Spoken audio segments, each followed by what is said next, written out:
In a lost continent, where myriad races converge, all individuals embark on an era of supremacy from a humble wooden cabin. Chen Mujun gazes thoughtfully at his golden talent, pondering its implications.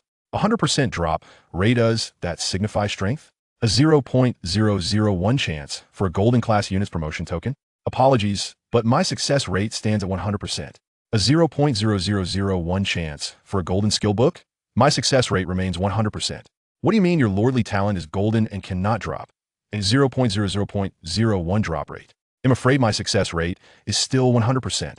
While other lords engage in fierce battles for various spoils, Chen Mujun leads countless golden class units in a grand procession. He nonchalantly spits back, dismissing what he deems worthless. Excuse me, in this lordly era, I have arrived, and I shall conquer. Chapter 1. The Lost Continent and Golden Talent.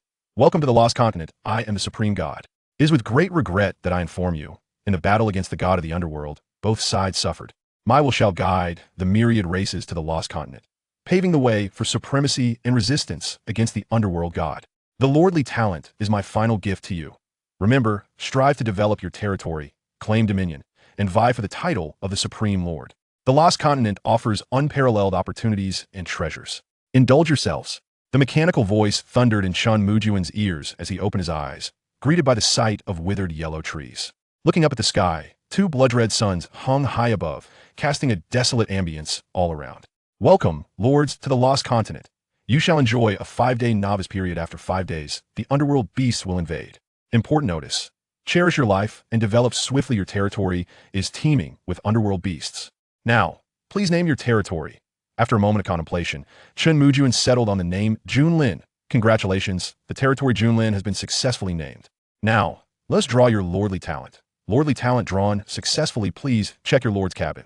The 5-day protection period requires diligent effort, otherwise, lives will truly be at stake. Turning around, he observed a small cabin constructed of withered wood, creaking ominously in the wind.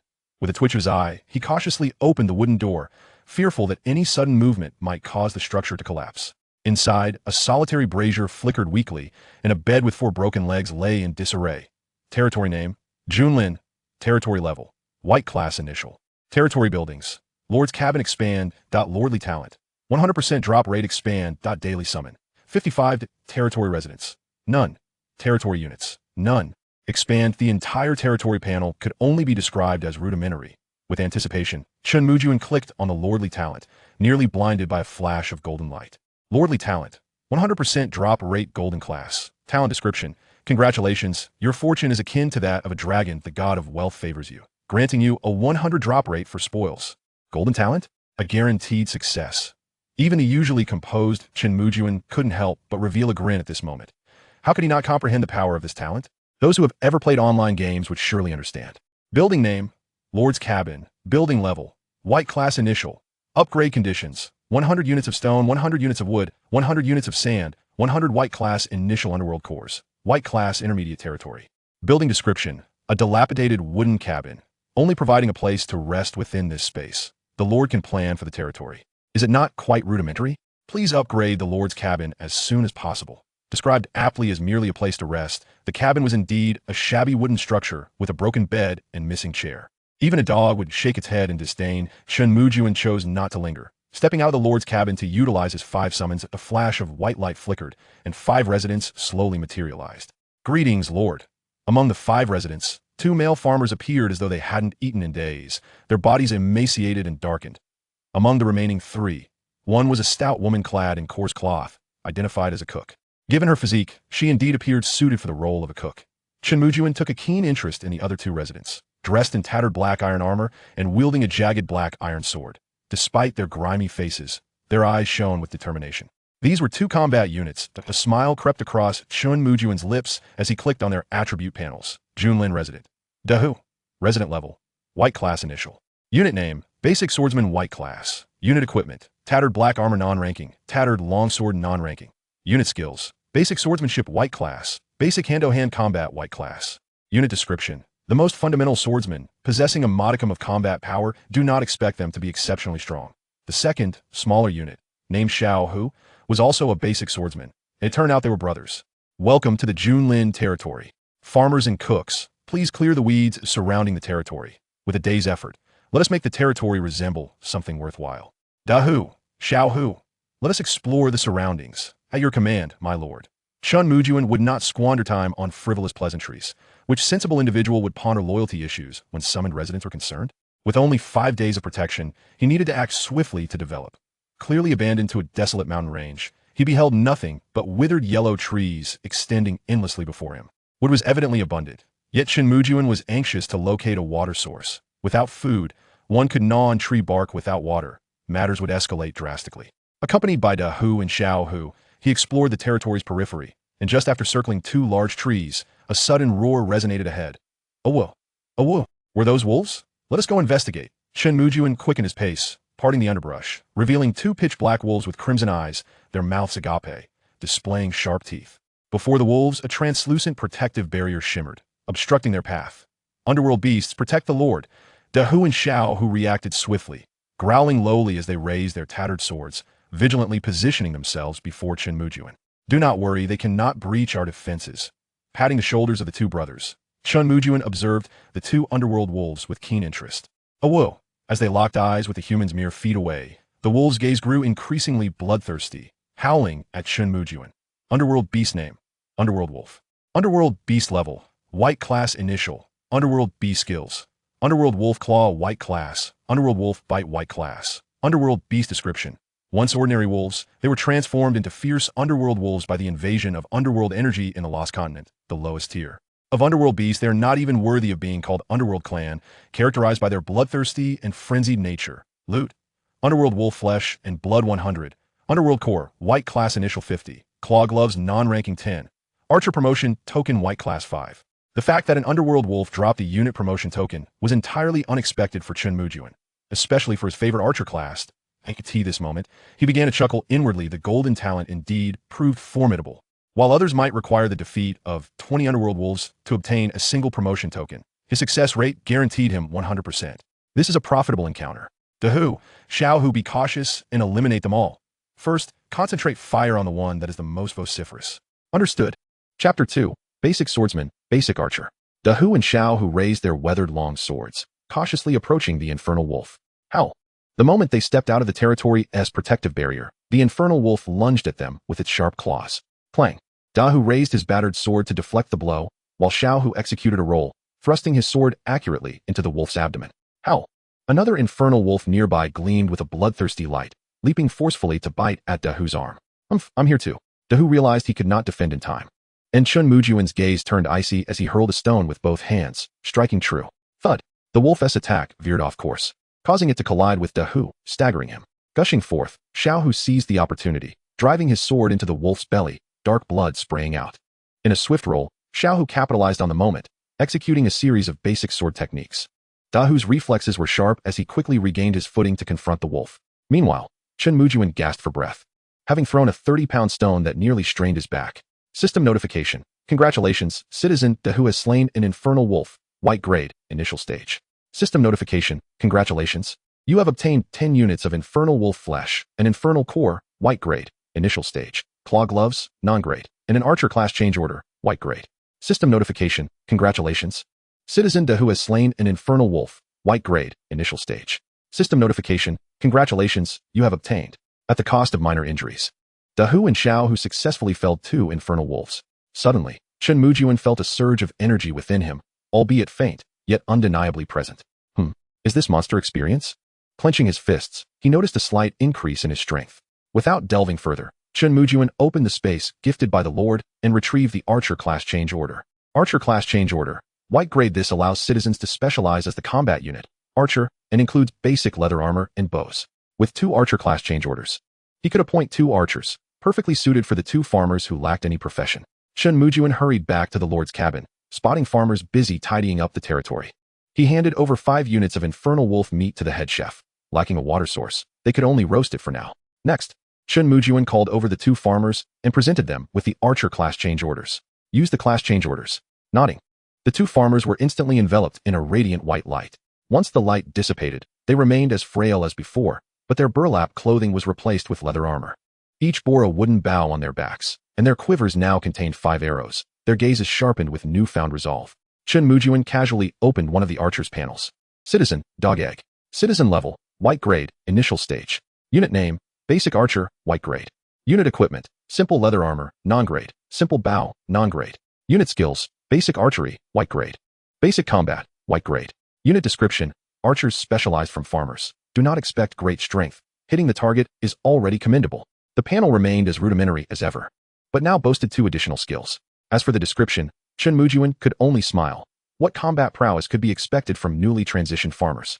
Sitting on a stone, he took the time to study the Lord's panel, noticing a chat channel and a trading channel at the bottom. In the trading channel, a few items were listed, either timber or stone, and the prices were exorbitantly inflated. After a brief scan, Chen Mujun did not expect to find anything worthwhile. Opening the chat channel, he noted 3 sections: World Chat Channel, Regional Chat Channel, and Private Chat Channel. The World Chat Channel required 1 infernal core to speak, prompting Chen Mujun to close it immediately. The Regional Chat Channel, however, was bustling with activity, messages flying like snowflakes. Woohoo, where did this come from? I was just about to take a bath. Don't be afraid, little sister upstairs. Brother is bringing you clothes. This is a desert delivery. Kind soul, send me some water, and I will surely repay you. Why are all my citizens non-combatants? All 5 are girls. Is this meant to ruin me? Upstairs, I suspect you're being boastful. But I have no evidence unless you trade me 2 girls. Does anyone know what blue grade talent means? My talent is unit commander. What are yours? Blue grade. You're cursed. I'm merely white grade. Didn't you see the system notification? White, green, blue, purple, orange, red, gold. Calculate your talents level. If unclear, message me privately. Upstairs, I heard your calculations from a deserted island. Anyone need seawater? Plenty available. Have you not encountered any infernal beasts? Damn it, I just landed. And there's a giant tiger lurking outside the barrier, ready to end me. I have 2 giant pythons outside. Who will save me? I can only repay with my body. Did I see that wrong? Closing the chat channel, Chen Mujun fell into contemplation. Most of the messages were devoid of substance, with a few dim-witted lords revealing their talents. His gold grade talent was likely 1 in 10,000. Moreover, not all lords could summon combat units upon calling. With only 5 days remaining, wasting the first day would lead to a hellish start. Time could not be squandered any further. Dahu, Xiaohu, how are you recovering? The 2 brothers, their mouths greasy from the roasted infernal wolf meat, straightened up at Chen Mujun's call, hastily wiping their rough palms on their clothes. Lord, we are ready to fight at any moment. A little skin injury is nothing. Let us go. We must find a water source this afternoon. Nodding, Chen Mujun set out again with Dahu, Xiaohu, and the 2 archers to scout beyond the territory. Before long, they encountered 2 infernal wolves. Without needing Chen Mujun's command, the naive Dahu charged forward, swinging his battered sword. Each brother engaged 1 wolf, providing the perfect opportunity for the 2 archers to unleash a flurry of arrows. Whoosh! The arrows sliced through the air, and amid the wolves' reluctant howls, they beautifully transformed into spoils for Chen Mujun. Is there something different among the spoils? System notification, congratulations. Citizen Dahu has slain an infernal wolf, white grade, initial stage. System notification, congratulations, you have obtained. Chapter 3, Archer class change, seeking water source. System notification, congratulations. Citizen Dahu has slain an infernal wolf, white grade, initial stage. System notification, congratulations, you have obtained 10 units of infernal wolf flesh, an infernal core, white grade. Initial stage, and an iron arrow, white grade. Chen Mujun flipped his hand to reveal a rough iron arrow, its weight substantial. He couldn't help but marvel.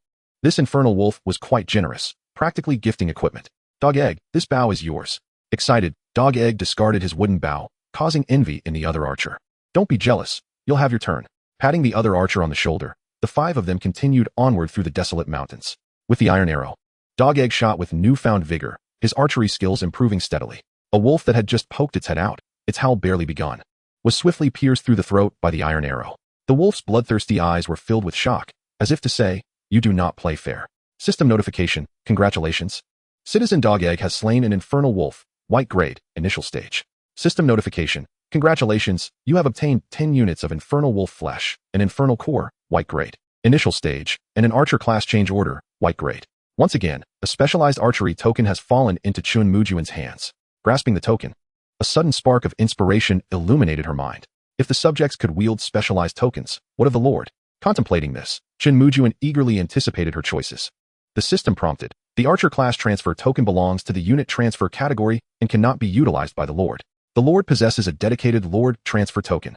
A Lord transfer token? Chen Mujun frowned, disappointment washing over her as she stowed the archer class transfer token into her Lord's space.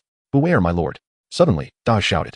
Crouching low, gripping his worn sword with great intensity, howls echoed from the thicket ahead as 3 shadow wolves emerged, their forms larger than those previously encountered. Mid-tier white grade?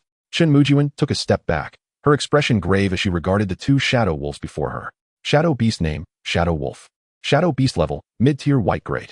Shadow beast skills, Shadow Wolf pounce, white grade. Shadow Wolf claws, white grade. Shadow Wolf gnaw, white grade. Shadow beast description, a shadow wolf with considerable strength, reinforced through relentless hunting. Its combat capabilities have further intensified, characterized by a bloodthirsty and frenzied nature. Loot, Shadow Wolf Flesh 100, Shadow Core, mid-tier white grade. 50, Iron Longsword, white grade. 5, Subject Summoning Token, 11, 1. The mid-tier white grade Shadow Wolves exuded an even denser aura of shadow energy, and their skills had increased by 1. An Iron Longsword? A Subject Summoning Token? Chen Mujun's eyes gleamed with excitement. These were indeed valuable items. Dahu, Xiaohu, each of you target a wolf, and you too, focus on the one before Xiaohu. Maintaining her usual calm demeanor, Chen Mujun directed Dahu and Xiaohu to step forward. The two shadow wolves, unaccustomed to their advance, lunged with a shadow wolf pounce. The impact staggered Dahu, while Xiaohu tumbled to the ground. A howl erupted as the shadow wolf pursuing Xiaohu perked its ears and retreated. In that instant, 2 arrows, one wooden and one iron, struck the ground before it. Witnessing this, Chen Mujun's eyes sparkled with insight. It appeared their intelligence had increased. Duden, seize the opportunity. Xiaohu, hold your ground, do not engage directly. Infuriated by the arrows, the shadow wolf turned increasingly savage, intent on attacking Duden. Your opponent is me. Xiaohu swung his battered sword, positioning himself before the shadow wolf, but was forced back by its sharp claws. With a resounding crack, the already dilapidated sword broke into 2 fragments. With blood-red eyes gleaming with a feral light, the shadow wolf lunged once more. Now Duden, Chen Mujun urged, her focus razor-sharp, issuing a low command. In unison, Duden and another archer released their arrows. The wooden one aimed at the wolf's eyes, while the iron arrow targeted its abdomen. In a life-or-death moment, the shadow wolf's fur bristled as it twisted mid-air, narrowly avoiding the wooden arrow but failing to escape the iron one, which pierced its belly. Once injured, the two shadow wolves could only endure the onslaught. Soon, the first shadow wolf fell to the combined might of Xiaohu and Duden, who rushed to assist Dahu, whose situation was equally dire. Dahu, a low-tier white grade, was forced to retreat while dodging attacks, his body marked with claw wounds, the tattered armor threatening to fall apart. Thankfully, his robust physique allowed him to withstand the assault. Had it been Xiaohu, he might not have survived. System prompt. Congratulations to the subject Xiaohu for slaying a shadow wolf, mid-tier white grade. System prompt. Congratulations, you have acquired 20 units of shadow wolf flesh. Shadow core, mid-tier white grade. Iron longsword, white grade. Subject summoning token, 11. System prompt. Congratulations to the subject Dahu for slaying a shadow wolf, mid-tier white grade. System prompt. Congratulations, you have acquired 20 units of shadow wolf flesh. With the 3 shadow wolves vanquished, Chen Mujun felt a wave of relief wash over her. She promptly handed 2 iron longswords to Dahu and Xiaohu. To her astonishment, following the recent battle, Dahu had leveled up. System prompt. Congratulations to the subject Dahu. Basic swordsman, low-tier white grade. For achieving promotion, mid-tier white grade. A soft white light enveloped Dahu as his wounds rapidly healed, his gaze sharpening, and his aura intensifying. Subject, Dahu. Subject level, mid-tier white grade. Unit name, basic swordsman, white grade. Unit equipment, tattered black armor, subpar, iron longsword, white grade. Unit skills, basic swordsmanship, white grade. Basic combat, white grade. Unit description, a basic swordsman who has undergone training, possessing commendable combat power, barely qualifying as a unit. Though his skills remained limited, his combat prowess had noticeably increased, while Chen Mujun's thoughts turned to the 2 tokens in her possession. The subject's summoning token, 11, could call forth 1 subject to serve the Lord within the territory. With the increasing number of archer class transfer tokens, Chen Mujun had begun to worry about a lack of subjects. Unexpectedly, fate had delivered her a boon in the form of the shadow wolves. With 2 summoning tokens, she could augment her ranks with 2 additional archers. Continuing her search, they pushed forward through the underbrush. After traversing a short distance, Dahu excitedly called out to Chen Mujun. My lord, I hear the sound of water. Water resources? Finally discovered. Chen Mujun's eyes sparkled as she urged, quickly move ahead. Chapter 004, Basic Shield Soldier, Sibling Wangxiao. The sound of rushing water was music to Chen Mujun's ears. Eagerly parting the foliage, a murky stream appeared before her. The water flowed down from a nearby mountain, dark and laden with twigs and leaves. Crouch. Just as she was about to advance, Chen Mujun's pupils dilated, prompting her to crouch and retreat a step. The 4 companions swiftly followed suit, lowering their heads to conceal themselves in the underbrush. Damn, there are so many shadow wolves here. By the riverbank, 15 shadow wolves were scattered about, some lying, some crouching, some gnawing on prey. 8 were low-tier white grade, and 7 were mid-tier white grade. Had it merely been those Chen Mujun would not have been overly concerned. However, her gaze was drawn to the foremost wolf, significantly larger and drinking from the stream. Shadow Beast name, Elite Shadow Wolf. Shadow Beast level, High Tier White Grade. Shadow Beast skills, Shadow Wolf Scratch, White Grade. Shadow Wolf Pounce, White Grade. Shadow Wolf Summon, White Grade. Shadow Beast description, a squad leader among shadow wolves, possessing formidable combat ability and the capacity to summon allies, characterized by a bloodthirsty and frenzied nature. Loot, Shadow Wolf Flesh 100, Shadow Core, High Tier White Grade. 40, Archer Class Transfer Token, White Grade. 20, Subject Summoning Token, 55, 3, Basic Building Blueprint, White Grade. 1. An elite Shadow Wolf, boasting high-tier White Grade strength and the ability to summon allies. This was akin to facing a mini-boss, and I must admit, the loot was indeed enticing. For other lords, the prospect of 20 Archer Class Transfer Tokens was already quite favorable, not to mention 5 Subject Summoning Tokens. Especially the Basic Building Blueprint. This was enough to make Chen Mujun salivate. Who could comprehend the sorrow of having only a single lord's cottage in their territory? Dao, if you were to engage the elite Shadow Wolf, what chance do you think you would have? Chen Mujun inquired softly. Dahu cast a deep glance at the quietly drinking elite Shadow Wolf. My lord, if you think Dahu eats too much, then next time, I shall eat less. With that, they silently noted the water source's location, and Chen Mujun led the group back to their territory. Utilized the subject summoning tokens. 2 beams of white light flashed, revealing a man and a woman before Chen Mujun. Greetings, my lord. Rise quickly. The luck of the European king? Gazing upon the 2 individuals, Chen Mujun's face instantly radiated with joy. The male, possessing a robust physique, donned tattered iron armor and wielded a wooden shield, revealing his classification as a combat profession. The female, gentle and delicate, at the tender age of 18, was clad in a simple white linen garment, yet her exquisite beauty could not be concealed. Upon catching sight of Chen Mujun, her cheeks flushed, and she lowered her gaze, fingers intertwined. Ahem, it was not merely her beauty that captured attention, but rather the revelation that she was a healer. Villager of Junlin, Wang Shi. Villager level, initial White Grade. Class name, Basic Shield Soldier, White Grade. Equipment, tattered iron armor, non-rank. Worn broadsword, non-rank. Sturdy wooden shield, White Grade. Skills, Basic Shield Combat, White Grade. Basic Hand-to-Hand Combat, White Grade. Description, with such a physique, he is undoubtedly a meat shield, particularly suited for delivering supplies. Villager of Junlin, Wang Xiao. Villager level, initial White Grade. Class name, Apprentice Healer, White Grade. Skills, Basic Medicine, White Grade. Basic Herbal Knowledge, White Grade. Description, at 18, possessing a graceful appearance, a delicate beauty. Is this not the Lord's favorite? Is this description serious? Chen Mujun rolled his eyes and curiously addressed Wang Shi. Are you 2 siblings? Yes, my lord, Wang Shi replied in a booming voice reminiscent of a great bell. This is my younger sister, Wang Xiao, and she possesses some medical skills.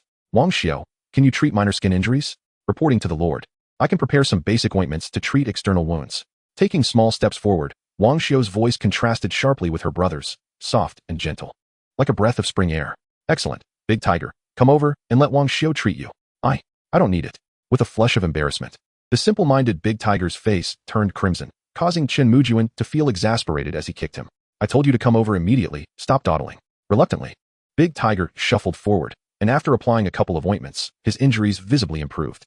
Chen Mujun couldn't help but marvel. Indeed, no matter the battlefield, a healer's role was of utmost importance. Big Tiger, take your brothers and hunt the underworld wolves around the territory to quickly enhance your strength.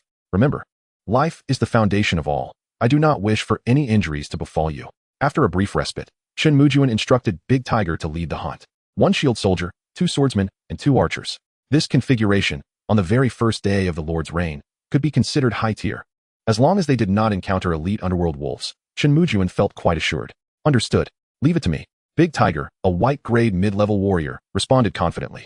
Thumping his chest, Wang Xiao, please familiarize yourself with the environment alongside the head chef, and see if there are suitable herbs for cultivation. Observing Wang Xiao, who stood beside him at a loss, Chen Mujun promptly called for the head chef. Simultaneously, a troubling thought crossed his mind. Do the supreme beings not require sleep? With so many individuals sharing a lord's cabin, where would they all rest? Rubbing his temples, Chen Mujun seated himself on a stone stool in front of the lord's cabin and opened the territory panel. Territory name, Junlin. Territory level, initial White Grade. Buildings, Lord's Cabin, expand. Lord's Talent, 100 drop rate, expand. Daily Summon, 55. Residents, 7, expand. Troops, 1 basic shield soldier, 2 basic swordsmen, 2 basic archers, expand. Items, 3 claw gloves, non-rank. 3 archer class change orders, White Grade. Resources, 120 underworld wolf meat. Expand. Compared to the rudimentary panel at the beginning, there was now something of substance to behold. Ignoring the non-rank claw gloves, Chen Mujun had originally intended to use 2 of the 3 archer class change orders for himself. Yet he had not utilized a single one. With 120 units of underworld wolf meat, it was time to trade with the lords in the group. Upon opening the regional chat channel, one message immediately captured Chen Mujun's attention. These underworld beasts are exceedingly difficult to slay. A combat class struggles to inflict even half damage. However, finally, meat has dropped. I got an underworld core. Sob, can someone exchange me for some food? I can't bite into this underworld core. By the way, the conditions for upgrading this territory are rather demanding. Which nation's lord do you think will be the first to advance? Chapter 005, Selling Flesh, Ample Supply. Regional chat channel. The conditions for upgrading this territory are quite stringent. Which nation's lord do you think will be the first to advance? Without a doubt, the Dragon Kingdom. Just to mention, I've seen 2 lords with red grade talents. Exactly. With 150,000 lords in the Dragon Kingdom, there must be at least 15 with golden grade talents. Can they really not surpass other nations? Indeed, these conditions are tough. With a 5-day protection period, it seems we'll all be sleeping on the floor. Wait, everyone. What are the requirements for territory advancement? I haven't seen anything. There's an expand option below. Didn't you check it out carefully? Upon expanding, Chen Mujun was taken aback. It seemed he had not examined it closely himself. Territory upgrade requirements. 500 units of stone, 500 units of wood, 500 units of soil, 100 mid-level white-grade underworld cores, and 3 basic buildings. The fundamental resources alone required 500 units, and the underworld cores were specified as mid-level white-grade. Moreover, considering the Lord's cabin, they would need 2 additional basic buildings. While others might be clueless about where to acquire these basic buildings, he knew all too well that they could only be obtained by slaying elite underworld wolves, which had only a slim chance of dropping. Not to mention a 5-day protection period. Chen Mujun doubted anyone would reach this milestone after the underworld beasts invaded. Golden grade talent? Apologies, but that is indeed me. With a glint of determination in his eyes, Chen Mujun resolved that he could not allow this title of first to advance to go to anyone else.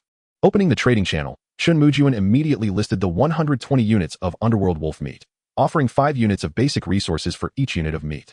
The moment he posted, the chat channel erupted with activity. 120 units of underworld wolf meat? Who is this remarkable individual? Alas, the individual himself lacked refinement, merely exclaiming, "Wow, this is unbelievable. 120 units? That means this person has slain a total of 12 underworld wolves. My goodness, how long has it been?" Sob, the gap between individuals is vast. Almost as if one were comparing humans to dogs. While I have yet to recruit a combat class, this individual is already on a killing spree. This person must possess at least a red grade talent. Someone let me pay my respects. Aside from that, there seems to be an abundance of wood. Brothers, I'm charging ahead. Brothers, I'm done. Quick, quick, this one is a tough guy. In less than a minute, the 120 units of underworld wolf meat transformed into 600 units of basic resources. Next, with 3 archer class change orders remaining, Chen Mujun pondered and then sent a message to the chat channel. Archer class change order, white grade, trading for special items, private message me. Wow, did I just read that correctly? Class change for troops. This is fantastic, just what I needed. Still a ranged combat class. This individual is truly a benefactor. Wait, doesn't this person already have more combat classes than they can use? It's only the first day, and they're selling already? Ding ding ding. Ding ding ding 10,086. In the blink of an eye, Chen Mujun's private chat was inundated with messages. Brother, can't sleep tonight. Sister, I have 18 martial arts moves. Brother, are you working the night shift? Sister, my headlights are bright. I am Qin Shi Huang. Pay up, and I'll grant you half my empire. After saving a few amusing messages and filtering out the trivial ones, Chen Mujun diligently reviewed the remaining offers. 53-degree-old dry white-grade iron armor. White-grade iron shield. Most items were merely accessories to various occupations, which made Chen Mujun realize that he was not the only fortunate soul in the vast continent of 10,000 races. The white-grade martial artist class change order and the white-grade shield soldiers class change order were among the finds. Among these, the archer, a ranged class, was particularly sought after. Yet, none of these options appealed to Chen Mujun, who continued to search with a furrowed brow. At last, he found it. 2 citizen summoning orders. Scanning further down, his eyes suddenly brightened, and without hesitation, he swiftly exchanged them. In a desolate desert, 3 basic spear soldiers stood behind him. A scarred man gazed at the archer class change order in his hand, his eyes flickering with uncertainty. Was it an orange-grade talent or a red-grade one? With 12 hellhounds, could he amass such resources? Was it sheer luck or perhaps a critical hit? It seemed the world should not be underestimated. Let us proceed, continue the hunt, he commanded.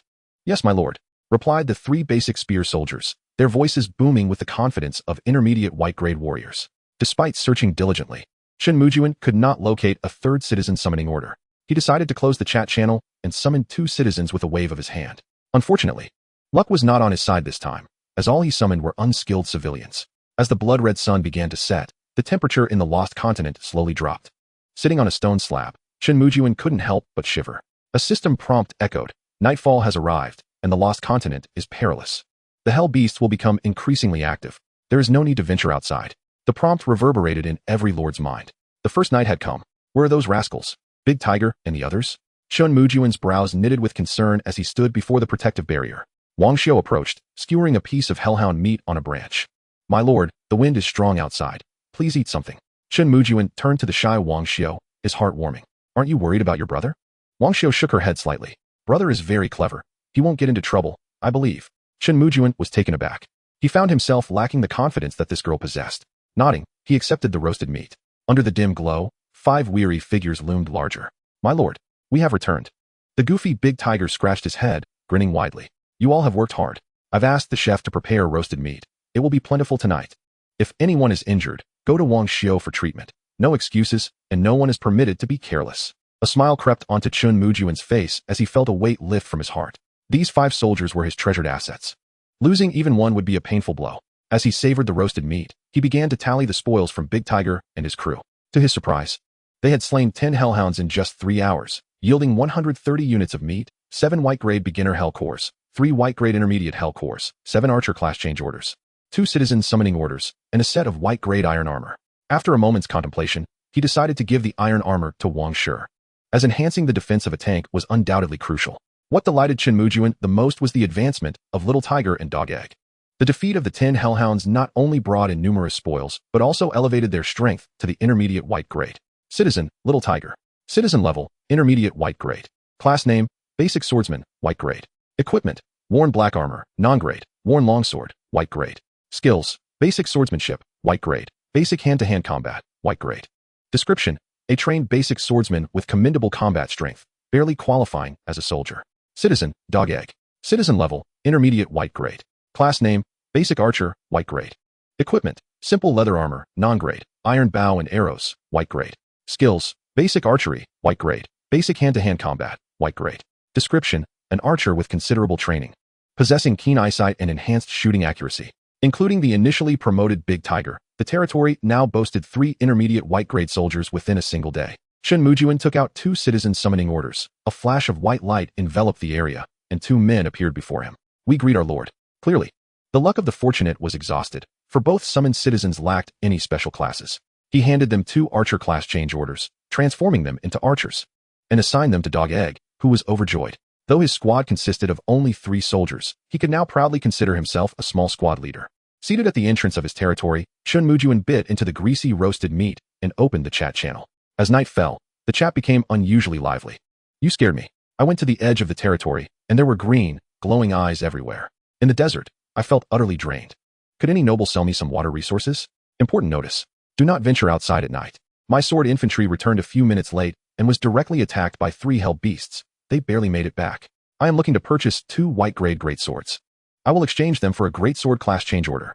I am seeking citizen summoning orders. Damn it, I only have 5, and 2 died today." Foolish lords confirmed the truth of the dangers of venturing outside at night. Meanwhile, some fortunate lords managed to acquire valuable items, and class change orders began to surface. Mostly for basic classes like great swordsmen, stick goblins, and fierce hunting hounds. As for building blueprints, none had yet been reported. Chen Mujun pondered as he posted 5 archer class change orders, requesting citizen summoning orders in return. He also listed 100 units of hellhound meat for trade. Eager to exchange resources swiftly. Wow, look quickly. That noble has just listed 100 units of hellhound meat. 10 more hellhounds slain. Amazing. How is that even possible? Are all 5 citizens classed as soldiers? That is astonishingly lucky. Perhaps their talent boosts combat power? If their level is red grade, it might be achievable. While foolish individuals babbled on, the wise had already begun placing orders. "Hey, slow down with your hands. Leave some for me. I haven't even killed a single hell beast today." Within moments, 500 units of basic resources were deposited. And Chen Mujun resumed his search for water resources in the trading market. Muddied river water can be used for drinking, replenishing bodily fluids, but does not guarantee against diarrhea. This murky river water cost 5 units of basic materials for just 1 unit. Heartless merchant. Chen Mujun grumbled as he exchanged for 10 units. His resolve solidified. He would find a way to eliminate that high-grade white hellhound tomorrow. This unscrupulous merchant must not be allowed to profit unchecked. All 5 archer class change orders have been exchanged? The system prompt rang out. and Chen Mujun was astonished to find that he had gained 5 citizens summoning orders in his lord's space. A flash of white light appeared, summoning 3 men and 2 women, 2 of whom were class soldiers, a basic swordsman and a basic shield soldier. He waved his hand, assigning Big Tiger and Wang Shi to lead them, while the remaining male was transformed into an archer for Dog Egg. As for the 2 shy women standing before him, neither had a living profession nor a soldier class, causing Chen Mujun a moment of frustration. Ultimately, he decided to have the chef assist them. As with the growing number of citizens, she was becoming increasingly overwhelmed. As night deepened, lying on the clean grass with his hands behind his head, Chen Mujun gazed up at the sky through the sparse, withered branches. The moons of the Forsaken Continent are a deep crimson, while the stars are conspicuously absent. Beyond the territory, one can occasionally catch a glimpse of scarlet eyes flickering in the darkness, accompanied by the haunting howls of wolves. The following morning, Chen Mujun hastily led Da Hu in a quick meal of roasted meat, anxious to summon his subjects. The opportunity for 5 summons each day must not be squandered. With a flash of white light, 5 emaciated figures fell to their knees before him. "Hail, my lord." Among the 5 subjects, there were no warriors. Yet an elderly man drew Chen Mujun's attention. Subject, Liu Urban. Subject level, white grade beginner. Occupation, apprentice architect, white grade. Subject skills, basic carpentry, white grade. Civil housing construction, white grade. Civil housing construction, capable of building shelters that shield from wind and rain. The housing is of white grade and can accommodate 4 occupants. Upon hearing his name, it was evident that Liu Urban was no ordinary individual. His ability to construct shelters meant that Chen Mujun would no longer have to sleep on the floor. Overwhelmed with emotion, he promptly assisted the elder. "Urban, welcome to our domain of Junlan. You have seen the state of our territory. Please, commence the construction of several houses." "At your command, my lord. However, I must request some assistance. The 5 individuals summoned today will be under your management. Strive to construct as many houses as possible. Rest assured, my lord, I shall devote myself wholeheartedly to this task." With a pat on Liu Urban's shoulder, Chen Mujun, in high spirits, set about clearing the area around the territory of the Nether Wolves. Throughout the night, a total of 8 Nether Wolves lay scattered around the vicinity. Wang Shi led the shield soldiers forward to intercept the wolves' assault. Meanwhile, Gooden had prepared iron arrows, which soared through the air and found their mark in the skulls of the Nether Wolves. A chilling howl echoed as Da Hu and Xiao Hu stepped forward to deliver the finishing blows. System notification, congratulations. Subject Da Hu has slain a Nether Wolf, white grade intermediate. System notification, congratulations, you have acquired 10 units of Nether Wolf flesh, a Nether core, white grade beginner, and a Bowman class change order, white grade. What others might consider a stroke of luck in obtaining a Bowman class change order, Chen Mujun received as a matter of course. From the 8 slain Nether Wolves, he gained 6 Bowman class change orders and 2 subject summoning orders. This addition brought the number of bowmen to 7, much to Gooden's delight. The burgeoning ranks filled Chen Mujun with joy as he waved his hand. "Let us proceed to the riverbank. It is time to confront that formidable beast."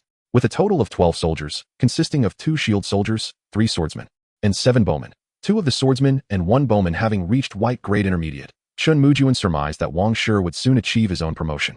With such a formidable force under his command, he felt confident that they could eliminate a dozen or more Nether Wolves. Da Hu, follow the same route as yesterday. Do not spare any Nether Wolves along the way, and allow Wang Shi the opportunity for the finishing blows. The 2 shield soldiers took the lead, the entire unit resembling a bulldozer. A white grade intermediate Nether Wolf leapt down, only to be met by the combined defense of the 2 shield soldiers. Simultaneously, 7 arrows were released, and after the ensuing cries, the white grade intermediate Nether Wolf was reduced to a pincushion. "Leave it to me," Chen Mujun shouted, prompting Wang Shi to act swiftly, his blade cleaving the massive wolf's head from its body. System notification, congratulations, subject Wang Shi has slain a Nether Wolf, white grade intermediate. System notification, congratulations, you have acquired 20 units of Nether Wolf flesh, a Nether core, white grade intermediate, and a subject summoning order, 11. System notification, congratulations. Subject Wang Shi has slain a Nether Wolf, white grade beginner. System notification, congratulations, you have acquired 10 units of Nether Wolf flesh, a Nether core, white grade beginner, and a Bowman class change order, white grade. As they continued their journey, Wang Shi executed finishing blows on 5 more Nether Wolves, both white grade beginner and intermediate. Chen Mujun finally heard the pleasing notification of a promotion. System notification, congratulations, subject Wang Shi, basic shield soldier, white grade beginner, has been promoted to white grade intermediate. Subject, Wang Shi. Subject level, white grade intermediate. Soldier type, basic shield soldier, white grade. Soldier equipment, iron armor, white grade. Worn longsword, white grade. Sturdy wooden shield, white grade. Soldier skills, basic shield combat, white grade. Basic hand-to-hand combat, white grade. Basic swordsmanship, white grade. The soldier description finally became commendable. Wang Shi, already imposing in stature, now donned iron armor that made him appear even more formidable than Dahu. We have finally attained promotion, brothers. Forward, Chen Mujun declared with fervor, urging his soldiers to quicken their pace until they reached the thicket by the riverbank from the previous day. A single elite netherwolf lay resting by the water's edge, surrounded by 13 others, either drinking or feasting on their prey. The ground was littered with bleached bones, evidence of numerous successful hunts. Good. Do you see that elevated position nearby? Take the brothers and ascend it. Prepare to lure a few netherwolves over. Yes, my lord. The thicket was interspersed with large stones, and Chen Mujun carefully selected a vantage point for Gooden and the bowman. He understood the importance of having snipers occupy advantageous positions in combat. While snipers were absent, they did have bowmen. Dahu, Wang Shi, conceal your team here. When the netherwolves charge, eliminate them swiftly within the thicket. Yes, my lord. Chen Mujun found a relatively concealed spot to crouch down. As one who had yet to change classes, he could not afford to act recklessly. A single misstep could lead to disaster. Whoosh! Gooden and the seven soon lay in their designated positions, squinting their eyes as they aimed their bows at the outermost netherwolf. A howl pierced the air as the white-grayed beginner netherwolf prepared to leap, only to be struck in the rear by a searing pain. An iron arrow remained lodged within it. The commotion instantly roused all the netherwolves, who sprang to their feet, their scarlet eyes scanning the surroundings. Chen Mujun and his companions quickly lowered their heads, not daring to breathe. Ultimately, the netherwolves only beheld the rustling thicket, failing to detect any human presence. The elite netherwolf, its crimson eyes flashing with suspicion, let out a low growl, prompting 3 of its brethren to charge into the thicket. The pitch-black wolves sniffed the air, inching closer to Chen Mujun until they reached Wang Shi's vicinity. Now, with a sudden leap from the underbrush, Wang Shi swung his great blade down with ferocity. Dahu and Xiao executed the same maneuver, gripping their longswords tightly as they struck. The sound of blades piercing flesh echoed as the heads of the netherwolves were severed. Chen Mujun heard the system's notification in his ears. System notification, congratulations. Subject who has slain a netherwolf, white-grade beginner. System notification, congratulations, you have acquired 10 units of netherwolf flesh, a nether core, white-grade beginner, and a bowman class change order, white-grade. In its final moments, the netherwolf's eyes widened in disbelief. Unable to comprehend how 3 hulking figures had lain in wait within the thicket, a howl erupted, and despite the subtlety of their actions, the overwhelming scent of blood quickly alerted the elite netherwolf. In that moment, it realized the gravity of the situation. With a furious roar, the remaining 10 netherwolves charged toward the thicket. These damned creatures are far too cautious. With no time to remain hidden, Chen Mujun gritted his teeth and ordered a full-scale assault. Whoosh, whoosh, whoosh. The archers, crouched upon the stones, exhibited remarkable speed, each arrow whistling through the air with lethal precision. Particularly formidable were the iron arrows wielded by Dogdan, whose lethality was markedly superior.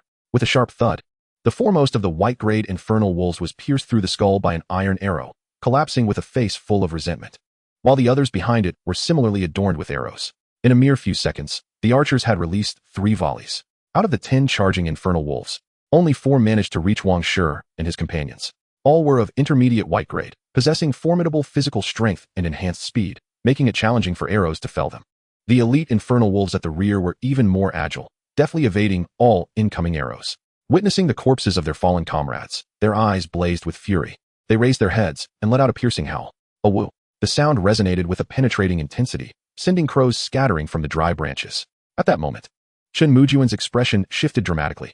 This is bad. The creature is summoning reinforcements. We cannot hold back. We must strike swiftly.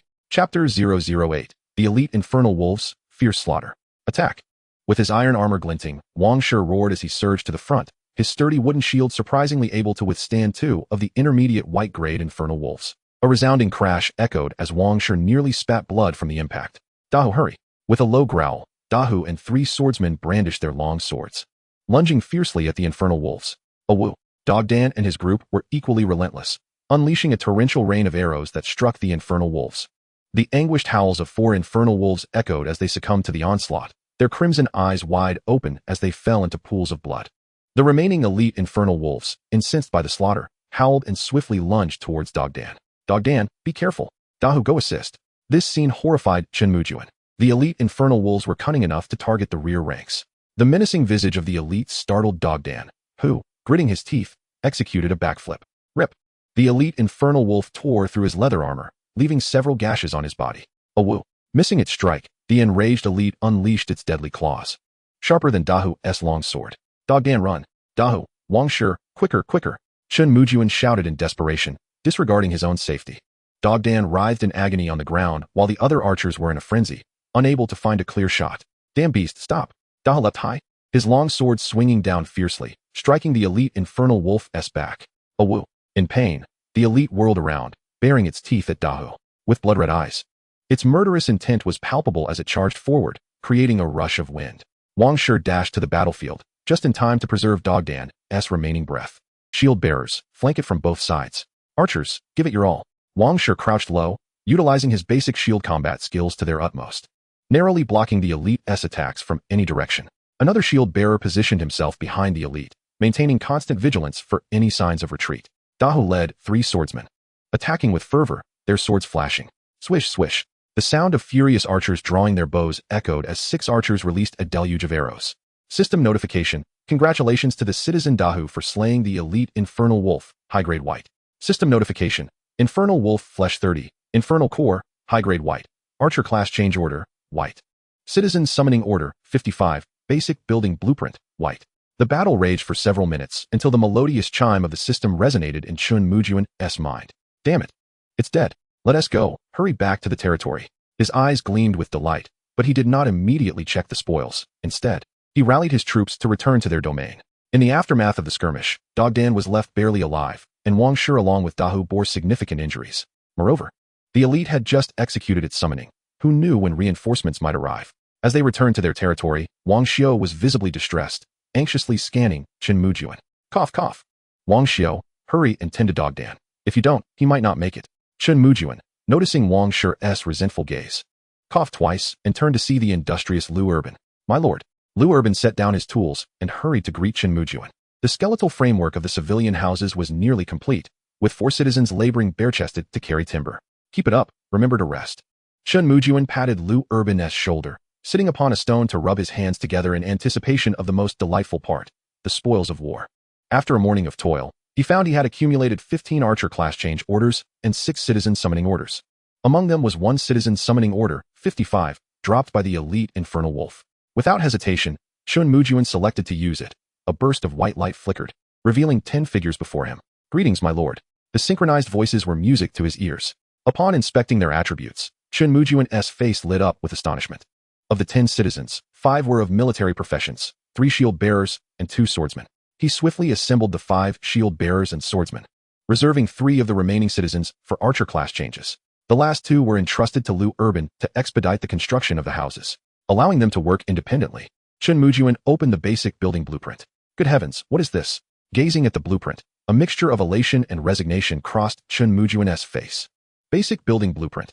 Blacksmith shop, white grade, capable of producing basic iron tools and weapons, an essential item for every lord. Astonished that it was a blacksmith shop, he realized he could now produce military equipment on his own. Regrettably, despite summoning so many citizens, the blacksmith had yet to appear. Let us construct it. Perhaps it will hasten my ascension to lordship. Chen Mujun pondered before deciding to prioritize its construction, recalling that one of the requirements for a lord's upgrade was the establishment of 3 basic buildings, considering the lord's cottage and the civilian houses.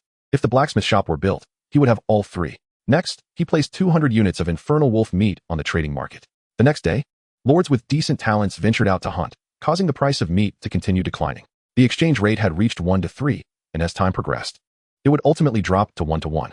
Conversely, the price of water resources remained relatively stable, as many regions lacked water due to varied territorial conditions.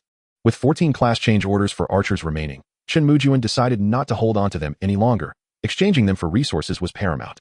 However, upon opening the trading channel, Chen Mujun was taken aback. The price of citizen summoning orders had surged.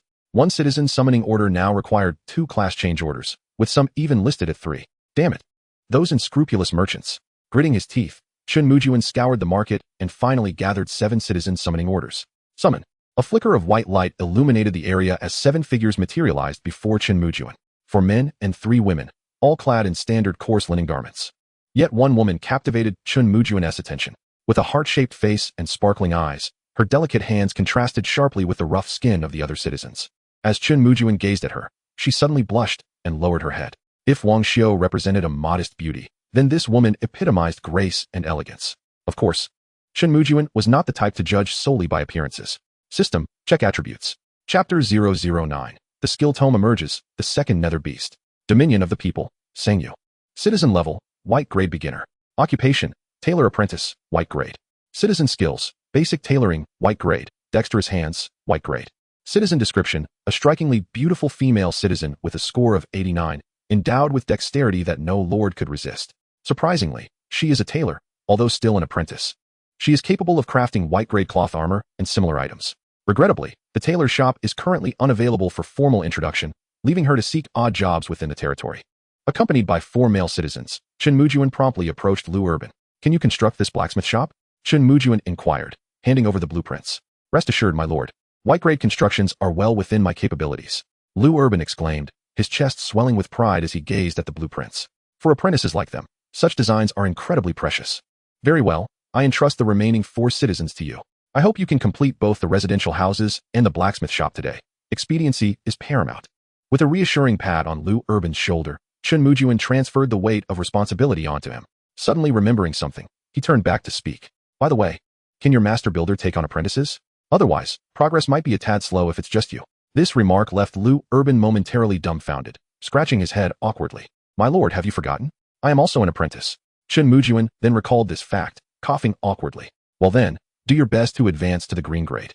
And perhaps you can take on a few apprentices in turn. The levels of life professions are akin to combat professions. White, green, blue, purple, orange, and beyond to red and gold." Upon learning of this hierarchy, Chen Mujun couldn't help but ponder if this supreme deity had studied under someone. With 4 helpers, the chef's sister worked with renewed vigor, vastly improving the efficiency of roasting meat. However, the absence of salt made the roasted meat rather monotonous for Chen Mujun. He initially intended to forage for some wild vegetables, only to tragically discover that there were no pots at home. The trading channel revealed a lamentable scarcity of ironware, as lords at this stage could hardly afford to prioritize life tools. Opening the chat channel, a flurry of messages cascaded down. Finally gathered 5 combat types. "It's time to showcase our might. Those damned nether beasts shall perish. Damn it, encountered a high-level white-grade tiger today. It devoured a child in a single bite. Now, I'm left without any troops. Which esteemed individual can provide me with a promotion token? Only 3 days left before being consumed by a nether beast. Can a kind-hearted noble take in this poor girl? I shall be most grateful." Wow, the eloquence up there is profound, but I would love to help. Though I don't even know where you are.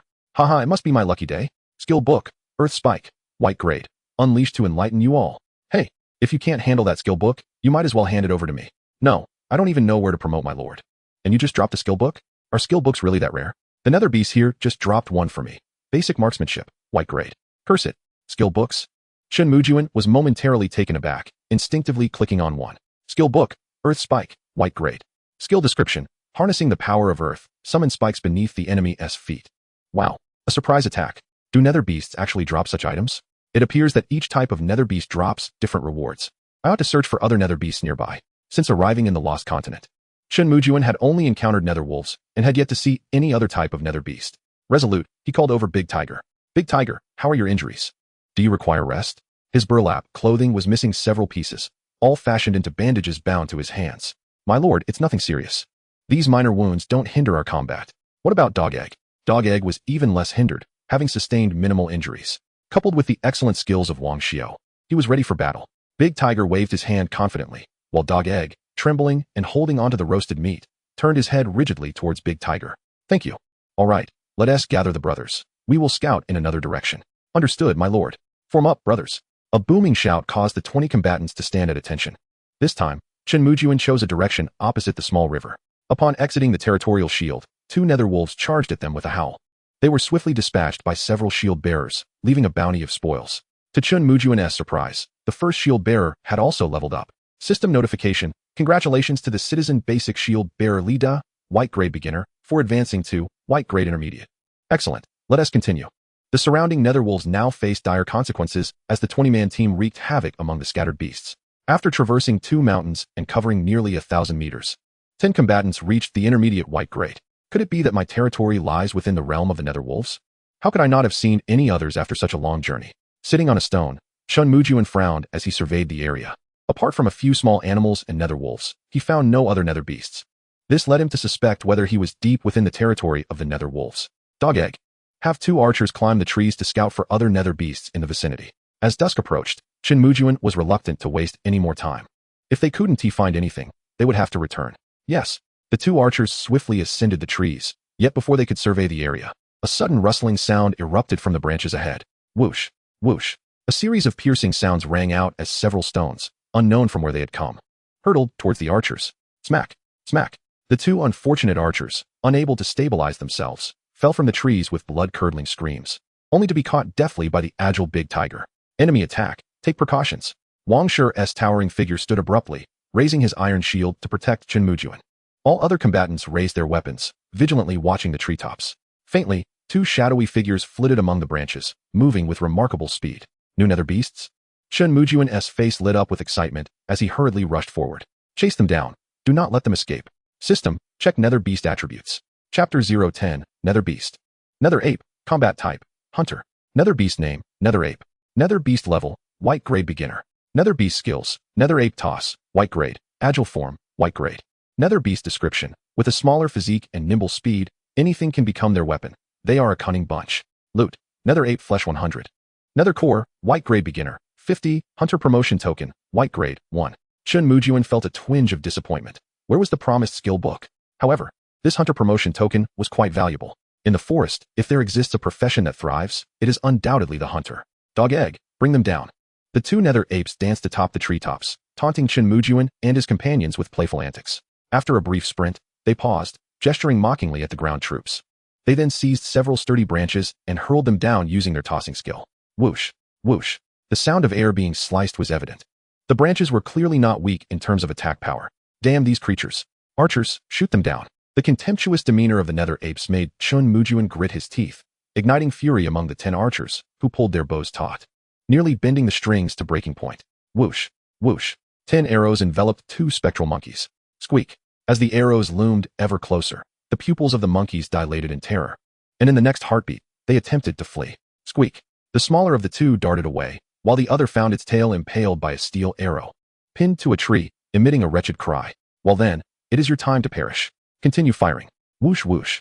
Another volley of 10 arrows was unleashed, and the struggling monkey ultimately succumbed, transformed into a veritable porcupine. A prompt from the system chimed in Chen Mujun's ear. System notification, congratulations. The bowman has slain a spectral monkey, white grade, initial stage. System notification, congratulations, you have acquired 10 units of flesh, a spectral core, white grade, initial stage. In a hunter class change order, white grade. Now, that feels relieving. No need to pursue further. Let us return to the territory. The notification brought Chen Mujun a satisfaction greater than any invigorating beverage, and he waved his hand to signal his troops to calm down. The daylight began to fade. Lingering any longer would invite peril. Under the starlit sky, Chen Mujun and his companions finally entered the territory just as darkness enveloped the land. To his astonishment, Wang Xiu and several female citizens were already anxiously awaiting at the entrance. A warm surge of emotion spread through Chen Mujun's heart. Perhaps this was the essence of home. Before he could examine the spoils of the afternoon, an urgent figure rushed towards him. My lord, I have fulfilled my duty. The houses and blacksmith shop have been completed. Completed? Let us go and take a look. Chen Mujun exclaimed with elation, hastening alongside Lu Urban to the lord's cottage. To his surprise, Lu Urban had yet another delight in store. Instead of the anticipated single dwelling, 2 had been constructed, crafted entirely of timber. The structures featured sloped roofs and even wooden windows and doors. The overall design exuded an ancient charm, accompanied by a subtle aroma of fresh wood. Upon entering, Chen Mujun was further astonished to discover that the interiors were furnished with bunk beds and a wooden table. Was this not 100 times more splendid than his own lord's cottage? The thought of his own disheveled bed made him suppress a smile. Even more frustratingly, the lord's cottage could only be repaired through upgrades, leaving Lu Urban unable to carry out any work within. My lord, how do you find it? Lu Urban inquired cautiously, observing Chen Mujun's reaction. Good, very good. You have truly worked hard. Chen Mujun replied, patting Lu Urban on the shoulder. Tonight, we feast on meat to celebrate. With satisfaction, he opened the panel for the dwelling. Building name, dwelling. Building level, white grade, initial stage. Upgrade requirements. 100 units of stone, 100 units of wood, 100 units of sand, 100 white grade initial stage spectral cores, and a white grade intermediate territory. Building description, a standard dwelling that accommodates up to 4 citizens. Aiding in the gradual recovery of stamina during rest, crafted by apprentice architect Lu Urban. Initially, the description mentioned shelter from the elements. Chen Mujun had not anticipated that the dwelling would also facilitate stamina recovery. Quite excellent. Let us construct several more dwellings tomorrow. Presently, the population of the territory had reached 42. Even if each dwelling housed 4 individuals, 11 would be required. As long as the Lord is pleased with today's experience, we will undoubtedly construct 4 dwellings tomorrow, Lu Urban confidently assured Chen Mujun. Nodding, Chen Mujun proceeded to inspect the blacksmith shop. which was equipped with a large forge and an anvil. The space appeared quite impressive, though it lacked a blacksmith to complete the picture. Building name, blacksmith shop. Building level, white grade, initial stage. Upgrade requirements, 100 units of stone, 100 units of wood, 100 units of sand, 100 white grade initial stage spectral cores, and a white grade intermediate territory. Building description, a rather passable blacksmith shop, providing manufacturing and sales functions, capable of producing basic household items and low-quality weaponry. Crafted by apprentice architect Liu Urban. After a brief respite, Chen Mujun reviewed the spoils from the afternoon. The flesh was immediately converted into resources, and the Bowman class change orders were exchanged at a rate of 2 for 1 citizen summoning order, which he placed on the trading platform. As for the white grade equipment, he equipped his troops with it. After a day of hard work, Dehu, Wang Shi, and Go Dan were all fully armed. Clad in white grade iron gear, they exuded an imposing aura, reminiscent of seasoned generals. Simultaneously, Chen Mujun produced the hunter class change order obtained from the spectral monkeys. Surveying the citizens without professions, his gaze landed on a small, seemingly astute lad. "Ah, you shall do. What is your name?" "I am but a humble lad named Luzi." "Luzi? Old Six. From now on, do not call yourself Luzi. Simply refer to yourself as Old Six. It sounds much better." Luzi was taken aback, not expecting the Lord to summon him merely to change his name. "Very well, I agree. Old Six it is. Take this, you shall change classes directly." Chen Mujun handed the hunter class change order to Old Six, causing him to tremble with excitement. Thank you, my lord." A flash of brilliance enveloped Old Six, transforming his coarse linen attire into snug leather armor, a short bow slung across his back, and a small dagger secured at his waist. This new appearance caught Chen Mujun's attention, prompting him to examine the attributes. Chapter 11. The Ascendancy of the Dragon Kingdom. First advancement. Citizen, Old Six. Citizen level, white grade, initial stage. Unit name, Hunter, white grade. Unit equipment, wooden short bow, common, iron curved blade, white grade. Unit skills, basic shooting, white grade. Trap placement, white grade. Keen vision, white grade. Unit description, a commendable unit, adept in forest warfare. Combat prowess is modest, yet surprises may await upon advancement. Old Six's attribute panel was nothing short of splendid, boasting not only combat skills, but also the ability to set traps. Were it not for the encroaching night, Chen Mujun would have insisted on taking Old Six to test his skills. Now, the moment of anticipation had arrived. He wondered if he might be the first lord to advance to a white grade intermediate territory. After several transactions of flesh, Chen Mujun's resources had long met the requirements, and he hurried to the lord's cottage. "System, I wish to upgrade my territory." In an instant, a mechanized voice resonated in Chen Mujun's ear. "Conditions met. Shall I proceed with the advancement?" "Yes," he answered with resolute determination, clenching his fists tightly. The advancement commenced. In an instant, a pure white light enveloped the entire territory, expanding its boundaries significantly and pushing the protective barrier out to 100 meters. At the same time, everyone felt a subtle yet pure energy permeating the air, invigorating the atmosphere. Advancement complete. Congratulations on the territory's elevation, now a white grade intermediate territory. The area has doubled, and you are rewarded with 2 basic building blueprints. The territory's spectral energy has been purified, and spiritual energy begins to manifest. Only 2 basic building blueprints as a reward? Chen Mujun was taken aback. The system seemed rather stingy. Before he could voice his thoughts, the system notification sounded once more, this time with a fervor that contrasted sharply with the previous monotone. World announcement. Dragon Kingdom Lord Junlin is the first to advance to a white grade intermediate territory. All lords in the Dragon Kingdom are awarded a 10 drop rate bonus for 3 days. World announcement. Dragon Kingdom Lord Junlin is the first to advance to a white grade intermediate territory. All lords in the Dragon Kingdom are awarded a 10 drop rate bonus for 3 days. World announcement. Dragon Kingdom Lord Junlin. In an instant, the entire world erupted in commotion, the system's voice resonating like thunder, reaching the ears of every lord in the Blue Star realm. In an instant, the once bustling chat channel fell into a brief silence. As if struck by lightning, everyone was taken aback. After a full 3 minutes, the chat channel erupted like a geyser. What on earth did I just hear? Am I hallucinating? Lord Junlin is invincible. Our Dragon Nation has become the first to advance to the mid-tier white rank. How on earth did the master achieve this? Good heavens, I've barely slain a handful of nether beasts. I suspect my ears are malfunctioning, or perhaps my memory is failing me. Brothers, is today really the second day of the Multitude of Nations competition? Isn't Eagle Sauce supposed to be boasting? And yet, here we are, with Lord Junlin of the Dragon Nation soaring high above. Boo-hoo, I truly adore Lord Junlin. Please, grant me an opportunity. I wish to bear your offspring. Those dreaming above, wake up. Interspecies hybridization seldom ends well. Let's stick to sisters. A 10 drop rate is simply astounding. Lord Junlin has undoubtedly saved countless unfortunate souls. I am profoundly moved. I usually refrain from speaking in the World Channel, but today, I must rise to flaunt my success. The brother above speaks the truth. Let us go together. Within the world channel, where only a few would speak for long stretches, the messages now flooded in like a torrent, with individuals from all nations engaging fervently. Damn it. Where's that arrogant eagle sauce? They actually handed our first place to the Dragon Nation. How disgraceful. What sorcery has Lord of the Dragon Nation employed? It's only the second day of his lordship's reign.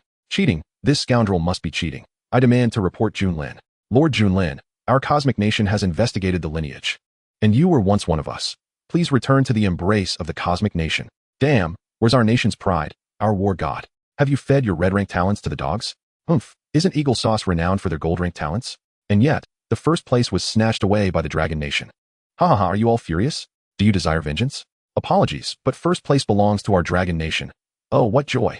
A 10-drop rate. Island Nation. Let us see your war god in action. Let's find out who truly excels. Cosmic Nation's lackeys. You claim everyone belongs to your cosmic nation. Why not say the lost continent belongs to you as well? The audacity. In fact, my dog should be listed among your cosmic nation's ancestors.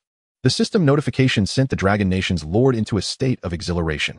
In his joy, the nether core seemed trivial, and he immediately began to bombard the world chat. In the lost continent, within a pitch-black valley, a lord clad in dark robes toyed with an unknown skull in hand, his gaze fixed upon the clattering skeleton soldiers. The flickering campfire cast an eerie chill over the entire territory. Crack. At the sound of the system notification, he crushed the skull in his grip. His gaze coldly directed skyward. Interesting, Junlin, is it? I hope you can withstand my skeletal army in the future. Under the starry night. In a territory glimmering with faint light, the golden-haired, blue-eyed Rona widened her eyes. Within her domain, several imperial swordsmen clad in heavy armor gazed quizzically at their lord. The lord of the Dragon Nation, Junlin? How intriguing. How did he achieve this? Is his talent red rank or gold rank? With a smirk, she turned to the imperial swordsman. Berg, lead the soldiers at dawn tomorrow and eliminate that fellow. As you command, my esteemed lord. Berg knelt, radiating an aura of high-tier white rank.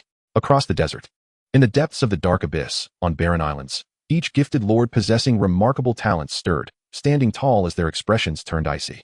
Dragon Nation, Junlin? How intriguing. All eyes gleamed with the fire of battle. For Chen Mujun, the moment was somewhat bewildering. He had not anticipated being the first to advance and have it publicly announced.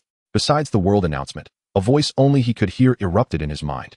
System notification. Congratulations, Lord Junlin, for being the first to advance to mid-tier white rank lord. Rewards are now available. Chapter 012. Generous Rewards, Elite Swordsman.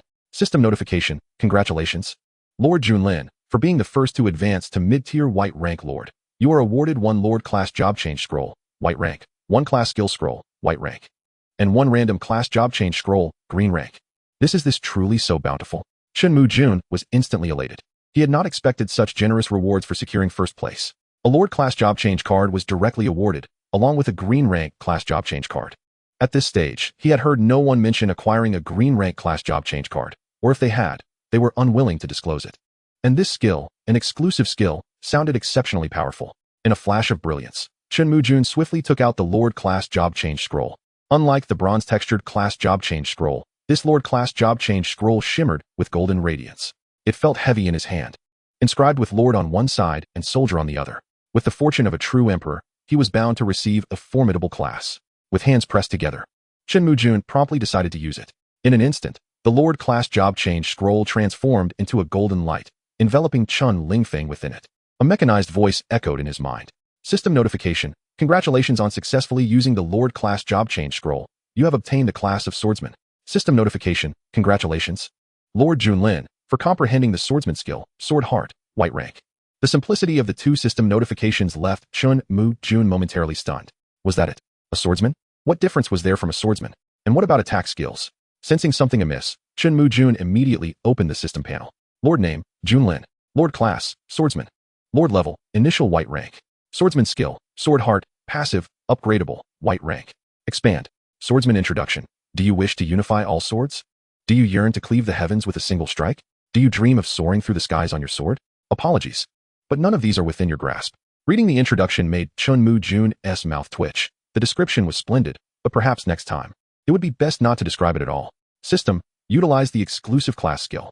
System notification. Congratulations, Lord Junlin, for comprehending the skill.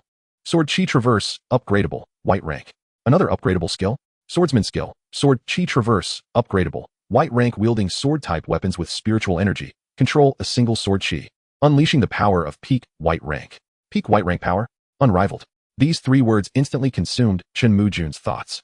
Peak white rank was not the same as high-tier white rank. This indicated a difference of 2 levels. He suddenly recalled the elite nether wolf he had slain today. Had he possessed this skill earlier, wouldn't it have been a matter of unleashing 2 sword xies?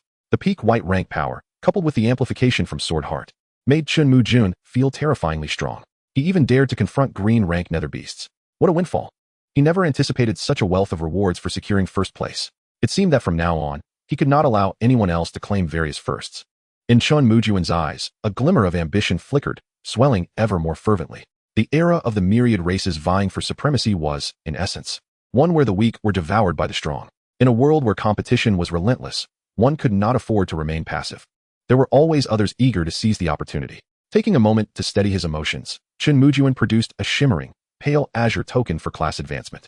Upon activation, the pale azure light intensified, transforming the token in his grasp, which now bore the engraving of a swordsman clad in light armor, fully equipped with a sharp gaze. A token for the swordsman class? The elite swordsman class advancement token, azure grade and upgrade for the basic swordsman, possessing enhanced combat agility and formidable swordsmanship. Requirements: basic swordsman peak, white grade. To discover the token was indeed for a swordsman filled Chen Mujun with elation. Thankfully, it was not a token for another class, or he would have faced an insurmountable barrier to advancement.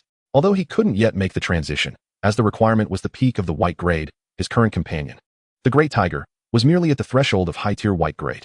It seemed imperative to expedite the Great Tiger's level progression, with the hope of achieving the peak before the impending invasion of the nether beasts. Carefully stowing away the elite swordsman class advancement token, Chen Mujun began to examine the 2 basic building blueprints among the usual rewards. A flash of white light revealed 2 blueprints before him. A tailoring workshop? The first blueprint caused Chen Mujun to exclaim with joy, for it was the tailoring workshop he had long desired. Finally, he could procure a new set of clothing to replace the filthy garments that had become a source of discomfort. Resisting the urge to summon the second team immediately, he opened the second blueprint. A fence? To find such a blueprint was unexpected. Building blueprint. Fence, white grade, requiring 10 units of wood to construct a 1-meter fence. Possessing the ability to withstand attacks of the white grade. Team 2, you have work to do tomorrow. The attributes of the fence ignited Chen Mujun's excitement. This was indeed a valuable asset. It resembled the gate of a home, as the desolate territory had always left him feeling insecure during the invasion of the nether beasts. If he could encircle the entire territory with a fence, the safety would be significantly enhanced. The hastily arriving Team 2, upon seeing the 2 blueprints in Chen Mujun's hands, had their eyes instantly light up. The tailoring workshop and the fence. Oh dear, he could learn 2 new blueprints.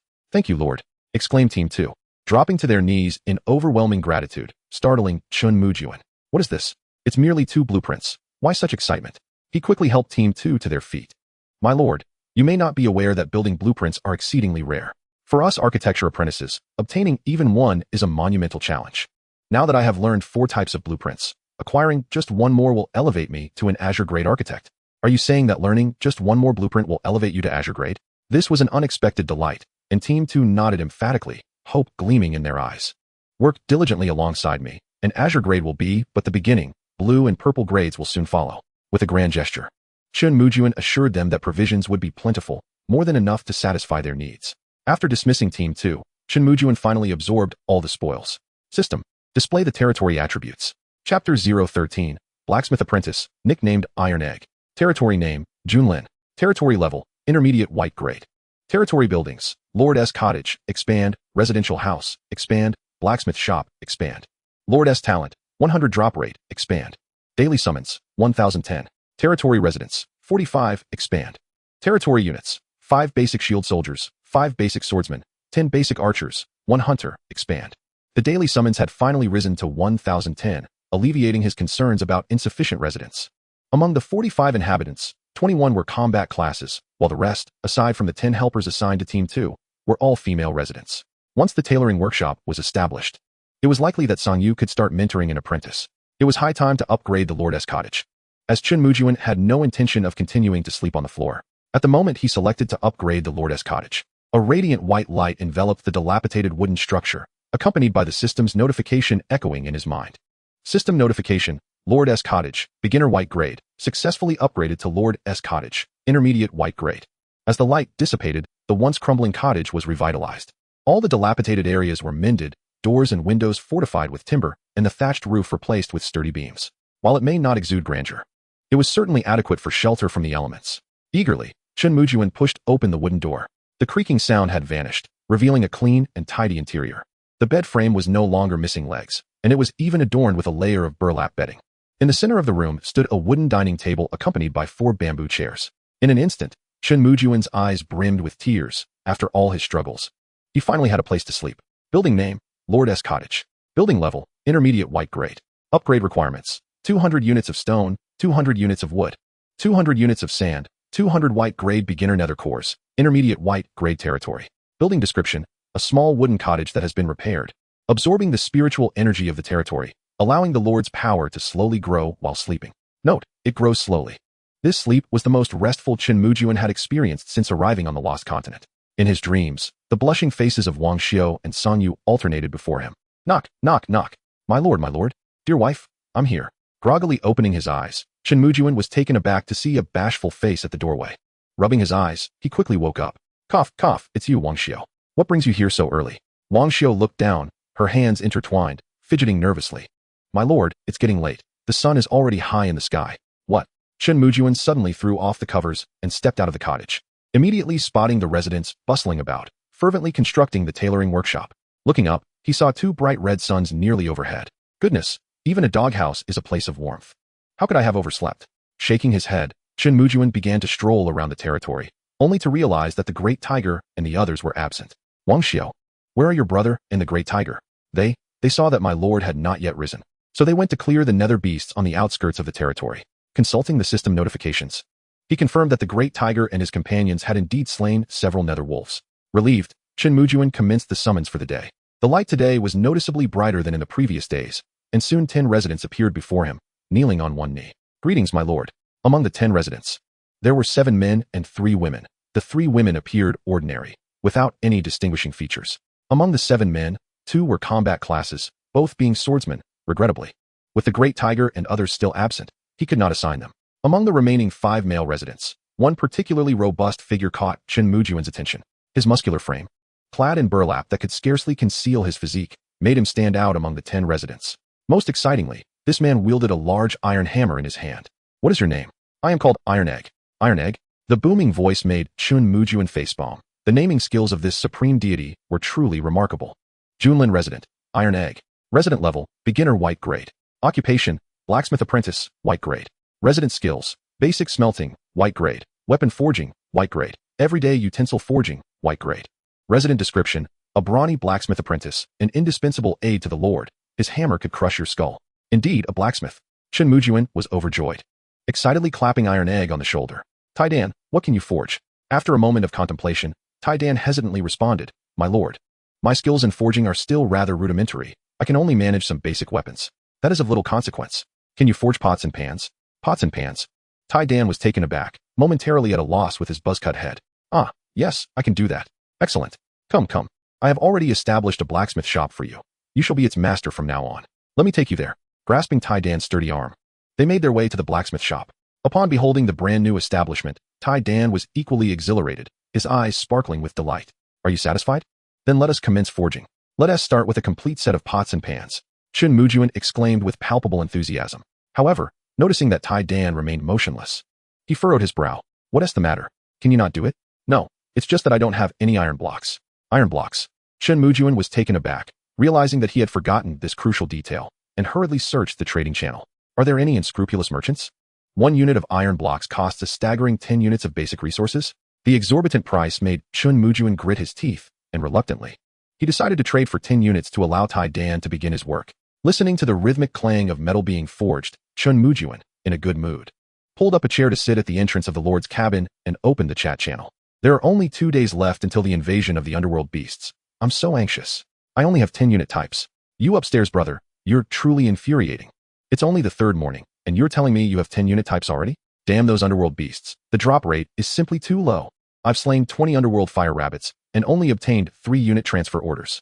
I wonder how formidable the underworld beast invasion will be. If it's too strong, we 1T stand a chance. I strongly urge the seasoned players to share some resources with us. We are all from the Dragon Kingdom and should help each other. Lord Junlin, you're amazing. I just killed 5 underworld beasts this morning and obtained 2 transfer orders. That's incredibly lucky. I've noticed that the drop rate has indeed increased. Once again, I extend my gratitude to Lord Junlin and wish him a swift promotion to high-tier white quality. As he read the messages, Chen Mujun couldn't help but blush, surprised that he had become the subject of gossip. Suddenly, he noticed a special message in the chat group. Selling a special building.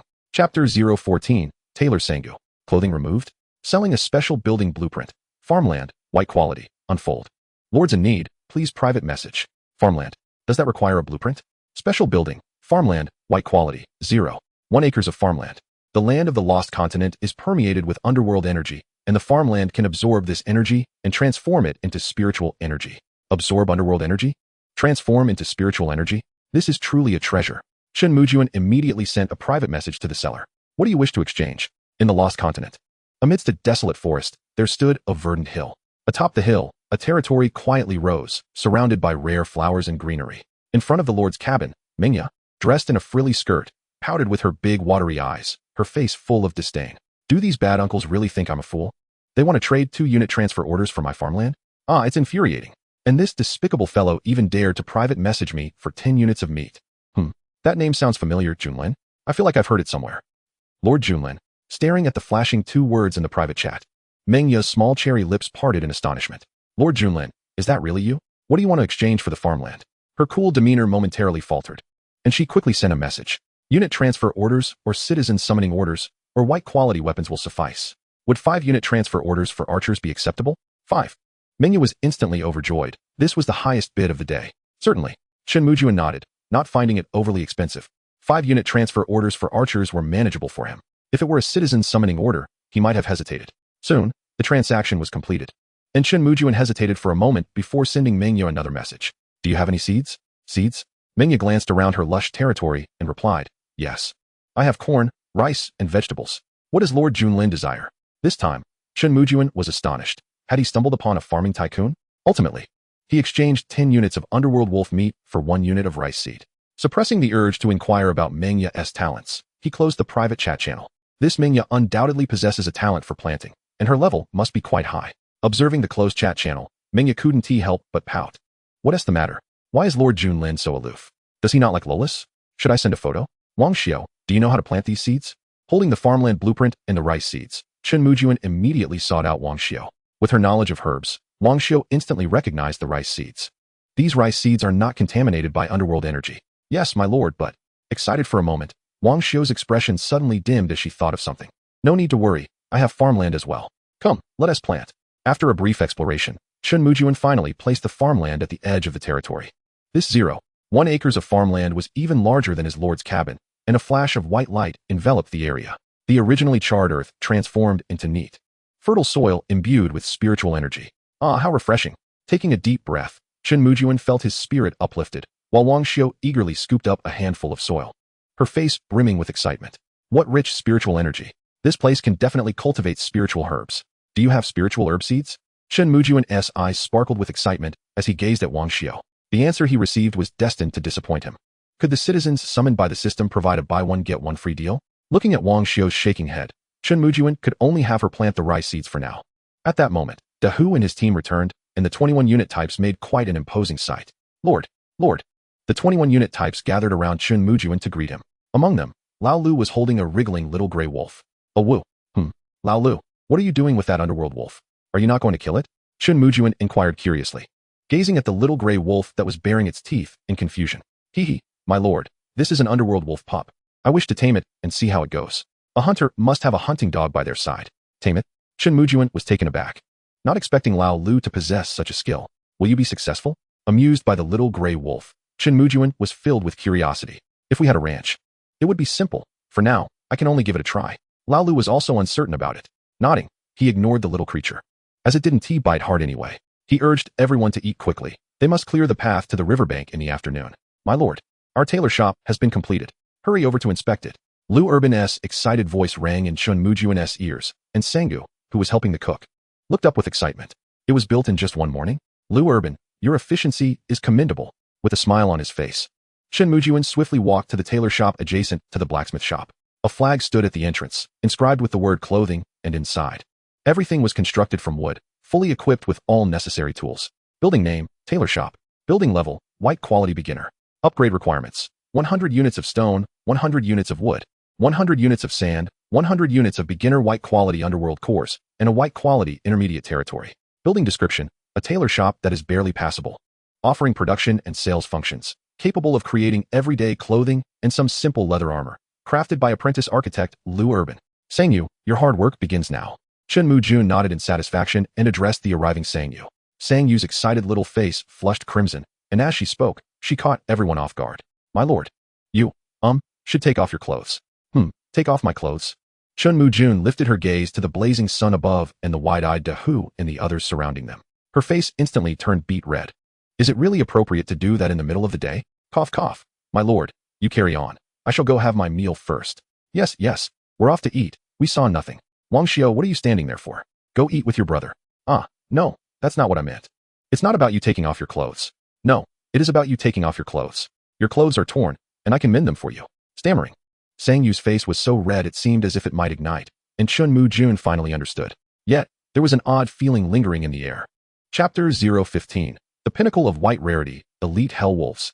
Dahu, Wang Shi, Go Dan, gather up. Let us head to the riverside and take a look. Clad in white leather armor, Chen Mujun felt a warm sensation enveloping her with a wave of her hand. She led 21 troops towards the riverbank in an impressive formation. The expanding troop caused the nearby hell wolves to howl in alarm and flee. Chen Mujun couldn't help but marvel at their good fortune. Lao Lu, you're the fastest. Scout ahead.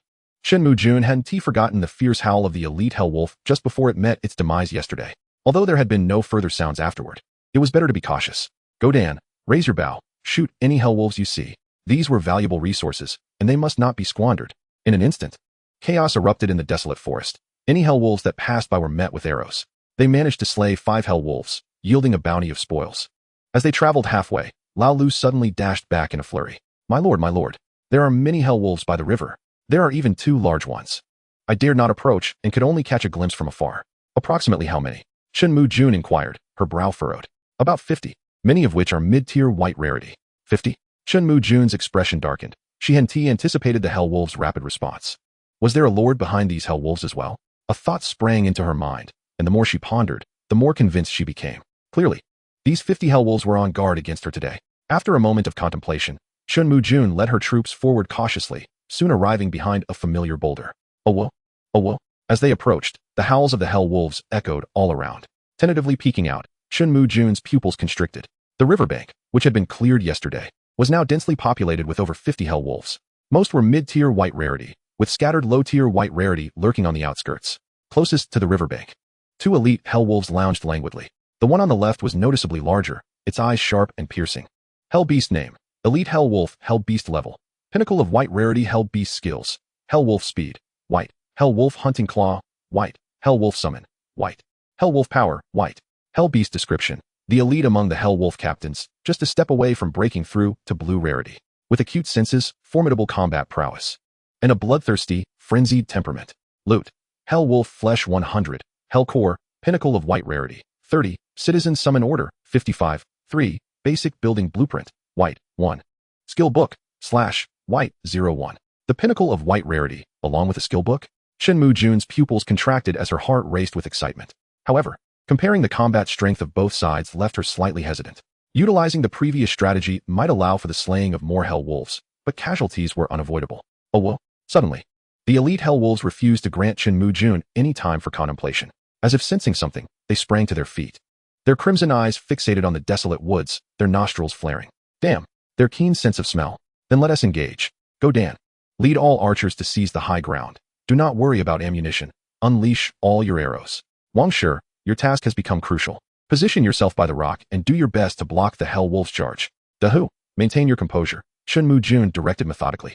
Go Dan and 10 other engineers quickly ascended the rocks. Whoosh, whoosh.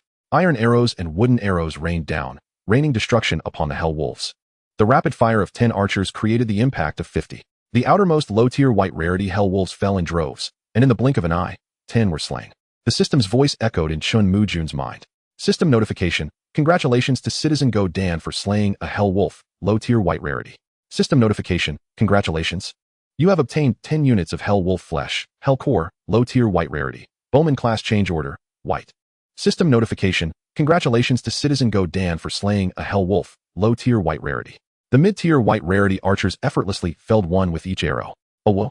This provoked the elite hell wolves behind, who let out a furious howl and transformed into a blur of darkness. Hell wolf speed. Perfect timing to test the prowess of my blade. Grasping her iron sword, Chen Mujun focused intently on the elite hell wolves. With a fierce grip, she swung downwards. Sword chi, go forth. Swish, swish. Two arcs of sword energy manifested, slicing through the air toward the enemy. Boom. Oh whoa.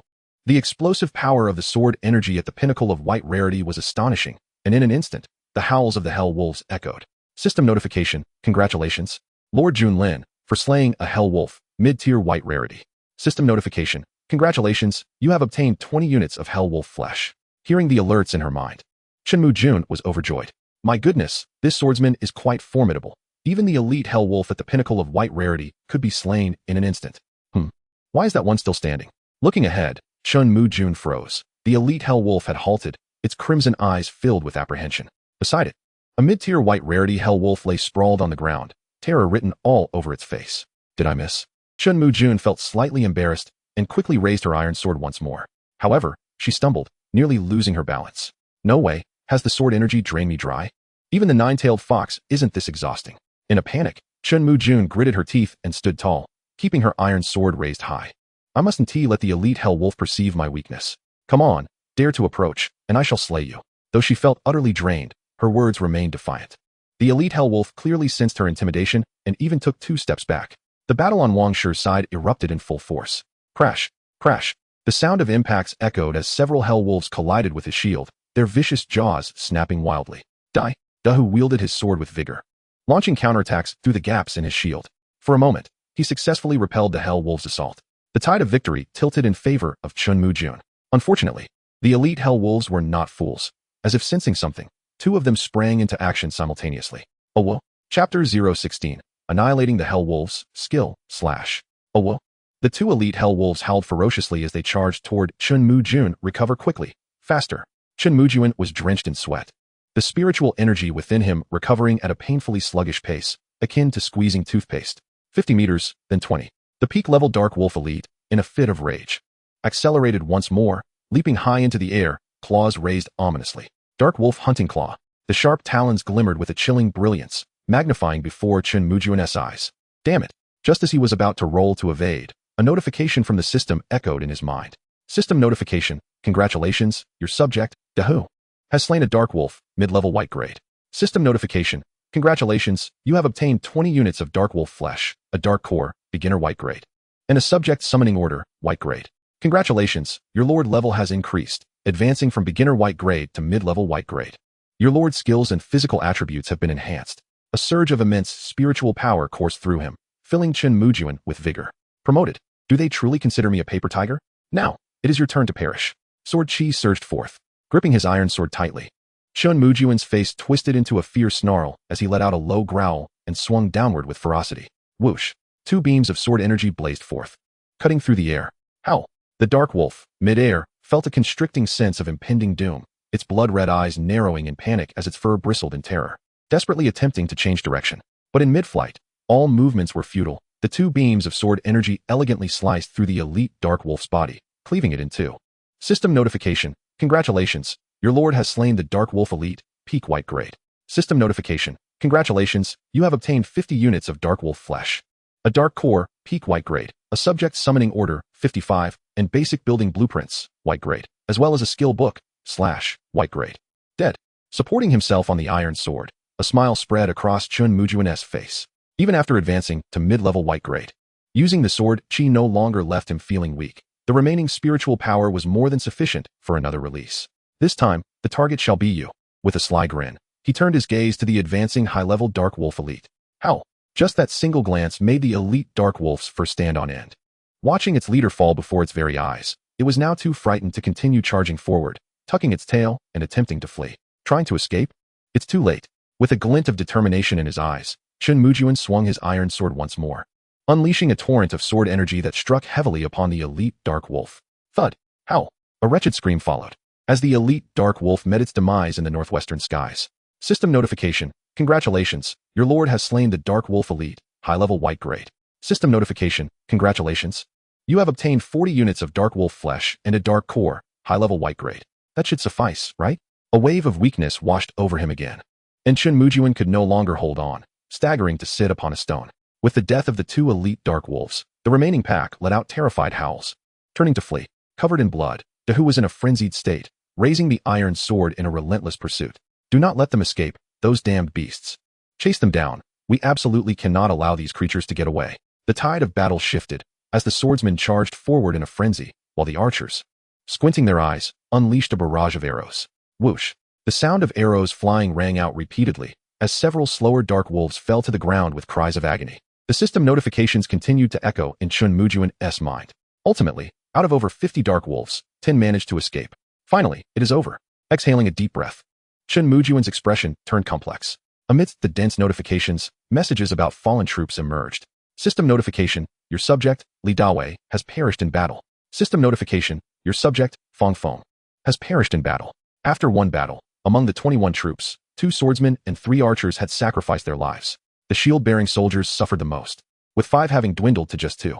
Each notification felt like a pale dagger, piercing Chen Mujun's heart and drawing forth crimson tears. Support all the injured brothers.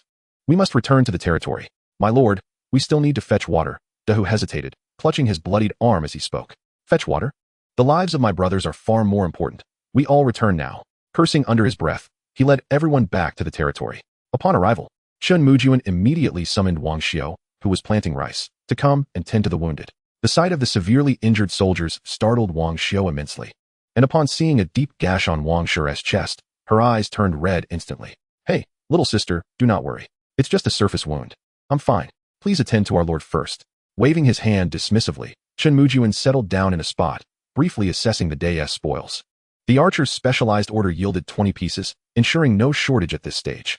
The subject's summoning orders, combined with the elite Dark Wolf's drop, amounted to 20 summons. Along with some white-grade equipment, it was sufficient to fully arm the remaining 12 troops. System, utilize the basic building blueprints. System notification, congratulations. Your lord has acquired a pharmacy, white grade. Basic building, pharmacy, white grade, enhances healing efficiency and can concoct simple ointments. A pharmacy? Chen Mujun nodded in satisfaction, casually handing the blueprint over to the 2nd Battalion. Among the basic buildings, this pharmacy was particularly useful, providing Wang Xiao with a place to work. Next came the most crucial loot, the skill book. Skill book, / white grade, applicable to sword-type generic troops, unleashes a powerful slash, delivering a tremendous impact against enemies. Learn. The description was standard, but Dahu and the others could also utilize it. However, with Chen Mujun's enhanced sword prowess, he could wield this skill to its fullest potential. Following this, Chen Mujun used the subject's summoning orders, summoning 20 new subjects.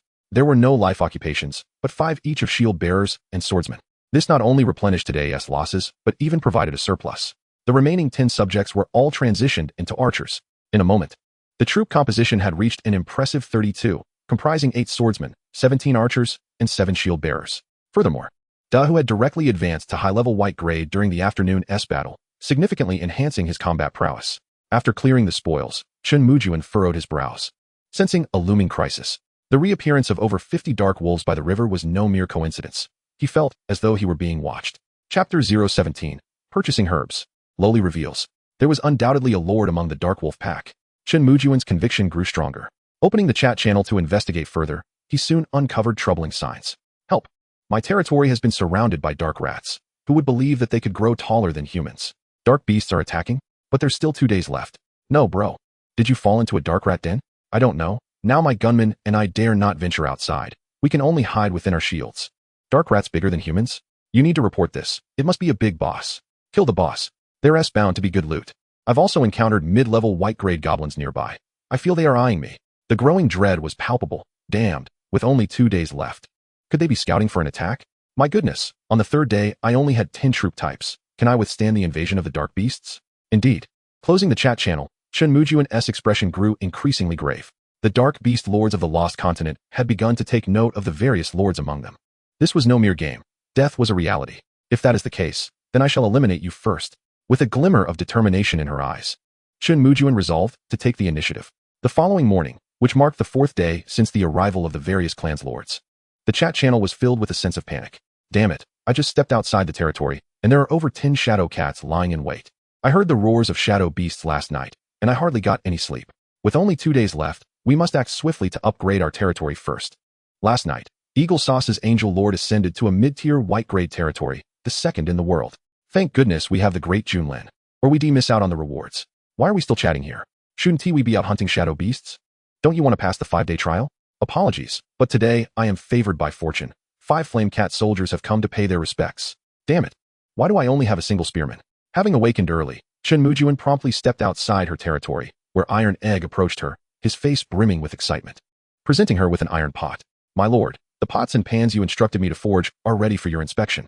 Chen Mujun, pleasantly surprised, examined the pot. It was indeed a bit rough, but functional nonetheless. Excellent.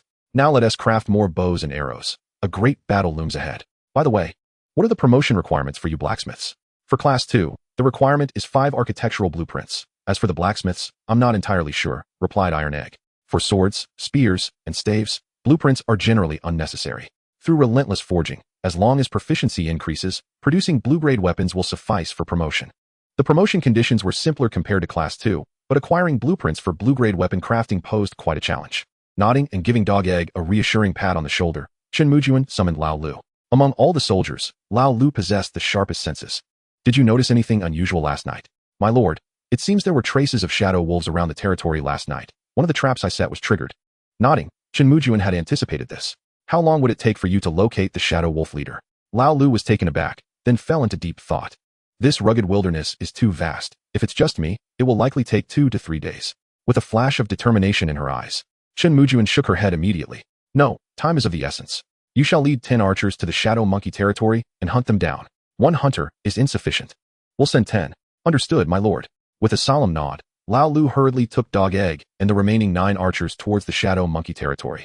Among the 9 archers, 6 veteran soldiers had all attained mid-tier white-grade status. As long as they did not encounter high-tier white-grade shadow monkeys, they would be fine. Having arranged for everything, Chen Mujun summoned 10 residents for the day. Among them was a burly butcher wielding a kitchen knife.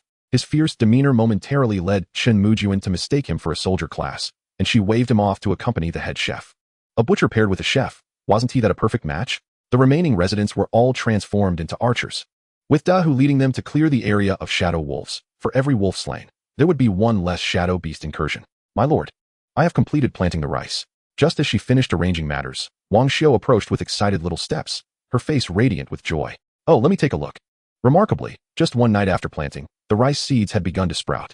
Crops, rice, growth cycle, 130, territory aura bonus, farmland aura bonus, growth cycle, 110. It will mature in just 10 days? Chen Mujun was pleasantly surprised that a mid-tier white-grade territory offered such a benefit. The thought of savoring fragrant rice in 10 days lifted her spirits significantly. Well done. Keep a close watch. Soon we'll be enjoying delicious rice.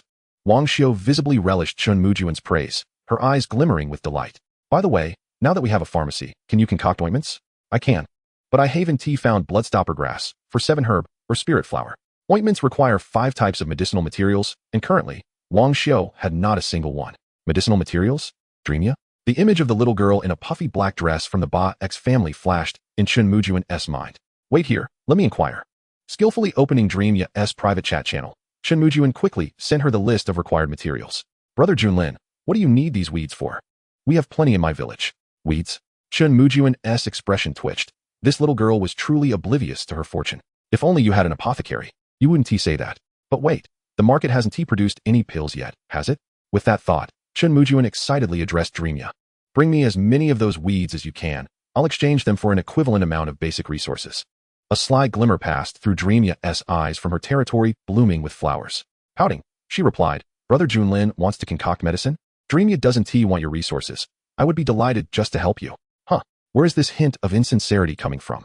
Chapter 018, 10 Hunters, High-Tier Swordsmen. The cheapest things in the world are often the most expensive. Chen Mujun understood this principle well. No need, just name your price. I'm looking to concoct herbal medicine. Ah, this is infuriating. Is he a titanium-grade straight man? Upon seeing Chen Mujun's reply, Dreamya gritted her teeth in frustration. Alright then, Brother Junlin can decide what's fair. After pondering briefly, Chen Mujun proposed a price, 5 types of medicinal materials for 1 set, requiring 10 units of basic materials. Soon, Dreamya traded over 10 sets of medicinal materials along with a few photos. Ahem, Wang Xiu, take these materials and start crafting the ointment. This is bloodstopper grass. And this is spirit flower. My lord, you are truly incredible.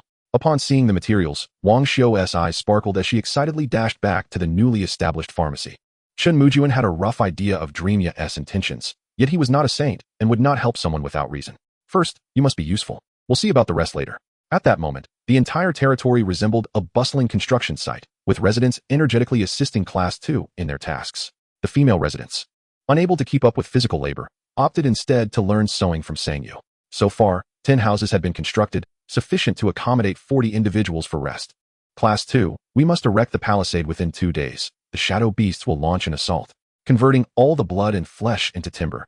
Chen Mujun aimed to fully develop the territory.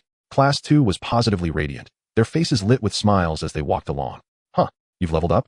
Suddenly recalling that the pharmacy blueprint would allow Class 2 to gather the 5 necessary blueprints, Chen Mujun quickly checked Class 2's attributes. Junlin Resident, Class 2. Resident level, high tier white grade. Occupation, architect, blue grade. Occupation enhancement, ability to construct buildings below white grade, elevating by 1 small tier. Resident skills, basic carpentry, white grade. House construction, white grade. Blacksmith shop construction, white grade. Conminter, 05. House construction, capable of building shelters against wind and rain. Houses are white grade, accommodating 4 individuals. Blacksmith shop construction, resident description, a blue grade builder, a miracle appearing during the new protectorate period, worthy of being favored by the goddess. Directly elevating white grade buildings by 1 tier, and even reaching high tier white grade. This made Class 2 the highest ranked individual within the entire territory.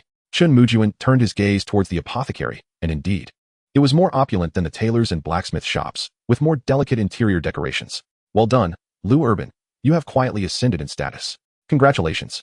Quickly select 5 apprentices to construct the fence. I require it to enclose the entire territory. Can it be accomplished within 2 days? Liu Urban, brimming with confidence, stood tall and nodded emphatically. Rest assured, my lord, 2 days is more than sufficient. My construction speed is remarkably swift.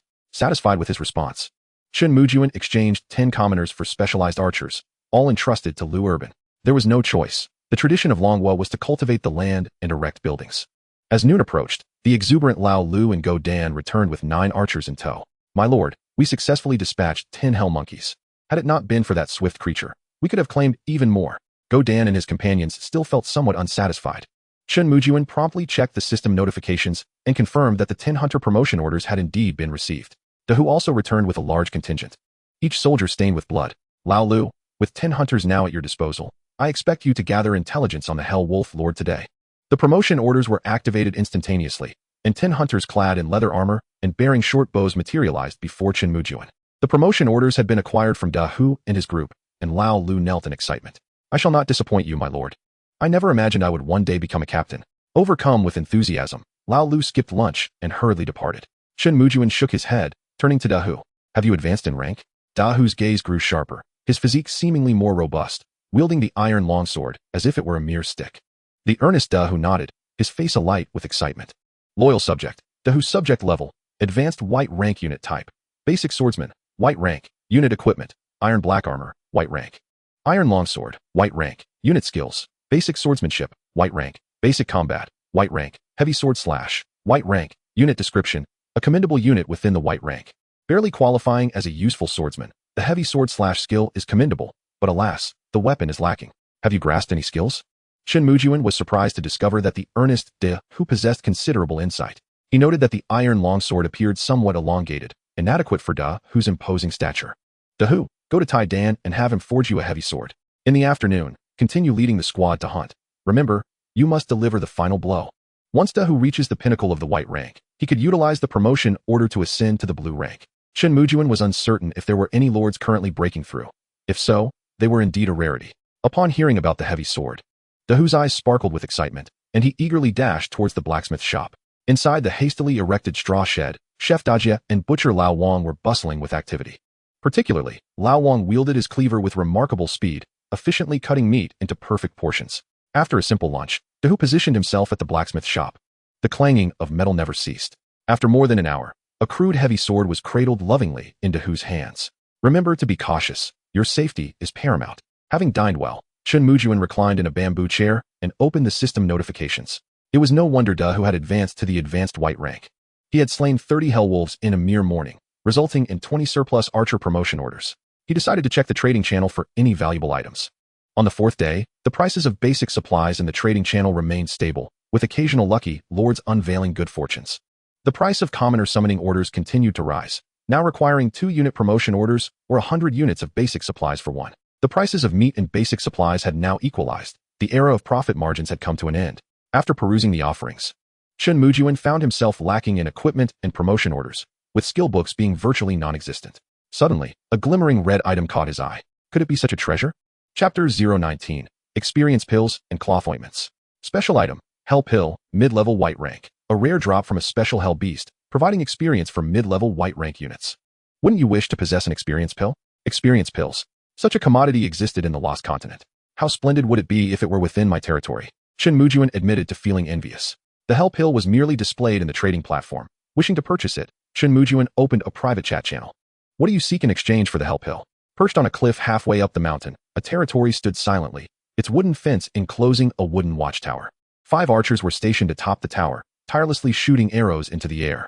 In mid-flight, a Hell Eagle, measuring 1.5 meters, flapped its wings, occasionally diving towards the ground. Within the territory, Lord Heya furrowed his brow. Damn it, 2-unit promotion orders, and they wish to exchange for my Hell Pill? What a dream. Blades and swords? What use are they to me? Junlin, as he scrolled through the private chat channel. The sudden mention of those 2 characters startled Heya. What do you wish to exchange for the Hell Pill? This was a formidable black pig lord. A smirk crept across Heya's face, a glimmer of amusement in his eyes. The significance of the Hell Pill needed no elaboration. It was earned through arduous effort in slaying mid-level white rank Hell Beasts. 5 commoner summoning orders and 5 archer promotion orders. Is he asking for too much? Chen Mujun was taken aback, a frown creasing his brow. Had this fellow mistaken him for a fool? Commoner summoning orders could only drop from mid-level white rank Hell Beasts, and he had not seen anyone selling them for such an exorbitant price. Even considering the low drop rate of the Hell Pill, this was utterly outrageous. After a moment of contemplation, Chen Mujun sent another message. 2 commoner summoning orders and 2 archer promotion orders. You are such a powerful lord, yet you are so stingy. Heya scoffed. Lord, in 2 days, the Hell Beasts will invade. I believe we all understand the importance of the Hell Pill. For commoner summoning orders and 4 archer promotion orders. Heya felt emboldened, confident that Junlin would surely acquiesce. However, after waiting 10 minutes, Heya was perplexed. After 20 minutes, he grew anxious. What is going on? Why is this not proceeding as expected? Lord, are you there? The price remains unchanged. Unlimited purchase. Did Chen Mujun intend to indulge such a character? If you wish to sell, sell. If not, then be gone. The who could still slay Hell Wolves and advance. Albeit it would take longer. Heya was instantly incensed, grinding his teeth in frustration. Damn these lords. Just a bit of luck. Once I break through, I will annihilate each of you. Looking up at the circling Hell Eagles in the sky, Heya sighed deeply, resigned to accepting the offer. This price was reasonable, and he was in dire need of ranged units. Even if given a land dragon on the mountainside, it would be of no use. The trade was swiftly concluded, and Chen Mujun was pleasantly surprised to discover that Heya possessed no less than 5 Hell Pills. Though Chen Mujun had no commoner summoning orders left, he could only scour the market for archer promotion orders. Holding the 5 dark inner pills in his hands, Chen Mujun felt a sense of fulfillment. He checked the system notifications, confirming that the 32 troops led by Da who had entered combat status. Occasional notifications of Hell Wolves being slain echoed, and the frequency was notably high. Were the Hell Beasts becoming restless? The density of the Hell Beasts had evidently increased. Chen Mujun even suspected that the riverbank was once again teeming with Hell Wolves. System notification. Your commoner hunter, Li Da, has perished. Chen Mujun's spirit surged. Swiftly opening the system notifications. Had something happened to Lao Lu? 10 minutes later, another hunter met his demise. Damn it. Where on earth have Lao Lu and the others run off to? Chen Mujun's expression was grave as he anxiously paced about the territory. Soon, news trickled in of 3 more hunters falling in battle, and within less than half a day, 5 out of 10 hunters had perished. A sigh of relief escaped him, as no further reports emerged during the subsequent hours, and Lao Lu's name was conspicuously absent from the list of casualties. My lord, I have completed the preparation of the ointment. Wang Xiao exclaimed, eagerly approaching Chen Mujun, her hands cradling a black ointment wrapped in burlap. An indescribable stench assaulted Chen Mujun's nostrils, causing his face to contort in disgust. This ointment has quite a peculiar odor, he remarked. Wang Xiao, slightly embarrassed, glanced at him. Yes, that's the scent of the ointment, as it contains stinky grass. Special item, burlap ointment, subpar, an ointment unworthy of any grade. Possessing a faint ability to staunch bleeding and restore stamina, albeit with a foul smell, doesn't it bring a touch of joy? Staunch bleeding and restore stamina. How effective is it? Chen Mujun inquired. For a knife wound, it could heal within half a day and also restore stamina, though I haven't measured the specifics. Healing a knife wound in half a day? Truly miraculous. Chen Mujun's eyes sparkled with hope.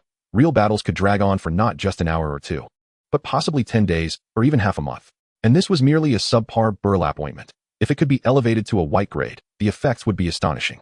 Wang Xiao, can you concoct a white grade ointment? Chen Mujun's gaze gleamed with anticipation. And no, I can't. Without a recipe, I cannot produce it. A recipe? Chen Mujun understood. Akin to the situation with Class 2 Ru, where buildings constructed without blueprints yielded no results. Very well, focus on producing the ointment. If you lack materials, inform me. Wang Xiao nodded, gradually acclimating to the peculiar scent of the burlap ointment in her hands. Selling it? That was clearly out of the question. His 47 troop types were barely sufficient. He could only devise a way to help Wang Xiao ascend in rank and improve the quality to see if mass production could be realized. My lord, Lao Lu and the others have returned. A villager, busy constructing a fence, shouted urgently. Chen Mujun's heart jolted as he hurried to the territory's entrance. 5 figures staggered back, their leather armor soaked in blood. Lao Lu appeared nearly unconscious, his body marked by numerous grievous wounds. Quickly, help them inside. The burlap ointment in his hands was perfectly timed, and Wang Xiao rushed over to assist with the treatment. My lord, I have discovered the lair of the underworld wolves. Lao Lu's news invigorated Chen Mujun. We will discuss it shortly. First, take a moment to rest. Chef, bring some water. Within moments, a bowl of water was hurriedly presented by the chef. Chen Mujun experienced the ointment's effects firsthand. The bleeding stopped instantly where it was applied. And Lao Lu's condition improved significantly. My lord, there are so many underworld wolves. Chapter 20. Fierce Sword Chi, Ferocious Great Tiger. The underworld wolves' lair is just a kilometer away. Separated by 2 mountains, Lao Lu recounted, sitting upright with gritted teeth. The 10 of us hunters ventured forth in a fan formation. Initially, we relied on our agility to easily evade scattered underworld wolves. However, as we delved deeper, my panic grew. Their numbers surged rapidly.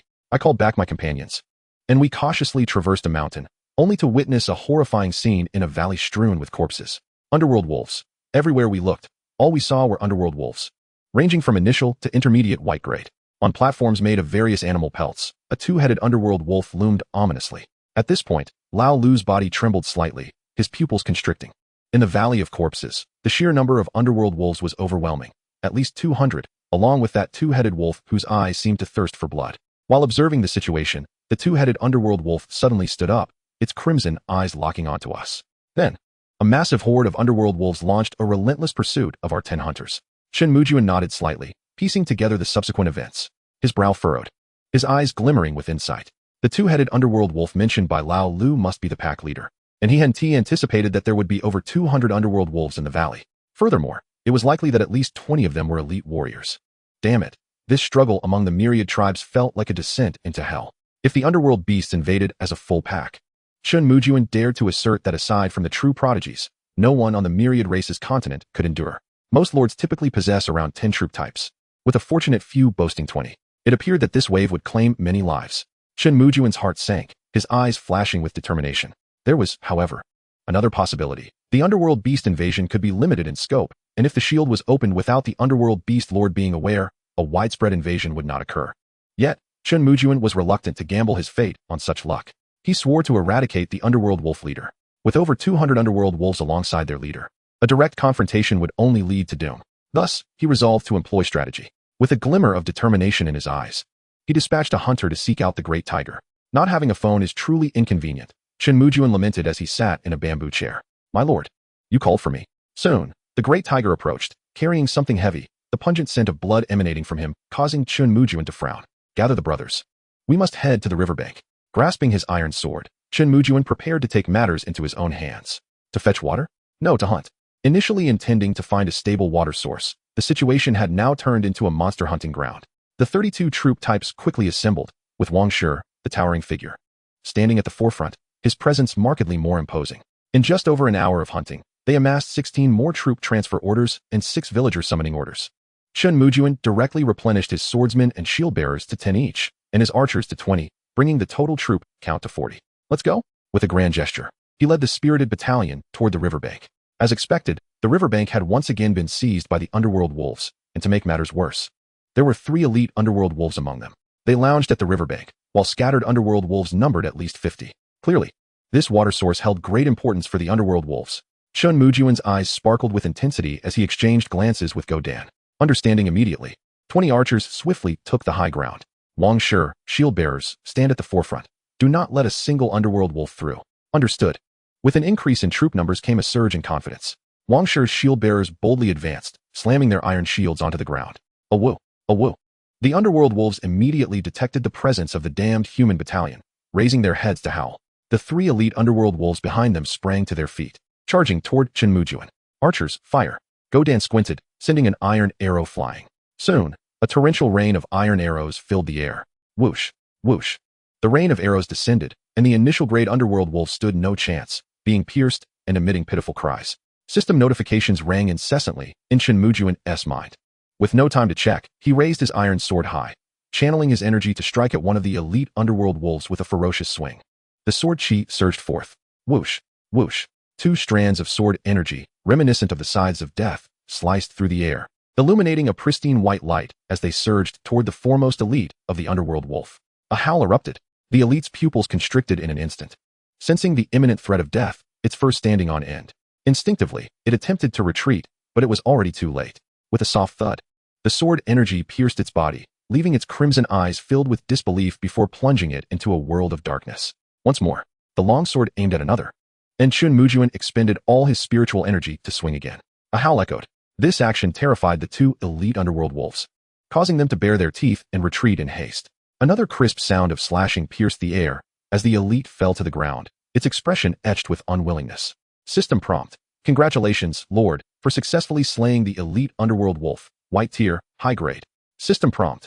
30 underworld wolf flesh, underworld core, white tier, high grade. Archer promotion order, white tier. Civilian summoning order, 55, basic building blueprints, white tier. System prompt. Congratulations, Lord, for slaying the elite underworld wolf, white tier, high grade. With 2 basic building blueprints in hand, Chen Mujun sank onto the ground, his spirits lifted. The remaining task is up to you, Dao, stay safe. Clang. The long sword clattered to the ground, and Chen Mujun lacked the energy even to move a finger. Rest assured, my lord. Gripping a heavy sword, Da's assault was characterized by bold strikes, capable of crushing mid-tier white underworld wolves with a single blow. The ensuing battle was overwhelmingly one-sided, under Wang Shi's rock-solid defense. No underworld wolf was able to breach their lines. They either fell to the archer's arrows or were pierced directly by the swordsman. Dahu aggressively targeted the elite underworld wolves, his movements swift and fierce. System prompt. Congratulations, civilian Dahu, for slaying the elite underworld wolf, white tier, high grade. System prompt. 30 underworld wolf flesh, underworld core, white tier, high grade. Archer promotion order, white tier. Civilian summoning order, 55, basic building blueprints, white tier. This battle was a resounding victory for the Lord. Chapter 021, Dahu's promotion. Elite swordsman. System prompt. Congratulations, your civilian shield soldier Wang Shi, white tier, mid-grade, has been promoted, white tier, high grade. System prompt. Congratulations, your civilian archer Dogdan, white tier, mid-grade, has been promoted, white tier, high grade. After a fierce battle, both Wang Shi and Dogdan ascended to the white tier, high grade, their bodies enveloped in a faint white glow. Wang Shi appeared even more robust, standing like a fortress, while Dogdan, with his squinting eyes, wore an expression that hardly inspired trust. Dahu, fetch water, return to the territory. Although there were wounded, the death toll surprisingly stood at 0. This filled Chen Mujun with immense satisfaction. The synergy of diverse troops unleashed formidable combat power. Alas, had there been a healer accompanying them, the fatalities could have been even further diminished. Clang. Dahu led the group to retrieve iron buckets forged by Tai Dan, filling them with water, one on each shoulder. As they returned to their territory, dusk gradually enveloped the land, and the howls of the underworld wolves faded into silence, likely subdued by Chen Mujun's earlier efforts. Seated in a bamboo chair, savoring roasted meat, Chen Mujun began to sort through the spoils of the afternoon. 3 elite underworld wolves yielded 3 basic building blueprints and 15 opportunities for civilian summoning. Among the 50 underworld wolves, a significant 30 were mid-tier white, guaranteeing 30 civilian summoning orders. Along with the flesh and various iron equipment and weapons, the haul was substantial. Chen Mujun promptly opened the 3 basic building blueprints. Pasture, watchtower. Tailor shop. Basic building. Pasture, white tier. Allows the construction of a 100-square pasture to raise underworld beasts, equipped with an evolution effect to transform underworld beasts into spiritual beasts. Basic building. Watchtower, white tier. Enables the construction of lookout towers, enhancing the vision and attack power of ranged attacks. The pasture could transform underworld beasts into spiritual beasts. And Chen Mujun immediately thought of the underworld wolf pups old Lu had brought back. After 2 days of attempting to tame them, he had realized the issue lay therein. The watchtower was a valuable asset. Once the territory's fences were completed, he planned to place one in every direction. The tailor shop? That would be listed on the trading platform immediately. In a single day, the 5th class, led by Ru Urban, along with 5 apprentices and 15 assistants, erected a fence encompassing the entire territory. Gazing at the unbroken line of fencing, Chen Mujun finally felt a semblance of security. Ru Urban. Take these 2 blueprints and ensure their construction begins tomorrow. Ru Urban, stunned, clutched the 2 building blueprints, his eyes wide. Are these truly the scarce blueprints? How could they be so plentiful in the hands of our Lord? What are you dawdling for? Tomorrow morning, begin assembling the watchtower. It is of utmost importance. I shall provide you with 5 civilians then. Ignoring Ru Urban further, Chen Mujun waved his hand to summon civilians. With a total of 35 opportunities, a throng of civilians appeared before Chen Mujun, kneeling on one knee. Salutations, Lord. Nodding, Chen Mujun began to scrutinize their attributes. Among the 35 civilians, 10 belonged to combat professions.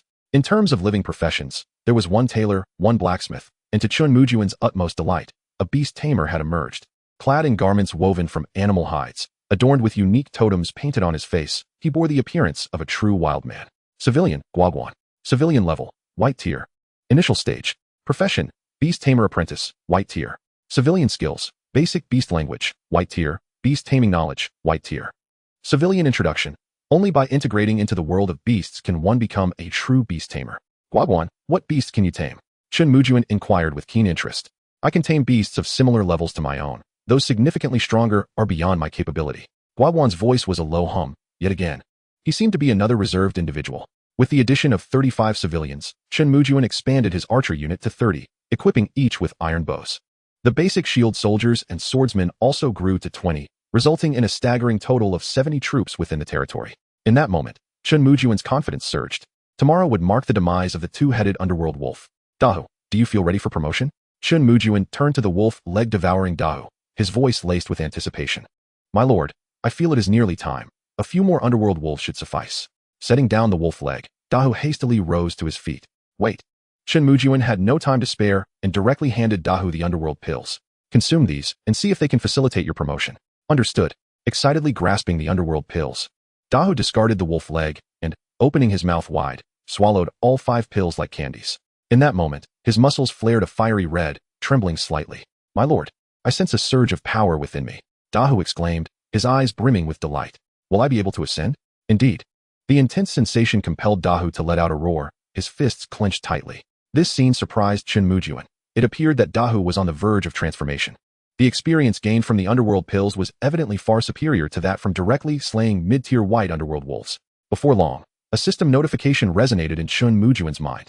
System prompt. Congratulations, civilian swordsman Dahu, white tier, high grade, has been promoted, white tier, pinnacle. Success. Post-promotion, Dahu's body radiated explosive muscle power, his gaze sharpened, and the naive demeanor he once bore had significantly diminished. Now is the time to utilize this. A smile crept upon Chen Mujun's lips as he opened his hand, revealing a greenish-blue token. Elite Swordsman Class Transfer Order, green grade and advanced unit for basic swordsman, endowed with heightened combat agility and formidable swordsmanship. Requirement. Peak proficiency as a basic swordsman of white grade. Dahu, take this, do not let me down. Still basking in the afterglow of joy, Dahu gazed at the green grade transfer order in Chen Mujun's hand, his mind buzzing with disbelief. The deluge of surprises was overwhelming, leaving him momentarily dazed. Is this truly for me? Enough with the pleasantries. Use it immediately. Nodding vigorously, Dahu grasped the green grade transfer order tightly. In an instant, a radiant beam of green light illuminated the entire territory, drawing the attention of the onlookers who were gnawing on wolf meat. Within that verdant glow, Dahu, who originally stood at 1.9 meters, surged to a towering height of 2 meters. His physique transformed from merely robust to strikingly well-proportioned, his gaze sharp and focused. System notification. Basic swordsman Dahu has successfully advanced to elite swordsman. Chapter 022. The Dark Wolf Leader. The 2-headed Dark Wolf Lord of the territory, Dahu's citizen level, green grade beginner unit name, elite swordsman, green grade. Unit equipment, iron black armor, white grade. Iron greatsword, white grade. Unit skills, elite swordsmanship, green grade. Dominant combat, green grade. Greatsword slash, green grade. Greatsword charge, green grade. Unit description, a basic green grade unit with commendable combat prowess, representing the mainstream of the myriad races on the continent. Salutations to the Lord. I am grateful for your generous gift. Overwhelmed with excitement, Dahu knelt on one knee, his eyes brimming with gratitude. Chen Mujun nodded in satisfaction. There exists a significant disparity between green and white grades, and at this moment, all skills received simultaneous enhancement. Currently, Dahu could effortlessly outmatch 10 versions of his former self. Surrounding him, the likes of Godan Wang and others gazed on with envy. All right, rest well tonight. We shall set forth tomorrow to purge the Corpse Valley. On the 5th day in the Lost Continent, the atmosphere had palpably thickened with tension. The system's notification echoed early in all lords' minds. System notification. 1 day remains until the end of the novice protection period. In an instant, the entire chat channel erupted. Oh no, how has time flown so swiftly? I can hardly comprehend that 5 days are about to conclude. Curse it, I only have 20 units. It's insufficient. Seeking citizen summoning orders. I am 18, female, and possess water resources. Who will exchange a few citizen summoning orders with me? I promise substantial rewards in the future. I urgently require some ranged unit transfer orders. I will trade basic melee transfer orders at a rate of 3 for 2. All basic resources were being offloaded at lightning speed. Missed this opportunity, and it would be lost forever. In a bid to withstand the impending invasion of dark beasts, lords began to sell their wares. Among the multitude of lords, some had undoubtedly acquired valuable items. Chen Mujun even spotted several skill books, though regrettably, they were not applicable to him. Financial constraints were utterly out of the question. Contemplating, Chen Mujun sent the construction blueprint for the tailor shop into the chat channel. Interested parties, please DM. Instantly, this message stirred considerable excitement within the group. Goodness, it's a basic construction blueprint. Is Lord Junlin so affluent that he has an excess? This is a rare find. A tailor shop means we can craft leather armor ourselves in the future. Alas, it's a splendid item, yet I am utterly unworthy. Only those lords aspiring to ascend to mid-level white-grade territories would consider purchasing, it seemed. Does anyone know which dark beasts drop basic building blueprints? They must be at least high-tier white-grade. I have yet to discover any mid-tier white grades. Ding ding ding. Suddenly, Chen Mujun's private messages soared to 999. A filtering process was necessary, but one particular skill book caught his eye. I acquired this by slaying a high-tier white-grade dark beast. It should rival your tailor shop. Skill book, Bullseye, white grade. Remarkably, it was a skill book for archers. Skill book, Bullseye, white grade. Passive skill, enhances archer range by 50. Chen Mujun's eyes lit up. This was indeed highly suitable for his needs. Equipping it to go Dan would significantly bolster his combat effectiveness. However, the drop rate for basic building blueprints, as one might surmise, was considerably lower than that of skill books.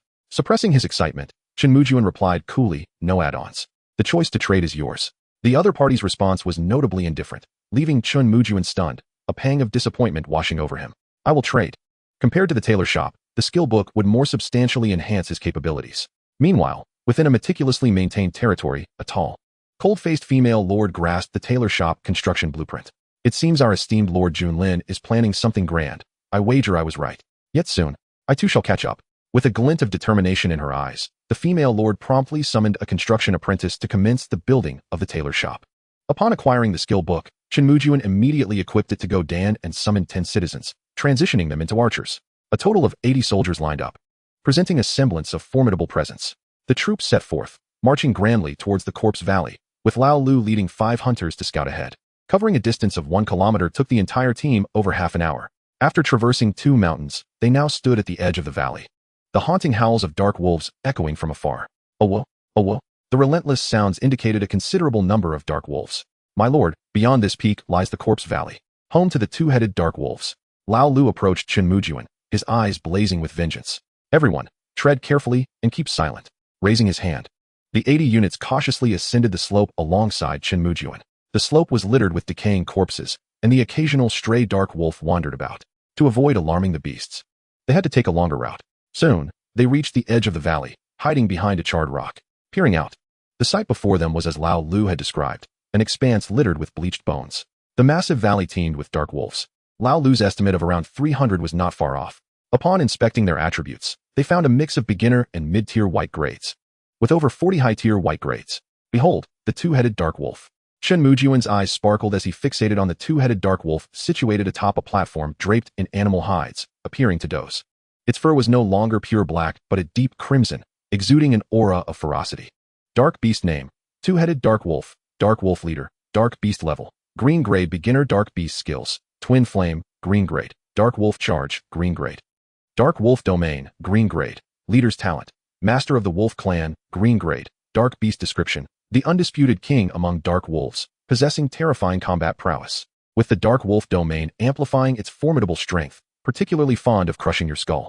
Loot: dark wolf flesh 100, dark core, green grade, 50, frostblade, green grade, 20, frostbow, green grade, 20, advanced building blueprints, green grade, 10, unit transfer orders, green grade, 5, 2-headed dark wolf pup 1, talent, master of the wolf clan 0001.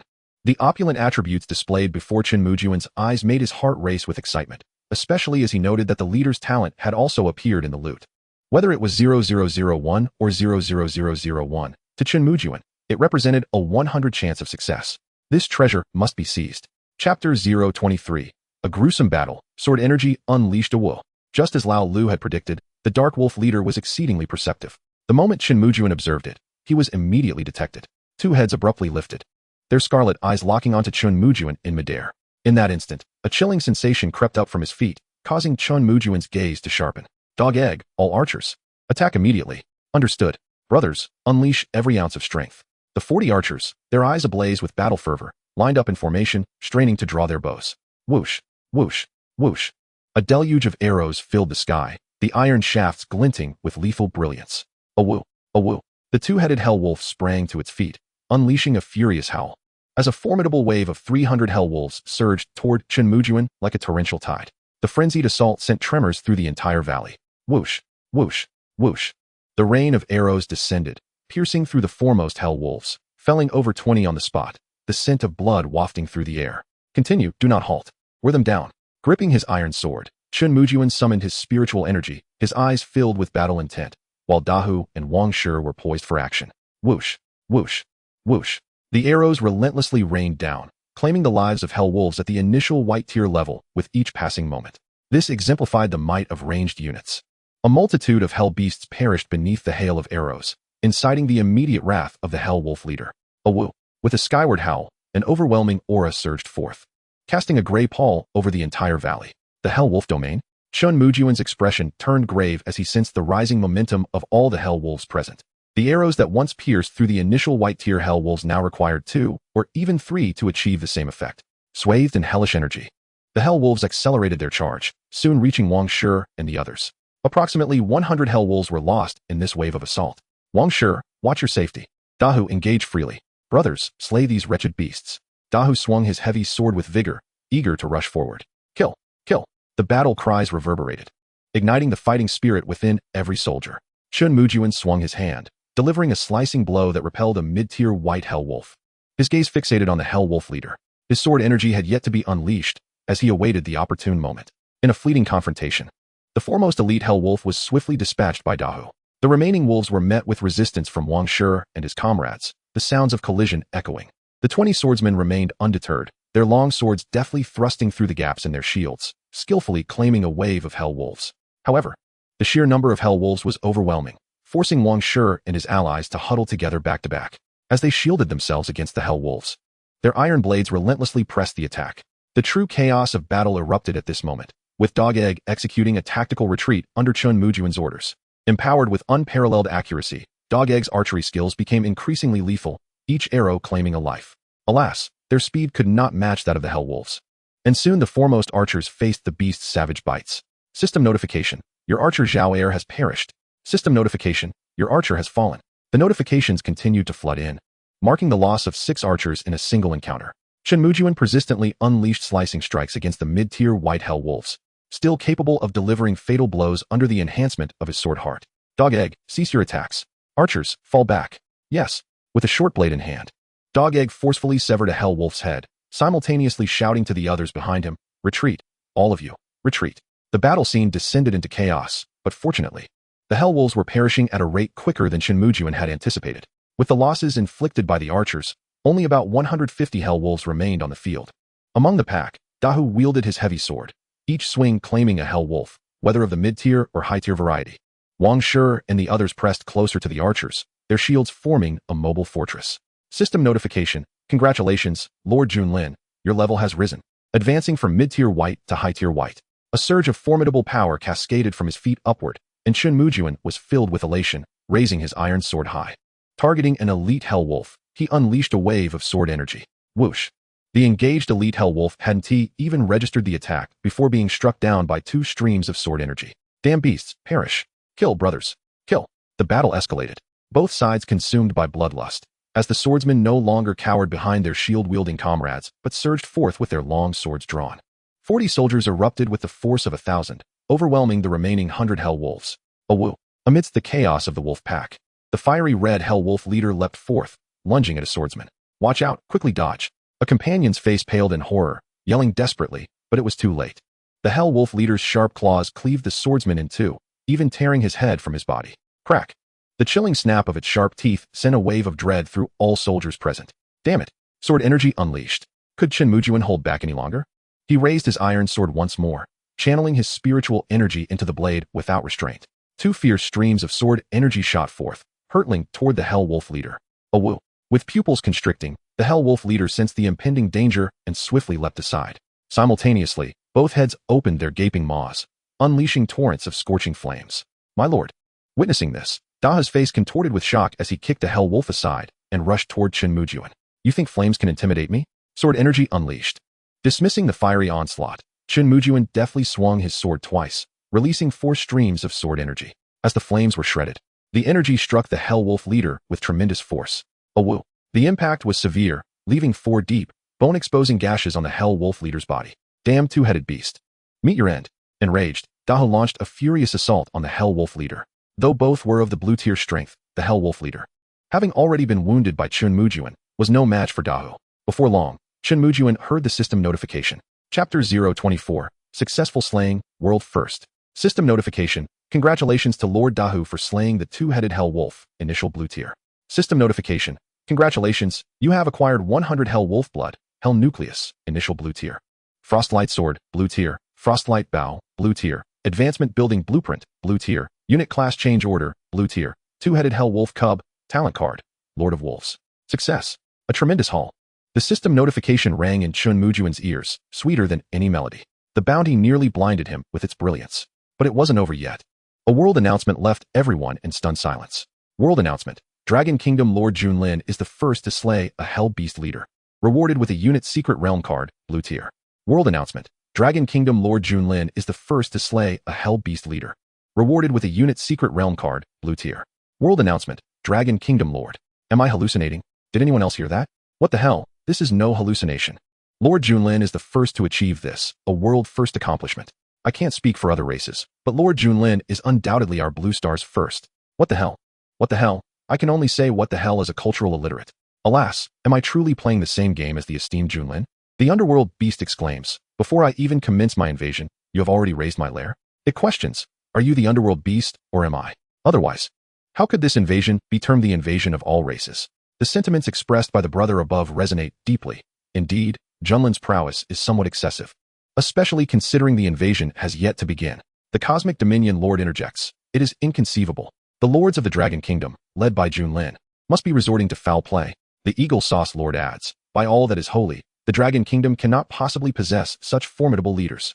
The Island Nation Lord proposes, Junlin, if you join our ranks, we shall provide you with the finest resources. The Bear Lord remarks, Junlin is the epitome of masculinity. It is but a matter of time before we clash in battle. Within the obsidian abyss, the Lord, gripping a skull, gazes with icy eyes. Once more, the innocent white jade skull faces a tragic demise. Damn it, how did he manage such a feat? Has he already cultivated elite troops of the blue tier? In the gently glowing territory of Eagle Sauce, Rona's expression darkens to an extreme. Seth, can your knightly legion hunt down the underworld beast leader? Clad in heavy armor. Seth kneels, his knightly sword in hand. My lord, my subordinates cannot overcome the underworld beast leader unless we ascend to the blue tier. Disappointment washes over her as Rona gazes skyward. Junlin, how on earth have you achieved this? Across various nations, the finest heroes regard Chen Mujun as their greatest adversary due to 2 world announcements. At this moment, Chen Mujun is momentarily stunned. He never anticipated that he would be the first to achieve such a milestone. He hastily slays the underworld beast and returns to his territory. With the underworld wolf leader vanquished, the remaining wolves pose little threat, swiftly obliterated under the rampage of the mad tiger. My lord, look what I have discovered. Suddenly, Old Six approaches, his face brimming with excitement. Chen Mujun glances down to find Old Six cradling 3 newborn underworld wolf pups, still with their eyes closed. Indeed, he is now a rancher. Realization dawns upon Chen Mujun. Old Six, how many of these little wolf pups are there? There are several more, an entire litter. Quickly, bring all the pups. Not a single one shall be left behind. Understood. Upon returning to the territory, Chen Mujun assesses the damage. 80 troops suffered near half their number in this skirmish. 20 archers fell victim to the charge of the underworld wolves, perishing in battle. The shield bearers and swordsmen also sustained injuries, with their ranks halved. However, Chen Mujun finds solace in the fact that the remaining 40 troops have all been promoted to the mid-tier of the White Grade. Even the earliest arrivals, like the Little Tiger and Li Da, have ascended to the high tier of White Grade. Next comes the spoils of war. 300 underworld wolves is no trivial bounty. Among these, 40 elite wolves grant Chen Mujun 40 basic building blueprints. Gazing at the pile of blueprints, Chen Mujun's eyes gleam with excitement. This is the most formidable resource available at present. While others toil for their territories to advance to 5 types of buildings, he is poised for wholesale production. Restraining his immediate urge to dive in, he continues to examine his findings. 3 skill books, one for the shield bearer's powerful shield assault, another for the cavalry's rapid charge, and the final one for the mage's flame jet. The first 2 are manageable, but the flame jet leaves Chen Mujun momentarily dazed. Mage troops? It seems he does not possess any. The elite underworld wolves have contributed a staggering 120 citizen summoning orders and an additional 160 archer class transition orders. 120 summoning orders are sufficient to compensate for today's losses, with some despair. Now, the main event, the spoils dropped by the underworld wolf leader. Rubbing his hands together, Chen Mujun unveils the advanced building blueprint. A flash of azure light reveals a peculiar blueprint before him. Building, watchtower, blue tier. Equipped with a lookout function, capable of observing a 5-kilometer radius of the territory, allowing real-time communication with the troops within the observed area. A watchtower? Is this not akin to a telescope? And the ability to communicate with troops in real time? It is a telescope combined with a telephone. Chen Mujun is elated. If the functionality is as the interface describes, he could command thousands of troops without ever leaving his abode. This is no mere blue-tier building. It is a divine artifact. Suppressing his overwhelming joy, Chen Mujun takes out the blue-tier transition order and opts to use it. A flicker of azure light reveals a light cavalry transition order in his hand. Like cavalry, blue tier possesses exceptional mobility, automatically mastering the combat techniques of cavalry. Requirement: basic cavalry, peak white tier. A cavalry transition order?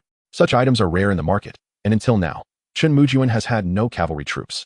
This leads to the 2-headed underworld wolf pups. Chen Mujun retrieves a black and red marbled underworld beast egg, studying it thoroughly. Unfortunately, it has yet to hatch, revealing no information. Setting it aside, he excitedly takes out a talent card. Talent card: Master of Wolves, blue tier with this talent. All wolf-type troops under your command receive a 20 increase in combat power. A 20 increase in combat power for wolf-type troops. Chen Mujun's pupils constrict. This talent is formidable. If he had wolf-type troops, the combat power enhancement would be astounding. However, he awkwardly realizes that he currently possesses only a single 2-headed wolf pup, rendering this talent's full potential unattainable. Chapter 025. Reviewing the harvest, the pet wolf pup. Wolf pup wolf. Suddenly, an idea strikes Chen Mujun. Old 6. How many underworld wolf pups did you bring back? 30. With some training, I shall have my hunting dogs. Old 6 rushes over, cradling a wolf pup with great affection. 30 underworld wolf pups is not an insignificant number. Chen Mujun nods slightly, a vague conception forming in his mind. Now, it is time to open the treasure chests. Starting with the blueprints. With 40 blueprints in hand, Chen Mujun feels an unprecedented sense of abundance after all these days of toil. Rubbing his hands together, a burst of pure white light flickers, followed by a cacophony of notification sounds filling his ears. System notification: congratulations, Lord. You have acquired the basic building blueprint. Stable, white tier. System notification: congratulations, Lord. You have acquired the basic building blueprint. Watchtower, white tier. System notification: congratulations, Lord. You have acquired the basic building blueprint. Farmland, white tier. The delightful symphony of notifications is exceptionally pleasing. 40 blueprints are sufficient to equip the territory comprehensively. 4 farmland blueprints finally allow for half an acre, enabling the cultivation of more fruits and vegetables. Basic buildings such as stables, warehouses, taverns, rice shops, and mills are now readily available. For enhancing combat power, the city gate, watchtower, barracks, and battle flag illuminate Chen Mujun's eyes with hope. Building blueprint: wooden city gate, white tier. How could a territory exist without a gate? Strengthens wall defense by 50, provided there is a wall. Building blueprint: simple barracks, white tier. A resting place for troops, enhances recovery, and slowly increases experience. Barely sufficient. Building blueprint: tattered battle flag, white tier. A building for troops, enhances one chosen troop type's combat power by 10. Merely white tier, do not expect much strength. Excited, Chen Mujun promptly calls upon Lu Urban, as he gazes at the blueprint resembling a book. The esteemed blue-tier architect's eyes widen, and his breath quickens. My lord, are all these blueprints for buildings? Calm down, we are all blue-tier architects here. Why such astonishment? They are merely 40 building blueprints. Here you go. My heavens. Lu Urban nearly faints as his eyes roll back, taking quite a while to process the information. This is simply marvelous. I, Lu Urban, shall finally have my day of glory. Cradling the 40 building blueprints, Lu Urban's expression resembles that of a pilgrim in awe. Enough with the theatrics. This is merely the beginning. All remaining redundant blueprints should be entrusted to your apprentices, with the aim of nurturing several more architects. Indeed, Chen Mujun has no intention of trading the leftover designs, as the territory is destined to expand significantly, and relying solely on Liu Urban will prove to be overwhelming. Each Liu Urban can mentor 5 apprentices, and once they successfully transition into architectural apprentices, they can rapidly enhance their skills using these architectural blueprints, ultimately reaching the level of blue quality. After dismissing the increasingly impatient Liu Urban, Chen Mujun promptly utilized 120 citizen summoning orders. With a dazzling flash of pure white light, 120 citizens appeared in unison before Chen Mujun, an impressive sight indeed. All hail the Lord. As Chen Mujun gazed at the throng of citizens, excitement bubbled within. These are truly my treasures. Rise, rise. Among the 120 citizens, aside from the existing shield soldiers and swordsmen, there were surprisingly 10 basic cavalrymen. It was as if a pillow had been delivered just when she was feeling drowsy, particularly since she possessed a light cavalry promotion order. Citizen name, Mata. Citizen level, white quality, beginner. Unit type, basic cavalry, white quality. Unit equipment, tattered leather armor, subpar. Iron lance, white quality. Unit skills, basic horsemanship, white quality. Basic spear technique, white quality. Unit description, a novice cavalryman with a rudimentary understanding of horseback riding, devoid of mounts, and currently lacking combat capability. The panel indeed indicated a rather mediocre combat ability, and the miserly system even failed to provide them with horses. Accustomed to such circumstances, Chen Mujun instructed them to stand in a line while she continued to examine the other citizens. The available professions were numerous: farmers, chefs, lumberjacks, fishermen, fruit growers, and bricklayers. As for those without professions, she directly purchased promotion orders for shield soldiers and swordsmen from the trading channel. She replenished the basic shield soldiers and swordsmen to 30 each, and the basic archers to 50. With the additional 10 basic cavalrymen lacking combat capabilities, Chen Mujun's army swelled to a total of 120. Additionally, there were 5 hunters, and at this stage, further expansion was unnecessary. With the inclusion of these 120 citizens, the entire territory instantly became vibrant. Laughter and joy resonated throughout. Although Liu Urban found himself utterly exhausted, tirelessly commencing the construction of houses and barracks. Fortunately, each barrack could accommodate 20 soldiers. Otherwise, the construction team would surely be overwhelmed. After arranging all the citizens, Chen Mujun suddenly heard a crisp cracking sound. Crack. It was faint yet remarkably clear, causing her to momentarily freeze before swiftly turning her head. The egg of the 2-headed wolf cub had begun to hatch. Crack. The sound of breaking continued, indicating that the little creature within was struggling.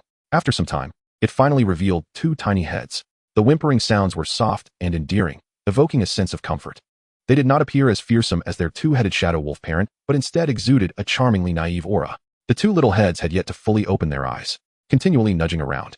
Their fur was entirely snow white, distinctly beautiful, unlike their father's. What an adorable little creature, Chen Mujun exclaimed, affectionately petting the little wolf cub and examining its attributes. Spirit beast name, 2-headed wolf cub. Spirit beast ownership, unclaimed, blood oath required. Spirit beast level, white quality, beginner. Spirit beast aptitude, blue quality. Spirit beast skills, none. Blue quality aptitude. Chen Mujun was taken aback, as this was the first time she had encountered such an introduction. It likely indicated the potential for eventual advancement to blue quality. Without hesitation, she bit her finger and pressed it against the little wolf cub's forehead. A flicker of blood-red light illuminated, establishing a faint connection between her and the 2-headed wolf cub. The cub sensed this and immediately leapt into Chen Mujun's embrace, nuzzling against her. Grow strong and carry me across the world. Chen Mujun envisioned herself riding on the back of the 2-headed wolf, conquering all corners of the realm. After purification, shadow beasts were renamed spirit beasts, and the ranch's effect was to evolve shadow beasts. Could the shadow wolf cubs inside also be claimed through blood oath? If so, a spark of inspiration ignited in Chen Mujun's mind. Mata, take 9 cavalrymen and follow me. Chen Mujun headed straight for the ranch, where Lao Lu and Guaguan were currently occupied. 30 little shadow wolf cubs were restlessly howling within the ranch, their cries tinged with sorrow. Having just arrived in a new environment, they clearly struggled to adapt, and Guaguan was soothing each one individually. Despite lacking professional skills, Guaguan possessed remarkable methods. Any shadow wolf cub that received his comfort gradually settled down. In fact, the dark aura surrounding them began to dissipate, their fur still black, but losing its cold and gloomy appearance. Is this the effect of purification? Intrigued, Chen Mujun examined the information of one small shadow wolf cub. Spirit beast name, shadow wolf cub. Spirit beast ownership, unclaimed, blood oath required. Spirit beast level, white quality, beginner. Spirit beast aptitude, white quality. Spirit beast skills, none. Compared to the 2-headed wolf's aptitude, these shadow wolves were all merely of white quality, indicating a low upper limit. Could shadow wolves serve as mounts? Chen Mujun turned to Mata, who, along with the 10 basic cavalrymen, looked on with wide eyes, nodding eagerly. Absolutely. This is even better than horses. Lord, Do we truly get to choose for ourselves? Of course. What else would be the point of bringing you here? Take good care of the shadow wolves you select. If they perish, you'll have to run. Evidently, it was indeed feasible. Although lacking wolf-type units, Chen Mujun possessed wolf riders, and the innate talent of being the wolf's master came into play. Guaguan, make sure to keep a few shadow wolves for breeding. This ranch will specialize in raising these little ones. Horses? Who would need them once shadow wolves were available? By the way, Guaguan, how long does it take for these shadow wolves to grow? Observing the shadow wolves, which were only the size of a football, Chen Mujun was particularly interested in this aspect. Lord, if there are enough shadow cores, these little ones will grow rather quickly, Guaguan replied, holding a wailing little shadow wolf. Shadow cores? Chen Mujun was momentarily taken aback, not realizing that shadow cores had such an effect. Until now, she had believed they were solely for upgrading buildings. She quickly checked the number of shadow cores in her territory. Territory resources, white quality, beginner shadow cores, 685, white quality, intermediate shadow cores, 120, white quality. Advanced shadow cores, 50, blue quality, beginner shadow core, 1. Without hesitation, she produced 300 white quality, beginner shadow cores. Are these enough for them to grow? Woo, woo. As the small mountain of shadow cores appeared, the little shadow wolves, drawn by the scent, scampered over, whimpering incessantly. That's sufficient. Plenty. Guaguan exclaimed joyously, hastily feeding the shadow cores to the little wolf in his arms. Crack. Even the newly born shadow wolf had remarkably sharp teeth, swallowing the entire core in no time. Following that, Guaguan produced a second core, which was also devoured without hesitation. They really have grown. The little shadow wolf, having consumed 2 white quality, beginner shadow cores, had visibly increased in size. Continue feeding them. They will soon become large shadow wolves. Lord, just 2 at a time will suffice. Overeating can lead to indigestion for the little shadow wolves. Alright, fine, you take care of them properly. That afternoon, the entire Junlin territory embarked on a fervent construction spree. The great tiger and his companions did not venture far, instead conducting a thorough search for the nether beasts around their territory. Following the slaying of the nether beast lord, the number of nether wolves had visibly diminished. All the lords across the lost continent were anxiously preparing for the impending war the next day. As night fell, the temperature across the lost continent plummeted sharply, with the biting cold wind chilling one to the bone. In the chat channel, the lords were particularly restless. Why does this final night's cold wind feel increasingly piercing? Is another day drawing to a close? I feel as though I have accomplished nothing today. With only one night remaining in the countdown, are there any among you willing to sell citizen summoning orders? I would exchange a class change order for one. I finally have 30 troop types. I hope to survive safely through tomorrow. To the esteemed ones above, surely we can get through this safely, right? I only have 20 troop types. Oh dear, I pray that only a few nether beasts will attack tomorrow. I have only 10 troop types. May I inquire what levels your troop types have reached? Why am I only at mid-tier white quality? I possess high-tier white quality, but just one. The rest are all mid-tier white quality. In this anxious night, the lords found it hard to sleep, their messages in the chat channel fluttering like snowflakes. Chen Mujun had indeed discovered some valuable items. A basic structure, the beacon tower, which conveys information and is worth 5 citizen summoning orders. And a spear goblin class change order, valued at 1 citizen summoning order. After a brief perusal, Chen Mujun found nothing of further interest, closed the chat channel, and exited the territory. On the final night before the nether beast's invasion, Liu Urban was leading 5 apprentices and 20 citizens in a fervent construction effort. 5 military camps had been erected, each spacious enough to accommodate 20 straw mats. Chen Mujun's gaze fell upon 3 fluttering flags on the military camp square. Basic structure, tattered military flag, white quality, not yet bound to troop types, enhancing troop combat power by 10. System, bind to basic shield soldiers, basic swordsmen, basic archers. System notification, troop binding to military flag successful. As the system prompt echoed, Wang Shi and the others curiously clenched their fists. What is happening? Why do I feel so much stronger? I feel the same. It's quite astonishing. My lord, it must be your blessing. The others hurriedly emerged from the military camp, their faces filled with admiration for Chen Mujun. Rest well, there's a great battle tomorrow. Do not let me down. Understood, my lord. Nestled in his comfortable bedding, Chen Mujun was enveloped in a hand-stitched linen blanket by Song Yu, sleeping soundly. The next morning, he was awakened by the deafening sound of system notifications.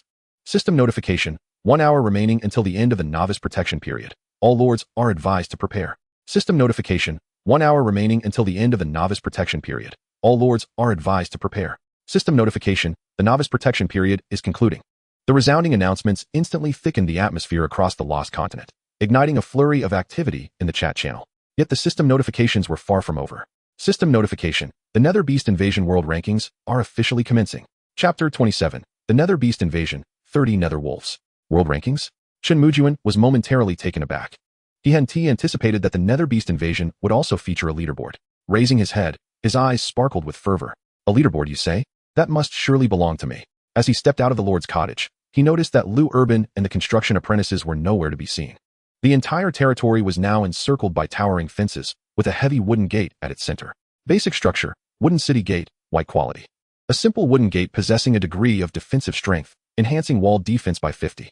The gate was constructed from stout wooden beams, tightly bound with thick hemp rope. To Chen Mujun's delight, a tall watchtower had been erected on both sides of the gate and at either end of the fence. At that moment, 2 archers were stationed atop the watchtower, vigilantly observing the surroundings. It was evident that Liu Urban and his team had been working overtime. They were likely fast asleep in the nearby houses. The Great Tiger and his companions had gone to bed early the previous night and were now full of vigor and fighting spirit. Excellent. Today we'll witness a grand battle. I expect all of you to be fully alert. Charge! Charge! Armed with their weapons, the Great Tiger and his companions were visibly exhilarated. With 50 archers, Chen Mujun stationed 10 along one side of the fence, with another 10 on standby. The same was done for the shield soldiers and swordsmen. Now, all that remained was to await the appointed time. Opening the chat channel, the lords within were equally restless. I can't believe the Nether Beast invasion features a leaderboard. Dragon Kingdom brethren, we must remain vigilant. I strongly suspect there will be rewards for the top position. Mighty ones, let us give it our all. Who do you think will claim first place on this leaderboard? Surely it will be our Dragon Kingdom's esteemed lord. The second place, the Holy Light territory, is also formidable. I hear it's led by a female lord. The third, the Undead Sovereign, should not be underestimated. Even the name suggests complexity. Chen Mujun keenly observed the names of several lords, including Eagle Sauce's Holy Light Lord, John Bull's Undead Sovereign, and the Fire Shadow Village of the Island Nation. These were all prominent figures, advancing rapidly. After mentally noting these names, Chen Mujun turned toward the 2-story tower adjacent to the Lord's cottage. Building, watchtower, green quality. Equipped with observation capabilities, allowing one to survey a 5-kilometer radius of the territory and communicate in real time with troops within that range. Building name, watchtower. Building level, green quality. Initial stage. Upgrade conditions, 1,000 units of stone, 1,000 units of wood, 1,000 units of sand, 100 green quality initial stage nether cores, green quality mid-tier territory. Building description, equipped with observation capabilities, allowing one to survey a 5-kilometer radius of the territory and communicate in real time with troops within that range. Truly a remarkable green quality structure. The 2-story tower was built with an antique charm, and the spacious second floor even featured a 2-square-meter mirror. A chair sat before the mirror, causing Chen Mujun to ponder. A display screen?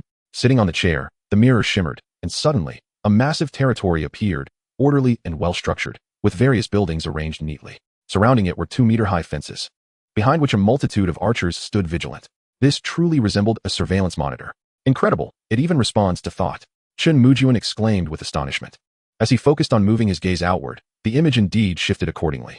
Simultaneously, Chen Mujun learned the mirror's name, the viewing mirror. Great Tiger, can you hear my voice?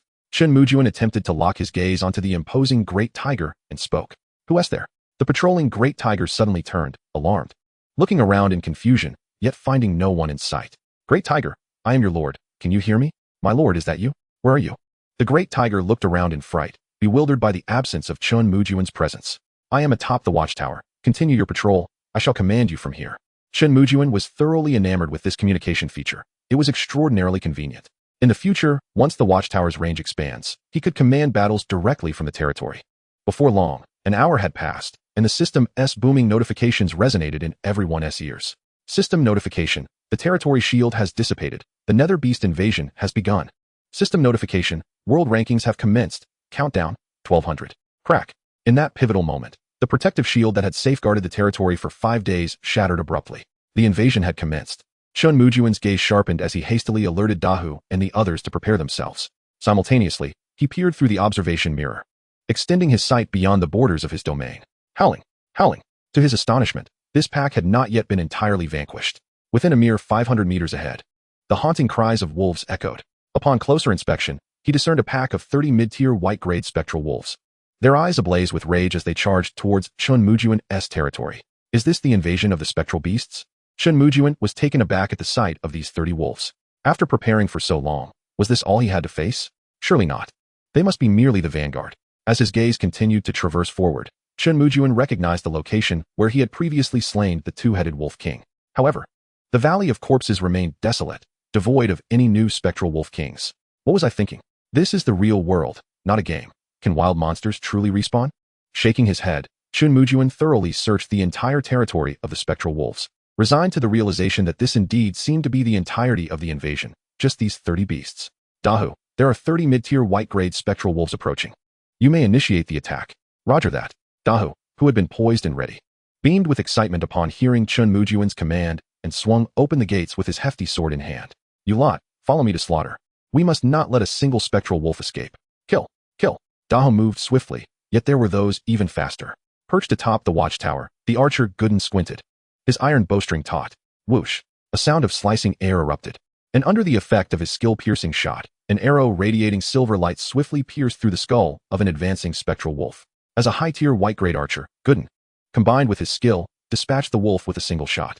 System notification: congratulations to the citizen Gooden for slaying a spectral wolf, mid-tier white-grade. System notification: congratulations. You have acquired 30 units of spectral wolf flesh. Gooden, who gave you permission to steal my kill? Chapter 028. A resounding victory, swift execution. Dahu, who permitted you to claim my kill? Dahu, infuriated, hefted his sword and strode forward with determination. Howl. The frenzied 30 spectral wolves showed no sign of fear, charging recklessly ahead. Gooden, unfazed by Dahu's cries, loosed arrows with increasing speed. Whoosh, whoosh.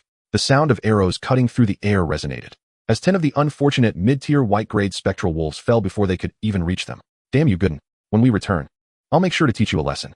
Dahu fumed, wielding his sword like a battering ram. Thud. With a heavy slam, the nearest spectral wolf had no chance to react and was instantly reduced to a pulp. Chen Mujun was inundated with a barrage of system notifications in his mind. The Swordsman Legion swiftly joined the fray. Howl, howl. The 30 spectral wolves were far from enough to withstand the onslaught, their anguished cries echoing as they were ultimately annihilated. Just as Dahu, with a fierce expression, prepared to eliminate the last spectral wolf, a sudden whoosh pierced the air. No, howl. The unfortunate wolf's skull was instantaneously penetrated, its eyes wide with terror as it collapsed into a pool of blood. Gooden, satisfied, relaxed his bowstring atop the watchtower, sheathing his glimmering arrow. The frostlight bow, a green-grade weapon, was the spoils that emerged after the demise of the two-headed spectral wolf. At that moment, a system notification resonated in Chen Mujun's mind. System notification: congratulations. Your citizen archer Gooden, high-tier white-grade, has been promoted to peak white-grade. Peak white-grade. Chen Mujun gazed at Gooden in surprise. That crafty little fellow was advancing at an impressive pace. With the 30 mid-tier white-grade spectral wolves eradicated, Chen Mujun opened the world rankings. World rankings. First place, Dragon Kingdom. Junlin, score 300. Second place, Eagle Nation, Holy Light, score 100. Third place, John, Undead, score 100. In the chat channel, numerous lords expressed their astonishment. My goodness, my opponent has 30 spectral mice. Thank heavens I built fortifications in advance. To the brother above, I must inform you that spectral mice can dig. Do not underestimate them. Phew. Thankfully, I can handle 30 spectral beasts. My 30 soldiers can wear them down. All my troops are white-gray beginners. I've got this. The Lord's trial is not as daunting as I imagined. Woo. I only have one spectral beast attacking me. One? Brother above, you are incredibly fortunate. Why are you crying then? Woo. My one is a high-tier white-grade, slaughtering my troops. Goodness, I just glanced at the leaderboard. Has Junlin already finished the battle? 300 points. Does Junlin only face mid-tier white-grade spectral beasts? That's outrageous. 30 of them just vanished? I've only just begun. The second place Holy Light had only garnered 100 points, while Junlin reigned supreme. Within the Holy Light territory, Imperial soldiers wielding shields in their left hands and swords in their right were ruthlessly dispatching the spectral bears. Behind them, Rona exuded confidence. This time, I will not be outdone by you. The world ranking? First place shall be mine. As she confidently opened the world rankings, her expression turned blank, utterly shocked. How is this possible? I am a dual-class soldier. How did he manage this? Damn it, what is Junlin's talent? Not only Rona was enraged. In John's eerie undead territory, skeletal mages wielded their staffs, summoning wave after wave of skeletal minions. Before them, the spectral bulls charged wildly. Yet there were simply too many skeletal minions. They died only to be reassembled, wearing down the spectral bulls to their demise. The cold-hearted lord's voice was gravelly. Before the great undead sovereign, the first place shall undoubtedly be mine. Junlin, Holy Light, just wait and see. Before he could finish his sentence, as he opened the world rankings, the hard-won skull he had found was crushed once again. Damn it, how can this be? What is his talent? A multitude of lords gritted their teeth and hastened to slay the spectral beasts. Amidst these talented lords, the ordinary ones struggled desperately. At this moment, Chen Mujun found himself feeling rather bored. Could it be? The relentless onslaught of spectral beasts has concluded just like that? This is rather hasty, isn't it? 30 wolves are hardly sufficient. I prepared for 5 days for this. In his habitual line of thought, Chen Mujun deemed this assessment too simplistic. He failed to consider whether the other lords were on the same level as him. This is unacceptable. The spectral beasts I slay are all points. I cannot allow them to be squandered. With that thought, he swiftly turned the observation mirror towards the rear of his territory. After approximately 3 kilometers, he spotted a cluster of dead trees swaying. On the branches, a group of spectral monkeys were frolicking and playing. How intriguing, since you choose not to attack. Do not blame me. Indeed, what Chen Mujun now intended to do was to take the initiative. Dahu, Wang Shi, Guden, and Lao Lu. Assemble everyone. We shall launch an offensive from the rear of the territory. Yes, yes. Dahu, who was prepared to contend with Guden, immediately straightened up, his face alight with excitement upon hearing Chen Mujun's command. Soon, 30 shield soldiers, 30 swordsmen, and 40 archers were all prepared to continue. Lao Lu, accompanied by 5 hunters, stood at the forefront of the formation. The remaining 10 archers stayed behind to guard the territory in case of any unforeseen circumstances. Lao Lu, lead the way. If the opportunity arises, eliminate the spectral monkeys entirely. With a glint of determination in her eyes, Chen Mujun spoke coldly. The long-anticipated expedition commenced with great fervor. Creak, creak. This time, the march was no longer cautious as before. The hulking figure of the great tiger, wielding a heavy sword, strode through the forest like a human Tyrannosaurus Rex. Dogdan, gripping his shimmering bow, had his eyes darting around, muscles taut and ready to draw his bow at a moment's notice. Wang Shi and the others wore expressions of bitter resignation. Faced with the agile and elusive underworld apes, they found themselves at a distinct disadvantage, merely enduring their relentless strikes. Soon, the group arrived at the territory of the underworld apes. Upon witnessing the formidable procession, the ape horde erupted into chaos, frantically hurling stones and branches down upon them. Clang! That was the sound of stones colliding with shields. Brothers, slay them. The exuberant great tiger charged forward with his heavy sword raised high. Whoosh!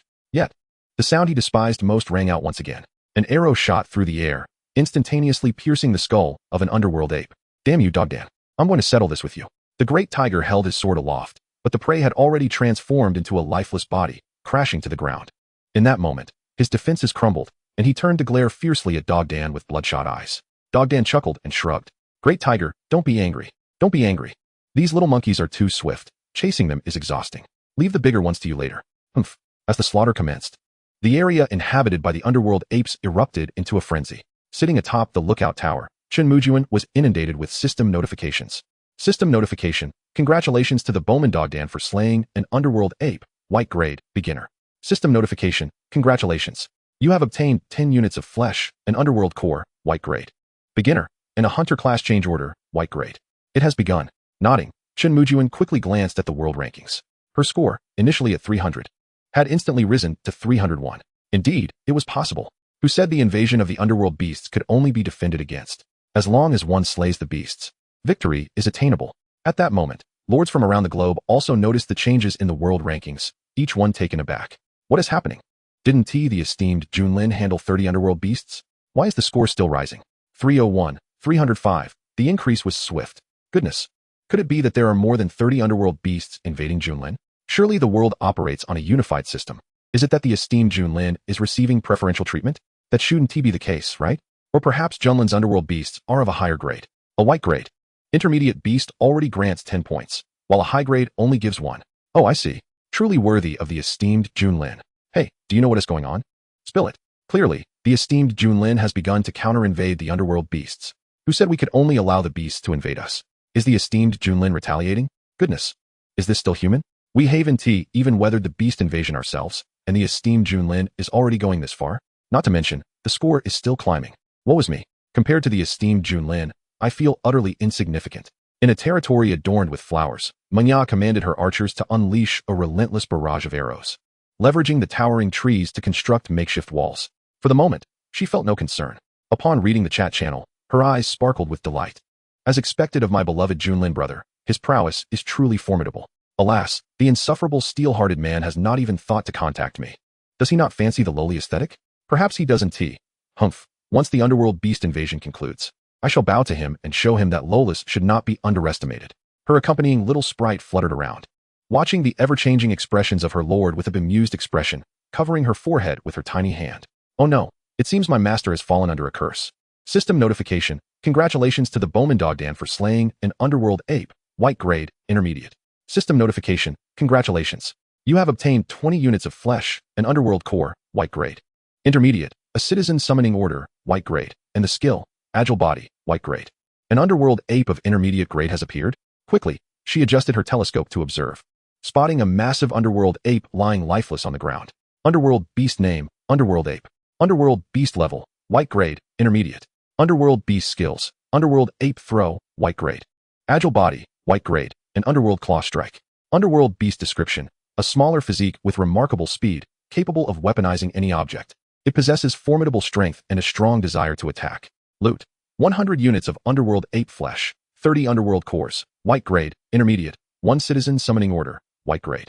And the skill, agile body, white grade, with a 0.0001 chance to drop a skill book. However, for Chen Mujun, the probability was a certainty. In an instant, her eyes gleamed with excitement as she gazed at the underworld ape. Great tiger, kill as many as you can. Slay every underworld ape in sight. These creatures were not merely nuisances, they were her golden geese. Excitedly, Chen Mujun hastily examined the skill book. Skill, agile body, white grade, passive skill, increases unit agility by 10. It may allow you to move faster. Do you wish to become a swift man? Usable by all unit types. The description left Chen Mujun exasperated, yet she promptly chose to use it. A refreshing sensation coursed through her. Attempting to rise and take a few steps, she found her body indeed felt considerably lighter. Goodness, if it's usable by all unit types, one team my troops each need one? The newfound lightness made Chen Mujun feel as though she was floating as she walked. The great tiger did not disappoint her, as system notifications rang out one after another. The deeper they ventured into the withered woods, the greater the number of underworld apes they encountered. The underworld apes of intermediate grade were significantly larger than their beginner counterparts, with enhanced defenses, yet their speed had noticeably decreased. This delighted the great tiger, as a throng of swordsmen surged forward. Dogdan had finally proven himself, refraining from attacking unless the underworld apes showed signs of retreat. Meanwhile, Wang Shi and Li Da, the shield bearers, wore expressions of despair, trailing slowly behind the group with no opportunity for combat. Ahead lay a large throng of underworld apes, at least 50. Suddenly, Hunter Lao Lu dashed back, excitement radiating from him, accompanied by a panting underworld wolf. What? Are you sure it's 50?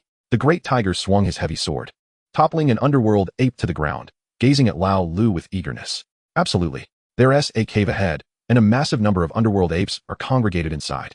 We also spotted a big one. Lao Lu gasped, his eyes brimming with excitement. Let us go, let us go. Capturing a few underworld apes here is pointless. Hurry. Everyone follow me. The great tiger was eager to unleash his pent-up frustration from chasing the underworld apes. Great tiger, be cautious. If anything goes awry, return immediately. As she noticed the great tiger was about to venture over 5 kilometers away, Chen Mujun couldn't help but call out a warning. Understood. You can rest assured. My lord. The great tiger responded with a serious expression, raising his head to reply loudly. He then led his 100 soldiers slowly out of Chen Mujun's sight, delving deeper into the desolate woods. In an instant, the entire territory fell silent, save for the sounds of Lu Urban and his crew bustling about. Oh, how could I have almost forgotten this? Suddenly, Chen Mujun recalled something and quickly retrieved a peculiar token shimmering with a cerulean light from her lordess space.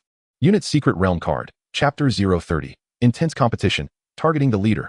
The Unit Secret Realm card, blue quality. Activate the Unit Secret Realm card to be transported to the challenge space, where one can participate in challenges and slay the abyss beasts, thus gaining the opportunity to obtain a unit promotion order.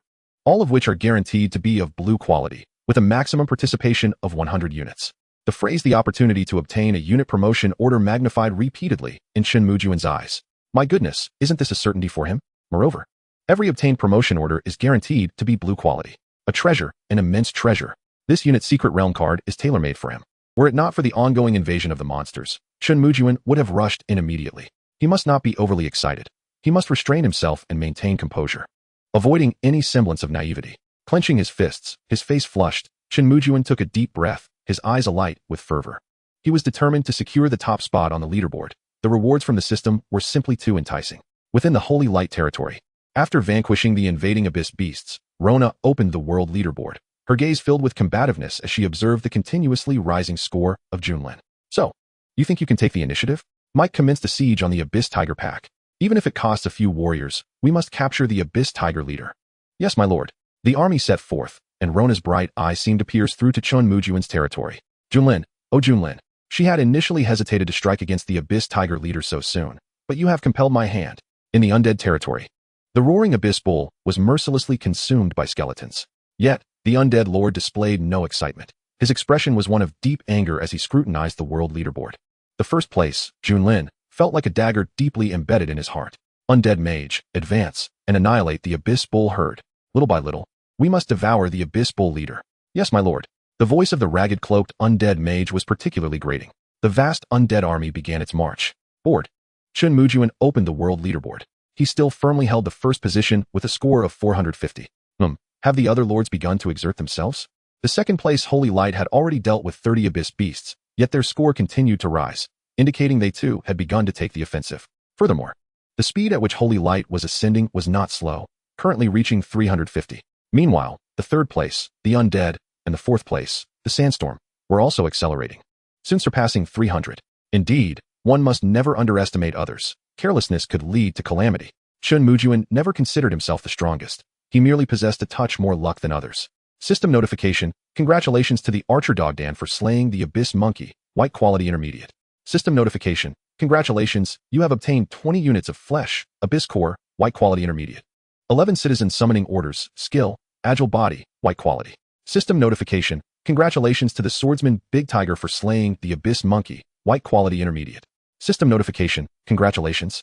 You have obtained 20 units of flesh, Abyss Core, White Quality Intermediate. 11 Citizen Summoning Orders, Skill, Agile Body, White Quality. Suddenly, a flurry of system notifications rang in Chen Mujun's ears. Have they begun fighting? His gaze sharpened, and he focused intently. After a few minutes, a system notification chimed. Intermittently.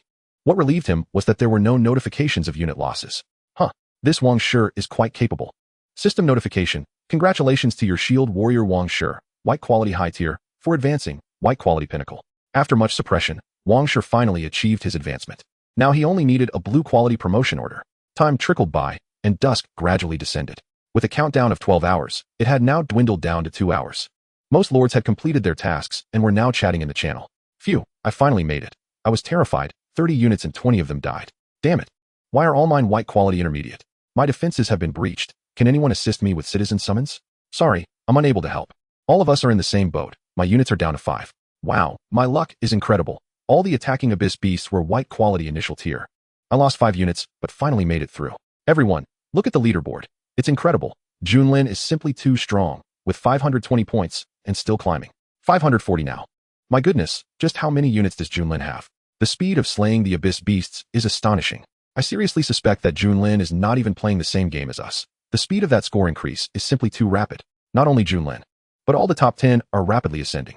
Holy Light has now reached 400. This pace is also impressive. My goodness, the Undead in third place has reached 380.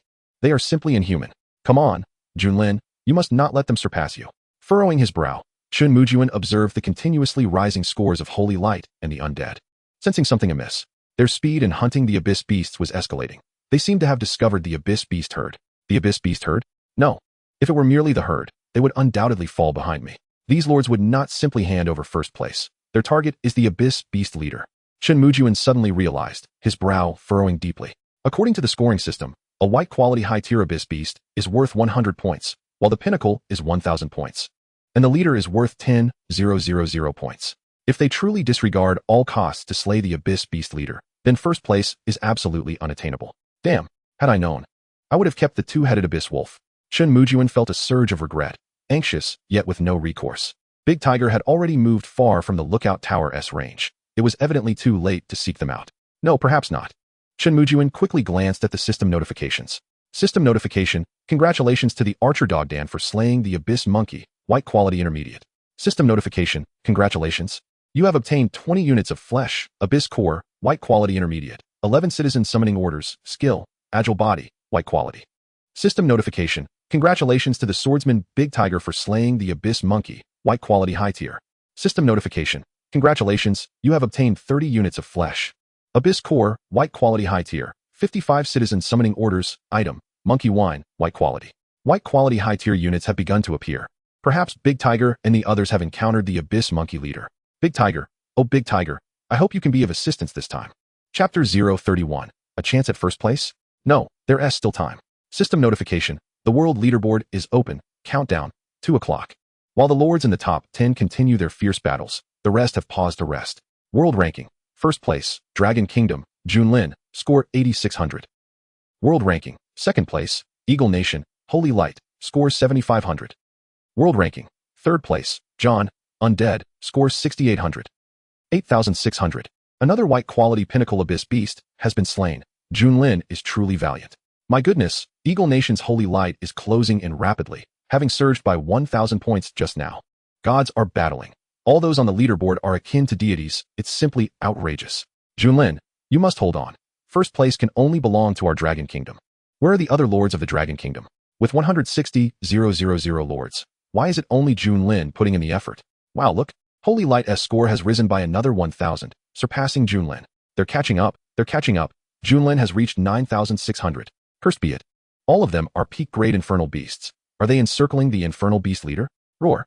Within the pitch-black forest, the ground is soaked in blood. Both infernal tigers and imperial soldiers lie scattered. Rona stands at the rear, her expression grave. Of the 50 imperial soldiers she brought, only 30 remain, confronting an enraged dark infernal tiger that roars ferociously.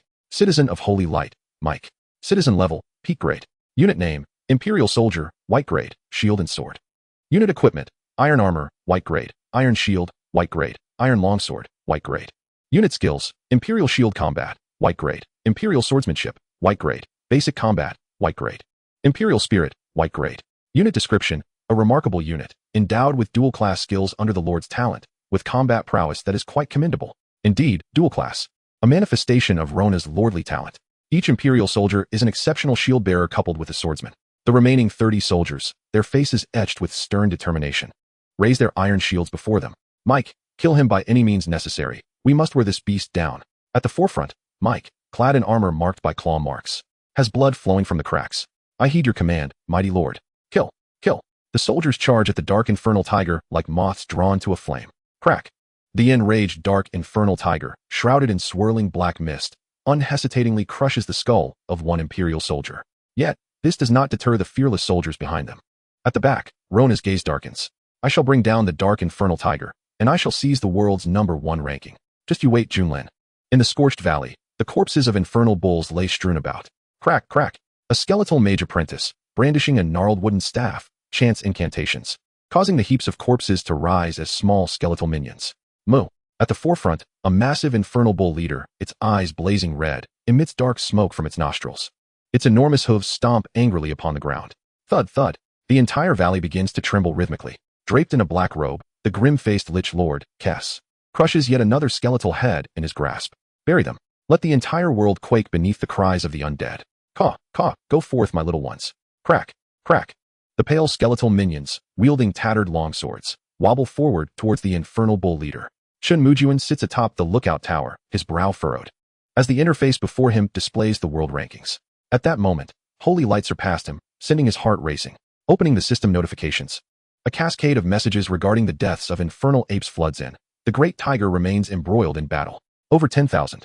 The score of 9,600 suddenly leaps, soaring above 10,000, allowing Chen Mujun to exhale lightly. In contrast, Holy Light and the undead find their scores stagnant, creating a widening gap. Have they encountered a leader? After a moment's contemplation, Chen Mujun comprehends. The infernal apes reside in an area he has yet to explore, vastly outnumbering the beasts Holy Light and the undead are confronting. Much like the infernal wolves he had exterminated at the outset, only a handful remain. They can directly face the leader, while the great tiger must advance in layers. As he anticipated, in the following hour, the scores of Holy Light and the undead cease to rise. Instead, Chen Mujun's score continues to climb. 11,000, 12,000, 13,000. Soon, it reaches 15,000, and still shows no signs of stopping. This delights all the lords of the Dragon Nation, each one bursting with elation. Junlin is incredible. First place is undeniably ours. I said Holy Light and the undead cannot rival Junlin. Haha, they can't keep up. They might as well concede and leave the first place to our Dragon Nation. Indeed, why struggle? Just give up. Yet, something feels amiss. Suddenly, their scores have stagnated. Either they have perished or something is amiss. It's not death. They are encircling a leader. Absolutely. They have eradicated the infernal beasts. No way. Encircling a leader? A single leader grants a score of 10,000. Please, no? Panic envelopes him. Only 1 hour left. Only 1 hour remaining. Go, Junlin. Oh no. The world rankings have refreshed. Cursed be it, Holy Light. Accompanied by a chorus of anguished cries, everyone hastens to open the world rankings, and in that moment, all the lords of the Dragon Nation fall silent. World rankings. First, Eagle Sauce, Holy Light, score 19600. Second, Dragon Nation, Junlin, score 15,000. They have surpassed us. At that moment, the sound of shattered hearts echoes among the lords of the Dragon Nation. The lords of Eagle Sauce revel in mocking them on the World Channel. My god, Holy Light is invincible. Dragon Nation? Just a stroke of luck. Why is Dragon Nation silent now? First place is secure? Dream on. The first place will forever belong to us, Eagle Sauce. You cannot contend. What a splendid scene. Lords of the Dragon Nation, widen your eyes and behold. Yet, not a single one of them dares to speak in the World Channel. All eyes are glued to the countdown. 60 minutes, 59 minutes, 58 minutes. Just as the clock ticks down to 30 minutes, a lord from the Dragon Nation suddenly shouts in the chat channel. The world rankings have refreshed again. Cursed be it. How is this possible? Chapter 32, World Number 1, Dragon Nation Junlin. World Rankings, Countdown 030. World Rankings. First, Eagle Sauce, Holy Light, score 19600. Second, John Undead, score 17,600. Third, Dragon Nation, Junlin, score 15600. The chat channel of the Dragon Nation erupts at that moment. The undead have also successfully slain their leader. Damn it. Why is it the undead lord? We're doomed. Third place. The first and second places have been snatched away. Woe is us. Our first place is gone. Our rewards lost. What a loss. Junlin acted too quickly in slaying the leader. It's not fair. The leaders slain earlier should count too. Oh no. Only half an hour remains. Do we still have a chance? No. We still have a chance. Junlin's score is still rising. It should be possible. Is the score still moving? But that's a 4,000 point gap. Can we catch up? In Junlin's territory, Chen Mujun feels his heart sink. The clock ticks away. Only 20 minutes remain. Holy Light, Undead. Has the Great Tiger begun as well? Is it too late? The system notification sounds have ceased, and Chen Mujun clenches his fists. Anxiety flooding his gaze. He knows without opening the chat channel that it is filled with lamentations. 20 minutes, 18 minutes, 10 minutes. In the territory of Holy Light, Rona leads Mike and the remaining 5 battered Imperial soldiers back. The 50 soldiers have nearly all perished in this venture. Yet, gazing upon the magnificent first place in the sky, a smile graces Rona's exquisite features. Junlin Undead? First place will forever be mine. 10 minutes, Junlin. Are you still struggling? In the undead territory, Kess frowns, a particularly sinister aura radiating from him. The 2 small skulls in his hands crack ominously.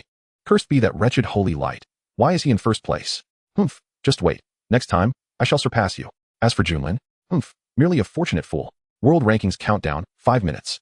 The entire realm of the Dragon Kingdom has succumbed to disappointment, with even the fervor of the chat channels beginning to wane. Everyone has busied themselves with post-war recuperation. Chen Mujun stood erect, his mind fixated on the system notifications flashing before him. System notification, congratulations. The citizen Great Tiger has slain the Crimson Gold Nether Ape, Green Tier, initial stage. System notification, congratulations. You have acquired 100 Nether Ape Flesh, Nether Core, Green Tier. Initial stage, Crimson Gold Sword, Green Tier, Crimson Gold Shield, Green Tier. Advanced Building Blueprint, Green Tier. Unit Class Change Order, Green Tier. Talent Card, Phantom Speed, Green Tier. It was a triumph. The system's announcement resonated like thunder, and Chen Mujun's eyes sparkled with radiant brilliance as he excitedly clenched his fists. At this moment, his forehead was beaded with sweat, and trembling, he opened the World Rankings. World Ranking. First, Dragon Kingdom, Junlin, score, 25600. World Ranking. Second, Eagle Sauce, Holy Light, score, 19600. World Ranking. Third, John, Undead, score, 17600. With a score of 25,600, he ruthlessly crushed the second place by a staggering 6,000 points, reaching an almost insurmountable height. The countdown had just reached 0. System notification. The monster invasion has officially concluded. Congratulations, Lords of the Multiverse. You have succeeded. System notification. The world rankings are finalized. First place, Dragon Kingdom, Junlin. The resounding announcement echoed in the minds of every lord in Blue Star. First place, Dragon Kingdom, Junlin. Those lords who had not been monitoring the rankings suddenly looked up in bewilderment. Had they misheard? Wasn't the first place supposed to be Eagle Sauce, Holy Light? Insanity. Junlin's score of 25,600? When did this happen? This is utterly unbelievable. Just 3 minutes ago, they were all watching the leaderboard. Was Junlin deliberately toying with their anticipation?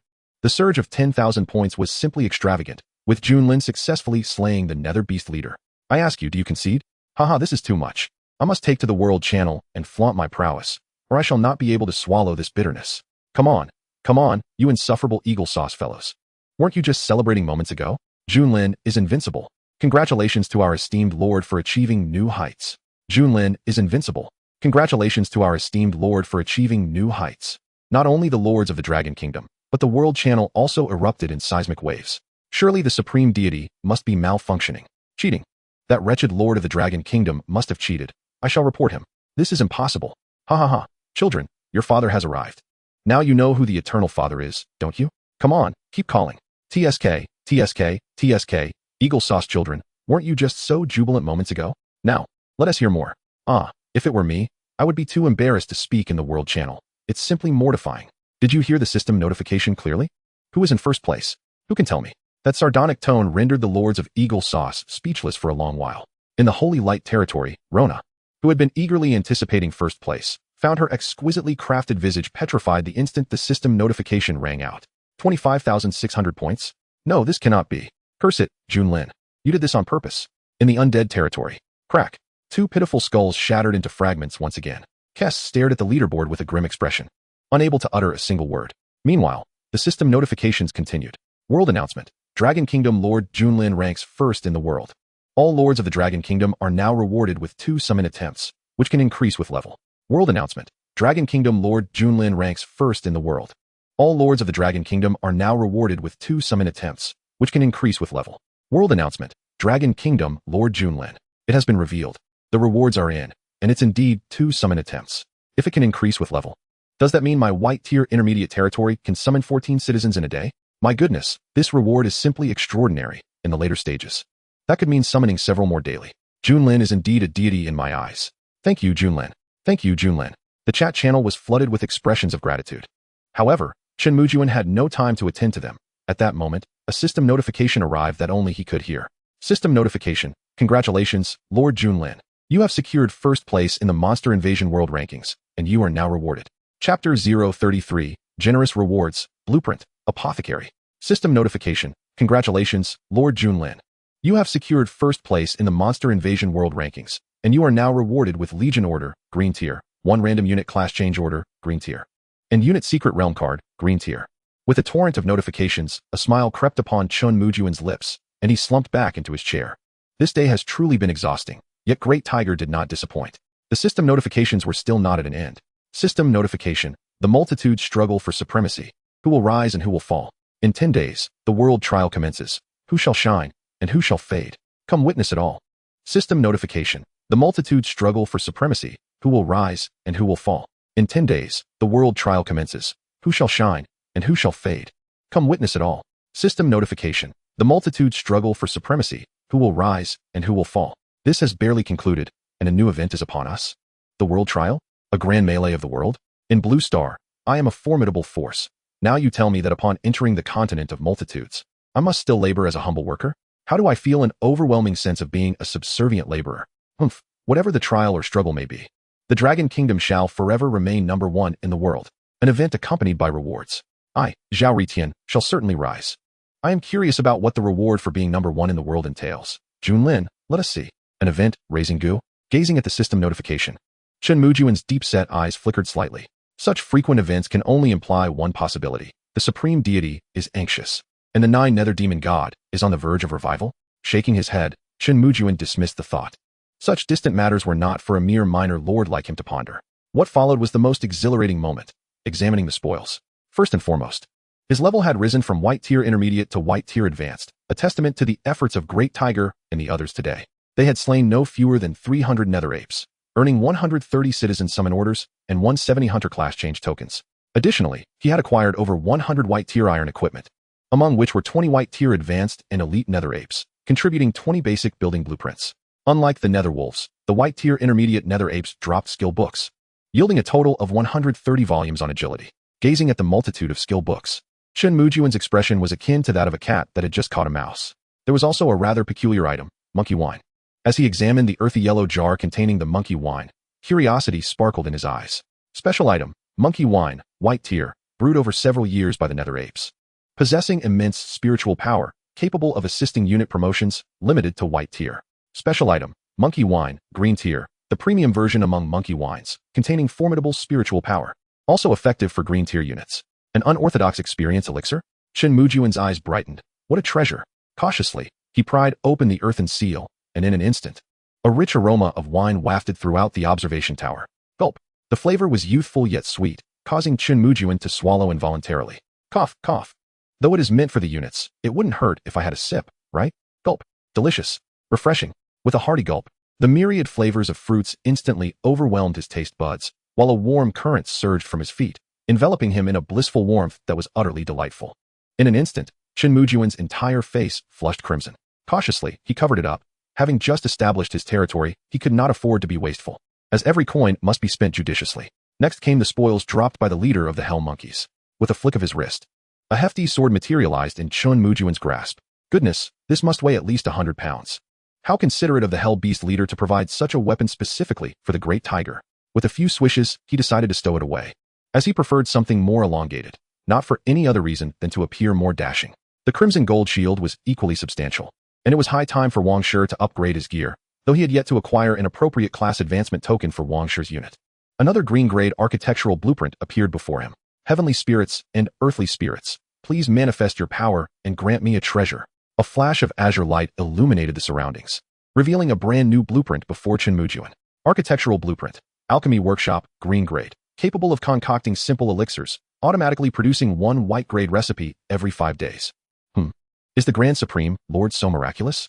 Chen Mujun was momentarily taken aback, then his face lit up with joy. The ability to automatically generate recipes was invaluable. He had scoured the entire trading area and had yet to encounter such items. Now, Wang Shi would certainly have something to occupy herself with. On to the next item, the class advancement token. Chen Mujun fervently hoped for a shield warrior type. A flicker of azure light revealed a green-grade crossbow. Elite crossbowman class advancement token, green grade, an upgraded class from the basic archer, possessing significantly greater attack power and swifter firing speed. Requirements, basic archers at white grade pinnacle. Bad news, it wasn't a shield bearer. Good news, it was a crossbowman, and Dogdan had advanced his class. In an instant, Chen Mujun envisioned Dogdan's smug and mischievous expression post-advancement. Shaking his head, he hurried outside and retrieved a card engraved with the image of a hell monkey. Talent card, Phantom Speed, green grade with this talent. The speed of all subordinate units is amplified by 10. Congratulations, you are embarking on an irreversible journey towards becoming a champion. Ignoring the last remark, with a universal speed enhancement of 10, what was there to hesitate about? He used it without delay. The moment he activated it, the great tiger and his comrades, who were hastily returning, halted abruptly. With a puzzled expression, the great tiger, who bore the heavy sword on his shoulder, raised his legs in a couple of high steps. Dogdan, have you noticed? We seem a bit different. Dogdan took a few excited steps forward, nodding vigorously. I think my speed has increased. My lord. This must be your divine intervention. Let us hurry back and report to our lord. Instantly, the advancement speed of all units surged. Within the observation tower, Chen Mujun too was elated, running about with the newfound phantom speed coupled with his agile physique. He felt as though he were a gust of wind. Splendid. Once the light cavalry is assembled, it will undoubtedly be a formidable force. Reigning in his excitement, Chen Mujun opened the rewards for ranking first in the world. There were 3 items in total, among which was the class Secret Realm card, green grade. That thrilled Chen Mujun the most. With the one already in hand, he now possessed 2, allowing him to rest and strengthen his abilities. It was time to delve into the Secret Realm. The class advancement token, green grade, did not disappoint him. It directly yielded an elite shield warrior class. Wang Shi was indeed fortunate. Chen Mujun then excitedly picked up a token resembling a tiger talisman. Chapter 034, Elite Crossbowman, Elite Shield Warrior. Legion token, green grade. Pending activation, channel the power of the Legion. Forge the soul of the Legion, with a maximum capacity of 100 members. 100 battles formed, Legion soul pending. Legion power? Legion soul? With a limit of only 100 individuals? Chen Mujun was momentarily stupefied. These were unfamiliar terms. The description was exceedingly simple, offering little insight. Never mind. He would equip the soldiers first and discover the details later. Upon exiting the observation tower, Chen Mujun promptly summoned Lu Maru's second squad. My lord, why was there no Hell Beast invasion today? Lu Maru, scratching his head, approached, his face a mask of confusion as he surveyed the tranquil territory. After working tirelessly to erect the fences and watchtowers, he awoke to find no Hell Beasts. Where are the promised Hell Beasts? Ahem, you've done well. The Hell Beasts have been completely eradicated. Take a look at this blueprint. When can it be constructed? Chen Mujun handed over the blueprint for the alchemy workshop. Green grade blueprint? Lu Maru's eyes widened in astonishment as he eagerly accepted the document.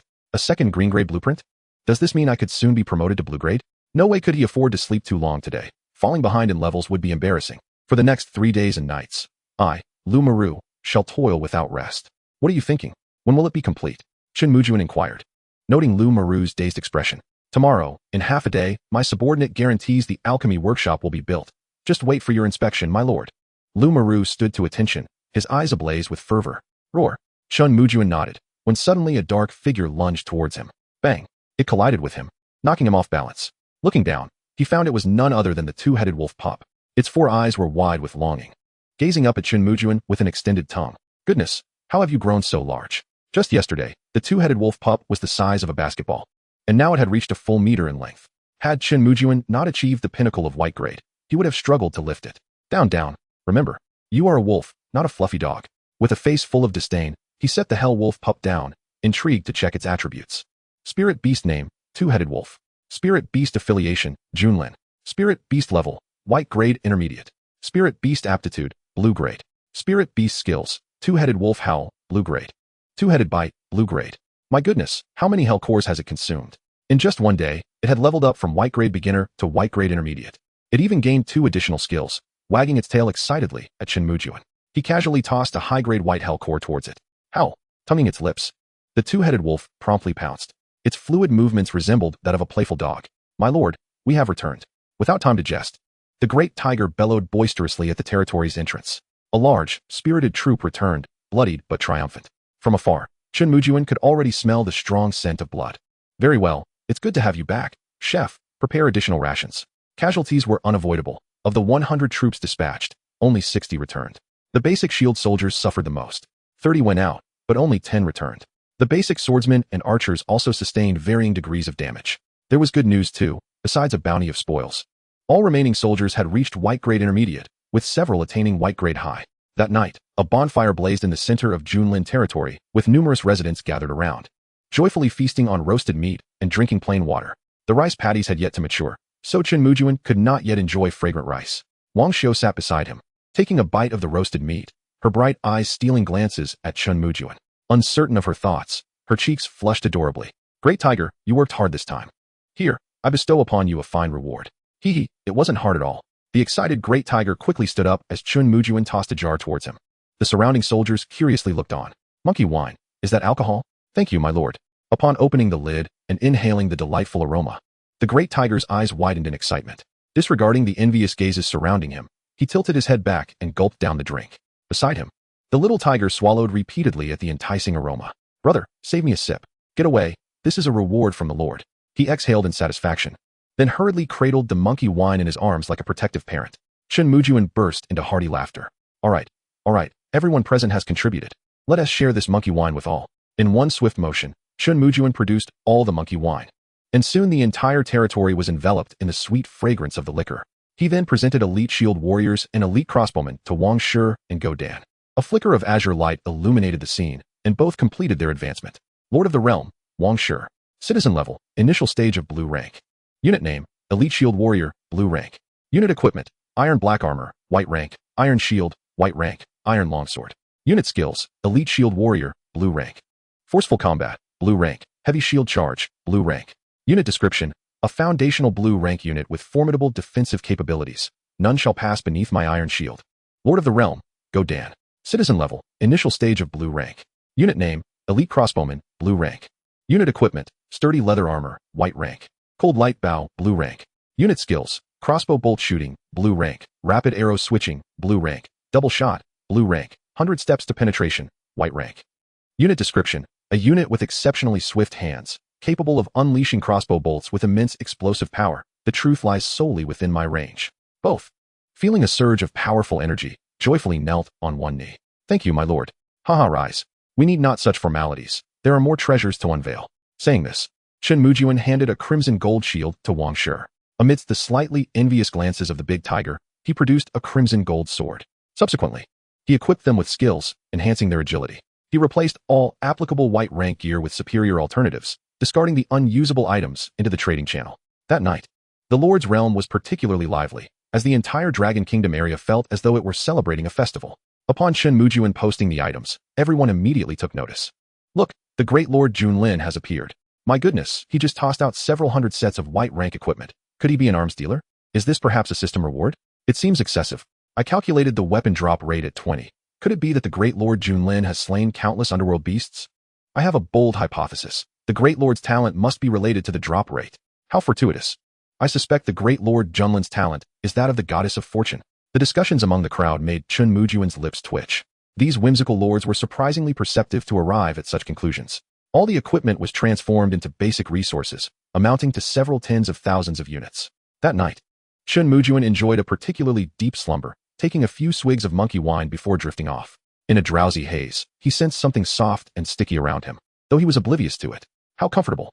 Awakening to the dawn, Chen Mujun stretched and rose from his shabby bed, having spent so long in the myriad realms. He had yet to enjoy a truly restful sleep. Creaking open the wooden door of his lord's chamber, he was greeted by the bustling sight of his people hard at work. The big tiger and others were also engaged in the extermination of underworld beasts on the outskirts of the territory. Keep working. Keep working. Immediately, Chen Mujun summoned the 14 citizens. Following that, he utilized the 130 citizen summoning orders obtained yesterday. A magnificent light enveloped the area, and 144 citizens appeared before Chen Mujun. We pay our respects to the Lord. Most were unclassed, with ordinary living professions, and were entrusted to Wang Xiu for leadership. Oddly, Chen Mujun noticed that Wang Xiu appeared particularly flushed today. With the remaining citizens, Chen Mujun once again expanded his forces, increasing the archers to 100, while the shield warriors and swordsmen were both raised to 50. From having 110 unit professions yesterday, the total surged to 215 today, 10 cavalry and 5 hunters. As for the hunter class transition orders, Chen Mujun did not plan to utilize them in bulk, sensing that their practicality appeared limited. 5 scouts to explore the desolate forest would suffice. With 100 archers now, should he utilize the Legion order? Having wrapped up his tasks, Chen Mujun suddenly recalled the Legion order and promptly called Go Dan to gather all the archers. Legion order, blue rank. Pending activation, unite the Legion's strength. Forge the Legion's spirit, maximum capacity 100. Forged through 100 battles, Legion soul pending. Binding to the Archer's Legion. Binding target, Archer's Legion. Please designate a Legion leader. The name Go is far too unflattering. From now on, your name shall be Chen Jian. Do you understand? After a moment of contemplation, Chen Mujun settled on a name for Go Dan. Chen Jian, Chen Arrow. Perfect. He envisioned the future conquests, imagining an adversary inquiring, who goes there? It is I, Junlin Go Jian. And he winced at the thought. Chen Jian? Go Dan's eyes turned red, and he took a deep breath before kneeling heavily before Chen Mujun. Thank you for bestowing a name, my lord. From now on, if you command Chen Jian to head east, Chen Jian shall never venture west. Enough. Don't be like a woman, rise. System, Legion leader Chen Jian. The Archer's Legion was successfully established, with Chen Jian as its leader. A wave of azure light enveloped the 100 archers, then dissipated. Curiously, Chen Mujun asked Chen Jian, do you feel anything special? Chen Jian scratched his head, thoughtfully assessing the situation. It seems that my bond with the brothers has grown closer. It's rather nebulous. I can't quite articulate it. Nodding, Chen Mujun opened the introduction. Legion name, Archer's Legion. Legion amplification, 10 combat power. Legion soul, not born. Soul amplification, none. Legion skills, none. Legion population, 100. A rather rudimentary panel, mostly indicating none. The only advantage was the increase of 10 in combat power. It was time to check the unit trial card. Currently, Chen Mujun had numerous peak white rank units at his disposal and was in urgent need of a substantial quantity of blue rank class transition orders. Throughout the Lord's realm, anyone obtaining a single blue rank class transition order was akin to possessing a treasure. Acquiring it through the trading channel would require several layers of pillows. Big Tiger. Wang Shi assemble. Considering the opportunity for 100 units, Chen Mujun contemplated the composition. 20 shield warriors, 20 swordsmen, and 60 archers. This would be sufficient to handle most situations. Soon, a neatly arranged formation of 100 soldiers appeared before Chen Mujun. Unit Secret Realm card. Blue rank. Activate the Unit Secret Realm card to transport to the challenge space. Participate in the challenge, slay underworld beasts, and gain the opportunity to earn class transition orders, all being blue rank, for 100 participating units. With 2 fingers pinching the Unit Secret Realm card, Chen Mujun silently recited its activation. A blinding white light suddenly enveloped him and the 100 units. Upon reopening his eyes, Chen Mujun found himself standing on a dilapidated city wall alongside the units. Before him stretched a barren landscape, the city wall constructed from azure stones, uneven and battered. Several sections had been breached, exposing hollow interiors. In the center, a tattered flag flapped noisily in the wind. In blood-red letters above, the words Trial of the Lion's Legion, Green Tier, commences are inscribed. The secret realm adopts a city defense mode, with a total of 10 waves of fiendish beasts. Good luck, Lord, echoes the mechanized voice of the system within the secret realm. With a wave of his hand, Chen Mujun arranged 60 archers in a straight line. Among these archers, a significant portion were mid-tier white rank, with a few at the high tier. Wang Shi exchanged a glance with Dahu, and they instinctively moved to the base of the crumbling city wall, peering through the dilapidated gate towards the outside. A woo. Just as the formation was completed, a wolf's howl reverberated through the air. From a distance, 10 agile 2-headed wolves charged towards them. Are we facing old rivals right from the start? Beast name, 2-headed netherwolf. Beast level, green tier initiate. Beast skills, fiery charge, green tier. Netherwolf rush, green tier. Netherwolf speed, green tier. Beast talent, king of wolves, green tier. Beast description: undoubtedly the king among the netherwolves, possessing formidable combat strength, with a domain that amplifies their prowess, and a penchant for your skull. Loot. Class transfer order, green tier, X10. The 10 two-headed netherwolves bore similarities to the one previously hunted by Chen Mujun, though the latter lacked the leader's suffix. Moreover, the loot was now reduced to solely the class transfer orders, albeit with an increased drop rate, rising from 5 to 10. Xinjian, prepare for battle. Chapter 036, Dark Netherboar, Netherfire Mage. Awu. Inside the green tier beast trial space, the two-headed netherwolves let out a series of howls, rapidly charging towards the dilapidated city wall. The 60 archers, poised and ready, held bows that glinted ominously. Chen Jian notched 2 arrows onto his cold, gleaming bow. Wang Shi, Dahu, guard the city gate. Do not let these wolf pups breach it. Chen Jian, attack once they are within range. The pressure posed by the 10 two-headed netherwolves was not overwhelming for Chen Mujun. Chen Jian nodded slightly, narrowing his eyes at the foremost wolf. Loose. Whoosh. Whoosh. 2 arrows shot forth, cutting through the air with a sharp sound. The two-headed netherwolves instinctively sensed danger, their fur bristling. The lead wolf attempted to evade, but alas, Chen Jian's arrows, swift as the wind, pierced through in a flash, embedding themselves in the wolf's skull. The other archers, though somewhat fatigued, unleashed their arrows without aiming, saturating the area with a rain of projectiles. In an instant, a storm of arrows cascaded from the heavens. The two-headed netherwolves found themselves ensnared, unable to reach the city gate, accompanied by the sounds of arrows striking flesh. The 10 netherwolves fell, howling in defeat before the 60 archers. Indeed, the truth lies only within the range of fire. Chen Mujun could not help but commend his wisdom in bringing along so many archers. The next wave approached. Beast name, Dark Netherboar. Beast level, green tier initiate. Beast skills, tough hide, green tier. Boar charge, green tier. Boar weight, green tier. Beast talent, rapid recovery, green tier. Beast description, a stout creature with formidable defenses. The Dark Netherboar is a source of frustration for many foes. Loot. Class transfer order, green tier, X10. From afar, the Netherboar resembled a mountain dweller. Its fur a deep black, with 2 sharp tusks protruding from its snout. It was akin to a bulldozer, kicking up clouds of dust as it charged. Even Chen Jian's arrows failed to pierce its hide, let alone those of the other archers. The cacophony of clanging metal filled the air, rivaling that of a blacksmith's forge. Haha, your arrows are useless now, Dog Dan. Wang Shi, let's go. This scene delighted Dahu, who brandished his golden sword, leading the swordsman forward with enthusiasm. Wang Shi quickly followed suit, and a close-quarters battle erupted. Damn it, Dahu, my name is Chen Jian. Chen Jian gritted his teeth at Dahu's words, unleashing a barrage of arrows like they were free. Surprisingly, he managed to take down 2. Soon, the 10 dark netherboars lay defeated, their cries echoing in despair. The third wave brought forth the netherbull, known for its tremendous charge and speed. One misstep sent several shield bearers flying. After a strenuous battle, another 10 green tier class transfer orders were acquired.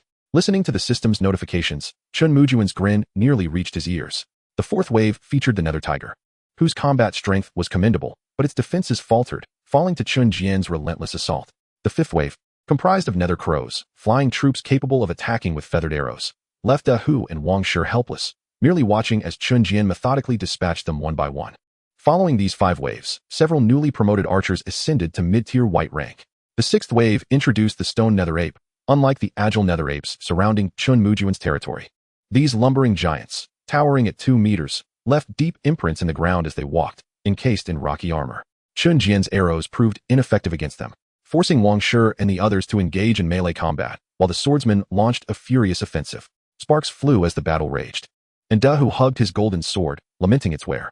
The 7th wave unveiled the Netherfire Mage, cloaked in dark robes and wielding a staff of gnarled wood.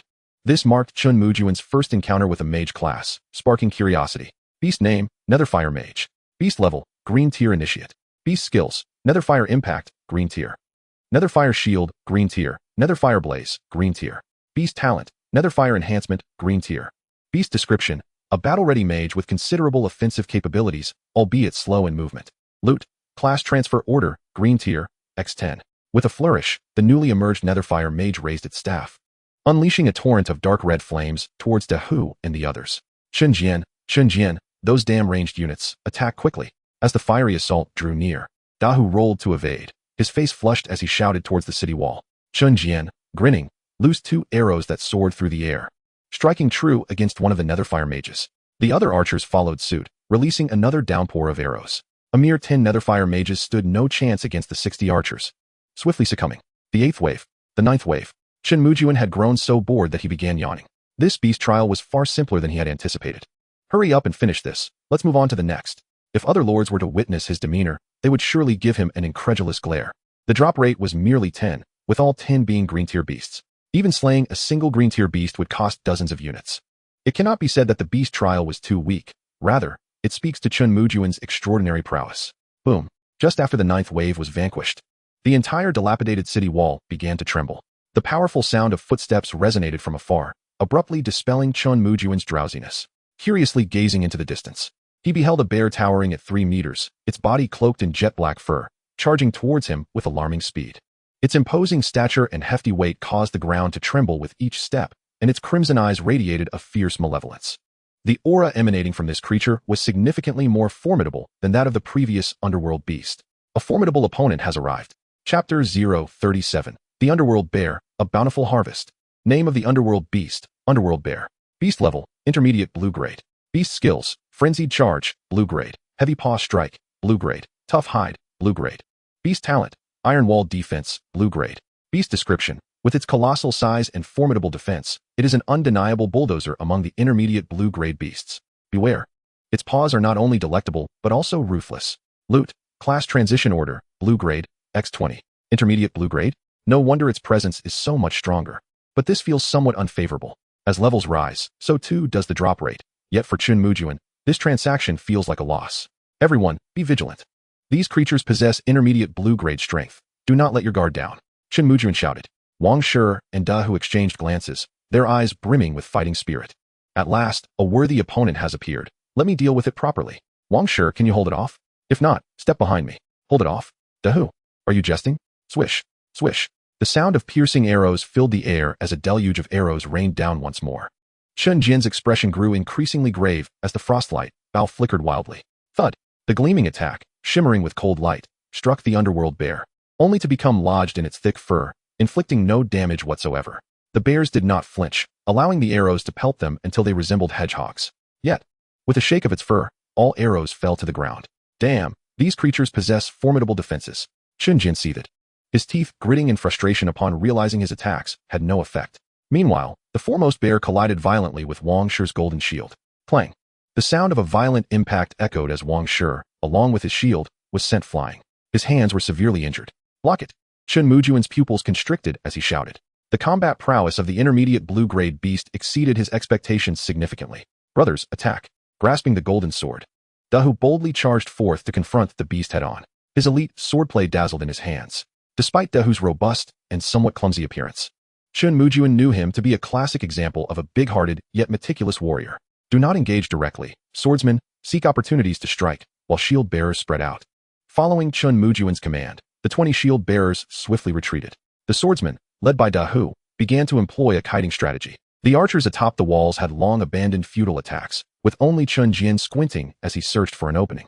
Swish. Bang. The golden sword clashed against the underworld bear, sparks flying. After 2 successive strikes, it inflicted merely superficial wounds. In contrast, the underworld bear retaliated with a massive paw swinging downwards. Smack. A dull thud resounded as one unprepared swordsman was sent flying, blood spewing from his mouth midair. The battle intensified in that instant. After a grueling 10 minutes, Da Hu, relying on sheer brute strength, finally plunged the golden sword into the heart of one underworld bear. A system notification echoed in Chen Mujun's mind. To his delight, after slaying one underworld bear, Da Hu's level had actually risen. System notification, Elite Swordsman Da Hu, Blue Grade, has advanced from initial to intermediate, Blue Grade. A burst of azure light flickered, and the previously fatigued Da Hu felt invigorated, as if infused with boundless energy. I leveled up? Ha ha ha, damn beast, let's continue. The combat prowess of Da Hu at intermediate Blue Grade surged, making his strikes even more ferocious. What once brought recoil now pierced flesh with each blow.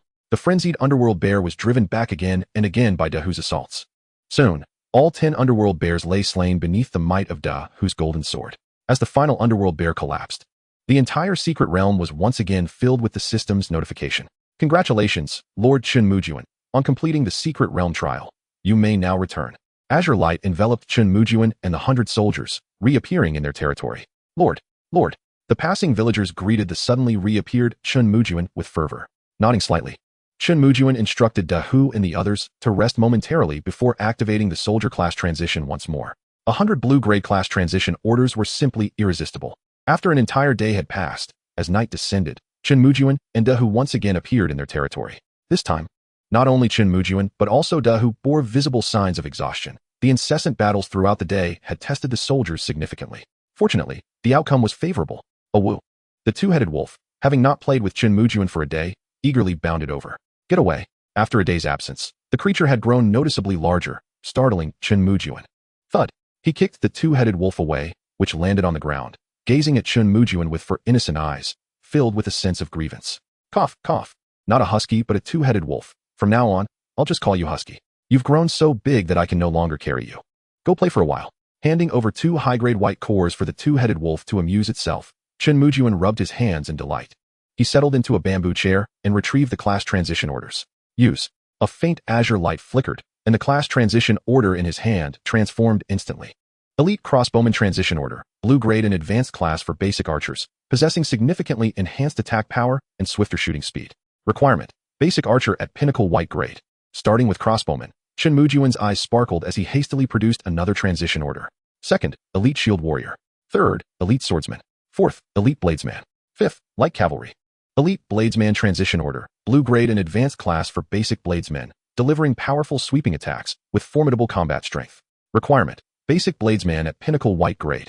Various advanced classes for basic soldiers were unlocked in succession, each differing in number. Chen Mujun transitioned from initial excitement to a somewhat numbed state, instinctively taking out another transition order to use. Heavy cavalry? At last, something different has appeared. Heavy cavalry are undeniably strategic units on the battlefield. Let's go again. Fueled with enthusiasm, Chen Mujun produced another transition order. Did this unit get upgraded too? Chapter 038, Mechanized Engineer, Order Exchange. Mechanized Engineer Transition Order, blue grade, a unit capable of operating war machinery, possessing low combat strength, yet once they mount their machines on the battlefield, none dare to speak loudly. Requirement. Mechanical apprentice at pinnacle white grade. A mechanic? War machinery? Images of planes and tanks flooded Chen Mujun's mind, causing him to gasp in astonishment. Goodness, could I actually manufacture these? Would my Dongfeng and my vision for world peace become a reality? Moreover, we currently lack mechanical apprentices. We have plenty of builders, and under the tutelage of Class 2, the 5 architectural apprentices have already reached intermediate white grade. Setting that aside, Chen Mujun completed the activation of all 200 class transition orders. Most of the troops are merely advanced versions of basic units, with the occasional appearance of mages, sorcerers, and skeletal magi. These Western units are of little use to him, as he has yet to fulfill even the prerequisite conditions. It is time to reap the rewards, surely. This round of lords must be prosperous, right? With a smirk, Chen Mujun tucked away the job transfer tokens. For is this not the pinnacle moment for the blue-grade job transfer tokens? At that moment, Lu Urban approached, brimming with excitement. My lord, the potion workshop has been completed. Please take a look. The workshop is finished? Indeed, my lord. It was completed by noon today, but I did not wish to disturb you while you were busy. Nodding appreciatively, Chen Mujun promptly called over Wang Xiao. Wang Xiao, come, let us inspect our potion workshop. Okay, I'm coming. Chen Mujun's call startled Wang Xiao, who blushed as she hurried over. The workshop itself was a circular wooden structure, towering 2 stories high, with a banner emblazoned with the character for alchemy. Building name, Potion Workshop Building Level. Blue grade initial upgrade requirements. 1,000 units of stone, 1,000 units of wood, 1,000 units of sand. 200 blue grade initial soul cores, blue grade intermediate territory. Building description, automatically produces 1 white grade recipe every 5 days, enhancing the success rate of alchemy, crafted by Lu Urban. As they stood at the entrance, the fragrant aroma of herbs wafted towards them. Entering the workshop, they were greeted by the sight of an ancient alchemical furnace at the center. On the table across from them lay a recipe glowing with a white luminescence. A white grade recipe? Chen Mujun stepped forward eagerly to grasp the recipe in his hands. Hemostatic pill, white grade, the most fundamental medicinal pill, capable of stopping bleeding and restoring stamina. An essential item for troop combat. The effect of the hemostatic pill is somewhat akin to that of a cloth bandage, albeit significantly more potent. A recipe? Upon seeing it, Wang Xiao's large, watery eyes sparkled with excitement. This is for you. Hurry and concoct the hemostatic pill so we can see the results. You're giving this to me? This recipe is so precious. Wang Xiao gazed at the recipe Chen Mujun offered, a mix of surprise and bashfulness swirling within her. Chen Mujun was perplexed. If not for you, then for whom? Is there another apprentice alchemist in the territory? It's merely a recipe. Why are you blushing? Of course, it's for you. There will be more recipes in the future. You should start concocting right away. With that, he pressed the recipe into Wang Xiao's arms and hurriedly turned to leave. Big Tiger, assemble. With a rustling sound, all 215 units gathered in unison, attentively focused on Chen Mujun. Those at the pinnacle of white grade stepped forward. After a brief exchange of glances, around 10 scattered soldiers stepped forward, 3 swordsmen, 3 shield bearers, and 7 archers. Recent battles had been rather favorable for the archers.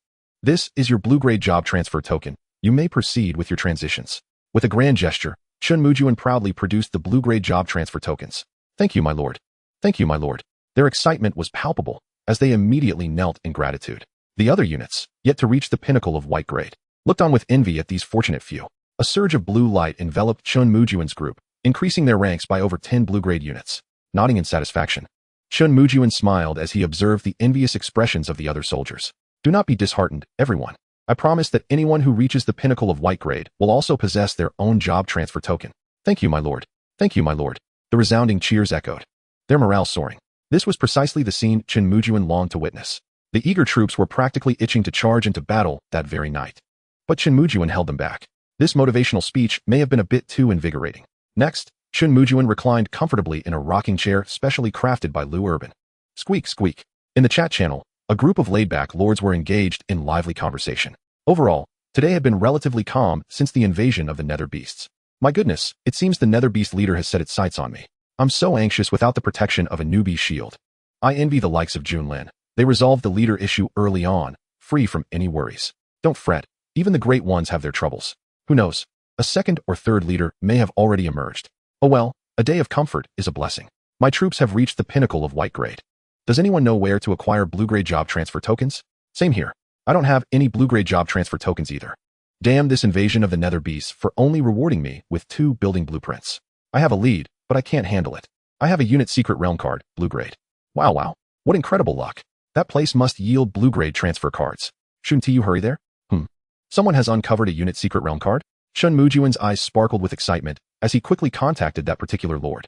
After a tense negotiation filled with persuasion and incentives, he successfully exchanged 2 blue-grade job transfer tokens. It is crucial to note that the drop rate for the unit secret realm is merely 10, and all units within are blue-grade. For an ordinary lord, the cost of entry is significant, and the chance of obtaining anything is uncertain. Chen Mujun felt quite magnanimous in this exchange. Twirling the unit secret realm card in his hand, he realized this business venture held great potential. Without hesitation, he announced in the chat channel, buying unit secret realm cards, blue-grade, in bulk, offering 2 blue-grade job transfer tokens with the option to choose your class. In an instant, a wave of excitement surged through the channel, leaving all the lords astonished. My goodness, the version Junlin is playing is always a tier above ours. While others struggle to find a single blue-grade job transfer token, he is already engaging in wholesale. But will anyone sell at this price?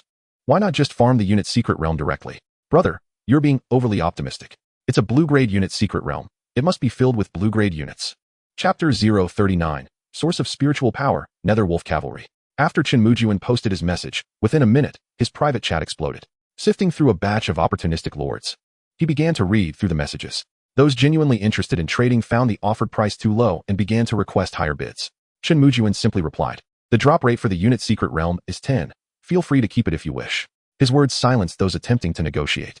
On one hand were the readily available blue-grade job transfer tokens, and on the other, the costly gamble of attempting to acquire one. After some deliberation, Chen Mujun indeed managed to exchange for 2 unit secret realm cards. I have a special building. I wonder if I could trade for 10 unit transfer cards. Suddenly, a message caught Chen Mujun's attention. 10 blue-grade transfer tokens? Is this person out of their mind? Chen Mujun's expression darkened, and he instinctively considered blocking and deleting this individual. However, just as he was about to do so, he felt an inexplicable urge to send a message. Let me see what you have.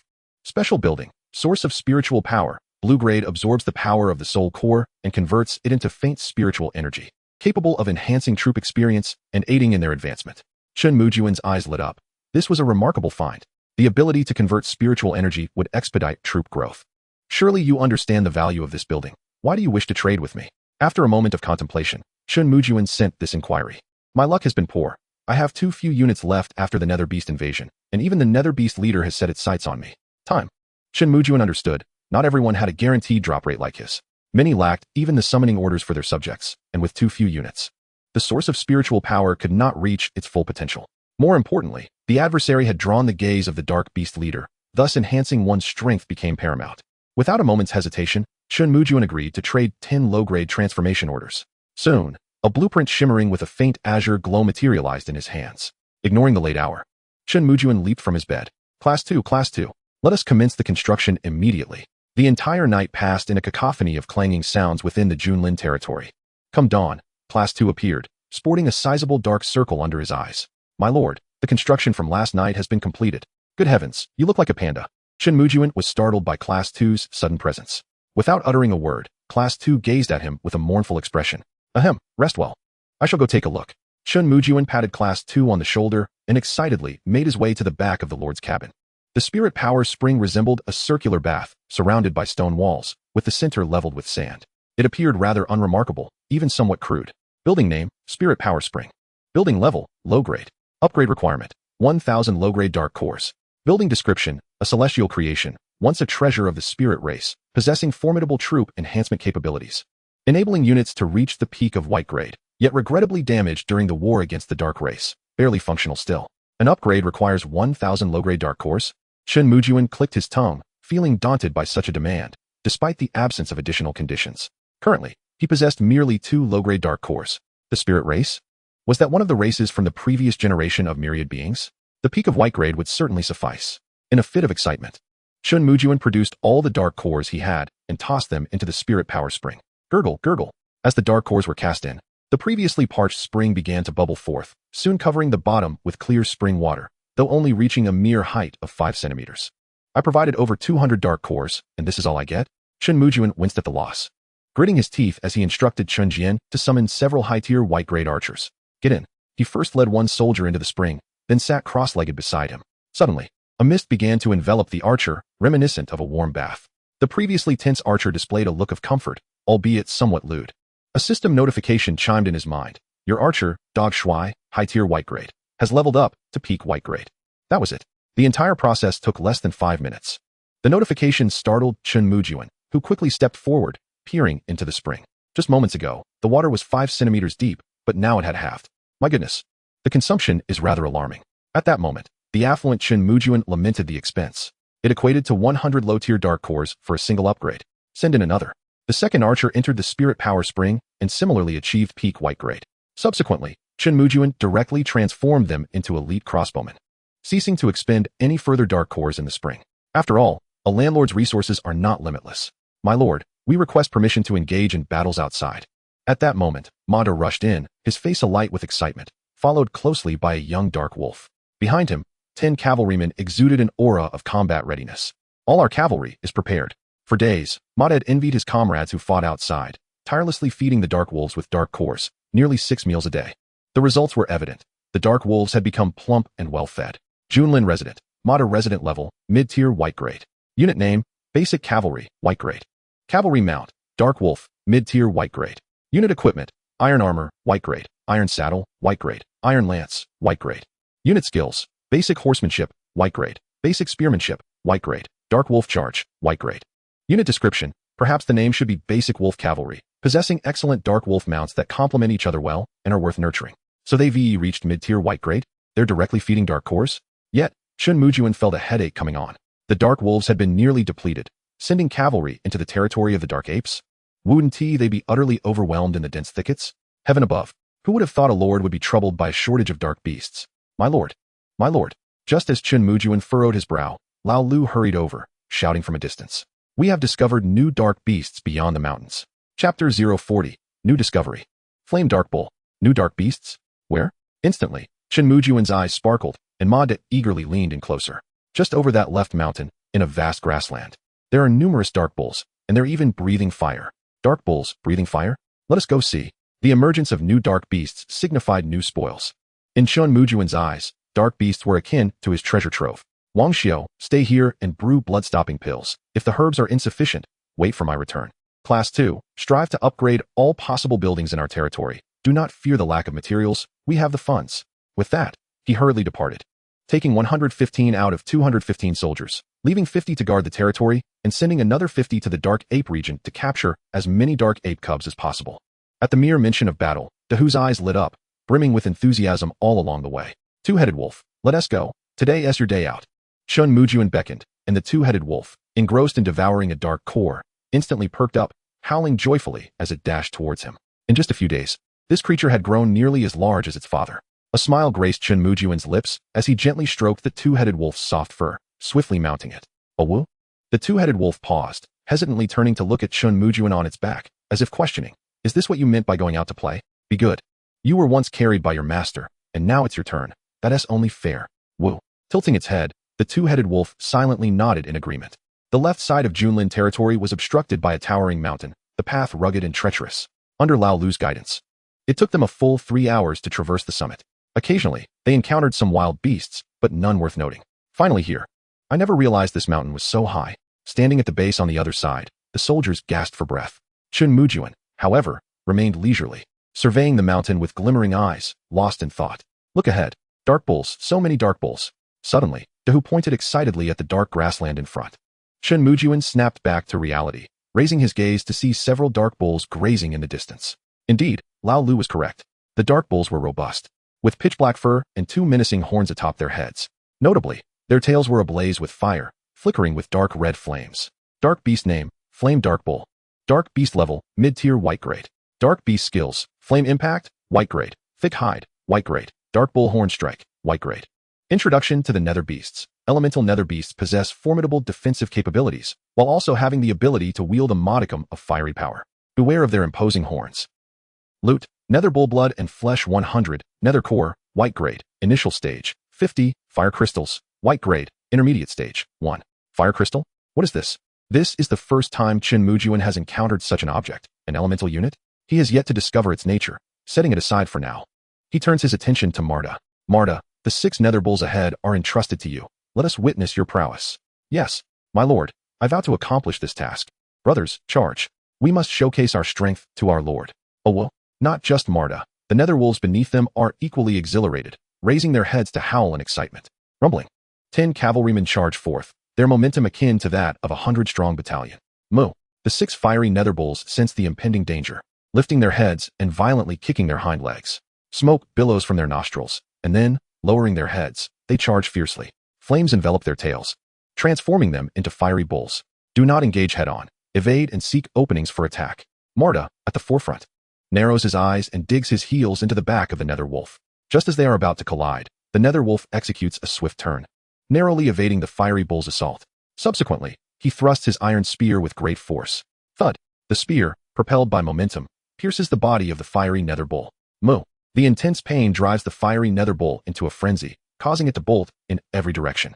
Marta struggles to withdraw his spear, once again plunging it in with renewed vigor. The 10 cavalrymen engage in a kite-flying tactic against the fiery bull. This fellow demonstrates considerable talent, skillfully employing the kite strategy. He mirrors my own flair. Chun Jian nods in satisfaction, openly expressing his admiration. Dahu scoffs dismissively. Only a weasel like Dogdan would resort to such tactics. A true man must engage with genuine weapons. I have told you before. My name is Chun Jian. These two, inherently at odds, seize any opportunity to bicker, particularly Chun Jian, who is most averse to hearing the name Dogdan at this moment. After 10 minutes of circling, Marta successfully slays 1 fiery nether bull. System notification. Congratulations to the citizen Marta for slaying a fiery nether bull, white grade, intermediate stage. System notification. Congratulations. You have obtained 20 units of nether bull blood and flesh, nether core, white grade, intermediate stage, and fire crystal, white grade, intermediate stage. Next comes the second and third. Chen Mujun takes out a crystal shimmering with a red glow, examining it under the sunlight repeatedly. It emanates a warm sensation, not at all scorching to the touch. Item, fire crystal, white grade, intermediate stage, possesses a faint fiery power and essential for constructing special unit buildings with many wondrous applications. As Chen Mujun had envisioned, he stows the fire crystal away, while Marta and his comrades eagerly charge towards another cluster of fiery nether bulls. Dahu and the others can no longer contain their impatience. My lord, it is our turn now, is it not? My lord, we are prepared. Dahu and Chun Jian's eyes gleam with battle intent. Nodding, 110 soldiers plunge into the battlefield.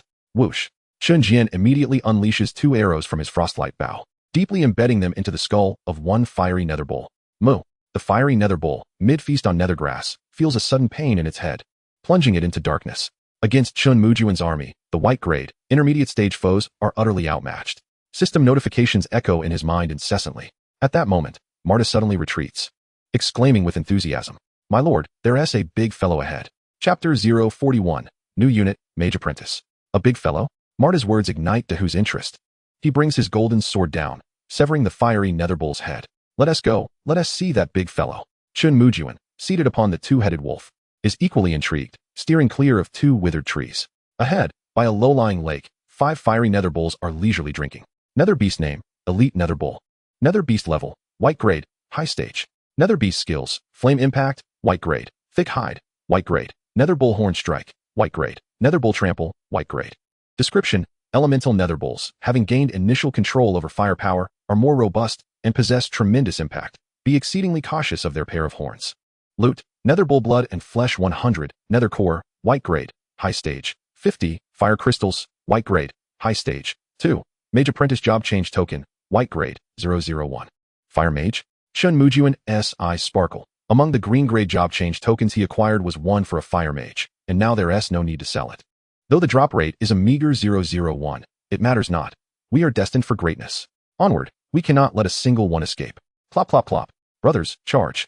Without a moment's hesitation, Marta leads 10 Netherwolf cavalrymen in a swift run. Dahu, caught in their wake, is quickly left behind. Damn it, why the rush? You can't win. Whoosh. The Netherwolves sprint rapidly, yet Chun Jian's crossbow bolts are swifter still. The frostlight bow releases 2 beams of light, with arrows racing towards the foremost elite netherbull. Behind them, elite crossbowmen and basic archers are equally engaged, drawing bows and unleashing a rain of arrows. Whoosh. Moo. As the arrows rain down, Chun Jian's 2 bolts strike the elite netherbull's rear, its cries piercing the heavens. Other arrows, save for those from the crossbowmen, are thwarted by the elite netherbull. Moo.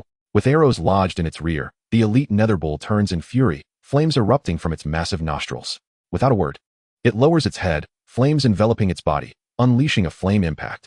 The aura emanating from the 5 elite netherbulls rivals that of over 10 fiery netherbulls. The very ground trembles. Halt, retreat. The tremendous commotion startles Marta and the others, who hastily rein in their nether wolves, scattering to the sides. Haha. Running fast is one thing, but it's my prowess that counts. Wang Shi's eyes gleam as he hefts his heavy golden shield, advancing to the forefront. Thud. The golden shield thuds heavily against the ground, his body crouching low, bracing against the impact. 3 elite green-grade shield bearers quickly follow suit, forming a veritable wall. Bang. A collision resounds, the force of impact sending all but Wang Shi's elite shield bearers flying. Wang Shi's body trembles violently, yet he grits his teeth and endures. Thud. Regaining his composure, he withdraws his long sword and thrusts it forward, piercing the neck of the elite netherbull. Dahu rushes in at once, wielding his golden sword to deliver a decisive strike. Soon, Chen Mujun hears the system's notification. System notification. Congratulations to the citizen Dahu for slaying the elite netherbull, white grade, high stage. System notification. Congratulations, you have obtained nether bull blood and flesh. Nether core, white grade, high stage. Fire crystals, white grade, high stage. And mage apprentice job change token, white grade. System notification. Congratulations to the citizen Chen Jian for slaying the elite netherbull, white grade, high stage. System notification. Congratulations, you have obtained nether bull blood and flesh. With green grade units at hand, the white grade, high stage elite netherbulls pose little challenge, and the 5 are swiftly dispatched. Glancing up at the dimming sky, Chen Mujun gestures to prepare for the return journey. It will take 3 hours to return, far too time-consuming. My lord, look ahead. That seems to be humans. Suddenly, Lao Lu points into the distance, where a few dark figures can be faintly seen. Humans? Chen Mujun was momentarily taken aback, hastily lifting his gaze. Indeed, there were 10 soldiers, each wielding a long spear, cautiously slaying the blazing hellish cattle. My lord, should we approach and capture them? Marta volunteered, eager to redeem himself after his previous lackluster performance. After a brief contemplation, Chen Mujun gently shook his head. Not just yet. Let us return to the territory first. He turned the wolf's head, and the main force began to retrace their steps. What Chen Mujun failed to notice was that, at this moment, 3 eagles circled above, their keen eyes reflecting a glimmer of human-like contemplation. After traversing mountains and valleys, by the time Chen Mujun returned to the territory, the sky had completely darkened. The square was illuminated by bonfires, and the aroma of roasted meat wafted from the kitchen. The construction team, led by Lu Urban, was seated on the ground, heartily drinking water. Upon spotting Chen Mujun's return, they quickly brushed off the dirt from their clothes and stood up. My lord, please, everyone, take a seat. You have all worked hard. Looking around, Chen Mujun noticed that Lu Urban's speed of progress had accelerated. The territory now boasted 10 military camps, sufficient to accommodate 200 soldiers. Additionally, 30 houses had been constructed, neatly arranged, finally resembling a quaint village. Among them, Chen Mujun observed several houses that were taller and more spacious. Building name, civilian wooden house. Building level, white grade high. Upgrade requirements, 500 units of stone, 500 units of wood, 500 units of sand, 500 white grade high hell cores, and a green grade territory. Building description, featuring ample space, It enhances the happiness index of the residents and facilitates rapid recovery of stamina. Surely, cattle and horses deserve a comfortable abode. Nodding in satisfaction, Chen Mujun plopped down into his exclusive rocking chair. Creak. The rocking chair began to sway. My lord, I have successfully refined the hemostatic pill. A faint herbal fragrance wafted in as Wang Xiu excitedly presented a dark red pill, her face brimming with enthusiasm. A few specks of plant ash adorned her fair cheeks, adding an extra charm that momentarily left Chen Mujun entranced. With a blush, Wang Xiu avoided Chen Mujun's intense gaze. Ahem, splendid work, Wang Xiu. Utilizing a classic cough to divert attention, Chen Mujun focused on the dark red pill. Hemostatic pill, white grade, a barely qualified pill possessing the ability to stop bleeding and alleviate bruising. 1 pill strengthens the body, while 2 invigorate vitality. You deserve it. The description seemed akin to a rough cloth plaster, yet the pill exuded a delightful fragrance instead of a foul odor. Please, have Wang Shi and the others test it out to see its effects. Yes, of course. Wang Xiu, clearly elated by Chen Mujun's smile, departed with a light step. Shaking his head, Chen Mujun took a large piece of roasted meat, munching as he opened the system notifications. It was time to review his gains. Chapter 042, Mechanical Apprentice. Thunderous Liu. In the span of one afternoon, 60 hellish cattle had been slain. Among them were 20 white-grade beginner calves, 30 white-grade intermediates, and 5 white-grade high. Aside from the hell cores and fire crystals, the 5 apprentice mage transfer tokens were what Chen Mujun valued most. Meanwhile, the 50 soldiers that had entered the territory of the hellish monkeys also yielded significant results. A total of 40 monkeys had been slain, dropping 20 resident summoning orders and 20 hunter transfer tokens. Most notably, 20 hellish monkeys had been captured. The little hellish monkey cubs were rather temperamental, bouncing around the pasture. Without ropes to bind them, they would surely leap over the walls and escape at any moment. Today had been quite busy, and Chen Mujun nearly missed the system summoning of residents. The appearance of 20 soldier summoning orders instantly reminded him that, having left early, he had yet to summon any. A burst of white light flickered, and 34 residents with varied expressions appeared before Chen Mujun, kneeling on one knee. Hail, my lord. Rise, all of you. Taking a serious glance at the attributes of the residents, he noted that 5 different soldier professions emerged among the 34, which he entrusted to Da Hu for management. Chen Mujun's gaze remained fixated on one individual, standing at 1.70 meters, with flowing hair, clad in coarse clothing that barely concealed her 2 prominent assets. Gulp. First and foremost, let it be clear that Chen Mujun was not looking at those assets. Resident name, Liu. Resident level, white grade beginner. Profession name, mechanical apprentice, white grade. Resident skills, basic mechanical knowledge, white grade. Basic forging knowledge, white grade. Siege ladder, non-grade. Resident description, a highly qualified individual with a certain ability to manufacture devices, albeit limited, a mechanical apprentice. With those long legs, you could certainly pedal a tricycle at remarkable speed. Chen Mujun could already envision that scene, and a smile began to tug at the corners of his mouth.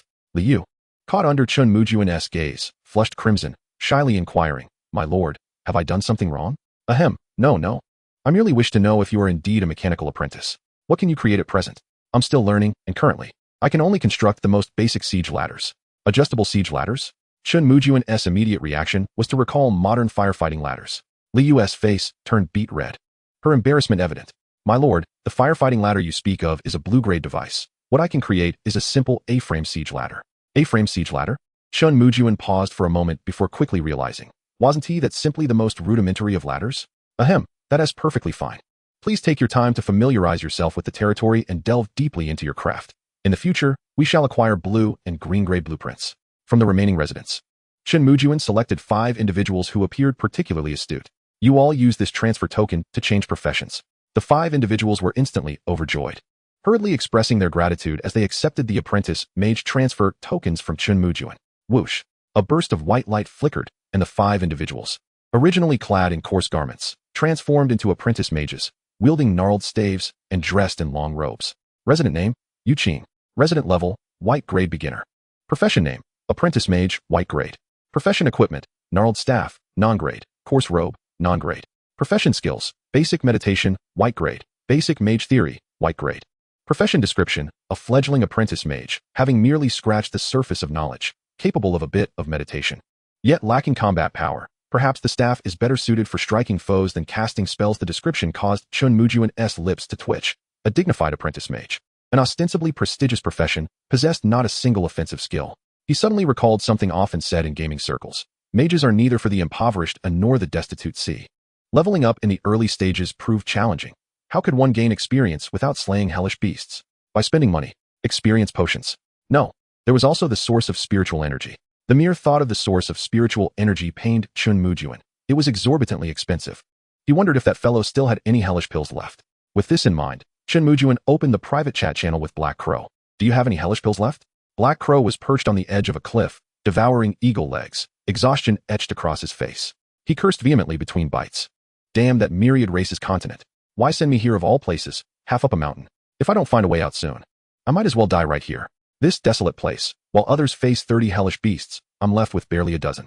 The spoils are meager. I can't even find wood to chop, and my meat reserves are running low. At this rate, I fear I may become the first lord to starve to death. Truly unfortunate. Letting out a long sigh, he gazed skyward, where only a few solitary hellish eagles flew by in response. Ding. Suddenly, a notification sound echoed from the chat channel, and upon opening it, he discovered it was Junlin. Yes, I have some, but not many. He glanced into his warehouse and realized he had accumulated 20 over this period, yet he was still contemplating ways to exchange them. This was his last bastion of hope. I know what you desire. If you can resolve my predicament, I shall return it to you. Before Chen Mujun could respond, Haya spoke up directly. What predicament? Chen Mujun was momentarily taken aback, and then Haya succinctly outlined the awkward situation they were currently facing. With a chuckle, Chen Mujun found it hard to contain himself. He had never encountered such a hapless lord before. Junlin, if you assist me in escaping, I will also grant you this item. Gritting his teeth, Haya promptly sent a message detailing a high-grade nether elixir. Special item, nether elixir, peak white grade, a rare and precious inner essence of a nether beast. With an exceedingly low drop rate, obtaining it would be considered fortunate, and it could elevate troops to a high-tier white grade, directly advancing to a high-tier white grade. This is quite a treasure. I must help. The specifics of the nether elixir are irrelevant. Primarily, I, Chen Mujun, am inclined to assist. At this moment, Haya was equally anxious, his gaze fixated on the chat channel. So what do you say, Junlin? He had sought other lords, but none had offered particularly promising solutions. Chen Mujun pondered briefly. Flying troops? A temporary fix, and at this stage, few lords possess them. Digging straight up? Who knows how tall that mountain is? It could take ages. Seeking assistance? Forget it. Without a world map, one would be utterly lost upon exiting. Suddenly, Chen Mujun spotted Li Yu, who was familiar with the territory, led by Wang Xiao. I wonder if this approach will work. Chapter 043, Cartography Profession, Outside the Territory. Have you tried ropes or ladders? I have. The rope failed to bring me back up, and the ladder was even more infuriating. At this point, Haya wore a look of pure grievance.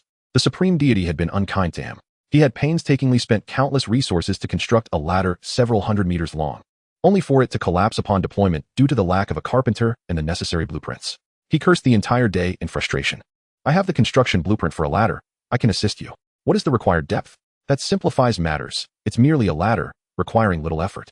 The length is over 300 meters, as I measured with a rope. 10 stories high. No wonder Haya was hesitant to descend. Wait, I'll send a ladder to you tomorrow. Wonderful. Thank you, Junlin. Haya was elated, realizing once more that Junlin was indeed a formidable ally. Excitedly, Chen Mujun sought out Li Yu and shared the details about the 300-meter ladder. Manufacturing is feasible. It's quite simple. We just need wood. Wood is no issue. Remember, if you want to create any machinery in the future, just say so. Our territory may lack many things, but we are abundant in resources. With a grand flourish, Chen Mujun exhibited his generosity. Yet at that moment, Tai Dan approached with a somber expression. My lord, we have run out of iron ore and need to procure more. Iron ore? Chen Mujun's expression immediately soured. Iron ore was a high-grade resource. With an increasing number of lords possessing blacksmiths, prices had skyrocketed. 10 units of basic materials could only be exchanged for 1 unit of iron ore. It's late. Don't overexert yourself. You can rest. Our territory's living supplies are sufficient. He patted Tai Dan on the shoulder, his eyes glimmering with determination. It seemed time to investigate whether there were iron mines within the territory. Relying solely on trade was too disadvantageous. After conveying his thoughts, Chen Mujun opened the chat channel to see if any amusing tidbits from other lords had surfaced. Aftermath of the Nether Beast invasion. Today, I have no desire to do anything. Brothers, I fear I am doomed. The Nether Beast leader is approaching with a large troop. Woe is me. Who can lend me a few troop conversion orders? Damn it. I only have 3 high-tier white-grade troops, and the Nether Beast leader is already upon us. Fortunately, my barricades held. The Nether Beast invasion has ended. This is merely the beginning. Survive this to progress. Fail to endure, and it's game over. I have long suspected that the Nether Beasts have their own lords. They even know how to lure others into traps. Thankfully, I was cautious and did not fall for it. I have discovered another lord. They are merely separated from me by a river. All their troops are cavalry. What should I do? Should I greet them? To the brother above, I advise against it. You may not be greeting them, but courting death. I'm wary of the enigmatic. The enigmatic have not harmed me in the slightest, but I fear humans. You know what I mean. No, Brothers, this is terrible. Real nether folk have appeared in my territory, not mere nether beasts. Genuine nether folk. What? Quickly describe their appearance and strength. It turns out that the lost continent truly harbors nether folk. I had thought it was all just nether beasts. As Chen Mujun read through the chat channel, his expression grew increasingly grave. It appeared that the lords of the myriad races were not destined for peaceful days. The invasion of the nether beasts was merely the prologue. What awaited them next would be the nether beast lords. Additionally, with so many lords on the lost continent, encounters were unavoidable. Would it lead to warfare or collaboration? On this matter, Chen Mujun's stance was resolute. If encountered, I will not back down. He was inherently a man of steel, and he despised the convoluted games of psychological warfare. As for the so-called altruists, to hell with the altruists. I am here for survival, not to engage in wild rescue missions. What truly captured his attention was the nether folk. He continued to observe, realizing the nether folk bore resemblance to demons. Their skin was a dark crimson, adorned with horns, and their eyes were an eerie blue. Indeed, this world was far from simple. Nether folk, nether tribes, nether empires? Chen Mujun's heart sank. The lost continent had never been a safe haven. And what of those spearmen he encountered today? Were they lords or nether folk? That night, as Chen Mujun fell asleep, these thoughts filled his mind. The following day, he awoke with dark circles under his eyes to find a throng of subjects gathered in the square. My lord, you are awake. What are you all doing? We are assisting Miss Liu in crafting a siege ladder. A siege ladder? Chen Mujun curiously approached and discovered that even an unrefined siege ladder differed greatly from his expectations. In his mind, a ladder was simply two long vertical poles with horizontal beams tied between them. However, reality was far more complex, requiring grooves and specific techniques for stabilization. At that moment, they had completed a ladder over 10 meters long, appearing remarkably well-crafted. Curious, Chen Mujun shook it vigorously, and to his surprise, it exhibited no signs of looseness. This caused him to regard Liu with newfound respect. She was currently rolling up her sleeves, perspiring profusely, while Lazy accompanied her with vigorous movements. I can't watch any longer. Feeling his cheeks flush, Chen Mujun hastily utilized today as summoning opportunity for subjects. A flash of white light illuminated the area as 14 figures appeared before Chen Mujun. To his astonishment, among the newly summoned subjects was an unexpected talent. Junlin subject, Zhao Hong. Subject level, initial white grade. Profession, cartography apprentice, white grade. Subject skills, basic geography knowledge, white grade. Basic drawing knowledge, white grade. Subject description, a talent capable of traversing the world with a pen, depicting the emotions of the world.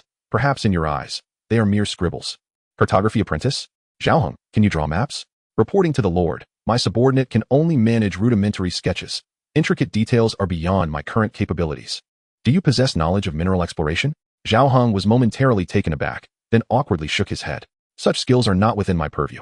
One would require miners or geologists for that task. Very well.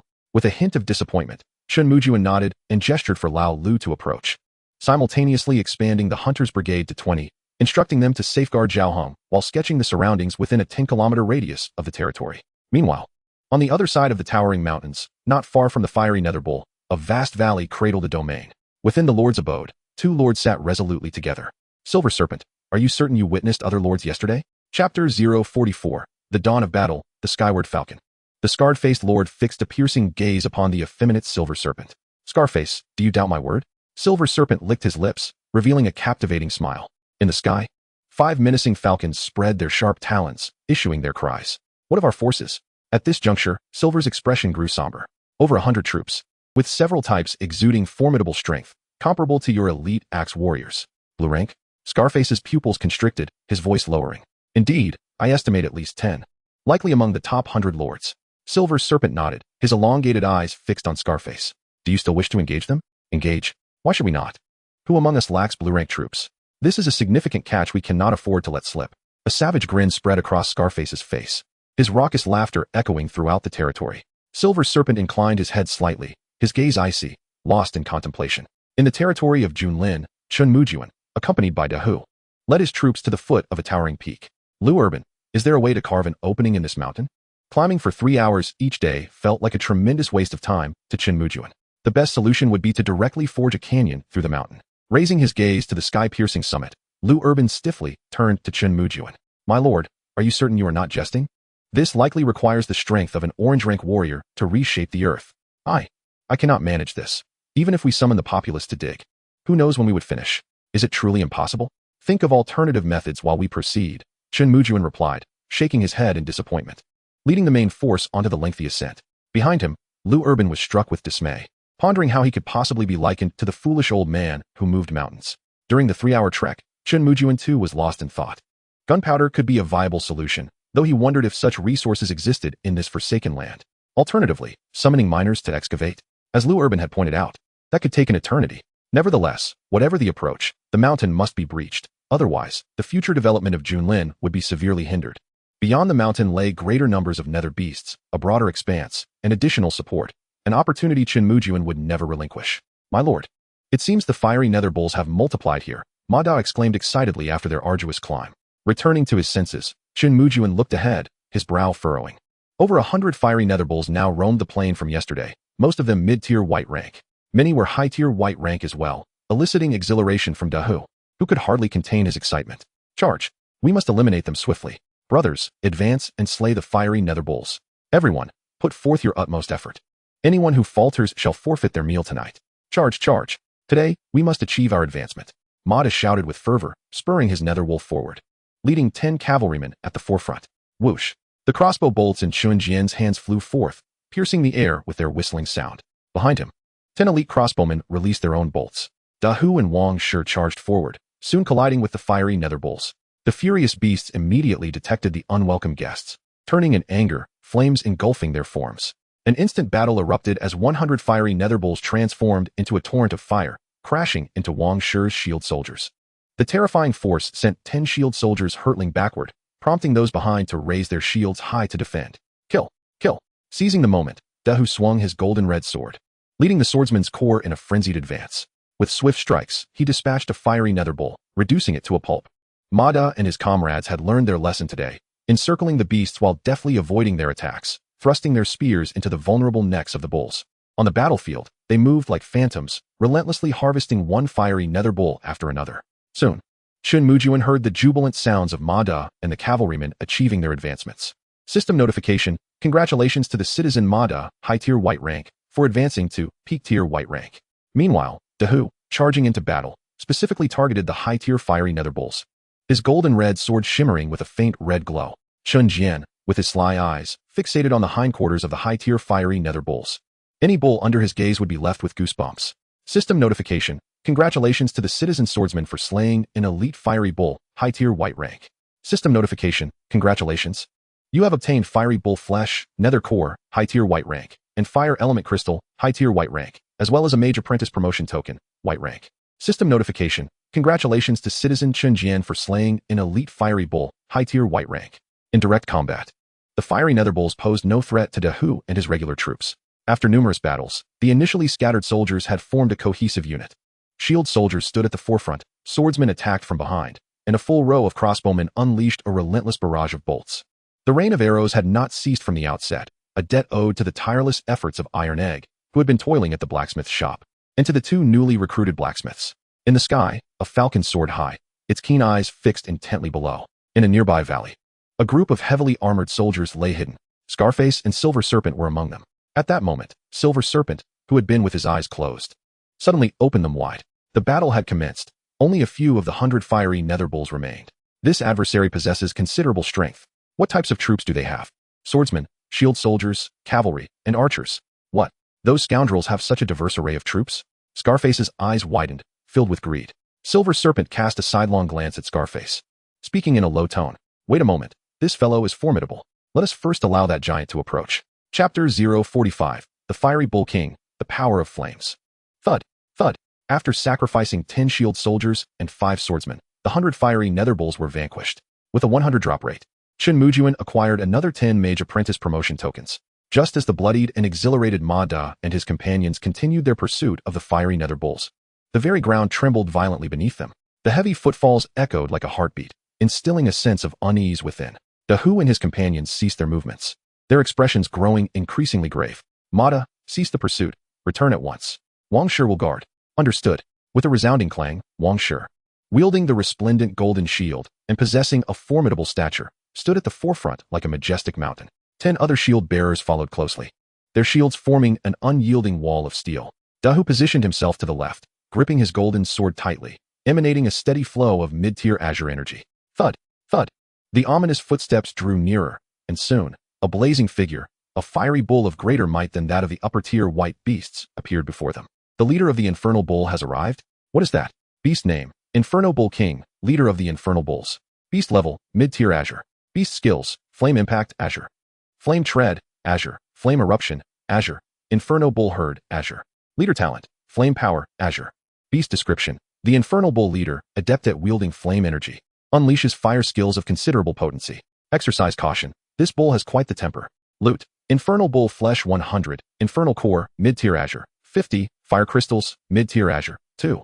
Mage Apprentice Class Change Token, Azure. 1. Inferno Crossbow, Azure. 1. Inferno Greatsword, Azure. 1. Talent: Flame Power, Azure. 0001. How formidable! His massive form engulfed in searing flames. The very air around it seemed to ignite. Accompanying it were 10 upper-tier white infernal bulls, a formidable sight. Chen Mujun's expression shifted to one of serious concern. This creature was far stronger than the two-headed infernal wolf. Suddenly, his gaze flickered as a sleek, shadowy figure darted into the grass before the Inferno Bull King, vanishing from sight. That dark figure moved swiftly, yet Chen Mujun detected it immediately and opened his panel. This was a skill inherent to his talent, allowing him to see drop rates and attributes. Silver Serpent Citizen, Black Serpent. Citizen level, upper tier white. Unit name, Beast, white. Unit equipment, Iron Fangs, white.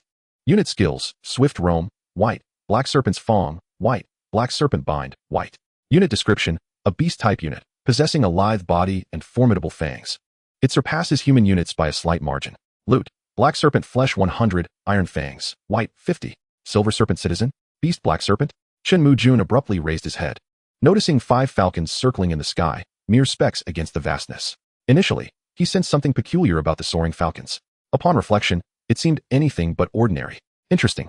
It appears someone has set their sights on me. A glint of cold determination flashed in his eyes as he turned to Chen Jian. You need not partake in this battle. Retrieve all the arrows that were shot earlier. Chen Jian, poised with a crossbow, momentarily froze, but quickly complied with Chen Mujun's directive. The enraged Inferno Bull King, clearly incensed, accelerated, its flames roaring higher, ultimately charging forth like a blazing bull. Skill: Flame Impact. Simultaneously, the Infernal Bulls flanking the king initiated their charge. Their speeds synchronized. Even the flames coalesced into a unified force, a menacing spectacle. Chen Mujun's expression turned grave. He recognized this as yet another skill of the Inferno Bull King, Inferno Bull Herd. Wang Shi, be cautious. Just as Chen Mujun offered his warning, the formidable Inferno Bull King collided violently with the golden shield. The sound of the collision rang out, the force of impact shattering Wang Shi's grip, sending him hurtling backwards. The 10 shield bearers beside him fared no better, all being thrown aside. Damn beast, meet your end. With his golden sword in hand, Dahu surged forward, striking fiercely at the Inferno Bull King. Meanwhile, the basic swordsman and elite swordsman besieged the other 10 upper-tier white Infernal Bulls. The battle escalated rapidly, with Dahu, also a mid-tier Azure, finding himself at a disadvantage against the Inferno Bull King. Various fiery skills scorched him, making it appear as though he were performing a frantic dance rather than fighting. My lord, do we truly not require assistance? Chen Jian, having retrieved the arrows, returned with a furrowed brow, voicing his concerns. No need. Trust in Dahu. They can handle it. Chen Mujun shook his head, observing the skirmish, his fists instinctively clenching. Chen Jian, unable to comprehend Chen Mujun's rationale, could only watch anxiously as the battle raged on. Once more, the shield bearers, having recovered from their previous blows, rejoined the fray, and the Inferno Bull King roared in fury. Ultimately, after the loss of 5 shield bearers and 3 swordsmen, the system's notification resonated in Chen Mujun's ears. System notification: congratulations to Citizen Dahu for slaying the Inferno Bull King, mid-tier Azure. System notification: congratulations.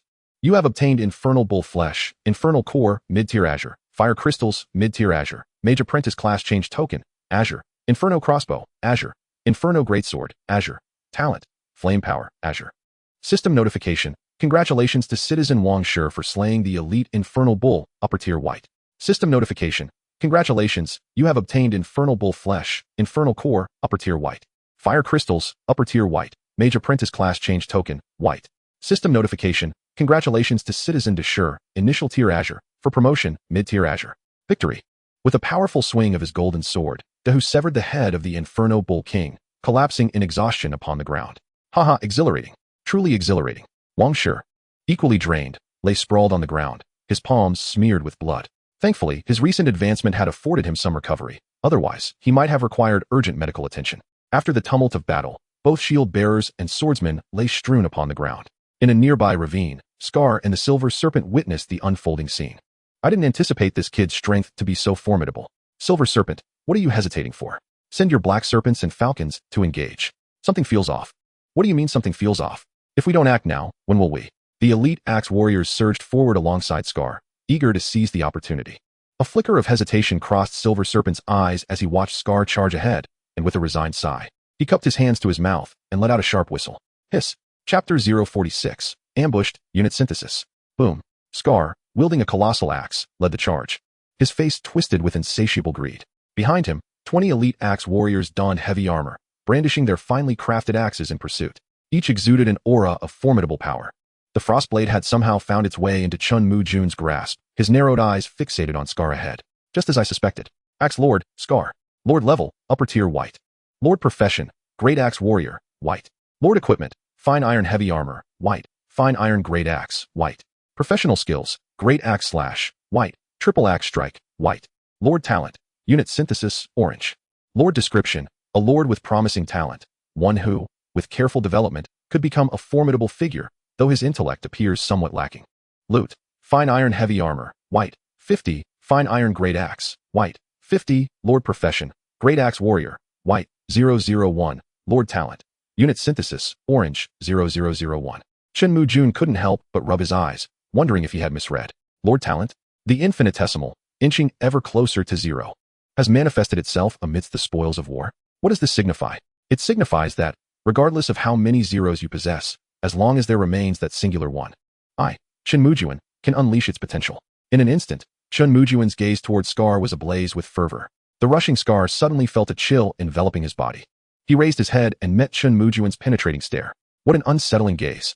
No, this individual must not be allowed to live.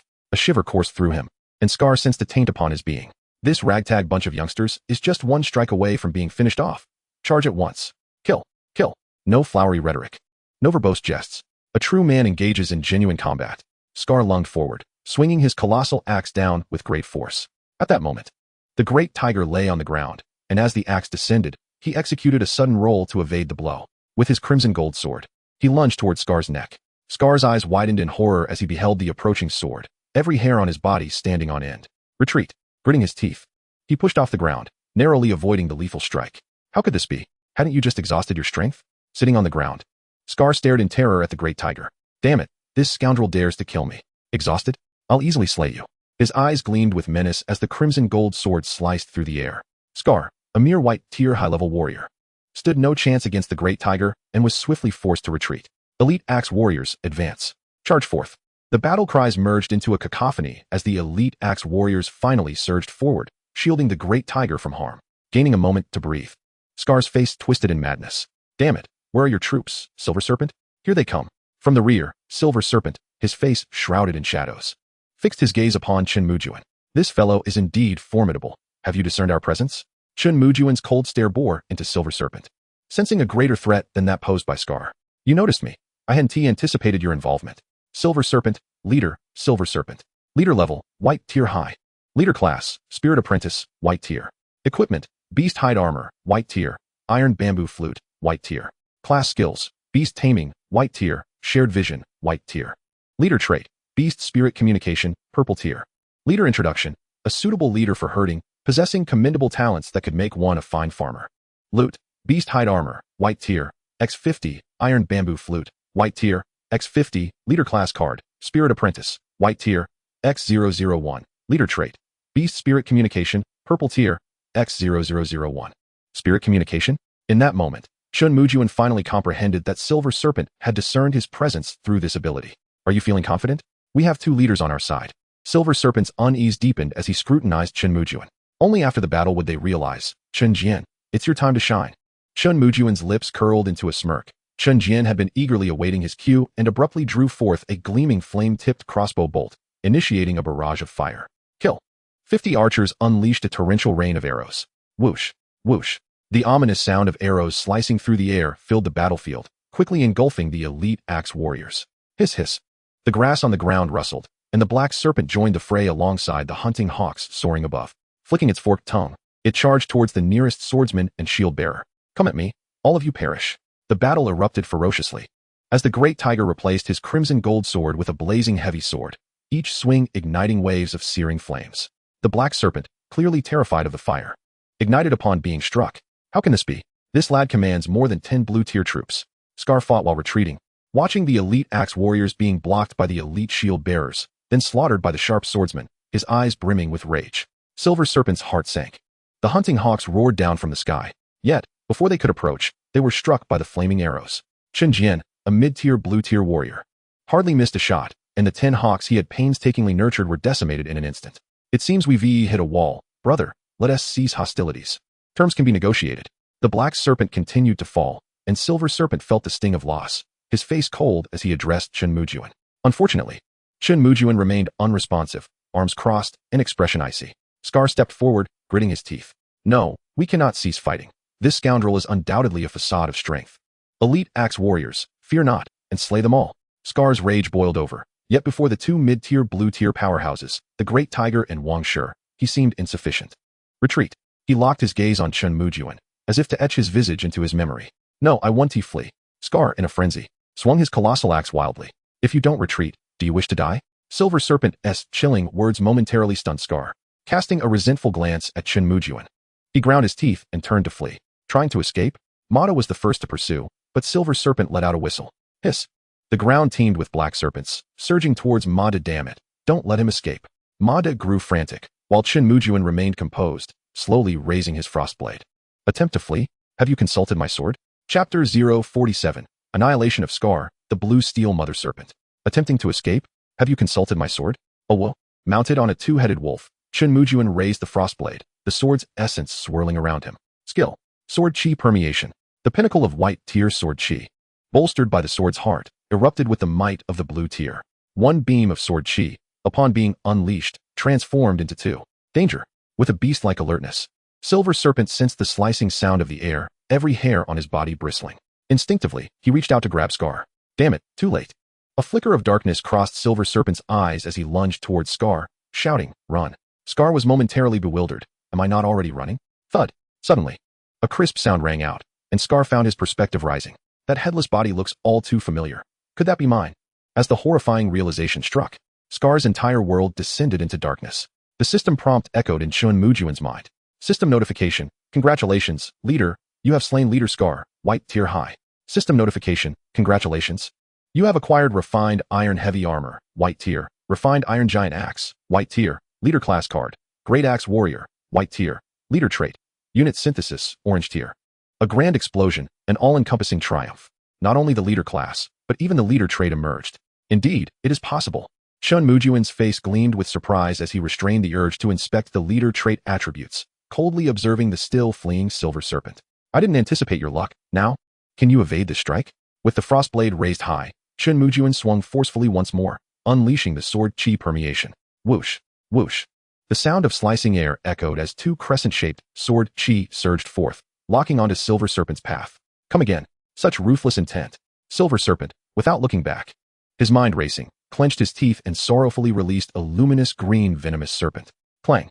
The moment the green serpent was flung, the sword Chi struck, resulting in a metallic clash. Blocked? What is this? Chen Mujun was momentarily taken aback, furrowing his brow at the bisected serpent. Silver Serpent's minion, Blue Steel Mother Serpent. Minion level, blue tier initial. Unit name, Beast, blue tier. Unit equipment, Blue Steel Armor, blue tier. Unit skills, Iron Absorption, green quality. Mother of Black Serpents, green quality. Azure Steel Venomous Fangs, green quality. Unit introduction, an invaluable green quality unit, endowed with the ability to absorb the strength of iron to forge its body, while simultaneously nurturing the Black Serpents, truly embodying the essence of the Mother of Black Serpents. Loot. 100 units of Mother Serpent's flesh and blood. 20 units of Mother Serpent's innards, green quality. 001 Azure Steel Mother Serpent S transfer order, green quality. All of these spoils now belong to Chen Mujun, who, raising his head, yearned to continue the pursuit, yet the Silver Serpent had vanished without a trace. Mata promptly searched their territory based on their route. To leave the roots of the weeds unuprooted is to allow them to sprout anew. The enemy seeks to slay him. Yet Chen Mujun lacks the disposition to allow such a thing. Rest assured, my lord, I shall dig 3 feet into the earth to find them. Mata, already seething with anger at the enemy's escape, spurred his wolf steed forward, leading 10 cavalrymen in a grand charge. Big Tiger, secure the battlefield and slay all the underworld bulls. Time cannot be squandered. After a brief respite, the hunt must resume. In a valley not far from the underworld bull prairie, the silver serpent stumbled back to the territory in disarray, observing the bustling denizens. A flicker of resolve crossed the silver serpent's eyes. Without uttering a word, he dashed into the black serpent breeding ground and whistled. A rustling sound arose, and swathes of black serpents slithered towards him, among them a singular azure steel mother serpent. All of you follow me. Without pausing for a moment, the silver serpent flung open the wooden door of the breeding ground. Dozens of black serpents surged forth, hastily trailing after the silver serpent as they rushed out of the territory. A dozen of them slithered beneath the puzzled gazes of the denizens. My lord, where's he going? The bewildered citizens watched the departing silver serpent, yet continued with their tasks as directed. Ah, black serpent, what are you doing? You dare bite me. My lord, the black serpent has gone mad. It seeks to kill. In the blink of an eye, as the silver serpent stepped outside the territory, anguished cries echoed, eventually subsiding into silence. Only a gluttonous black serpent, its belly swollen, wobbled out, following the silver serpent's path. Within 5 minutes, a chorus of wolf howls resounded. Led by Mada, mounted upon a hell wolf. We have located them. Quickly inform the lord. You lot, encircle the entire territory. No one is to escape. 1 cavalryman is to return and inform Chen Mujun, leaving 5 to guard. Mada, without pause, commenced the search for the second territory. Under the guidance of the cavalry, Chen Mujun soon arrived at the outskirts of the silver serpent's territory. An intriguing territory, entirely comprised of tree hollows. If one were to place the silver serpent's domain in modern times, it would resemble a wild version of a zoo. Towering trees surrounded the area, each adorned with hollows, within which faint traces of furniture could be discerned. Clearly, these tree hollows were intended for habitation. Everyone, exercise caution. Big Tiger, investigate the situation. Ever prudent, Chen Mujun instructed Big Tiger to lead the main force to scout ahead. As Big Tiger opened the wooden gate of the territory, his pupils dilated in shock. My lord, here, all the inhabitants are dead. All dead. Chen Mujun's gaze hardened, and he instinctively urged his 2-headed wolf into the territory. The scene, akin to a hellish slaughterhouse, immediately furrowed Chen Mujun's brow. In front of the lord's cottage, a vast plaza was littered with the lifeless bodies of the citizens, each frozen in death with eyes wide open, as if witnessing something utterly unbelievable. Their garments, once humble, were now soaked in crimson, and their bodies bore the marks of savage feasting, with several wounds exposing stark white bones. Men, women, the elderly, and the young, all were indiscriminately slain. Chen Mujun roughly counted 26 citizens, all met with a tragic demise. The pungent scent of blood assaulted his senses, inducing waves of nausea. Such a cruel heart. Chen Mujun's expression grew increasingly cold, his fists instinctively clenching. To massacre one's own citizens is a deed only the bloodless can commit. The silver serpent? Truly nothing more than a beast. A deep-seated murderous intent welled within Chen Mujun. Such a person must not be spared. Let us proceed to the lord's cottage. Searching now serves no purpose. Chen Mujun strode purposefully toward the lord's dwelling, where the territory core sat prominently in the center. Chapter 048. Destroying the Territory, the Falcon's Nest. As Chen Mujun's hand touched the territory core, a system prompt resonated in his ears. Congratulations, Lord Junlin, for conquering and destroying the Silver Serpent's territory. Conquer and destroy? I choose to destroy. Congratulations, Lord Junlin, for destroying the Silver Serpent's territory and acquiring the building blueprint, Falcon's Nest, green quality, and obtaining the territory core. Rumble. Everyone evacuate the territory. Chen Mujun hurriedly exited the lord's cottage. The instant the system prompt sounded, the entire territory began to tremble. Standing in the plaza, buildings commenced their collapse, ultimately transforming into a sea of rubble. Is this it? Chen Mujun was momentarily taken aback. Such a vast territory yielded only 2 items? No white quality blueprint. And where are the resources? Raising an eyebrow, he had no time to voice his grievances, for Mada was already eagerly approaching. My lord, we have located another territory. Let us go see. The style of the giant axe territory resembled that of a primitive village, where the denizens were presently kneeling in terror upon the plaza. 20 citizens, chefs, lumberjacks, farmers. The remaining combat units were merely a handful of basic axe soldiers, standing vigilantly behind the citizens, eyes fixed on Chen Mujun. As he approached upon his 2-headed wolf, Chen Mujun discovered that this scarred territory possessed some valuable assets. Giant axe denizens, marmoset. Denizen level, white quality intermediate. Occupation, brewing apprentice, white quality. Denizen skills, basic brewing, white quality. Fine brew, white quality. Denizen introduction, a brewing apprentice with some skill. The beverages produced are drinkable, yet hardly palatable. Brewing apprentices and the underworld monkeys are a perfect match. Chen Mujun had long coveted the monkey wine. Regrettably, despite the underworld monkey's lengthy brewing efforts, he had yet to see a barrel produced. Your lord has slain your leader. Now I present you with 2 choices, depart or submit. Gazing down upon the denizens, Chen Mujun exuded an air of authority. The citizens of the scarred territory were not surprised by the sacrifice of their leader. They sensed his death the moment it occurred. Upon hearing Chen Mujun's words, they exchanged glances, gritting their teeth before prostrating themselves. "We thank you, my lord, for sparing our lives. We are willing to join your territory." Only the 5 basic axe soldiers behind them remained silent, lowering their axes and clasping their hands toward Chen Mujun. "Forgive us, my lord, as soldiers. Our very essence forbids us from betrayal. We choose to depart." Determination etched upon the faces of the basic axe soldiers. They bore an unwavering resolve to face death. Chen Mujun nodded, and Big Tiger and the others stepped aside to clear a path. The 5 basic axe soldiers swiftly turned and departed. To claim they were unafraid would be a falsehood, yet as a combat class, they too possessed their own will. Chen Mujun was well aware that each summoned citizen was not merely a unit. They were flesh and blood, living beings. Instructing Big Tiger to assist these citizens in gathering their belongings, Chen Mujun proceeded to the Lord's cottage to choose destruction. Rumble. The sound of upheaval echoed as the territory painstakingly established by the scarred leader was instantaneously reduced to ruins. Congratulations, Lord Junlin, for destroying the giant axe territory and acquiring the territory core. This scarred territory is truly impoverished, lacking even a single green quality structure. Let us return to our own territory. Chen Mujun lifted his gaze toward the dimming sky, decisively choosing to return. Before departing, he cast a glance at Mata. Mata nodded slightly, and then dashed off with 10 basic cavalrymen. Dahu hesitated for a moment, casting a glance but refraining from uttering a word, as the main force began their ascent up the mountain. After approximately half an hour, a flurry of hurried footsteps approached, and Mata returned with the 10 soldiers. "My lord, the mission is accomplished." Chen Mujun nodded in acknowledgement without speaking, and as darkness enveloped the sky, they returned to the territory of Junlin. The palisade, overseen by Wei Yin, loomed 2 meters high, with bonfires every 10 meters illuminating the path like lanterns. Upon their arrival, the residents at the gate erupted in jubilant shouts. "The Lord has returned! The Lord has returned!" As the city gates swung open, Chen Mujun stepped inside first, utterly exhausted from the day's arduous journey and battles. Dahu, behind him, was leading 20 residents from the scarred land, their eyes wide in astonishment as they beheld the brightly lit territory. "What? Are we not moving?" Dahu exclaimed. "Is this truly our territory? If it isn't ours, then whose is it?" Dahu shot a disdainful glance at the Manhwa, questioning their sanity. "No, that's not what I meant. It's just, our territory is far too luxurious, isn't it? This palisade completely encircles the land, and that grand city gate, my heavens. It appears immensely formidable. The watchtowers dotted around only added to the charm. This is simply marvelous. We can finally enjoy a good night's sleep."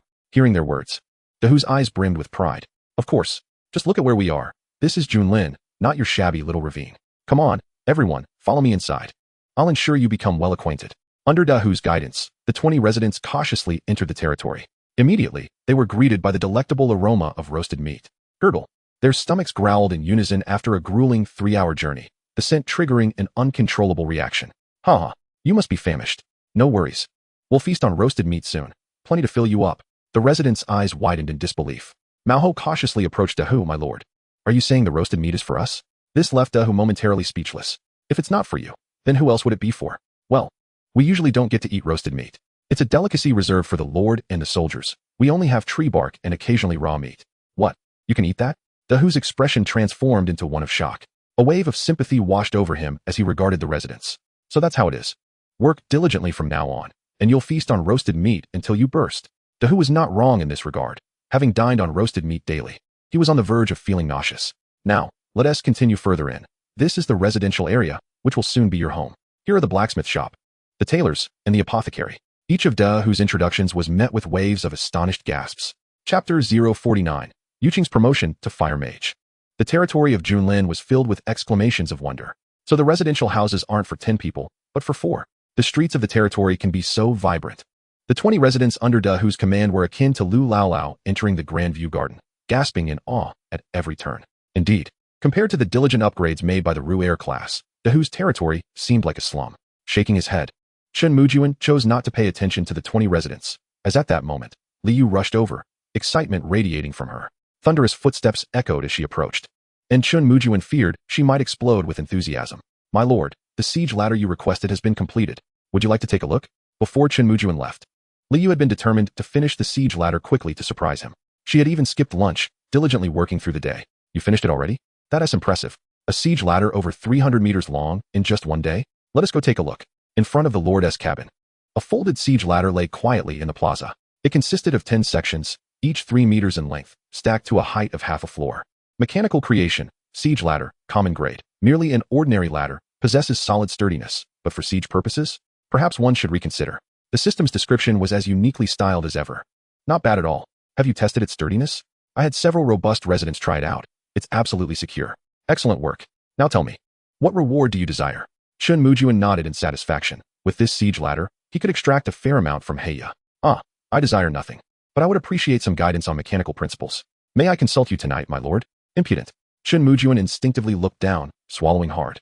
Realizing this was not the right moment, he glanced sideways to see Wang Xiao and Sang Yu striding toward him and quickly composed himself. This is absolutely unacceptable, he stated sternly, patting Li Yu on the shoulder.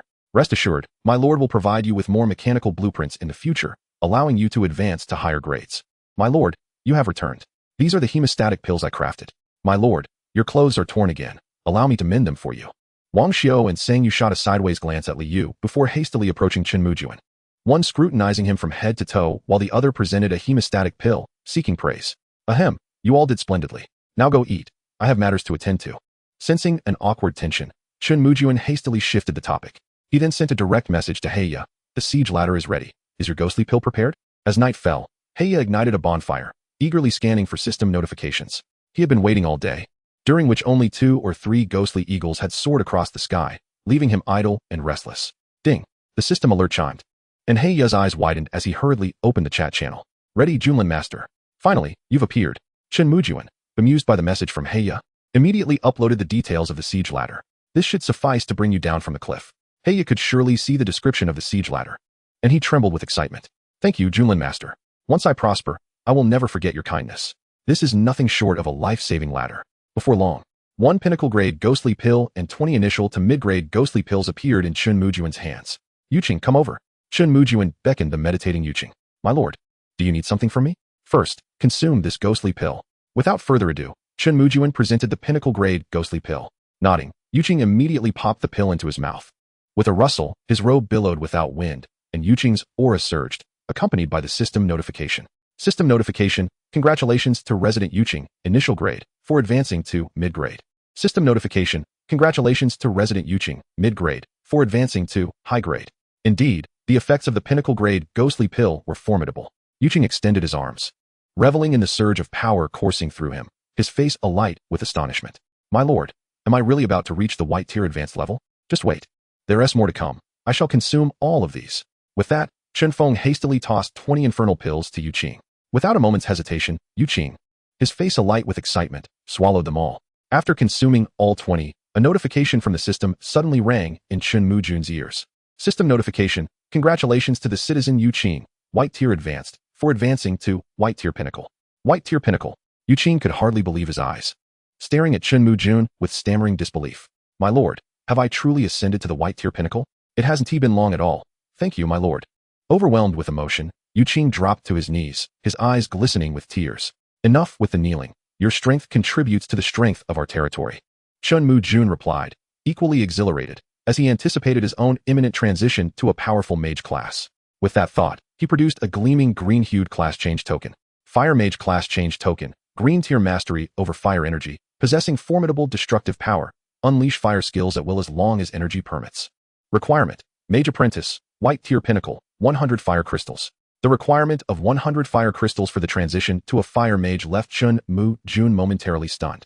Previous transitions had not demanded such a prerequisite. Nevertheless, he shrugged it off. Let's proceed. We have ample resources. Yuqing, take this and transition at once. This is the fire mage class change token? Yuqing gulped, his face a canvas of surprise and gratitude as he gazed at Chen Mujun, awash with admiration. The lord was incredibly considerate, providing everything from experience pills to class change tokens in one seamless flow. Subsequently, Chen Mujun produced 100 fire crystals, and in an instant, a fiery crimson glow enveloped Yuqing, who held the fire mage class change token. The system notification resounded once more. Congratulations, Mage Apprentice Yuqing, white tier pinnacle, successfully transitioned to fire mage, green tier initial. System, open the panel. Chapter 050, Thunderfire Mage, A Bountiful Harvest. Lord of the Territory, Yuqing. Citizen level, green tier initial. Unit name, Fire Mage, green tier. Unit equipment, Withered Wood Staff, non-grade. Hemp Robe, non-grade.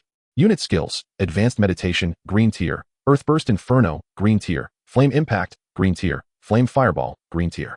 Unit description, mastery over fire energy, possessing formidable destructive power.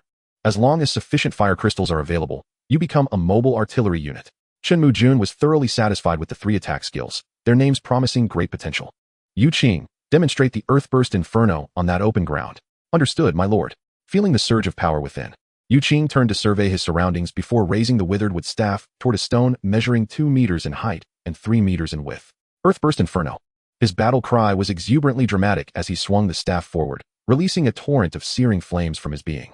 Chen Mujun watched intently. However, when the fiery energy reached the base of the giant rock, it fell eerily silent. Did it fail? Just as Chen Mujun pondered this for a second or two, a thunderous explosion reverberated, startling him as if a bolt of lightning had struck. His pupils dilated as he turned to the boulder, where flames erupted skyward like a volcanic explosion. The massive stone was obliterated into countless charred fragments that rained down from the sky. Protect the Lord. The newly seated Dahu and others were jolted by the thunderous blast and rushed over. All is well, remain calm. Chen Mujun stepped forward, his eyes gleaming with excitement, gazing at the deep crater left in the earth. The radius was a full meter, and the once massive stone lay in ruin. A scent of charred earth wafting through the air. What incredible power. Yu Qing, how many times can you unleash such a skill? Yu Qing, momentarily taken aback by the sheer magnitude of the ability, snapped back to reality at Chen Mujun's inquiry. For times, my lord. My current strength limits me. I would need to meditate to replenish energy after that. For times? That is more than sufficient. With such devastating power, even the Flame Bull King would struggle to withstand 4 strikes. Chen Mujun clapped Yu Qing on the shoulder, his gaze shifting to the other mage apprentices, who were filled with envy. You need not envy. I shall ensure that each of you transitions. Yu Qing, you shall lead the Mage Legion from here on out. I will bolster your ranks to 30. After a day of battle, Chen Mujun had many spoils yet to examine. Thank you, my lord. I shall not disappoint you. Yu Qing, along with 4 other mage apprentices, knelt in excitement on the ground, feeling as though they were in a dream. Not only had he become a great mage, but he was also to be the leader of the Mage Legion. During his midday rest, he certainly wouldn't require 3 pillows. Waving his hand to send them off to dine with Dahu, Chen Mujun prepared for a moment of delight. Let us check the spoils. The slain flame infernal bulls, both white tier initial and intermediate, numbered around 100, contributing their flesh and fire crystals, combined over 2 days. After deducting the 100 needed for class transitions, I still have about 10 left, and regarding the intermediate fire crystals, I possess around 30. I am saving these for the Mage Legion's supplies. The white tier advanced and pinnacle flame infernal bulls yielded 27 class change tokens for mage apprentices, just enough to form a 30-member Mage Legion. Setting those aside, the Flame Bull King dropped several valuable items. The flame crossbow was immediately handed to Qin Jian, who had reached the green tier intermediate after numerous battles. Additionally, there was a flame-heavy sword, which Dahu had already claimed. Wielding the flaming blade made him look formidable. In his hand, a glimmer of light caught Chen Mujun's attention as a unique class change token appeared. Magic class change token, green tier designated class change token. With sufficient luck, one could unlock various magical professions. Without hesitation, Chen Mujun raised his hand to use it. And in an instant, a dazzling blue-green light flickered, transforming the ancient token into something entirely new. Thunderfire Mage class change token, green tier rare, a dual element mage. The pinnacle among green tier classes, possessing the powers of both thunder and fire, with formidable offensive capabilities. Requirements: Mage Apprentice, white tier pinnacle, 100 fire crystals, 100 thunder crystals. A dual element mage, green tier rare. Chen Mujun felt a rush of excitement mixed with frustration. Why hadn't he thought to use this on Yu Qing earlier? But then again, he hadn't even encountered any thunder crystals yet, making it unusable at the moment. Stowing away the Thunderfire Mage class change token, Chen Mujun rubbed his hands together, eager to inspect the most significant treasures from the Flame Bull King. Talent: Flame Power, green tier, a leader-level talent exclusive to fire units, enhancing firepower by 20. What are we waiting for? Chen Mujun equipped it immediately, and his talent surged to 3. The Lord of the Wolves from the Infernal Wolf Leader, the Phantom Swift from the Infernal Ape Leader, and now, with the addition of the Flame Power from the Infernal Bull Leader, his attributes were truly formidable. Yu Qing, do you feel anything special? Chen Mujun called out curiously to Yu Qing, who was not far away. Something special? Yu Qing, who had been about to gnaw on a piece of meat, hastily set it down and squinted his eyes to concentrate. My mana, it seems to have suddenly increased. I feel stronger. His eyes widened in excitement, his words tumbling out in a flurry. Chen Mujun nodded in satisfaction. He relished the Na'vi wonder in their expressions. Waving his hand for Yu Qing to sit, he then pulled out the spoils from the scarred one. Now this is a significant find. The finely crafted iron armor was carelessly cast aside, as it was of little consequence. In its place, a card radiating a brilliant white light materialized in Chen Mujun's hand. Lord Class Card, Great Axe Warrior, White grade wielding a massive axe. This class boasts formidable offensive prowess, and the 3-hit combo is perfectly suited for you. Chen Mujun had never encountered a Lord class card from any other source. Even his own swordsman class was a reward from the system. It was safe to say that both Scar and Silver Snake had enjoyed quite the stroke of luck. Setting it aside, Chen Mujun's excitement peaked. Lord Talent, Troop Synthesis, Orange Grade, which allows for the synthesis of troop tokens at a ratio of 101, with the highest synthesis yielding an Orange Grade. One would be hard-pressed to possess this talent without the favor of the Goddess of Fortune, an item that should not have been revealed. Resurrected in this world by a special force. With a ratio of 101, it was no wonder Scar possessed only 20 blue-grade troop types. He must have synthesized them all. This talent was not something an average A or C rank could afford to play with. Chen Mujun's eyes sparkled with excitement.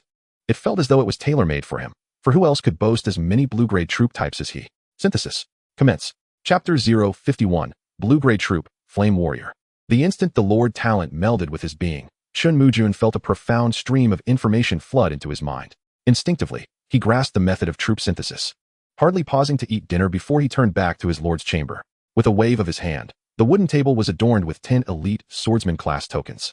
System, synthesized troops. System notification, troop synthesis commencing, detecting troop token quantity, 1010, conditions met. Shall we begin synthesis? A mechanized voice echoed in Chen Mujun's mind. Synthesis.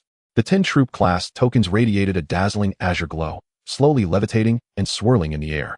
System notification, congratulations, Lord Junlin, troop token synthesis successful. You have obtained the Flame Warrior class token, blue grade.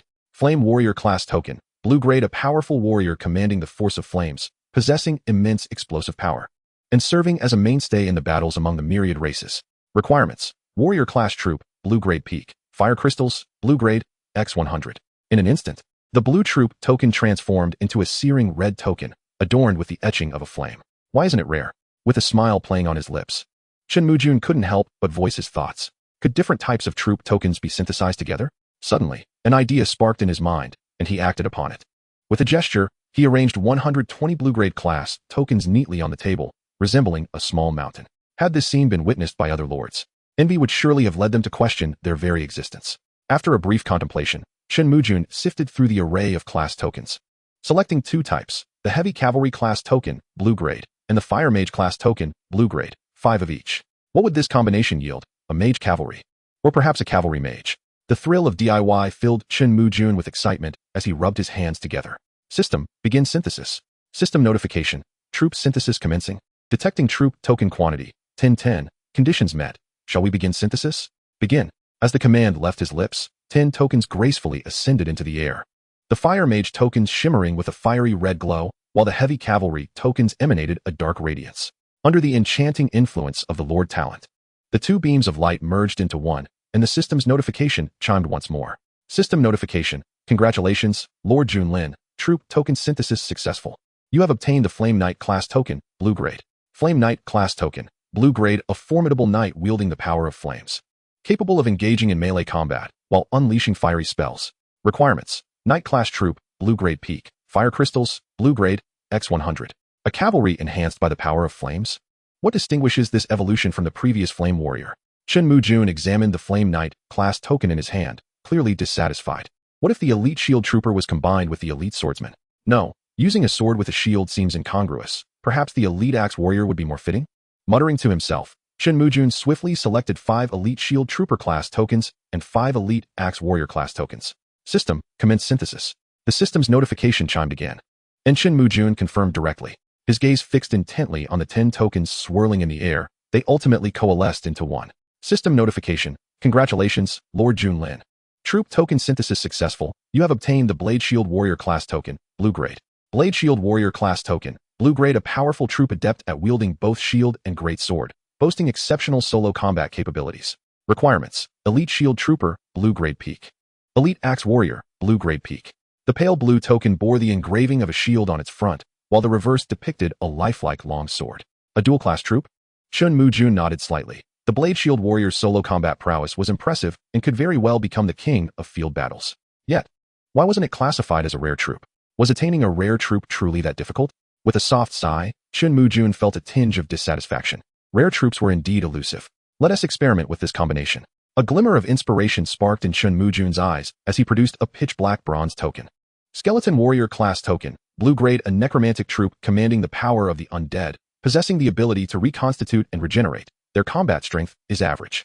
Requirements: basic warrior, white-grade peak, warrior bones X100. Chen Mujun had initially acquired this token but had never considered using it, as the singular skeleton warrior lacked the prowess of other troops. Additionally, he was not fond of such a cold-hearted troop. After retrieving the skeleton warrior class token, he once again pulled out the skeleton archer. Skeleton archer class token, blue-grade, an archer commanding the power of the undead, capable of using their own ribs as arrows. Their combat strength is average, but as long as the bones remain intact, they can continue to regenerate and survive. Requirements: basic bow trooper, white-grade peak, warrior bones X100. Next came the skeleton mage, skeleton warhorse, and the desert beast. Essentially, a hodgepodge of various bizarre entities had been summoned by Chen Mujun.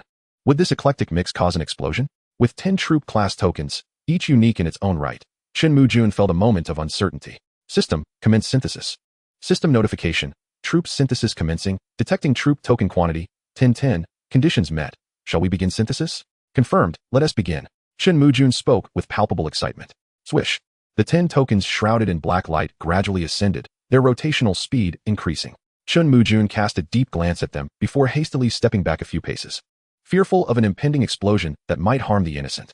This time, the fusion seemed to take longer than before. Initially, 2 tokens merged together, leaving 5 still spinning. As if resisting, after what felt like an eternity, they finally fused into a pitch-black token. System notification: congratulations, Lord Junlin, troop token synthesis successful. Chapter 052, blue-grade rare. Skeleton summoner.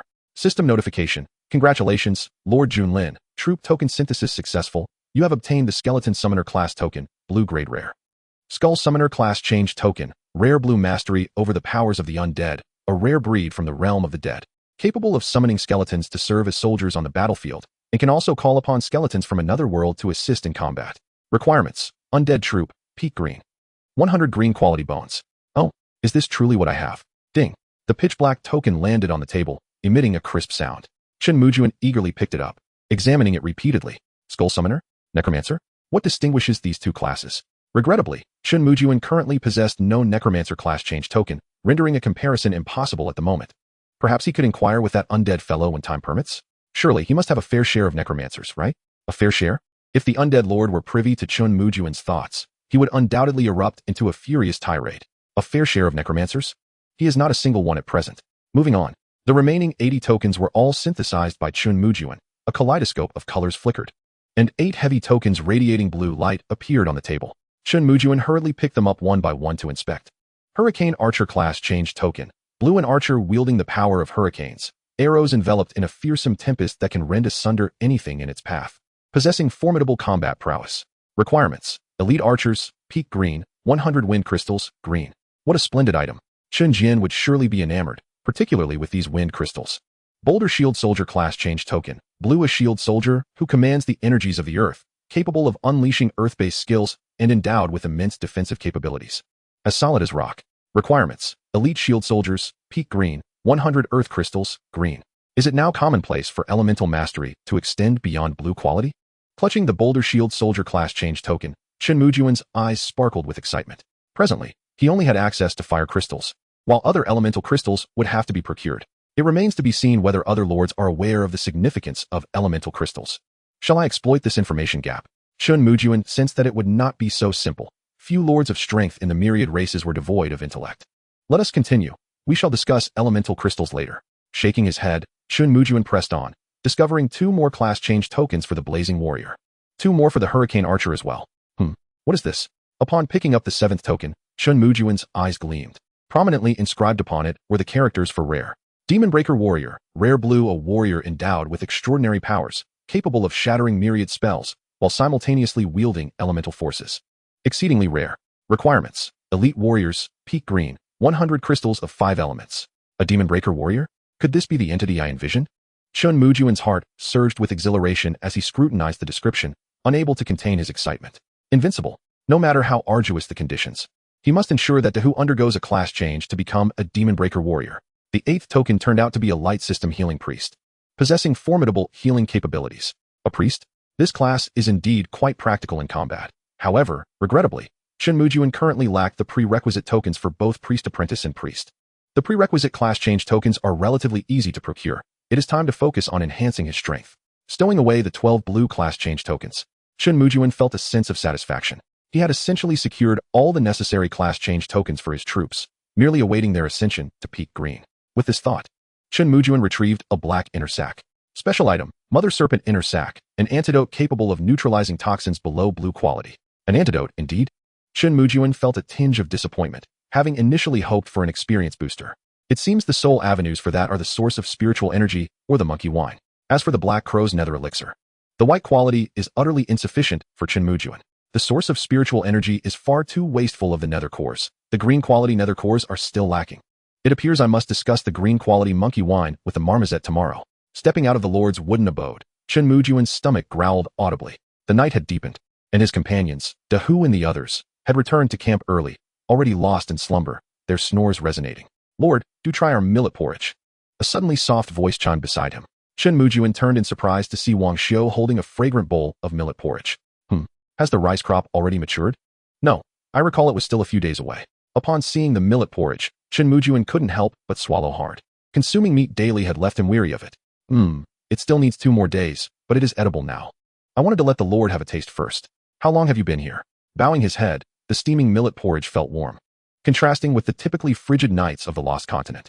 I just arrived not long ago. Lord, you should rest early. Flustered by Chen Mujun's gaze, she walked away, stepping lightly.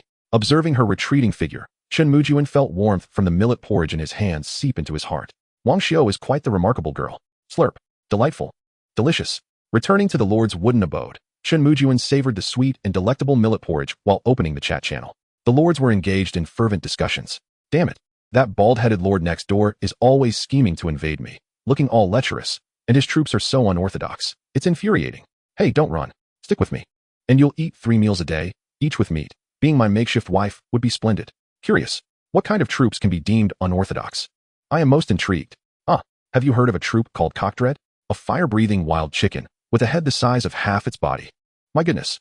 Truly, the myriad lords are a source of endless wonders. I am in awe. I go by the stage name Kuenda, humbly bowing in admiration. I am the chicken breaker, humbly bowing in admiration. Does anyone know the purpose of this lightning crystal? My lightning cat outside dropped this. Same question. I have no idea what this wind crystal is for. I'd rather have a civilian summoning token. Crystals? Chen Mujun's eyes lit up. Indeed, the information gap had arrived. Contemplating, Chen Mujun sent a message in the chat channel. Green quality troop cards can be exchanged for civilian summoning tokens at a rate of 10 to 1. Those interested may trade tomorrow morning. Green quality building blueprints or other special items can also be exchanged. A stone stirred 1,000 ripples within a minute. Private messages flooded in, hitting 999. After a long day, Chen Mujun slipped under the covers to sleep, for tomorrow promised much to accomplish. Chapter 053, Green Quality Blueprint. Sturdy stone wall. Good morning, Lord. Lord, are we climbing the mountain again today? Creak. Pushing open the wooden door of the Lord's cabin. The surrounding civilians greeted Chen Mujun warmly. The burly figure of Da who stood tall, eyes brimming with anticipation. We won't be climbing the mountain today, gather the soldiers. We will conduct a troop trial shortly. With a wave of his hand, Chen Mujun acknowledged he had numerous tasks awaiting him. Understood. Opening the chat channel. Dense messages filled the screen, with half discussing him. Has the trade with Lord Junlin begun? I messaged Lord Junlin, but he hasn't asked me yet. I stayed up all night last night exchanging civilian summoning tokens in the trade channel. Who the hell exchanged all the civilian summoning tokens? The price has skyrocketed to 100 basic resources for one. Lord Junlin, don't sleep. Wake up quickly. A smile crept onto Chen Mujun's lips. It seemed everyone was eager for trade. Closing the chat channel, he waved his hand to lead Dahu and the others into the green quality troop trial. This time, I brought along 20 swordsmen, 20 shield bearers, and an additional 60 archers led by Chun Jian, and we proceeded with an overwhelming force. With 2 mid-tier blue-grade experts and a multitude of beginner blue-grade soldiers, we breached the defenses in less than an hour. By midday, Chen Mujun had completed the trials for 3 types of troops, securing 300 blue-grade promotion tokens. With resources in place, I presume everyone has been eagerly awaiting this moment? Sitting in a bamboo chair, Chen Mujun finally opened the private chat channel. Elite swordsmen, elite knife fighters, elite archers, elite pikemen. These commonplace troop types were exchanged all at once for 100 units, yielding 1,000 civilian summoning orders. Along with the 14 from today, Chen Mujun could summon an astounding total of 1,014 civilians, the highest since entering the Lost Continent. Rather than summoning the civilians immediately, Chen Mujun continued to browse through the private chat channel.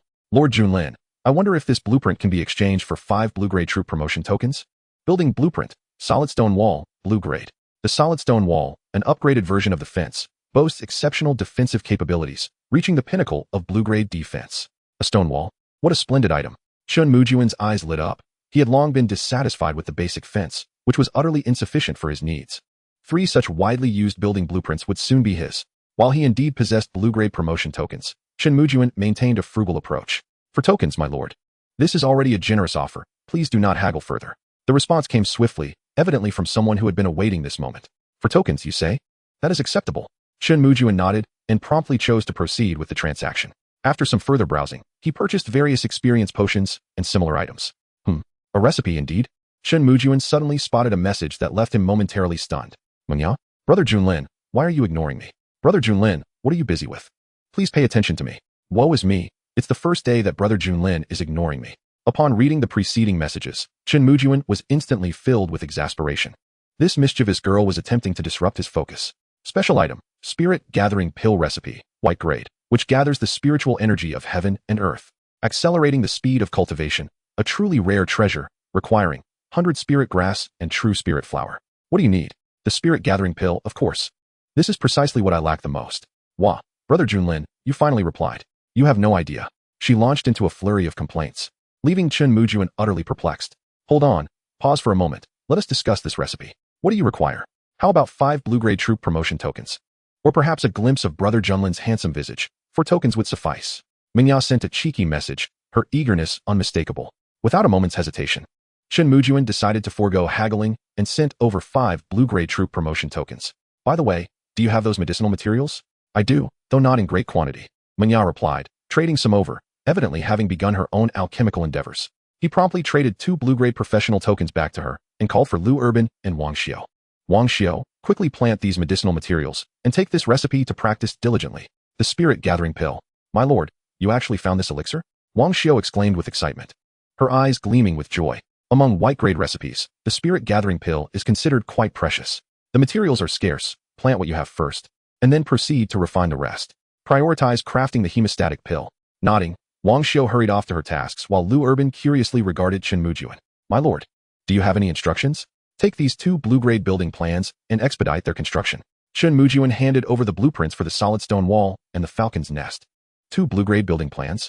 My heavens, am I dreaming? Trembling, Lu Urban held the 2 blueprints, questioning his own reality. When did blue-grade blueprints become so accessible? By the way, what is your current level? You should be able to promote to blue-grade now, right? With the observation tower, alchemy workshop, and source of spiritual energy, I have gathered enough blue-grade blueprints. Once Lu Urban's level rises, he would be poised to ascend to blue-grade status, likely one of the fastest in the myriad realms. Lu Urban nodded enthusiastically. I am already a high-tier blue-grade architect. Once these 2 buildings are complete, I may reach blue-grade pinnacle, and promotion is imminent. Especially the solid stone wall. It will take me 3 days to construct. The solid stone wall must encompass the entire territory and extend beyond the fence. The project is no small undertaking. Chen Mujun had already devised a plan. When summoning civilians, he would expand Lu Urban's construction team to 100. As a nation of infrastructure enthusiasts, how could the Dragon Kingdom lack its own building crew? Having arranged everything, Chen Mujun waved his hand, and a brilliant white light flickered as 1014 civilians knelt before him. Hail, my lord! Their voices resonated, and the sheer spectacle filled Chen Mujun with immense pride. Everyone, rise. Military professions to the left, civilian professions to the right, and those without professions in the center. To expedite the categorization, Chen Mujun swiftly organized them. Before long, the 1014 individuals were arranged into 3 rows, 200 military professionals, 100 civilian professionals, and the remainder without professions. Chen Mujun's gaze swept over them. There are these professions as well. Chapter 54, Territory Map, Mysterious Cavern. It was not until he laid eyes on Zhou Shirao that Chen Mujun realized that even coarse linen could be fashioned into a form-fitting skirt. The material of the clothing was of little consequence. What truly mattered was the presence of long, fair legs and alluring curves. Ahem, I digress. Chen Mujun quickly redirected his focus, earnestly studying Zhou Shirao. No, rather, he was examining Zhou Shirao's attributes. Junlin Civilian, Zhou Shirao. Civilian level, white grade beginner. Occupation, trainee manager, white grade. Civilian skills, basic management, white grade. Basic mathematics, white grade. Basic administration, white grade. Civilian description, do not doubt, in the lost continent. The extraordinary abounds, and one might stumble upon a hacker prodigy. Indeed, it was remarkably diverse. Even a trainee manager had emerged. At that moment, Chen Mujun nearly questioned whether he had unwittingly returned to a modern corporate setting. My dear assistant has finally arrived. I shall no longer need to toil so hard. Chen Mujun's eyes sparkled. Having been a weary wage slave in the modern world, he had never managed so many people before. If he were to handle this alone, an entire day would be consumed merely in organizing tasks. A true man should be gallivanting on the battlefield. Zhou Shirao, splendid. You shall serve as my assistant, aiding me in managing the territory. I grant you a day to familiarize yourself with everyone here. Additionally, you will be responsible for organizing the civilian professions. With a grand gesture, Chen Mujun emphasized delegating authority, much to Zhou Shirao's delight. Thank you, my lord. I assure you, I will not disappoint. The gleam in her eyes suggested she was eager to make a significant impact.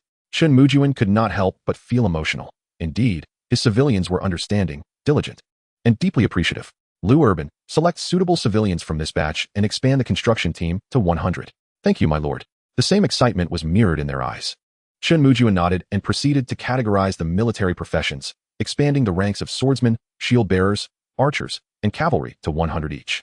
This delighted Da Hu and Wang Shi immensely, prompting them to promptly kneel on one knee, expressing their heartfelt gratitude. Only Lao Lu wore a face full of resentment, exclaiming, "My lord, have you forgotten that you possess another type of troop?" Coughing lightly, he continued, "Ahem, Lao Lu, we don't require that many hunters at the moment. Just wait a little longer, please. The hunter troops are not needed in such abundance right now. Even if they could evolve into elite hunters, it would be of little use to Chen Mujun. By the way, you and Zhao Hong were busy all day yesterday. Have you managed to scout the surroundings of the territory?" "Yes, after Zhao Hong returned yesterday. He locked himself in his room and hasn't come out since." "Is the area surrounding the territory that complicated? Has he not finished the map yet?" "My lord, it is complete. I have documented everything within 100 miles around the territory." Just as the conversation unfolded, an excited shout erupted, and Zhao Hong, disheveled and with bloodshot eyes, rushed over barefoot, clutching a large piece of coarse linen parchment adorned with black lines resembling worms. "My lord, look. This is the situation surrounding our territory. I have fulfilled the expectations." The entire map measured 15 meters in length and width, with crooked lines that Chen Mujun couldn't comprehend. Under Zhao Heng's eager gaze, Chen Mujun scrutinized the map for quite some time before finally letting out a sigh and setting it down. "What is it, my lord? Are you dissatisfied?" Zhao Heng's anxious inquiry was spurred by Chen Mujun's sigh. "It's just that I find it a bit difficult to interpret. Could you explain it to me?" "My lord, this triangle and square represent our territory, while the wavy line signifies the river." Abstract, indeed very abstract. As Zhao Heng painstakingly elucidated, Chen Mujun gradually grasped the gist of it. Fortunately, at that moment, the system's notification chimed in. "Congratulations, Lord. You have acquired a map depicting a 100-mile radius drawn by the citizens, non-great." Upon opening the map, it presented a miniature satellite view, with the territory, mountains, rivers, and desolate forests all clearly depicted. Amused, Chen Mujun discovered that the map could be zoomed in and out, proving to be exceptionally convenient. "Excellent, splendid. Zhao Hong, you truly are remarkable. I shall reward you accordingly." He patted Zhao Hong on the shoulder, intending to offer him a token of appreciation, only to realize he had nothing of value to give. Nonetheless, a single compliment sent Zhao Heng into a frenzy of excitement. As Chen Mujun examined the map, his brow furrowed slightly. Ahead lay the towering mountains they had traversed over the past few days, and a few kilometers back was the river from which they sourced water. To the left was the territory of the Yin monkey, with the desolate forest creating a triangular enclosure around the entire territory. Any other lord would view this terrain as fortuitous news, a natural barrier requiring only the safeguarding of the desolate forest, with no need to worry about surprise attacks from behind. Yet for Chen Mujun, this severely constrained his development. His innate talents dictated that only through relentless combat could he grow stronger. Stability? It was non-existent, impossible. In the Lost Continent, it was a matter of survival of the fittest. What is that place? Suddenly, Chen Mujun's gaze fell upon a large, black circular object behind the territory of the Yin monkey, his brow knitting in curiosity. "Zhao Hong, what is that black circle?" Turning to Zhao Hong, he inquired with interest. "That is a massive cave. Nothing can be seen from the outside. I had intended to investigate, but upon stepping inside, I felt an overwhelming chill and had to retreat." "A cave? Beasts? Or something else?" Chen Mujun nodded, then turned to Mada. "You are swift. Take 20 of your brothers and go have a look." "Yes, my lord." Mada clasped his fists together and hurriedly led his spectral wolf towards the expedition. A half-human-sized two-headed wolf, gnawing on a phantom core, perked up at Chen Mujun's command and called out excitedly. "What? Do you wish to join?" The two heads nodded fervently. Chen Mujun, exasperated, waved his hand, granting permission for the creature to accompany them. Indeed, a husky could not be restrained. As soon as Chen Mujun nodded, the two-headed wolf bolted away. "My lord, what about us? What shall we do?" Da Hu and the others grew anxious, having yet to receive any orders. "You will all train diligently. The new recruits have just joined and must acquire at least basic combat prowess. Jian, you need not participate. Instead, Patrol the vicinity of the territory with the soldiers for any signs of spectral beasts.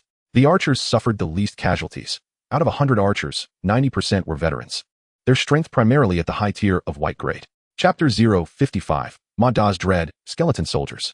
Outside Junlin's territory, the deep cave emitted a moaning wind. Awo! Ma Da led his spectral wolf cavalry to a halt. Is this truly the cave Zhao Heng spoke of? Is it really so extraordinary?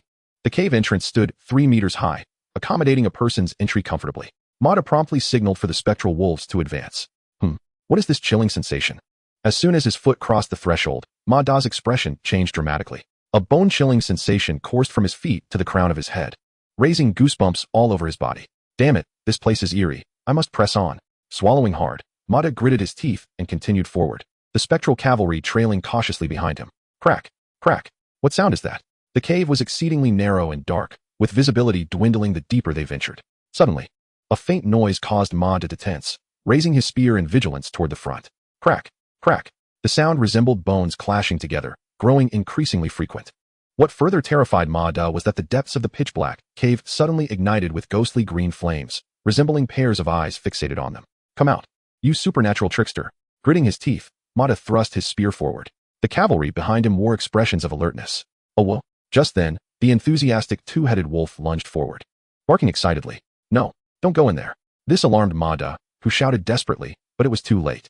In that moment, the two-headed wolf was like a wild horse released from its reins, charging into the midst of the ghostly flames. Crack! The sound of a dog gnawing on bones echoed, and soon the two-headed wolf re-emerged, a pallid bone clamped in its jaws. Bones. This is bad. Retreat. The wolf's actions incited the creatures lurking in the darkness, and the cracking sounds intensified, drawing closer. Skeleton soldiers? It's those damned creatures. Upon seeing the beings before him, Ma Da's scalp prickled in alarm. The narrow passage of the cave was filled with a dense mass of skeletal frames. The ghostly green flames sent shivers down Ma Da's spine. Retreat, everyone, retreat. There were no fewer than several hundred in sight, and Ma Da dared not underestimate them. Oh well. The two-headed wolf persisted in gnawing at the bone, eager to press forward. But in the next moment, Ma Da seized its tail. My little ancestor, don't you see how many enemies there are? Hurry, let us go. Oh well. With an annoyed yelp, the two-headed wolf reluctantly followed Ma Da out. Whoosh, whoosh. Suddenly, a whistling sound sliced through the air. The skeleton archers had launched their assault. Speed up. Gritting his teeth, Ma Da swung his spear with vigor, deflecting the skeletal arrows. In the next moment, several arrows shot toward him. The narrow cave offered little room for evasion. And as Ma Da emerged, 2 skeletal arrows were already embedded in his shoulder. Huff, huff. Thankfully, those creatures did not pursue us. Breathing heavily, Ma Da glanced back repeatedly. The skeleton soldiers seemed to shy away from sunlight, retreating at the cave's mouth. These soldiers are formidable. As the tension mounted, Ma Da's expression grew increasingly grave. What appeared to be merely a trivial skirmish gave him the sensation of facing a highly trained soldier. This situation necessitated immediate communication with the Lord. Within the jurisdiction of Junlin, Chen Mujun was engaged in a discussion regarding the territorial circumstances with Zhou Shira. My lord, I have observed that our structures lack designated zones. This could pose significant complications should our territory expand in the future, Zhou Shira remarked, surveying the intricate yet chaotic layout. Chen Mujun offered a sheepish smile. Having only just arrived in the lost continent, territorial planning was far from his mind. Merely having a place to reside was sufficient. Our professions are proliferating, yet I have noticed many individuals lack proper organization. Currently, we have 5 blacksmiths, but the most overworked among them is Iron Egg, while the others seem rather idle. There are 3 tailors, yet their workload appears scant. As for the farmers, our arable land is insufficient, leaving them with little to do. Initially, Chen Mujun believed he was managing the territory adequately. However, with Zhou Shira's detailed observations, his demeanor shifted dramatically. You can take charge of these matters. Please draft a plan for me. This would serve as a test of your capabilities. Presently, our territory is not lacking in resources. Do let me know if you require anything. Ma Da has returned. I must take my leave. Upon seeing Ma Da hastily returning, Chen Mujun felt as though he had spotted a savior and promptly turned to depart. Ma Da, what has transpired? Is that an injury on your shoulder? As Chen Mujun approached the territory, he suddenly noticed the wound on Ma Da's shoulder, causing his brow to furrow deeply. My lord, within that cave, there are skeleton soldiers. Taking a deep breath, Ma Da finally articulated his revelation. Skeleton soldiers? How many are there, and what is their strength? Chen Mujun inquired, his concern mounting. The numbers are considerable. Certainly not negligible, and their strength is at least mid-tier white rank. Chen Mujun was taken aback, realizing that a significant threat lurked in the vicinity of his territory. Thankfully, Zhao Heng had discovered this. Otherwise, an outbreak could have proven fatal. Dahu, assemble the soldiers. With a resolute gaze, Chen Mujun hurried to the lookout tower to notify Dahu. Coming. With a swift motion, Dahu dispatched a mid-tier white-rank dark wolf, his eyes gleaming with excitement. Soon, all 400 troops had gathered. Leave 50 new recruits, both shield-bearers and swordsmen, to guard the territory. The cavalry will remain as well. Mata, you shall lead them to clear the area surrounding the territory. The rest, follow me. The cavalry was ill-suited for combat within the cave, and taking them would be a waste of time. Mounted upon a two-headed wolf, Chen Mujun gestured grandly, leading 200 soldiers towards the cave. Much like Mata, he felt an immediate chill as he stepped inside. This sensation was unlike the cold wind. It penetrated to his very bones. Wang Shi, leading 50 shield-bearers, cautiously advanced with their shields raised. Each soldier slowed their pace, wary of making excessive noise. Having traversed less than 100 meters, a faint gasp echoed ahead. What in the world is that? Will-o'-the-wisps? So many. Look. Chen Mujun quickly raised his gaze, spotting the eerie green flames. At the same moment, an attribute panel unfolded before him. Name of the undead creature. Chapter 056. Sunfire Legion, Flame Skeleton Warrior. Name of the undead creature. Sunfire Skeleton Warrior. Creature level, high tier white rank. Creature skills, bone reconstruction, white rank. Blade slash, white rank. Basic combat technique, white rank. Creature description, the Sunfire Soldiers. Transformed into skeleton warriors over countless years after their demise, retain their foundational combat skills from their previous lives, and their robust skeletal structure significantly enhances their survivability. Loot, 100 skeleton bones, 50 soul cores, high tier white rank, 10 Sunfire shields, blue rank, 10 Sunfire longswords, blue rank. Skill book, basic combat technique, white rank, X1. Class change token, Sunfire warrior blue rank 001. Sunfire soldiers? They can drop a blue rank class change token? Is this equipment truly appropriate? Chen Mujun pondered, realizing that the cave likely housed an entire legion. Wang Shi, wielding a golden red shield, began to advance. The flickering soul flames within the dark cave drew closer. Crack, crack. The sound of bones colliding echoed as the Sunfire skeleton warriors fully manifested before the assembly. In the 3-meter-wide cave, 5 Sunfire warriors stood side by side. Their shields held aloft, crafted from gleaming golden red metal, each emblazoned with a sun insignia. Though merely remnants of white bones, the 5 flame skeleton warriors moved in perfect unison. It was evident they had been a well-trained battalion in life, and Wang Shi, at the forefront, felt an ominous aura approach. Clang. The clash of shields signified the onset of battle. Chen Jian, engage. Whoosh whoosh. A flurry of icy arrows shot forth from Chen Jian, stationed in the rear. The elite crossbowman displaying a notable increase in firing rate. Clang. An onslaught of arrows transformed into a rain of projectiles. To Chen Mujun's astonishment, the combat proficiency of the high-tier white-rank flame skeleton warriors was exceptionally formidable. As the arrows descended, the Sunfire shield was raised high, resonating with metallic clinks. Then, with swift and ferocious strikes, the longsword pierced through the gaps in the shield. Whoosh whoosh. This is bad. They have archers too. The sudden whistling of arrows jolted Chen Mujun, who instinctively bent his body. Wang Shi bellowed in response. All shield bearers, defend. Thud. Squatting low, the iron shields were raised above their heads, the sound of continuous metallic clashes resounding. Despite the fierce exchange, not a single flame skeleton warrior had been felled. Name of the undead creature, Sunfire Skeleton Archer. Creature level, high tier white rank. Creature skills, bone reconstruction, white rank. Sunfire arrow, white rank. Basic combat technique, white rank. Creature description, the Sunfire Archers, transformed into skeleton warriors after enduring countless years, retain their foundational combat skills from their past lives, and their robust skeletal structure enhances their survivability. Loot, 100 skeleton bones, 50 soul cores, high tier white rank, 10 Sunfire arrows, blue rank. Skill book, Sunfire arrow, white rank, X1, class change token, Sunfire Archer blue rank 001. The drop skill book has changed? Casting a glance at the attributes of the Sunfire Skeleton Archer, Chen Mujun's face lit with delight. He had noticed the arrows shot by the Sunfire Skeleton Archers. Though made of iron, they glimmered with a faint red glow, significantly enhancing their attack power. If all of his elite crossbowmen equipped this skill, their offensive capabilities would see a remarkable boost. Wang Shi continued to advance, and Chen Jian hastened his rate of fire. Yu Qing, I believe it is time for you to shine. Unleash all your skills. The fire-type crystal tubes are more than sufficient. Standing beside Chen Mujun, gripping a bronze staff, Yu Qing's eyes sparkled with excitement. Nodding firmly, he began to gather his magical energy. The standoff among the soldiers persisted, when suddenly flames ignited in the cave, elevating the temperature significantly. Boom! A fireball erupted from within the ranks of the flame skeleton warriors, incinerating 3 of them instantly. A system notification rang in Chen Mujun's ears. System notification. Congratulations to Citizen Yu Qing for slaying a flame skeleton warrior, high tier white rank. System notification. You have obtained 100 skeleton bones, 50 soul cores, high tier white rank. 10 Sunfire Shields, blue rank. 10 Sunfire Longswords, blue rank. Skill book, basic combat technique, white rank. Class change token, Sunfire Warrior, blue rank. System notification, congratulations to Citizen Yu Qing for slaying a flame skeleton warrior, high tier, white rank. System notification, acquired skeletal remains, nether core, white grade high. Blaze shield, green grade. Blaze longsword, green grade. Skill book, basic combat techniques, white grade.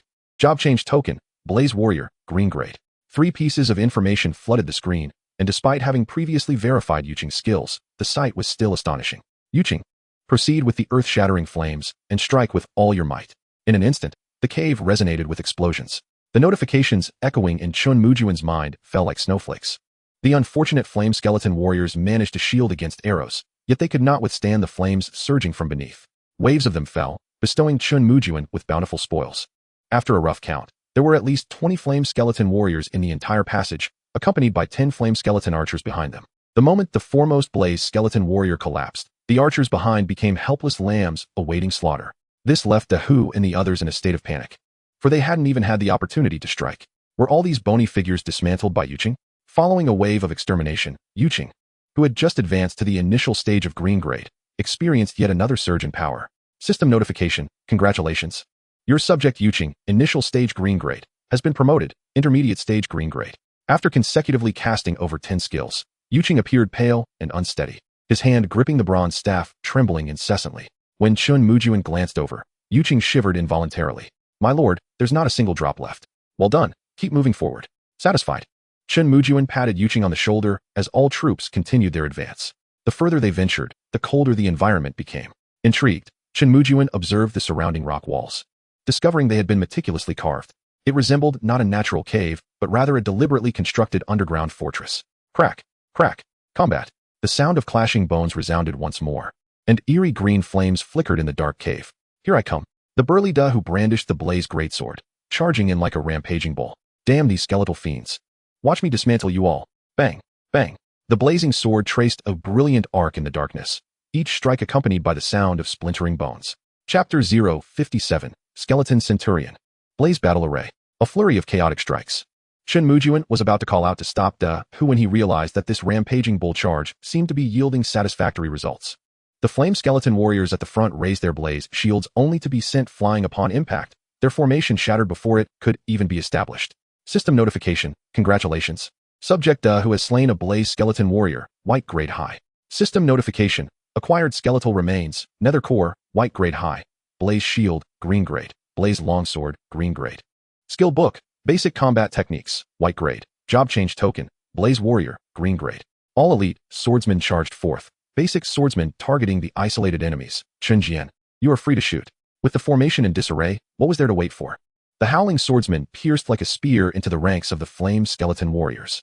A chaotic battle erupted. Not to say the results were unexpectedly effective. Within 5 minutes, a legion of 30 skeleton warriors was reduced to a ground strewn with bones. Yet such combat came at a significant cost, as 10 less than bright basic swordsmen were swiftly dispatched. Watch your footing among the bones. Crush them all. The most insidious aspect of the skeleton soldiers was their ability to reassemble after falling apart. Several oblivious troops were backstabbed by the reformed flame skeleton warriors. In the pitch-black cave, Chen Mujun was unaware of how long they had been walking. The faint light from the torch flickered in the chilling breeze. The temperature continued to plummet, and the chill made Chen Mujun exceedingly uncomfortable. My lord, there is an abandoned pit ahead. Suddenly, Wang Shi's booming voice rang out, causing Chen Mujun's pupils to contract as he hurried his pace. Passing through the narrow cave, a sudden brightness appeared ahead, revealing a vast pit over 100 meters wide before them. Chen Mujun was taken aback by the sight, astonished that such a spacious area could exist within the cave. The pit was not deep, its surface covered with dark green stone slabs, upon which lay the remnants of stone structures. Looking up, he noticed unknown gemstones hanging from the ceiling, emitting a faint glow. Special item, abandoned light element crystal, non-grade. Having endured the passage of time, its internal light elements have been nearly depleted. This is their final warmth. All these are light element crystals.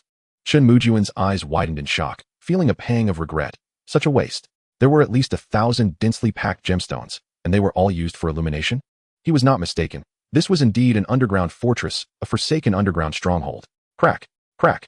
The sound of heavy footsteps jolted Chen Mujun from his thoughts. Wang Shi at the front stood rigid, his body bristling with sweat, hastily raising his shield high. Defense. Crack, crack. The sound of clashing bones grew ever closer. And under the dim light above, Chen Mujun's expression darkened.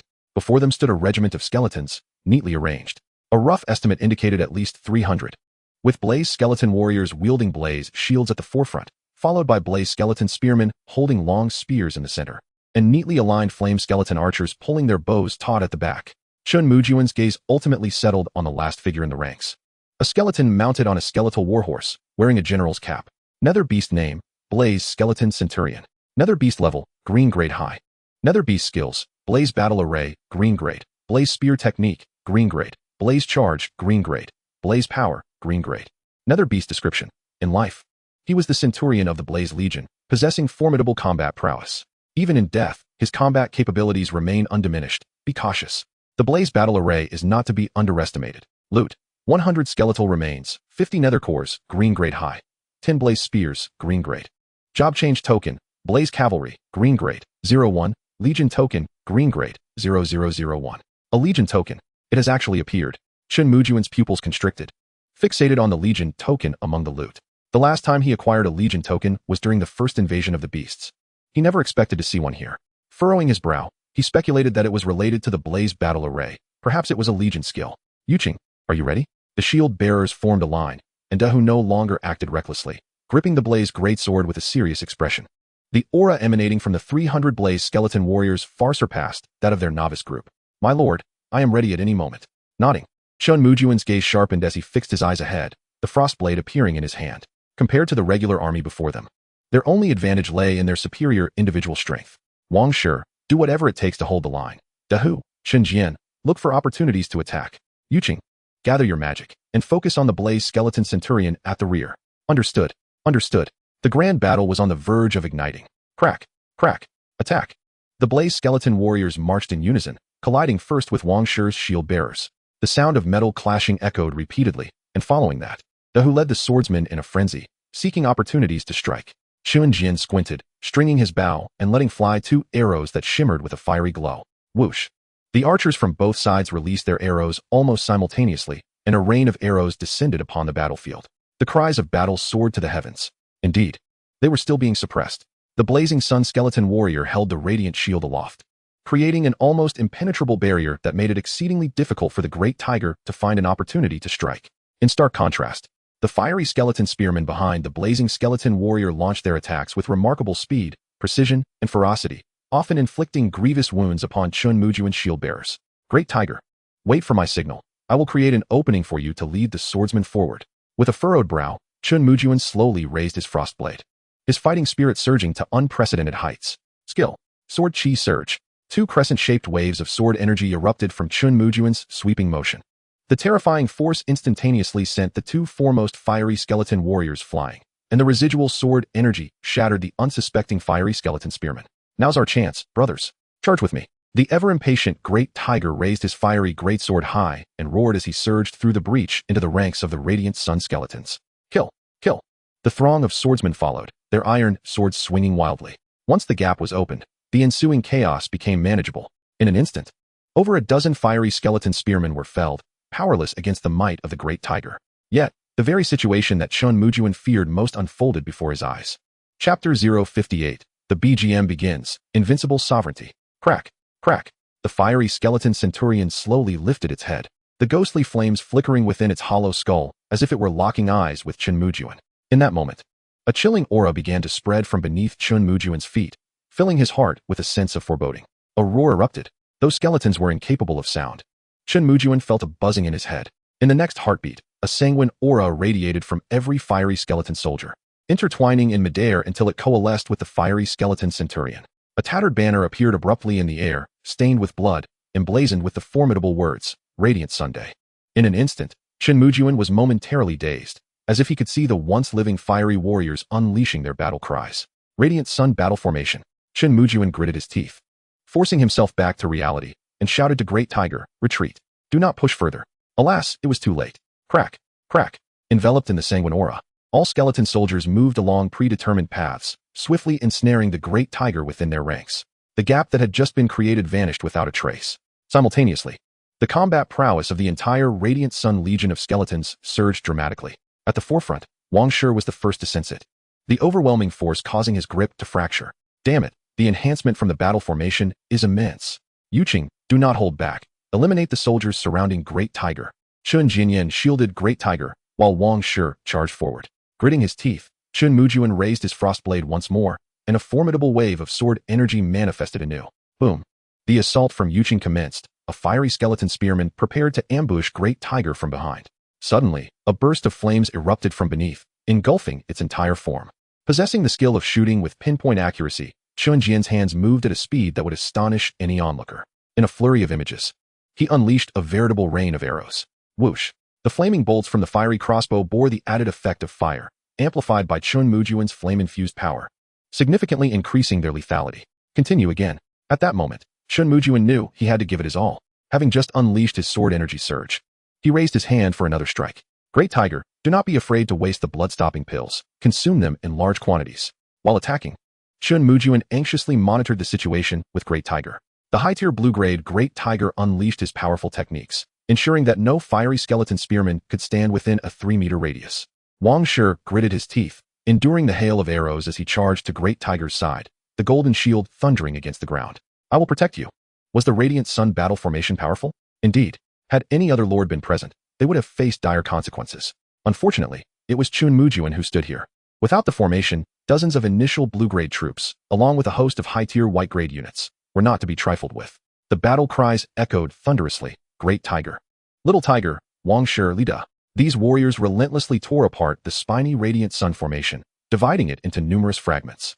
At that moment, Chen Mujun's sword energy surge played a crucial role, ripping open gaps in the seemingly impenetrable ranks of fiery skeleton warriors.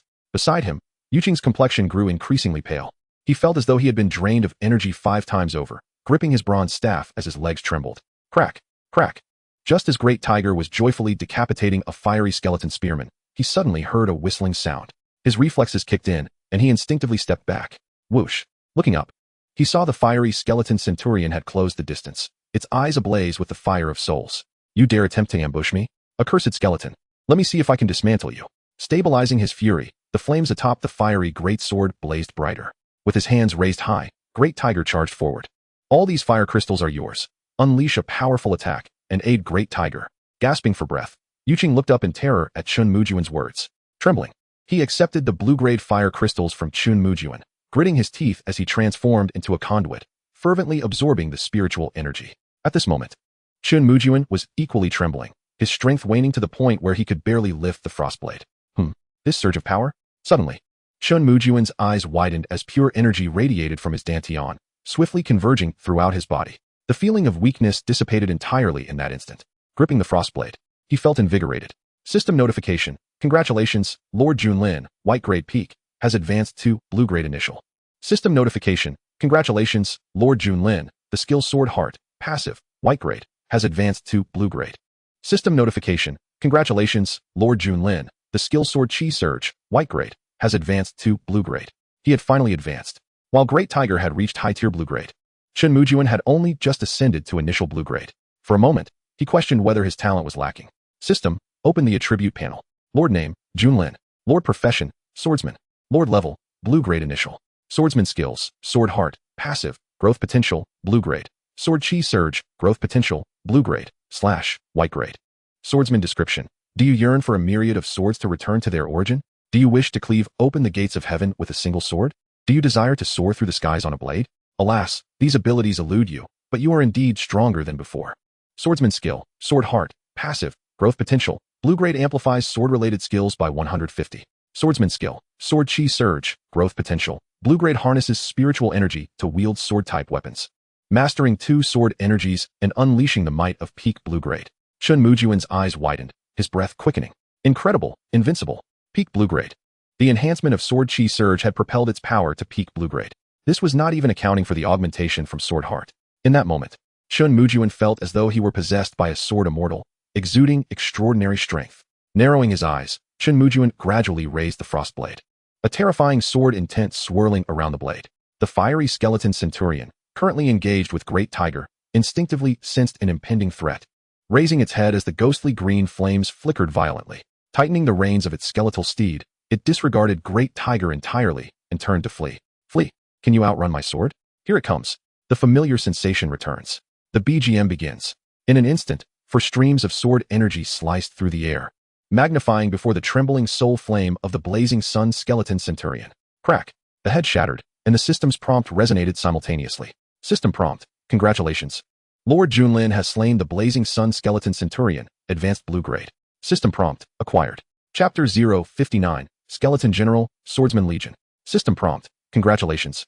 Lord Junlin has slain the blazing sun skeleton centurion, advanced blue grade. System prompt. Acquired skeleton bones, nether core, advanced blue grade. Blazing sun spear, blue grade. Class transfer token blazing sun cavalry blue grade. Legion token, blue grade. Remarkable. Chen Mujun maintained his sword-wielding stance, his eyes wide as he beheld the disassembled blazing sun skeleton centurion. One strike. With this single move, he bypassed the blazing sun battle formation, leaving the centurion with no chance to reorganize. Excellent. Splendid indeed. Now it is your turn. The spark of excitement flickered in his eyes, transforming Chen Mujun into a mobile artillery. Terrifying sword energy traversed the pit, leaving a trail of white bones in its wake. Victory. A resounding triumph. The system's notifications cascaded through Chen Mujun's mind like drifting snowflakes. System prompt. Congratulations, Citizen Da who has slain the blazing sun skeleton warrior, advanced white grade. System prompt. Acquired skeleton bones, nether core, advanced white grade. Blazing sun shield, blue grade. Blazing sun longsword, blue grade. Skill book, basic combat technique, white grade. Class transfer token blazing sun warrior blue grade. System prompt. Congratulations, Citizen Wang Shi has slain the blazing sun skeleton spearman, advanced white grade. System prompt. Acquired skeleton bones.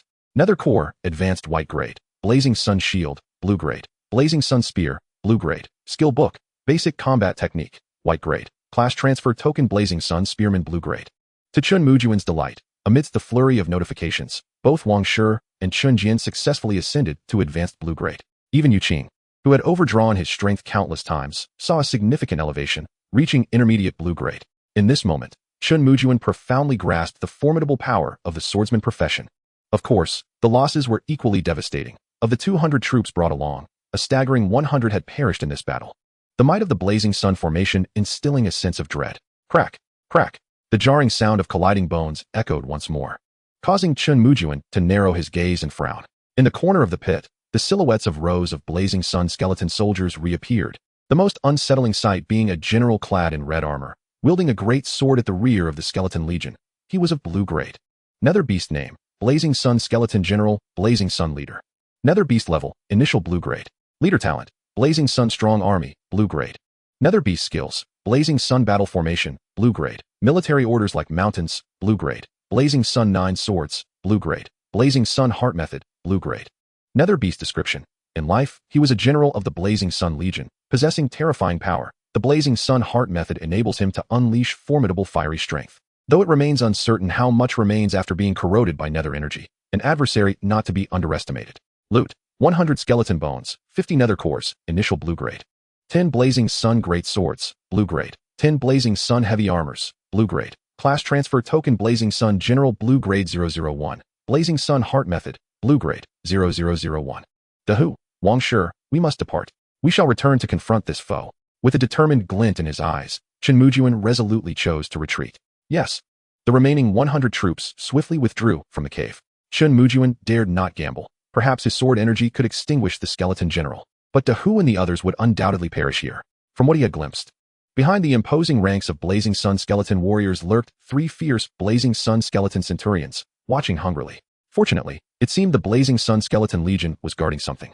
Showing no inclination to pursue, the group returned to their territory, hearts racing, as Chen Mujun gulped down a bowl of water in one go. Wang Xiao, lead the medical apprentices to treat the wounded. The remaining 100 or so troops bore injuries, the scent of blood alarming the citizens present. The losses were grievous, yet the rewards were immense, having collectively slain nearly 400 Blazing Sun skeleton legion members. Ignoring the skeleton bones and nether cores for now, the class transfer tokens and blue-grade equipment were more than sufficient for Chen Mujun to replicate a 400-strong Blazing Sun legion. With a flick of his hand, he examined the legion token dropped by the Blazing Sun skeleton centurion, and having witnessed the might of the Blazing Sun battle formation, Chen Mujun now understood the true power of the legion token. He eagerly anticipated that Chen Jian and the others would soon comprehend their own battle formations and military spirits. Legion token, blue grade. Pending activation consolidates the power of the legion, forging the soul of the legion, with a maximum capacity of 100. 100 battles form a legion, military spirit pending. System, bind the legion token to the swordsman legion. Binding target, swordsman legion, please designate a legion leader. Legion leader to who? Swordsman legion binding successful, legion leader to who? The mechanical voice rang out, and Dahu, who was treating the medical apprentices, suddenly felt his injuries less severe. Legion name, swordsman legion. Legion amplification, 10 combat power. Legion military spirit, not yet born. Military spirit amplification, none. Legion skills, none. Legion size, 56, 100. Nodding in satisfaction, Chen Mujun suddenly recalled that he had forgotten to check one item. Opening his palm, he revealed a transparent glass orb shimmering with a gray hue, ancient and enigmatic. Territory core, material and essential item for territory advancement. Dropped after the destruction of a myriad of lords, and 10 territory cores can be combined to form a true territory core, which can be used to establish a territory. As he reviewed the attributes of the territory core, a glimmer of excitement sparkled in Chen Mujun's eyes. An essential item for territory advancement. It seems the supreme deity is preparing to nurture a grand scheme. He could foresee the ferocity of the upcoming battles. The fact that 10 territory cores, material, could combine to form a true territory core meant that he would soon be able to establish a secondary city. Clearly, one territory would not suffice as his domain expanded. After resting for a moment, Chen Mujun promoted all troops that had reached the peak of white grade. And after a series of battles, he now had over 100 blue grade troops. The most numerous were Chun Jian's archer legion, boasting a substantial 60 elite crossbowmen of blue grade. To his surprise, he found himself lacking class transfer tokens for the troops. Just as he was preparing to replenish his ranks to 100, he was astonished to discover that his white grade class transfer tokens had vanished. It seemed the time had come to sell some items. Contemplating this, Chen Mujun opened the trading channel, which was cluttered with items. White grade items accounted for 80%, while blue grade items appeared sporadically, mostly weapons and equipment. During this time, the strength of the myriad lords had increased, and the prices for white grade class transfer tokens were not exorbitant. After spending some basic resources, he acquired 2 blue grade class transfer tokens, allowing him to fill his ranks once more. Swordsmen, shield bearers, and archers were all replenished to 100. Subsequently, he opened the chat channel. Chapter 060, Territory Advancement. Seizing first place, I beg for blue grade class transfer tokens, offering high prices, 10 citizen summoning tokens. It's truly difficult. All the blue grade troops in the secret realm are blue grade. How am I supposed to fight? Selling kiwi fruit, juicy and tender. For those big shots wanting to trade for blue grade equipment. Only 3 days left until the myriad lords competition, and I, Zhao Ritian, must rise. Damn it. The bald guy next door is causing a ruckus again. Even if I have to die, I won't surrender. To the girl upstairs. You're still here. Quickly trade me your items, and I'll keep them safe until you're safe to reclaim them. In the desert. Why do I suddenly hear the sound of an abacus? By the way, doesn't anyone care about the territory upgrade? The conditions this time are truly challenging. Who says I have stopped paying attention? It's merely a matter of losing hope. I'm just biding my time. Indeed. It seems that the prerequisites for advancing to the intermediate white grade are astonishingly simple. Territory advancement? Chen Mujun suddenly jolted awake, amidst the fervor of battle in recent times. He had neglected this matter. He had previously contemplated what might have been overlooked and hurriedly made his way to the Lord's wooden cabin to check the upgrade conditions. The requirements for advancing to the lordly domain, white grade intermediate, are as follows. 5 types of green grade buildings, a troop count of 250 green grade troops, and foundational resources of 1,000 each. While the troop count and foundational resources are manageable, the most critical hurdle for the myriad lords is indeed the 5 types of green grade buildings and the 50 green grade troops. Even the formidable Scar, possessing the orange grade troop synthesis talent, had merely 20 elite blade warriors, making it exceedingly difficult to gather the necessary 50. However, this paled in comparison to the extraordinary Chen Mujun system, initiate territory advancement. An exhilarated Chen Mujun shouted in his mind. Condition verification in progress. Conditions met. Shall the advancement commence? Begin. Boom. As Chen Mujun's voice resonated, an unusual sound echoed throughout the territory. The area began to expand, and the robust stone walls constructed by the second class began to stretch outward. Simultaneously, the spiritual energy of the territory intensified, and a deep breath brought an invigorating clarity. Advancement complete. Congratulations to the lordly domain for ascending to the high white grade. The territory's range has doubled, and the reward includes 2 blueprints for green grade buildings, along with an increase in territory spiritual energy. The territory has grown? Has our domain really advanced? My goodness, I feel as though my physical capabilities have been augmented. All hail the Lord. The citizens and troops, who were in the midst of their meal, were the first to notice the changes in the domain. Beginning with the expansion of the territory, followed by the sweetening of the air. Soldiers, once battered and bruised, suddenly felt their pain lessen significantly. Meanwhile, lords across the Blue Star region could hear the deafening announcement. World announcement. The Dragon Kingdom Lord Junlin is the first to advance to a high white grade territory. A reward of 5 troop combat strength is granted to all lords of the Dragon Kingdom. World announcement. The Dragon Kingdom Lord Junlin is the first to advance to a high white grade territory. A reward of 5 troop combat strength is granted to all lords of the Dragon Kingdom. World announcement. The Dragon Kingdom Lord Junlin. A single stone stirred 1,000 ripples, and the chat channel surged like a flurry of snowflakes, momentarily experiencing a lag before resuming. What? Did I hear that correctly? This must be an illusion, surely. Meiying has sprinkled me with hallucinogenic powder. Just a few days ago, I was boasting about acquiring my first green grade troop. And now you tell me the esteemed Junlin has advanced his territory? Those upstairs, how does acquiring green grade troops relate to territory advancement? Clearly, the one above is a pathetic lord, having not even glanced at the requirements for advancing territory. Advancing to a high white grade territory necessitates 50 green grade troops.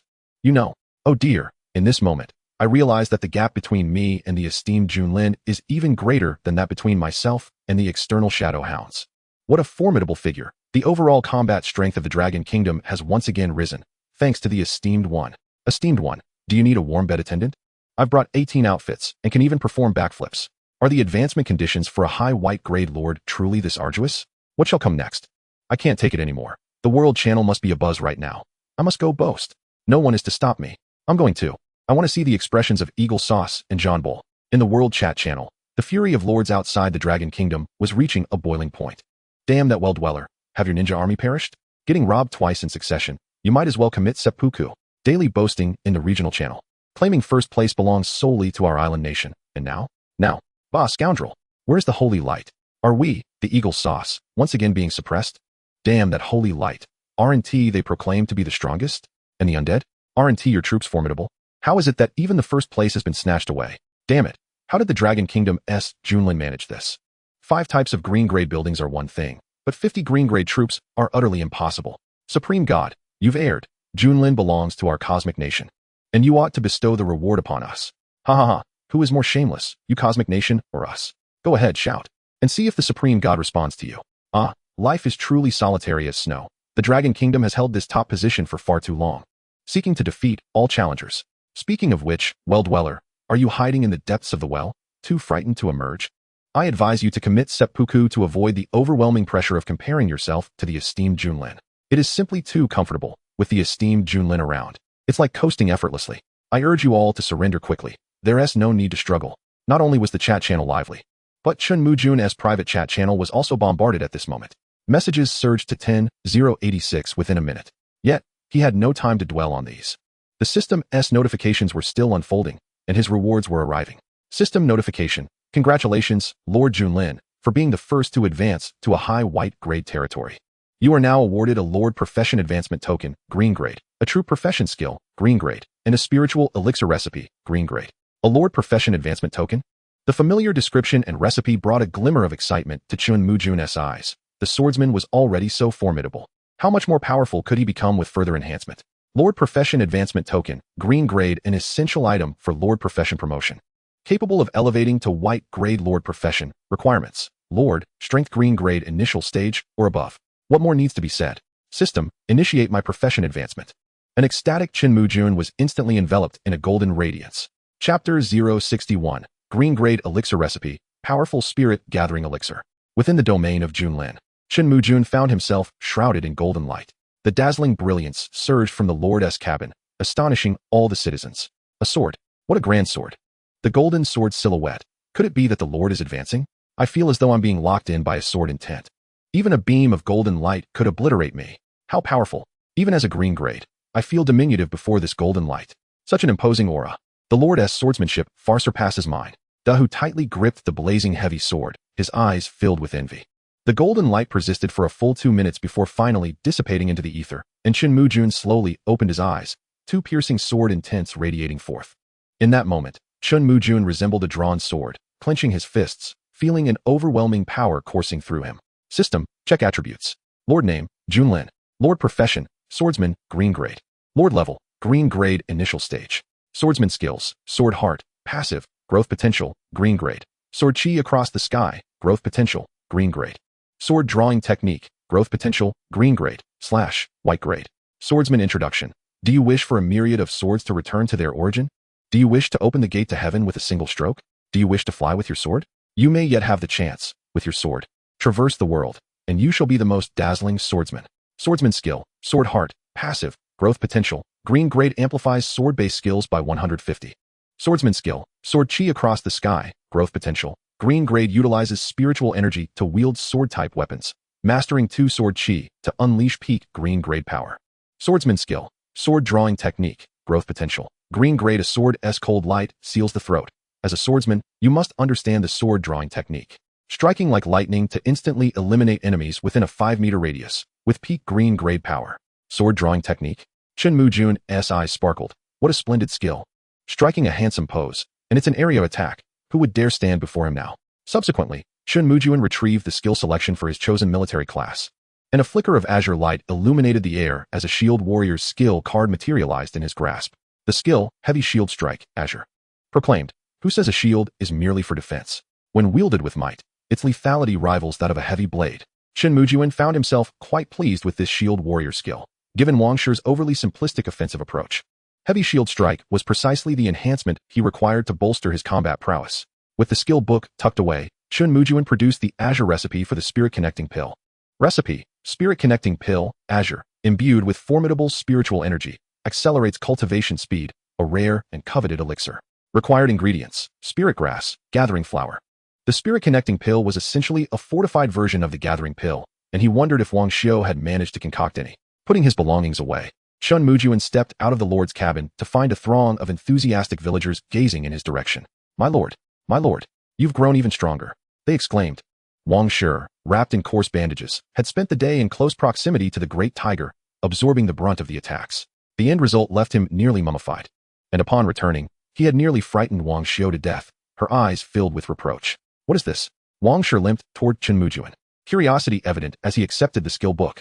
Upon seeing its contents, his eyes widened in disbelief. Is this, for me? Of course. Who else would it be for? Hurry and master it, Chen Mujun urged. Wang Shi nodded vigorously, excitement radiating from him. Wang Xiu, equally elated, gazed at her brother with pride. Chen Mujun then handed the recipe for the Spirit Connecting Pill to Wang Xiu, eliciting a shimmering glimmer in her eyes. The Spirit Connecting Pill. Is it truly the Spirit Connecting Pill? Upon recognizing the name of the recipe, Wang Xiu could no longer contain herself, her petite form trembling with exhilaration. Calm down. No need for excessive enthusiasm. Chen Mujun waved dismissively, and although Wang Xiu did not comprehend his words, she regarded them as profound wisdom. By the way, how is the gathering pill coming along? It's ready. Please take a look. Wang Xiu replied, her cheeks flushed, presenting a brownish-green pill with eager anticipation. Upon taking a whiff of the rich medicinal aroma, Chen Mujun promptly seized the gathering pill. Gathering pill, white a premium among white-grade elixirs. Consuming it instantly elevates a soldier of initial white grade to intermediate, and it holds similar effects for intermediate and advanced grades, making it exceedingly rare. Good heavens, these attributes. Chen Mujun's eyes widened in astonishment. This gathering pill was nothing short of miraculous. Consuming it would elevate a soldier from initial to intermediate white grade in an instant. If understood correctly, with a sufficient supply of gathering pills, he could potentially mass-produce Azure-grade soldiers. This was undoubtedly a strategic asset, crucial for both mid and late stages of development. How many can we produce in a day? Chen Mujun grasped Wang Xiu's delicate shoulders with excitement. Her face reddened slightly as she pondered. The primary limitation is the medicinal materials. The ingredients for the gathering pill are particularly precious. If we have enough materials, along with 3 apprentice physicians, we could produce 50 pills daily. 50 pills a day? Chen Mujun nodded contemplatively. That was no small quantity. Moreover, if the number of apprentice physicians increased, production could rise further. Thus, the most critical factor now was the medicinal materials. At this thought, Chen Mujun's eyes sparkled with determination as he turned to Zhou Shira. How many herbalists do we have among our villagers? Currently, there is only one, but we lack the seeds for the medicinal plants. Zhou Shira, quick-witted as always, anticipated Chen Mujun's line of thought and shook her head slightly. Planting medicinal herbs requires seeds, and what is available in the market are only finished products. Leave the seeds to me. You all should rest early. With that, Chen Mujun turned back to the Lord's cabin and found Dreamia in his private messages on 10086. Do you have any seeds for medicinal plants? I'll pay a premium. Wow. Brother Junlin finally replied. I thought you were ignoring me. Dreamia's playful tone persisted. I'm asking a serious question. Chen Mujun responded, exasperated by the chat. I have some seeds, but not many. What is your offer? Chen Mujun, not one for unnecessary pleasantries, went straight to the point. He was determined to acquire the medicinal plant seeds in the verdant territory where trees flourished and shade abounded. Dreamia pouted and glared at the chat. What a dull fellow. If that's the case, I want to hold back. Chapter 62. Purchasing Seeds, Enhancing Strength. In the forest territory, Dreamia's lips curled into a sly smile, a glint of mischief in her eyes. Brother Junlin knows that the most crucial aspect of medicinal herbs is the seeds. How about 1 unit of seeds for 1 Azure Grade Soldier's promotion token? 1 unit of medicinal plant seeds for 1 Azure Grade Soldier's promotion token? Chen Mujun raised an eyebrow, taken aback by the audacity of this girl who affectionately called him brother. Don't you think that price is a bit outrageous? The market has plenty of medicinal herbs for sale, usually at a rate of 1 unit for 10 units of basic resources, even considering the higher value of medicinal plant seeds. I believe 1 soldier's promotion token is a fair trade. Not outrageous at all, Brother Junlin. You must understand that these seeds are a one-time purchase, once you cultivate them. I want to profit again.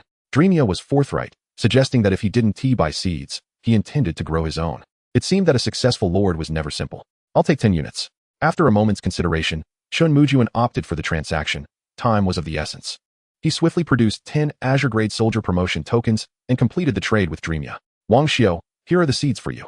Plant them as quickly as possible to establish our own medicinal fields. Handing over the seeds to Wang Xiao, he noted that these 10 varieties included those necessary for both the gathering pill and the spirit connecting pill. Wang Xiao cradled the seeds in her delicate hands, her face alight with excitement. These are all medicinal plant seeds. This is wonderful. We'll finally have our own medicinal fields. By the way, let us test the waters from the spring in the source of spiritual energy to see if it helps. Wang Xiao nodded vigorously and dashed toward the fields. It's late. Rest early, and we'll get up tomorrow. Okay, I'll remember, she replied, turning to Chen Mujun with a sweet smile. Zhou Shiruo, standing beside Chen Mujun, teased him. My lord, you're quite charming. That young lady's heart is surely captivated by you. Chen Mujun rolled his eyes, glancing at Zhou Shiruo's long legs. And what about yours? My heart, of course, belongs to you, my lord. After shooting Zhou Shiruo a quizzical look, Chen Mujun slammed the door of the lord's cabin shut. Surviving was already a struggle. He had little inclination for romantic pursuits. The next morning, Chen Mujun rose early, noticing a countdown that had unexpectedly appeared in his mind. System notification. Countdown to the multi-species convergence. 3 days. Time certainly flew. Only 3 days remained. Opening the chat channel, he found it filled with discussions about the impending countdown. So tense. Only 3 days left until the multi-species convergence. I wonder what the rules will be this time. Will it be a competition among regions or among species? Will we encounter other races? I doubt it. I'm guessing it's a regional competition. With countless participants from various races, how long would such an event last? I bet our own Junlin will take the first place. Those foreign alliances might as well not struggle. After all, it's futile. This time, I must make my name known. I can no longer remain idle. I must enhance my strength. Alas, bald one, you needn't linger at the entrance any longer. Do you not aspire to improve your prowess as well? Miss Upstairs, how is it that you have yet to be breached? This bald fellow is clearly inadequate. Shutting the chat channel and pushing open the door to the Lord's wooden cabin. The architectural team of Class 2 was bustling with fervor under the command of Zhou Shiruo. Every unreasonable aspect was rectified, with designated areas for living, military, and grazing. Chen Mujun had even set aside a plot of land for future trading purposes. Dahu, summon all soldiers. Received. A total of 420 soldiers stood in formation, their eyes ablaze with fervor as they gazed at Chen Mujun. Greetings, Lord. Aside from the newly transitioned recruits from yesterday, the overall morale was commendable. Chen Mujun waved his hand and unveiled the Blazing Sun equipment, which piled together formed a small mountain of items. Blazing Sun shields, Blazing Sun swords, Blazing Sun bows, and Blazing Sun spears. Chen Mujun could not help but marvel at the skeletal cave. It truly was a treasure trove of weaponry. Upon witnessing the heap of equipment, the soldiers' eyes shimmered with excitement. Everyone eagerly selected gear suited to them and hastened to train. Yes, the enthusiastic cheers erupted, marking a moment when the territory of Junlin could be likened to a transformation of arms. The standardized equipment exuded an extraordinary presence. Dahu, follow me. Understood. Dahu already possessed a fiery great sword, making the Blazing Sun sword unsuitable for him. Accompanied by Dahu, Chen Mujun turned towards the source of spiritual energy and casually tossed in all the dark cores obtained from slaying the Blazing Sun skeletal knights, over 400 of them. Upon their descent, the source of spiritual energy began to bubble vigorously, soon filling to the brim. That should suffice, right? The spiritual spring was nearly overflowing. And Chen Mujun quickly urged Dahu, hurry in, strive for a direct breakthrough to the pinnacle of the blue tier. Dahu's eyes turned crimson with determination as he clasped his fists before Chen Mujun and cautiously seated himself in the center of the spring. With a splash, as soon as he settled, the entire spring began to boil, rippling waves radiating from Dahu's body. This should be enough? Chen Mujun felt uncertain, his gaze fixed intently on Dahu. Time ticked by, 10 minutes, 20 minutes. After a full half hour, Dahu finally reacted, his face flushed, muscles rhythmically convulsing. Roar. At that moment, Dahu appeared to endure immense agony, tilting his head back to emit a low growl as the system notification chimed. System notification. Congratulations to the citizen Dahu, High Blue Tier, for advancing to Pinnacle Blue Tier. He has succeeded. Watching Dahu grow in might, Chen Mujun was filled with exhilaration. Chen Jian, come here. Noticing the remaining half of the spiritual spring, Chen Mujun turned to the eagerly anticipating Chen Jian and called out loudly. I'm coming. Chen Jian arrived, excitement evident in his eyes. His gaze fixated on the source of spiritual energy. Look at you, with your shifty eyes. Hurry and dive in. All right, thank you, Lord. With a wide grin, he clasped his fists in gratitude to Chen Mujun before promptly sitting beside Dahu. In the span of another half hour, as the last drop of spiritual energy was absorbed, the system notification finally resonated. System notification. Congratulations to the citizen Chen Jian, High Blue Tier, for advancing to Pinnacle Blue Tier. A smile graced Chen Mujun's lips, his eyes gleaming with ambition. Now, it is time for the class transition. Chapter 063, Demon-Slaying Sword Master, Hurricane Archer. Through the source of spiritual energy, both Dahu and Chen Jian ascended to the Pinnacle Blue Tier. What followed was the most anticipated class transition. With a flick of his wrist, two shimmering blue-hued tokens appeared in his hand. Hurricane Archer Transition Token. Blue Tier, an archer wielding the power of the hurricane, whose arrows, enveloped in ferocious winds, can tear through all before them. A formidable combatant. Requirements. Elite Archer, Pinnacle Blue Tier, 100 Wind Crystals. Demon-Slaying Sword Master, Rare Blue Tier, a warrior endowed with extraordinary powers. Able to shatter countless spells and wield elemental forces, exceedingly rare. Requirements. Elite Swordsman, Pinnacle Blue Tier, 100 Crystals of 5 Elements. 5-element crystals, indeed a challenge. Just as Chen Mujun prepared for the class transition, an awkward expression crossed his face as he looked up at the expectant faces of the two.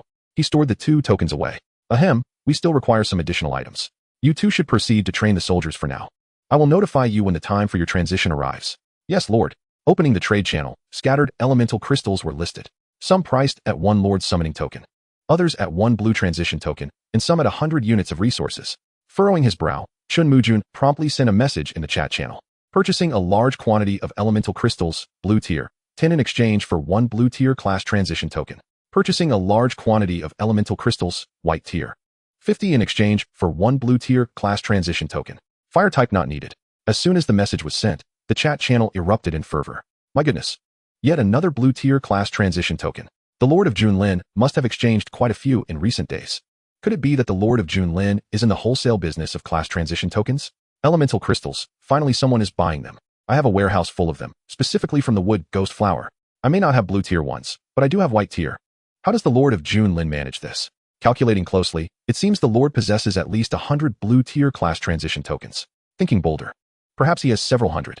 Speculating further, could the Lord of Junlin's talent be the ability to replicate treasures, wholesale Blue Tier Class Transition Tokens? This price for White Tier is quite reasonable. I just need a few more. Who will sell me some? I have Blue Tier. Who would like to chip in with me? I only have 3. Everyone, please refrain from selling.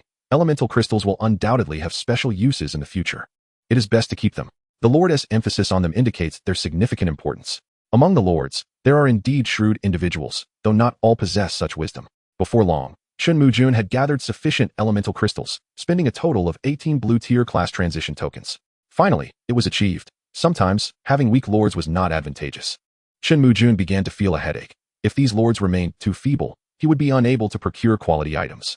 Dahu, Chen Jian, come here. Shaking his head, he refrained from boasting. Dahu and Chen Jian appeared to be training, yet their eyes were glued to Chen Mujun. Here are your transition tokens and materials. I hope you two do not disappoint me. Dahu and Chen Jian exchanged glances before dropping to one knee. Rest assured, Lord, we shall not let you down. With a bemused expression, Chen Mujun kicked one of them lightly. Enough of the theatrics. Transition already. Chen Jian held the Hurricane Archer Transition Token, with a pile of wind crystals before him. The Blue Tier wind crystals were translucent, with currents visibly swirling within. Dahu's collection was even more extravagant, boasting 500 elemental crystals, encompassing the 5 elements, all of White Tier quality. Since the transition tokens bore no level restrictions, this was perfect and cost-effective. System, initiate class transition. With a dazzling blue light flashing, Chen Jian and Dahu were enveloped in its brilliance. The soldiers, who had been practicing in the morning, paused their activities, enviously watching. I truly envy them. They can change professions so swiftly, while we remain in the dark about how long it will take us. Wang Shi, holding the blazing sun shield, cast a casual glance at Mata. It should be soon. I feel I am on the verge of reaching the pinnacle of the green tier. This remark only deepened Mada's sense of bitterness. The time taken for a job change was remarkably brief, a mere 5 minutes from start to finish. The newly transformed Chen Jian and Dahu appeared before everyone. Chen Jian exuded an increasingly sharp aura, and his squinting eyes no longer appeared lecherous. His attire billowed as if stirred by an unseen wind. Dahu, already a robust figure, did not grow larger post-transformation. Rather, he seemed more solid and fit. Lord of the Realm, Dahu. Realm level, blue tier beginner. Unit type, demon-slaying swordsman, blue tier rare.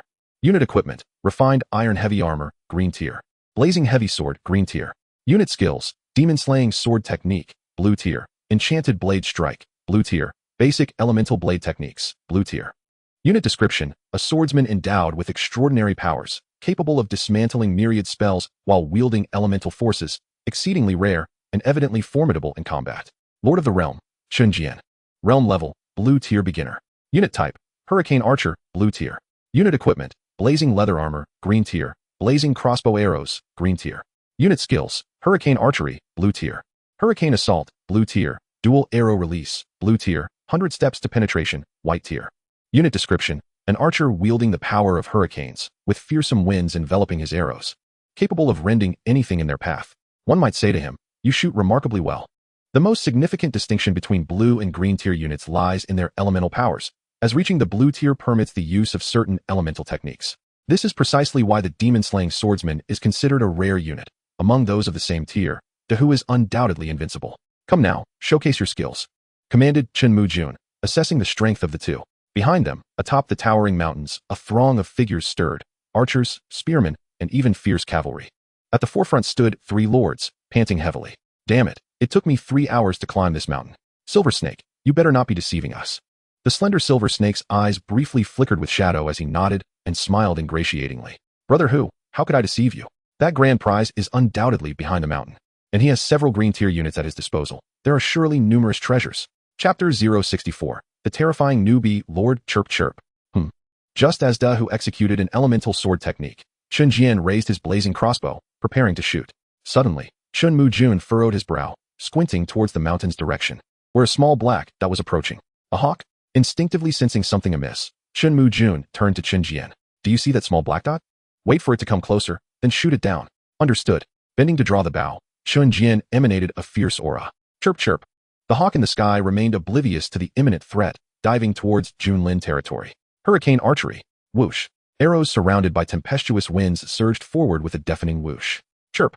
The hawk's instincts instantly flared, its sharp eyes spotting the rapidly approaching arrows. Frantically flapping its wings to change direction, the hawk found the wind-imbued arrows offered no opportunity for escape. Thud.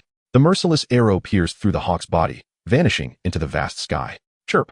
The unfortunate hawk fell short, never even reaching Chen Mujun's territory. Below the mountain, Silver Snake shut his eyes, fingers pressed against his temples. Suddenly, he opened his eyes wide, shock evident in his gaze, his heart churning with tumultuous waves. Damn it, what was that?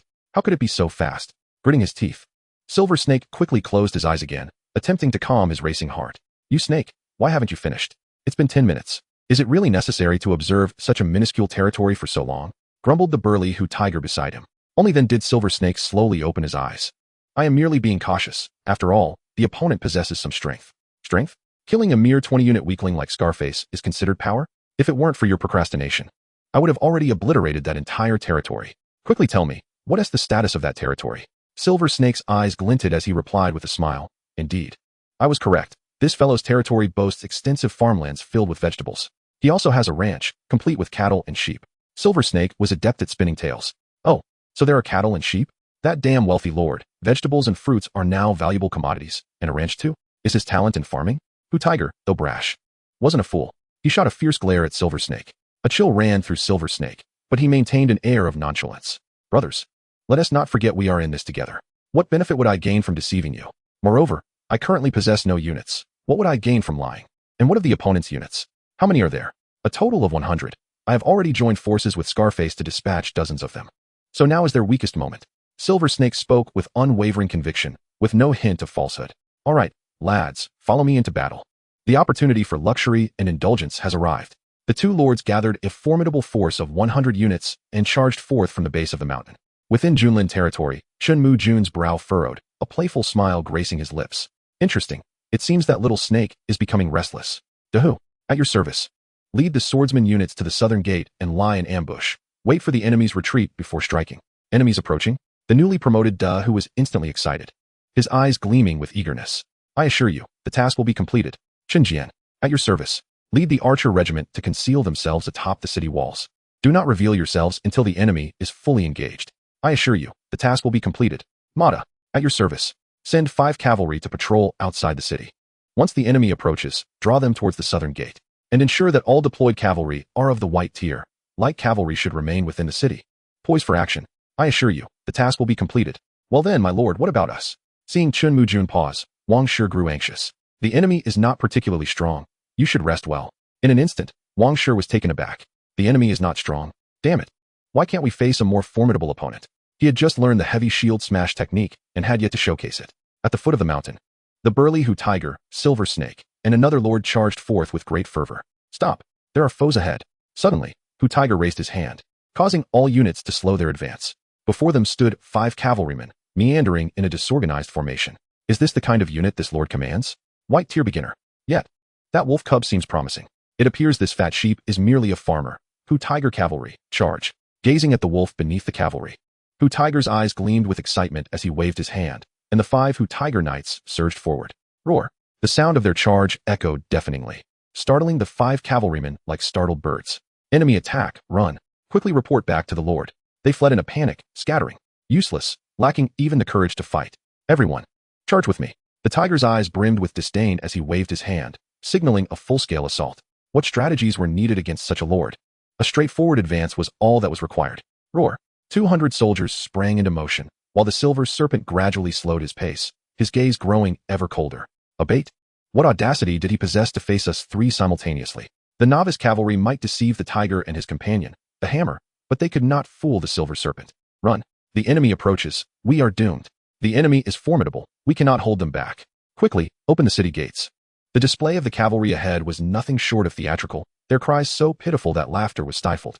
Meanwhile, the tiger and his companions, in a frenzy, charged straight towards the solid city walls, helplessly watching as 5 cavalrymen entered the gates. Wait, the city walls and gates? Is this not the territory of our fellow lords? Gasping for breath, the tiger suddenly lifted his head, his mind finally catching up. The towering, imposing walls before him, flanked by watchtowers, and the gates crafted from heavy timber and bronze, were anything but the domain of a novice lord. This was a stronghold of the frontier. Damn it. I've been deceived by the silver serpent. Tiger brother, look at the gates. The hammer's terrified voice pierced through the realization. The gates? Chapter 065, The Lord's Talent. Tiger's Summoning. Beneath the formidable stone walls, the tiger and the hammer stood in stunned silence, grappling with the enormity of their situation. Silver serpent, where are you? Is this the bounty you spoke of? The clumsy hammer, standing at a mere 5 feet 5 inches, hefted his massive iron hammer, gazing around in bewilderment. Brother, it seems the silver serpent may not have deceived us after all. Look over there. There are indeed farmlands brimming with vegetables, and over there, a pasture teeming with spectral beasts. While there are no cattle or horses, there are spectral wolves and monkeys. The sturdy team of the second class from the solid stone wall had toiled for 3 arduous days, establishing only the primary areas, while other parts remained mere frameworks, revealing glimpses of the interior to the hammer. The tiger, observing the excited hammer, felt a surge of annoyance and snapped. Where is that silver serpent? Let him tell me that these are easy prey to eliminate. Indeed, where is that silver serpent? The hammer, realizing the gravity of their situation, turned to seek the serpent's presence. Little did they know that the sly serpent had swiftly slipped away at the first sign of trouble, embodying the characteristics of a cunning leader, acting decisively. Within the watchtower, Chen Mujun gazed down at the 200 soldiers below, a smirk gracing his lips as his eyes flickered with cold intensity. Lord, Tiger. Lord level, peak white grade. Lord profession, Tiger cavalry, white grade. Lord equipment, Tiger's axe, green grade. Xian iron heavy armor, green grade. Professional skills, great axe chop, white grade. Tiger pounce, white grade. Lord talent, Tiger's summoning, blue grade. Lord description, a rather average lord capable of defeating 10 of opponents, naturally possesses the Tiger cavalry unit, starting off decently, though his intellect seems lacking. Loot, Tiger's axe, green grade. X50, Xian iron heavy armor, green grade. X50, Lord profession, Tiger cavalry, white grade. X001, Lord talent, Tiger's summoning, blue grade. X0001. Instinctively, Chen Mujun's gaze fell upon the tiger cavalry that came with the tiger, totaling 20 in number, appearing quite formidable, especially the tigers beneath them. Standing at a height of 6 feet, exuding an impressive aura. Tiger Citizen, Wu Yuan. Citizen level, initial green grade. Unit name, Tiger Cavalry, green grade. Unit equipment, refined iron armor, white grade. Refined iron heavy sword, white grade. Unit skills, Tiger Descending the Mountain, green grade. Tiger Pounce, green grade. Tiger Roar, green grade. Unit description, a commendable unit among the green grade. The tiger mounts look quite imposing, likely to be favored by many. Loot, refined iron armor, white grade, X50. Refined iron heavy sword, white grade, X50. Unit promotion command, Tiger Cavalry, green grade, X0001. As Chen Mujun read the descriptions, excitement gleamed in his eyes. He had not expected the clumsy tiger to possess such a talent. If he were to acquire this talent himself, he could produce cavalry in bulk. Moreover, these tiger cavalry could even yield promotion tokens for themselves, making it a buy one, get one deal. At this moment, Chen Mujun's gaze towards the tiger was filled with exhilaration. What a good person. The tiger truly is a benevolent soul. Meanwhile, Chen Mujun was astonished to discover that the hammer was actually a blacksmith, possessing a talent that could accelerate forging speed with a chance to enhance the quality of crafted items. This was a rather ordinary, yet still quite normal lord's talent, likely shared by a significant portion of lords across the myriad realms. The remaining units were merely white-grade spearmen, white-grade shield bearers, and white-grade archers, conventional configurations. At this moment, upon realizing that the silver serpent had fled, even the not-so-bright tiger understood he had been duped. Gritting his teeth, he turned around and bellowed in anger. Let us go. Everyone follow me. Brother on the wall. We were merely passing through, harboring no ill intent. We shall take our leave now. The grand procession of 200 units had just arrived, only to turn around in a state of bewilderment, ready to depart. The hammer, hefting his large iron hammer, looked at the tiger in confusion. Brother, we've come all this way. Shall we not attack? This is a glorious opportunity. Glorious opportunity, my foot. The tiger retorted. Do you think they built such a formidable stronghold by mere chance? We must flee. With that, he bolted away, dragging the tiger along. Hey, big brother, wait for me. Don't leave me behind. The hammer, at 5 feet 5 inches, scampered after him with all his might. But could Chen Mujun allow such a delectable prey to escape? Big tiger, emerge. Chen Jian commenced the assault. Show no mercy. Chen Mujun would never let a single enemy slip through his fingers, just as readers never abandon me. The bushes rustled, and the formidable form of Big Tiger leapt forth, his blazing heavy sword aimed at the tiger. Goodness! Ambush. The sudden appearance of the massive warrior startled the tiger, his pupils constricting as he hastily raised his massive axe to defend. Clang! A deafening clash resounded. Sparks flying in the air. Roar! Not only the tiger, but even his mount was taken aback, letting out a series of terrified roars. An ambush! Quickly kill! The tiger felt his hands tingle, as if his entire arm were detached from his body, rolling on the ground twice. The 200 soldiers were now encircled by the swordsmanship brigade led by Big Tiger, and combat erupted in an instant. On the city walls, Chen Jian, concealed, narrowed his eyes, drawing back his fiery crossbow to its full capacity. Whoosh! 2 arrows, enveloped in a whirlwind, shot forth with lightning speed. Thud! 2 tiger cavalrymen, poised to assist their lord, suddenly ducked, unable to believe the arrows that pierced through their chests. What tremendous power! Whoosh! A rain of arrows descended, and in an instant, the system notifications cascaded into Chen Mujun's mind like snowflakes. White grade units, even the green grade tiger cavalry, were falling in droves. System notification. Congratulations, Citizen Big Tiger, for slaying a tiger cavalryman, initial white grade. System notification. Congratulations, you have obtained refined iron armor, white grade. Refined iron heavy sword, white grade. Unit promotion command, Tiger Cavalry, green grade. System notification. Congratulations to the Citizen de Chun for slaying the Dark Wolf, white grade. System notification. Congratulations. You have acquired the Fine Iron Armor, white grade. Fine Iron Greatsword, white grade. And the Troop Class Transition Token, Fierce Tiger Cavalry, green grade. Chapter 066, Slaying the Fierce Tiger, check rewards. The battle unfolded without any suspense. Among the 200 troops, only the Fierce Tiger Cavalry possessed noteworthy combat prowess. The remainder were mere misfits, destined to be slaughtered before the Great Tiger. Even when Marta charged forth from the territory, he found no one to slay. Filled with indignation, he ground his teeth in frustration. Great Tiger, how utterly detestable you are. You've transitioned to blue grade, and yet leave me with nothing. The Great Tiger let out a hearty laugh, hoisting the flame great sword with a smirk. Whose fault is it that you are so slow?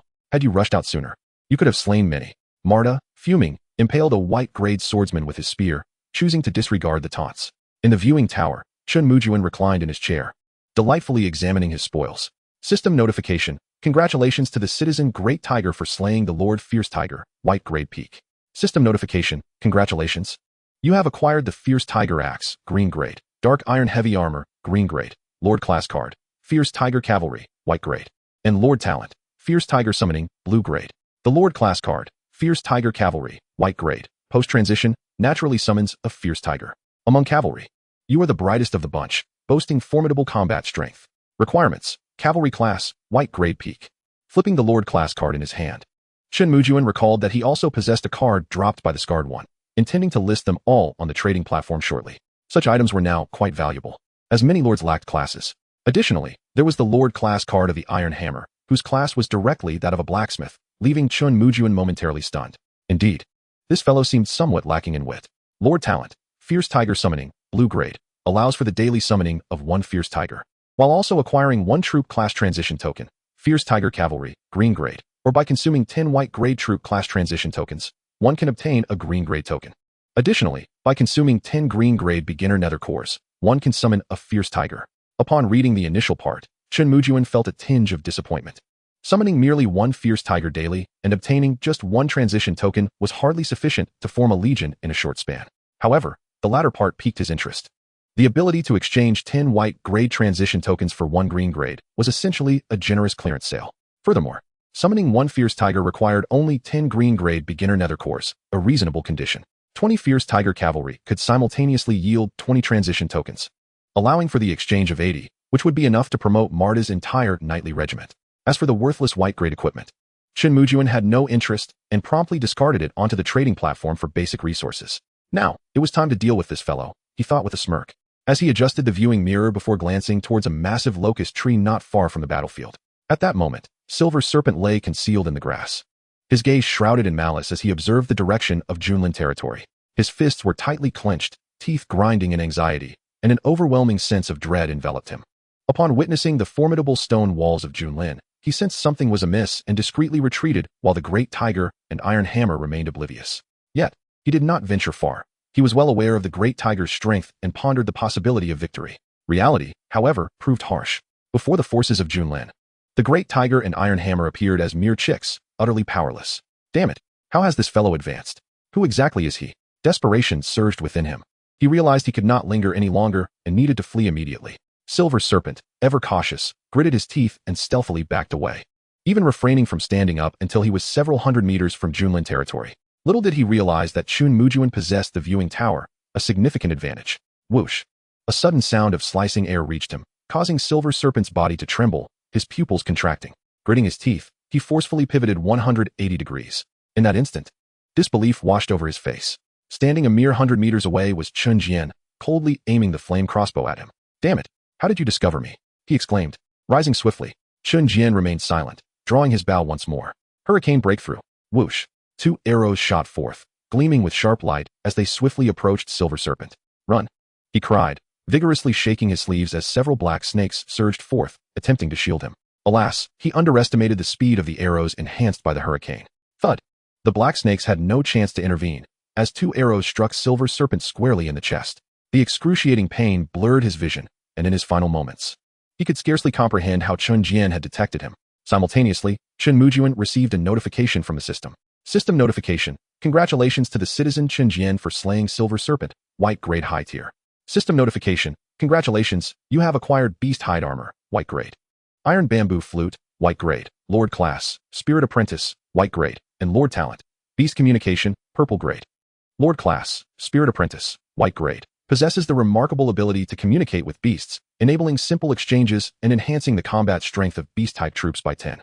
Lord Talent, Beast Communication, purple grade, grants seamless communication with beasts, allowing for visual sharing with beast-type troops and enhancing their combat strength by 30. What a splendid ability.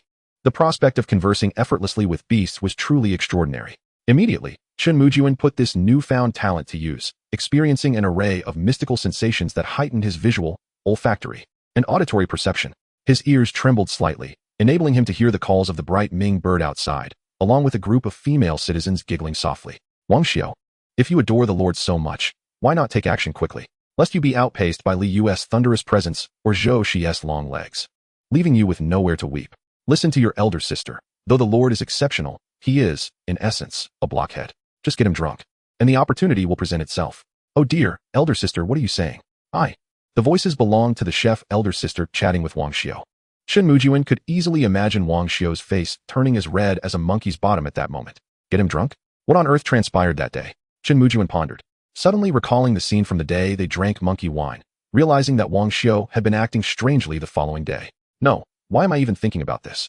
I should test if I can truly understand the beasts. Chapter 067. The Voice of the Spirit, Selling Class Cards. Chen Mujun, akin to a child with a beloved toy, exited the viewing tower and approached the two-headed dark wolf. After nurturing it for some time, he noticed it resembled the husky he once raised. At that moment, it was joyfully chasing a wooden stick, and upon seeing Chen Mujun approach, it excitedly panted and rushed over. Master has arrived. Surely, he will bring us delicious treats. The voice was bright and reminiscent of a young boy's tone. Remember, you are not a husky. Can you refrain from sticking your tongue out all the time? Husky. I am not a husky. Who is a husky? Wait a minute. Sometimes Master calls me a husky. Forget it. Let us not dwell on that. Treats, treats. Chen Mujun's face fell in exasperation. Perhaps correcting this creature's misconceptions was futile. Casually tossing him 2 pieces of the finest white-grade dark cores, he turned to seek out Guaguan. My lord, you have arrived. At that moment, Guaguan, who was tending to the dark wolves and dark apes, straightened up to greet Chen Mujun. I am famished. I crave sustenance. Eat, eat, eat. Why is the meal not being served? My stomach is in dire need. I wish to find a she-wolf. Ha ha ha. Before Chen Mujun could even respond to Guaguan, a cacophony of voices invaded his ears. To others, it merely sounded like howling wolves, but to Chen Mujun, it transformed into a medley of nonsensical chatter. Ahem, how many dark wolves and dark apes currently inhabit our territory? There are 100 of each, my lord. My subordinates have already begun researching methods to facilitate their breeding.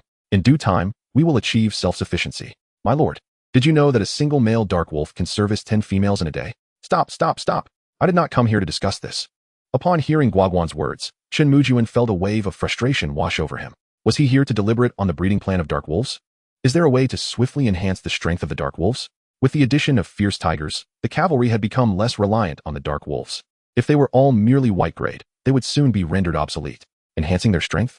Well, if we had a substantial quantity of dark cores, we could elevate them to peak white-grade within a matter of days. And what about blue-grade?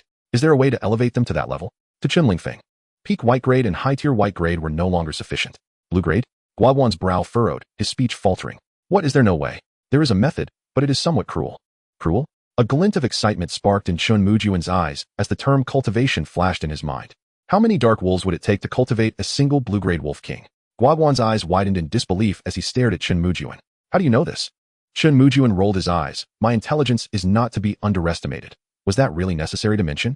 Just tell me how many dark wolves are required to cultivate one blue-grade wolf king. 10. And they must all be peak white-grade. A ratio of 10 to 1? I can accept that. Then proceed with the preparations. The white-grade dark wolves will be eliminated. I require only blue-grade ones. And for how many dark cores we need? Go directly to Zhou Shirua. With that, Chen Mujun turned and departed. Is it cruel? Yes, it is. But it must be done. In this realm of the lost continent, the law of survival of the fittest remains eternally true. If one finds oneself in a position of weakness today, they may become prey to the fierce tiger or silver serpent. Returning to the Lord's wooden dwelling, Chen Mujun retrieved several Lord's profession transfer cards from his possession. With only 2 days remaining before the multi-species championship, he needed to hasten his strength enhancement. The regional chat channel had been relatively quiet over the past 2 days. Clearly, the Lords were gearing up for this event, with only a few engaged in conversation. With just 2 days left until the multi-species championship, I wonder what the format will be. The prospect of encountering Lords from other races filled him with excitement. I bet they will look like extraterrestrial beings. Perhaps some might resemble a xenomorph. I think a venom-like appearance would be rather dashing. Stop dreaming. We probably won't even get a chance to battle against other Lords. The multi-species championship will surely feature only the CR Me de la CR Me. What if it's just a world championship? Impossible. With a name like multi-species. It must be a probing exchange. Observing the conversations unfolding, Chen Mujun pondered deeply. The event's title, Multi-Species Championship, indicated a high probability of encountering Lords from other races. Yet, he was uncertain about the format. Shaking his head, he concluded that regardless of whether they were World Lords or Alien Lords, his immediate priority was to continue enhancing his strength. For sale, for Lord Profession transfer cards, first come, first served. Spare me the pleasantries and show your sincerity. A simple chat message rose, initially unnoticed by many. However, upon seeing the signature Junlin, it instantly stirred a tempest of excitement. Junlin, it's the esteemed Junlin. P.S. selling Lord Profession transfer cards? Wah. I still haven't received a Lord Profession, while Junlin has enough to spare. Securing a Lord Profession requires a considerable amount of luck. I killed 2 blue-grade leaders and didn't receive one. I thought I had made significant progress. But with Junlin's appearance, I can only gaze in awe. The astute individuals had already begun privately messaging Junlin, while only the foolish remained publicly chatting. Exactly.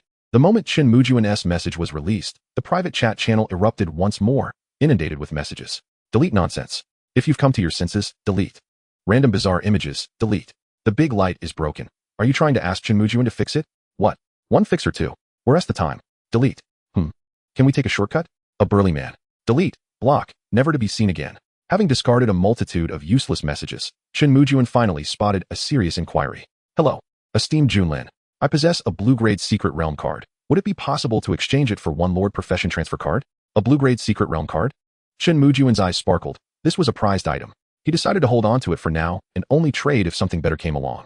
Junlin, I believe you would find this valuable, but I require 2 Lord Profession transfer cards. Such a bold negotiator. Chen Mujun's curiosity was piqued as he opened the item, and his pupils contracted in astonishment. Chapter 068, Mighty Wood Ox, Hurricane Crossbow. Mechanical creation, Mighty Wood Ox, blue grade. A wondrous mechanical marvel. Consumes 1 dark core, beginner blue grade, per 100 kilometers, possessing immense strength and load-bearing capacity, capable of traversing mountains and seas with ease. The other party had sent him the blueprint for a mechanical creation. Ever since recruiting Li Yu, Chen Mujun had been keenly observing the trading channel for mechanical creation blueprints. Unfortunately, in the days that followed, there had been a scarcity of even white-grade blueprints. Hence, encountering this blue-grade mechanical creation left Chen Mujun utterly astonished. Though the Mighty Wood Ox appeared to be merely a transport mechanism, Chen Mujun envisioned additional applications. 2 blue-grade blueprints for 2 Lord Profession transfer cards? Don't you think that's excessive? Though he appreciated the item, Chen Mujun was no fool. Excessive? I've conducted market research. Blueprints for mechanical creations have never been sold on the market. This is a unique offering. Naturally, anyone in need would not consider it expensive, but for those without a requirement, even 1 Lord Profession transfer card would seem too costly. The other party was evidently not naive. Their words were quite direct. I'm betting on whether you need it or not. If you don't, then this deal is off. An intriguing character. A glint of determination flickered in Chen Mujun's eyes, and he decided to dispense with further pleasantries. Deal. The transaction was swiftly completed, and Chen Mujun nonchalantly produced 2 Lord Profession transfer cards, 1 for a blacksmith and 1 for a silver serpent summoning apprentice. He had no ulterior motive. He simply deemed these 2 the least useful. 2 clever individuals do not deserve such treasures. He sensed that this would become a formidable rival in the future. Next, he obtained the blue-grade unit trial card with 2 Lord transfer cards. The remaining card was exchanged for a wondrous item. Special item, Monster Treasure Chest. Blue-grade defeat the monsters within the chest for a 100 drop rate of white-grade items, a 50 chance for blue-grade items, a 10 chance for purple-grade items, and a 0.01 chance for legendary-grade items. Chen Mujun's eyes sparkled with excitement upon first encountering this item. It was tailor-made for him. He had to acquire it. Without a hint of hesitation and with a generous demeanor, Chen Mujun swiftly completed the transaction. By the way, do you have any more of those treasure chests? If so, I would like to exchange a considerable amount with you. Unfortunately, I do not have any left. If I do, I will be sure to contact the esteemed one at the earliest opportunity. Clearly, luck was on their side, as the 2 exchanged friend requests. And Chen Mujun hurriedly exited the Lord's wooden cabin. Big Tiger, come here for a moment. I will summon a monster shortly, and you shall slay it for me. Yes, my lord. Big Tiger replied, nodding vigorously as he approached, his eyes scanning the surroundings with vigilance. Chen Mujun flipped his hand, and an ancient, dilapidated chest materialized before them. The treasure chest measured approximately 1 meter in length and 60 centimeters in height, constructed of iron frames intertwined with wooden planks. It appeared as if it had been salvaged from the depths of the ocean, the wooden surface already decayed. Big Tiger's fiery heavy sword fell in an instant, but halted midair. His tiger-like eyes widened in disbelief. My lord, is this what you refer to as a monster? This is merely an ordinary chest, is it not? Wait, it has yet to be opened. System, open the monster chest. Would you like to open the monster chest? Yes. Instinctively, Chen Mujun took 2 steps back as a green light flickered, and the chest began to shake violently. Roar. A deafening roar erupted as a pitch-black creature with 2 long horns leaped from within, its crimson eyes fixated on Big Tiger. Lowering its head, it charged forward. Monster, Dark Underworld Bull Monster Level, High-Grade Azure Monster Skills, Horn Charge Azure, Dark Power, Azure, Underworld Bull Trample, Azure, Monster Description, a legendary chest monster. Residing within the chest for mysterious reasons, endowed with extraordinary abilities, and favored by lords. Open the chest, lords. Loot, Iron Club, white, 100, class change orders, Azure, 50. Hurricane Crossbow, blue, 10, class Secret Realm, purple, 001. A class Secret Realm of purple quality. Chen Mujun's eyes widened in disbelief, astonished at the treasures contained within. This monster chest is truly a treasure map. Monster, seek your demise. Big Tiger raised his fiery heavy sword high, showing no intention of retreating from the charge of the Dark Underworld Bull. With a furious roar, he brought the sword crashing down. The flames flickered upon the blade, leaving a dazzling arc in its wake. Crash! Boom! A resounding collision echoed as the heavy sword struck the dark underworld bull squarely on the head. The immense force elicited a pitiful wail from the creature, causing its legs to buckle as it collapsed to the ground. The ensuing battle held no suspense. Before the blue-grade big tiger, the dark underworld bull experienced the depths of despair. Bang, bang, bang. The fiery heavy sword rose and fell repeatedly, mercilessly reducing the unfortunate dark underworld bull to a mere pulp. The scene was gruesomely tragic. At that moment, the system's notification rang out. System notification. Congratulations to the vassal, Big Tiger, for slaying the treasure chest monster, Dark Underworld Bull, High-Grade Azure. System notification. Congratulations. You have obtained an Iron Club, White, Class Change Orders, Azure, Hurricane Crossbow, Blue, and a Class Secret Realm, Purple. Rewards. Acquired. Chen Mujun's face lit up with excitement as he retrieved the Class Secret Realm. The entire token was crafted from an ancient material, emanating a faint purple glow, exuding an air of nobility. What a marvelous item. Chen Mujun promptly stowed it away, deciding to refrain from using it until he ensured his intellect remained intact. 2 blue-grade troops. Was he merely offering them as fodder? Subsequently, Chen Mujun produced a short crossbow, entirely azure in hue, which felt incredibly light in his hands, almost as if he could sense the breeze swirling past his fingertips. Equipment. Hurricane Crossbow, Blue. Crafted from premium hurricane wood, possesses the innate power of a whirlwind, enhancing the speed and destructive force of its arrows, featuring the skill. Hurricane Arrow, Blue. Skill. Hurricane Arrow, Blue. Enveloping the arrow in the power of a whirlwind, it unleashes arrows with formidable destructive capabilities, transforming wind into projectiles. As long as your stamina is sufficient, the arrows are inexhaustible. An exquisite crossbow with the power of a whirlwind. Indeed, quite impressive. Observing Big Tiger's eager gaze, Chen Mujun unhesitatingly called for Chen Jian. Chen Jian, come here. I have something splendid for you. Coming. Chen Jian rushed to Chen Mujun's side, his eyes brimming with anticipation. Conversely, Big Tiger glared at him with fiery eyes, seething with anger. Damn you, if you don't produce some good items for me next, I'll have your head. Chapter 069. Mobilizing troops for another battle against the Sunfire. Big Tiger, Chen Jian, gather the troops and prepare for battle. The appearance of the tiger and hammer was merely a brief interlude for Chen Mujun. The legion within the Sunfire Cavern was his true objective today. As before, he would not take the cavalry of Marta, but rather assemble 100 shield bearers, 100 swordsmen, and 100 archers. Among the 100 shield bearers, 30 were elite. Among the 100 swordsmen, there were a staggering 50 elites. The archers were even more impressive, with 80 elite crossbowmen, almost the entire contingent reaching Azure quality. However, Chen Mujun furrowed his brow, realizing that despite the passage of time, the troop order had yet to yield any results. Everyone set out. Marta, guard the home front. Should any enemies appear, eliminate them without hesitation. Understood. Marta replied robustly, though the hint of melancholy in his eyes was evident to all. In that moment, Chen Mujun suddenly recalled the summon of the ferocious tiger he had obtained. System, summon the ferocious tiger. Roar. A flash of azure light illuminated the scene as a brownish-yellow tiger emerged before them. Protect the Lord. The enormous tiger's appearance startled Big Tiger and the others, causing their weapons to nearly drop. Stop, stop. This is not a demon beast. This is our ally. Marta, this tiger shall serve as your mount from now on. Train diligently to enhance your strength and reach the pinnacle of azure quality. Is this truly for me? Marta pointed incredulously at himself, his eyes sparkling with excitement. What cavalryman wouldn't he wish for such a magnificent tiger? Of course, if it were a female tiger, that would be an entirely different matter. After calming Marta, Chen Mujun led the group forth with great momentum toward the cavern of the Sunfire Legion. Creak, creak. They had barely traversed 100 meters into the cave when Sunfire skeleton warriors staggered forth, brandishing Sunfire shields. The Sunfire skeleton archers behind them immediately unleashed their arrows. Having visited the cavern for the second time, the experienced Wang Shi and the others instinctively raised their shields in front without requiring Chen Mujun's command. Perfect.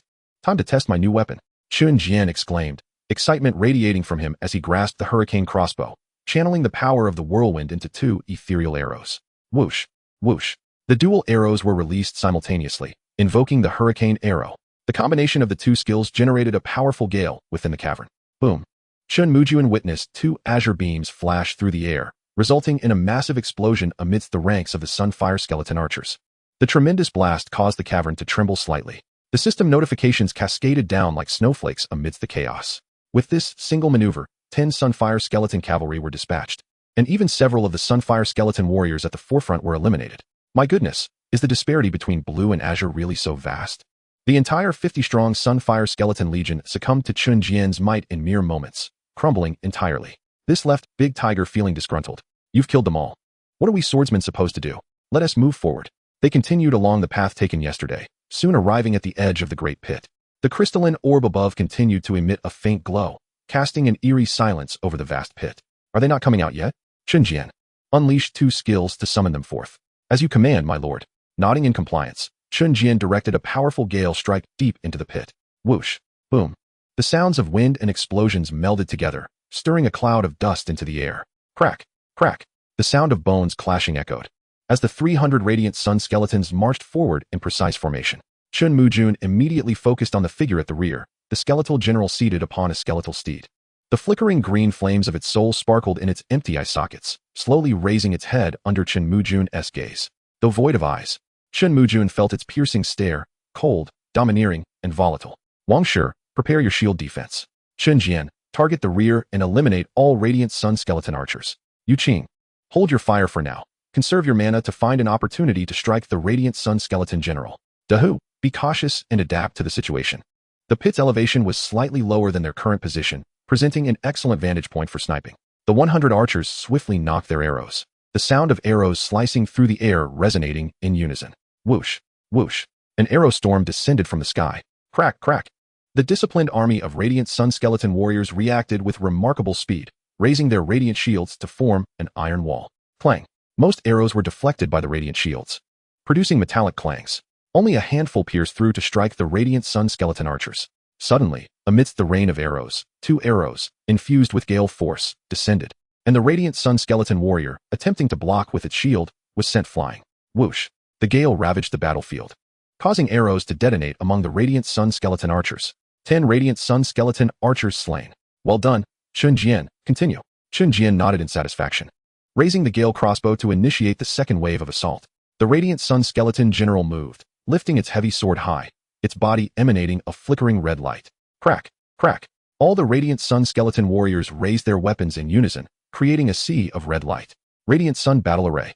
Chen Mujun gazed enviously at the evidently strengthened radiant sun skeleton army, signaling Wang Shi's shield bearers to advance. The battle erupted. Shields clashed against shields, swords met swords. Compared to the regular army, Chen Mujun's side undoubtedly struggled more, their cooperation lacking in synergy. Yet, as the lord, Chen Mujun had the advantage.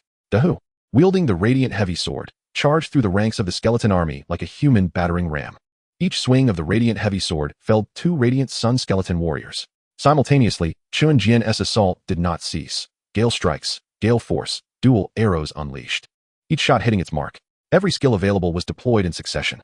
Only Yu Qing, standing on the sidelines, felt an itch to intervene, but without Chen Mujun's command, he refrained from acting recklessly. Crack! Here it comes. The rear radiant sun skeleton general could no longer contain itself, launching a charge with its raised heavy sword. The skeletal steed reared back, shimmering with ghostly energy, targeting the rampaging Dahu. Yu Qing, now is the time to strike. Chen Mujun's eyes glinted with determination as he issued the command, simultaneously raising his frostblade. Skill. Sword Chi Surge. Skill. Earth Explosion Flame. Whoosh whoosh. The frostblade flickered as 4 sword energies were released at breakneck speed towards the radiant sun skeleton general. Yu Qing, pouring every ounce of mana into his staff, watched as the entire staff glowed fiery red. Crack! The charging radiant sun skeleton general suddenly sensed something, raising its hollow gaze towards Chen Mujun, with its heavy sword lifted. It unleashed the skill, 9 Swords of Radiance. Masterful swordsmanship manifested, capable of releasing sword chi as well. Bang! Bang! Several sword energies collided violently in midair, failing to inflict any damage on the radiant sun skeleton general. Boom! At that moment, the ground beneath the radiant sun skeleton general trembled, and a torrent of flames erupted. The scorching flames startled the skeletal steed, causing it to leap wildly. A perfect opportunity. Continue.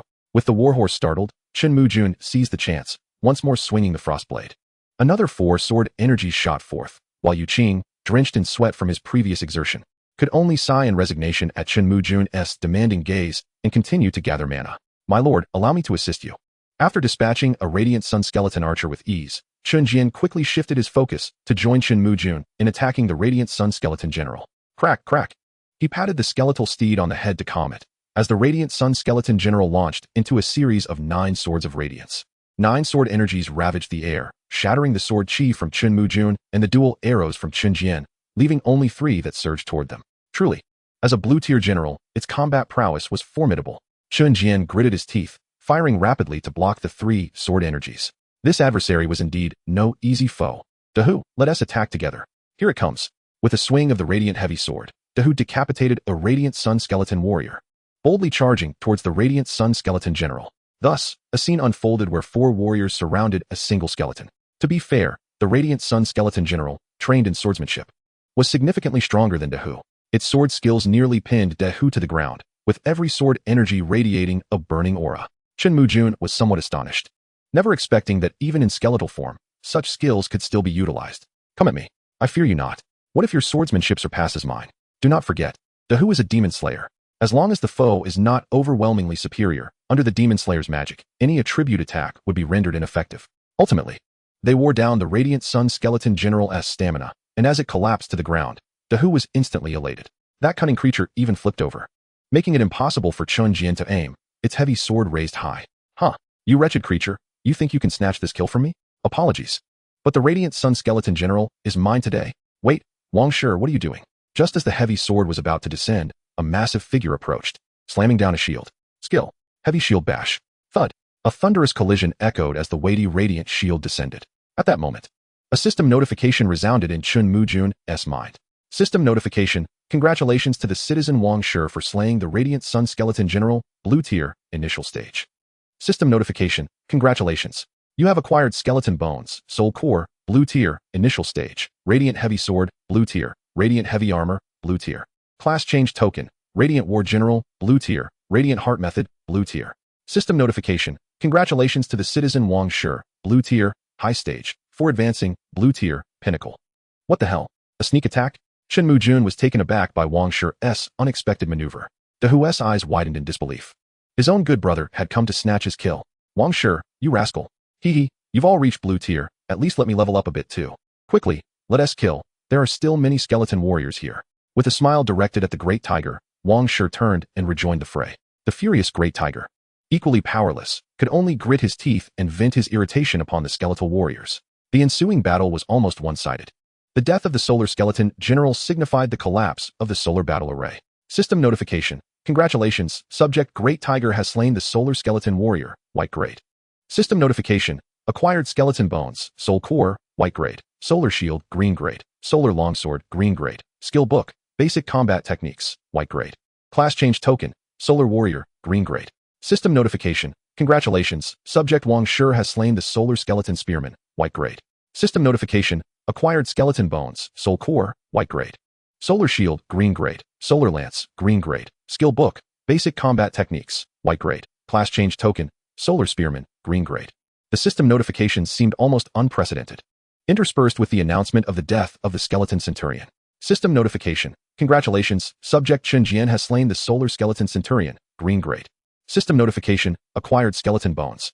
Soul core, green grade. Solar lance, green grade. Class change token, solar cavalry, green grade. Legion token, green grade. 3 skeleton centurions yielded 3 legion tokens to Chen Mujun. Such tokens were exceedingly rare. For a moment, Chen Mujun hesitated to eliminate them all. Ultimately, after 2 hours of effort, all 300 skeletons were dismantled by Chen Mujun and his companions, with only a scant few shield bearers at the forefront sustaining losses. This was a resounding victory. Great Tiger, please investigate whether there are any other treasures in this pit. Yes. However, with the demise of the flame skeleton general, the entire cave fell silent. After a thorough search, Great Tiger found nothing, and even the temperature began to rise. Return to the territory. Let everyone enjoy a hearty meal tonight. With the skeletal soldiers in the cave eradicated, Chen Mujun could finally breathe a sigh of relief. The rear was finally secure. Upon returning to the territory, Chen Mujun first summoned Wang Shi to tend to the wounded, while he himself locked himself in the Lord's cabin. Now came the most exhilarating part. He hoped the flame skeleton general would not disappoint him. With that, Chen Mujun laid out a plethora of spoils upon the wooden table crafted by the second class of Lu. Chapter 071, Rockshield Soldiers, Elite Scouts. In the Lord's cabin of Jinlin territory, Chen Mujun organized the class change tokens to one side, and the tally astonished him. With this haul, including the previous one, the number of green grade class change tokens exceeded 1,000. It seemed the Solar Skeleton Legion entombed in the valley was a battalion of 1,000. 300 solar warriors, 300 solar spearmen, and 400 solar archers. At this moment, a glint of ambition sparked in Chen Mujun's eyes, swelling with grand aspirations. It appeared the time had come to elevate his legion to 1,000 members. A 1,000-member legion. Other lords could scarcely conceive of such a feat. Even possessing a 100-member legion would suffice to leave them ecstatic. Next were the 3 legion tokens, although they had yet to serve any purpose. Chen Mujun had no intention of selling even one. Setting aside their rarity, their role in future legion battles would be irreplaceable. Subsequently, Chen Mujun's gaze fell upon an ancient tome resting on the wooden table. Skill card, Solar Heart Technique, Blue Grade, Passive Skill. Practicing this technique automatically grants the power of the sun, increasing combat power by 30. A divine skill. Chen Mujun's eyes lit up. It was indeed a passive technique, enhancing combat power by 30. Should he equip this to Great Tiger, it would undoubtedly unleash a beast upon the battlefield, sweeping all adversaries aside. It was time to exchange for some elemental crystals. Otherwise, future class changes would be insufficient. While most had yet to attain blue grade, the prices for elemental crystals were just right. Immediately, Chen Mujun sent out a message in the chat channel, purchasing all elemental crystals, exchanging for green grade class change tokens at a rate of 100. 1 for white grade elemental crystals, and 10. 1 for green grade elemental crystals. As soon as the message was sent, the entire chat channel trembled. Here he comes, that man with a plethora of resources. When did green grade class change tokens become so undervalued? I've only managed to cultivate 2 green grade units so far. Wow, the brother upstairs is developing rapidly. He has 2 green grade units already, while I'm still at the pinnacle of white grade. I must exchange. My Rift Earth Underworld Ox happens to produce Earth-type crystals, though the drop rate is rather low. My Firebird can also yield Fire-type crystals, but they are all white grade. Everyone be quick. The Lord of Jinlin might not have that many class change tokens. Charge, charge, charge. Today, I must exchange for 10 green grade class change tokens. I want to shine in the battle of all races. The astute individuals have already messaged Lord Jinlin, while only the clueless remain here stammering. The overall strength of the Dragon Kingdom is commendable. After several enhancements from Chen Mujun, these lords possess quite a few treasures. In less than 5 minutes, Chen Mujun's private messages reached 99. After a quick scan, he exchanged for 100 ordinary elite units. This time, he only selected green grade, causing the number of elemental crystals to soar to 1,000. After addressing the matters at hand, Chen Mujun stepped out of the Lord's cabin, where the eager Great Tiger and others stood at attention. Lord, Lord. Seeing their expectant gazes, Chen Mujun knew what they awaited. With a smile, he waved his hand, producing the Solar Heavy Armor and Solar Greatsword. All right, take these 2 pieces of equipment, Great Tiger. Stop bullying Godan. Blue grade equipment. Great Tiger's eyes widened in astonishment as he eagerly accepted the items from Chen Mujun. Chen Jian stood in a daze, looking at Chen Mujun. Lord, ISNT, my name Chen Jian. How have you been influenced by Great Tiger? By the way, take this Tome of Heart technique and cultivate it diligently. With a swift motion, Chen Mujun handed the Solar Heart technique to Great Tiger. He then turned to Wang Shi, producing a shimmering blue class change token. Rock Shield Soldier class change token. Blue grade controls Earth-type energy, capable of unleashing Earth-type skills, possessing formidable defensive strength, as solid as a rock. Requirements: Elite Shield Soldier, Peak green grade, Earth-type crystals, green grade, X100. Wang Shi, this is yours. Hurry and change classes, and take these Earth-type crystals with you. Thank you, Lord. Wang Shi excitedly accepted the class change token, his eyes brimming with exhilaration. Who could understand the agony of seeing former comrades ascend to blue grade while remaining stagnant at green grade? Without a word, Wang Shi stood before the Earth-type crystals and selected to use them. In an instant, a yellowish glow enveloped him. Moments later, Wang Shi underwent a tremendous transformation. Though his height remained the same, he emanated an aura of immense weight, as if a small mountain stood in his place. Jinlin subject, Wang Shi. Subject level, early blue grade. Unit name, Rock Shield Soldier, blue grade. Unit equipment, Fine Iron Heavy Armor, green grade. Fine Iron Longsword, green grade. Unit skills, Solid as a Rock, blue grade. Power of the Earth, blue grade. Rock Charge, blue grade. Heavy Shield Strike, green grade. Unit description, a shield soldier capable of wielding Earth-type power. While lacking in speed, he shall be your most steadfast ally in defense. Raising the solar shield. Wang Shi's eyes sparkled with excitement. Lightweight, so light. Haha, I feel a surge of strength coursing through my entire being. Lord, have you forgotten me? Suddenly, a voice filled with grievance echoed nearby, causing Chen Mujun to shudder involuntarily. Turning his head, he discovered it was the gaunt and somewhat unsavory figure of Old Six. Clad entirely in black, with his emaciated frame and eyes glimmering with an eerie green light, Chen Mujun nearly mistook him for a wandering spirit. How could I ever forget you? He exclaimed, swallowing hard to mask his embarrassment. Truth be told, he had been preoccupied with battles lately, inadvertently neglecting Old Six. My lord, did you know? I am currently at the pinnacle of the white rank. The pinnacle of the white rank? Chen Mujun's embarrassment deepened as he frantically searched through a pile of blue-ranked class transfer tokens. This item? Old Six has found something useful. Elite Scout Class Transfer Token, Blue Rank, a specialized unit for intelligence gathering and reconnaissance, possessing low combat prowess, but that is of little concern. As long as they are swift, the enemy will be unable to catch them. Requirements: Basic Hunter, White Rank Pinnacle. Basic Cavalry, White Rank Pinnacle. An intelligence system. Chen Mujun's mind immediately conjured these 4 words. With the expansion of their territory and the passage of the initial survival phase, the significance of an intelligence system was indisputable. Old 6, take this.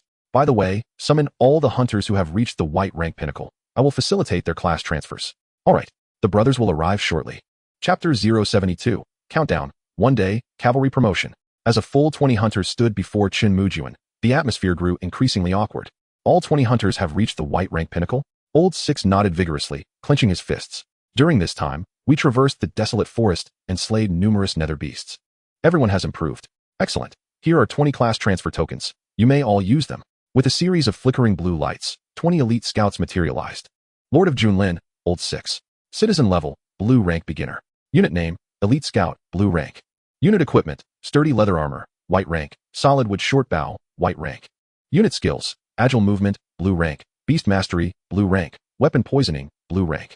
Unit description, masters of poison and assassination. They are a despicable unit. Not to be relied upon in direct combat, but they excel at retreating. Clenching his fists and feeling a surge of newfound strength coursing through his body. Old 6 was overcome with emotion. After so long, they had once again been favored by their lord. Cough. Alright, after your class transfer, head over to Gwagun to receive your nether wolves. You can ride them since you are capable of mastering beasts.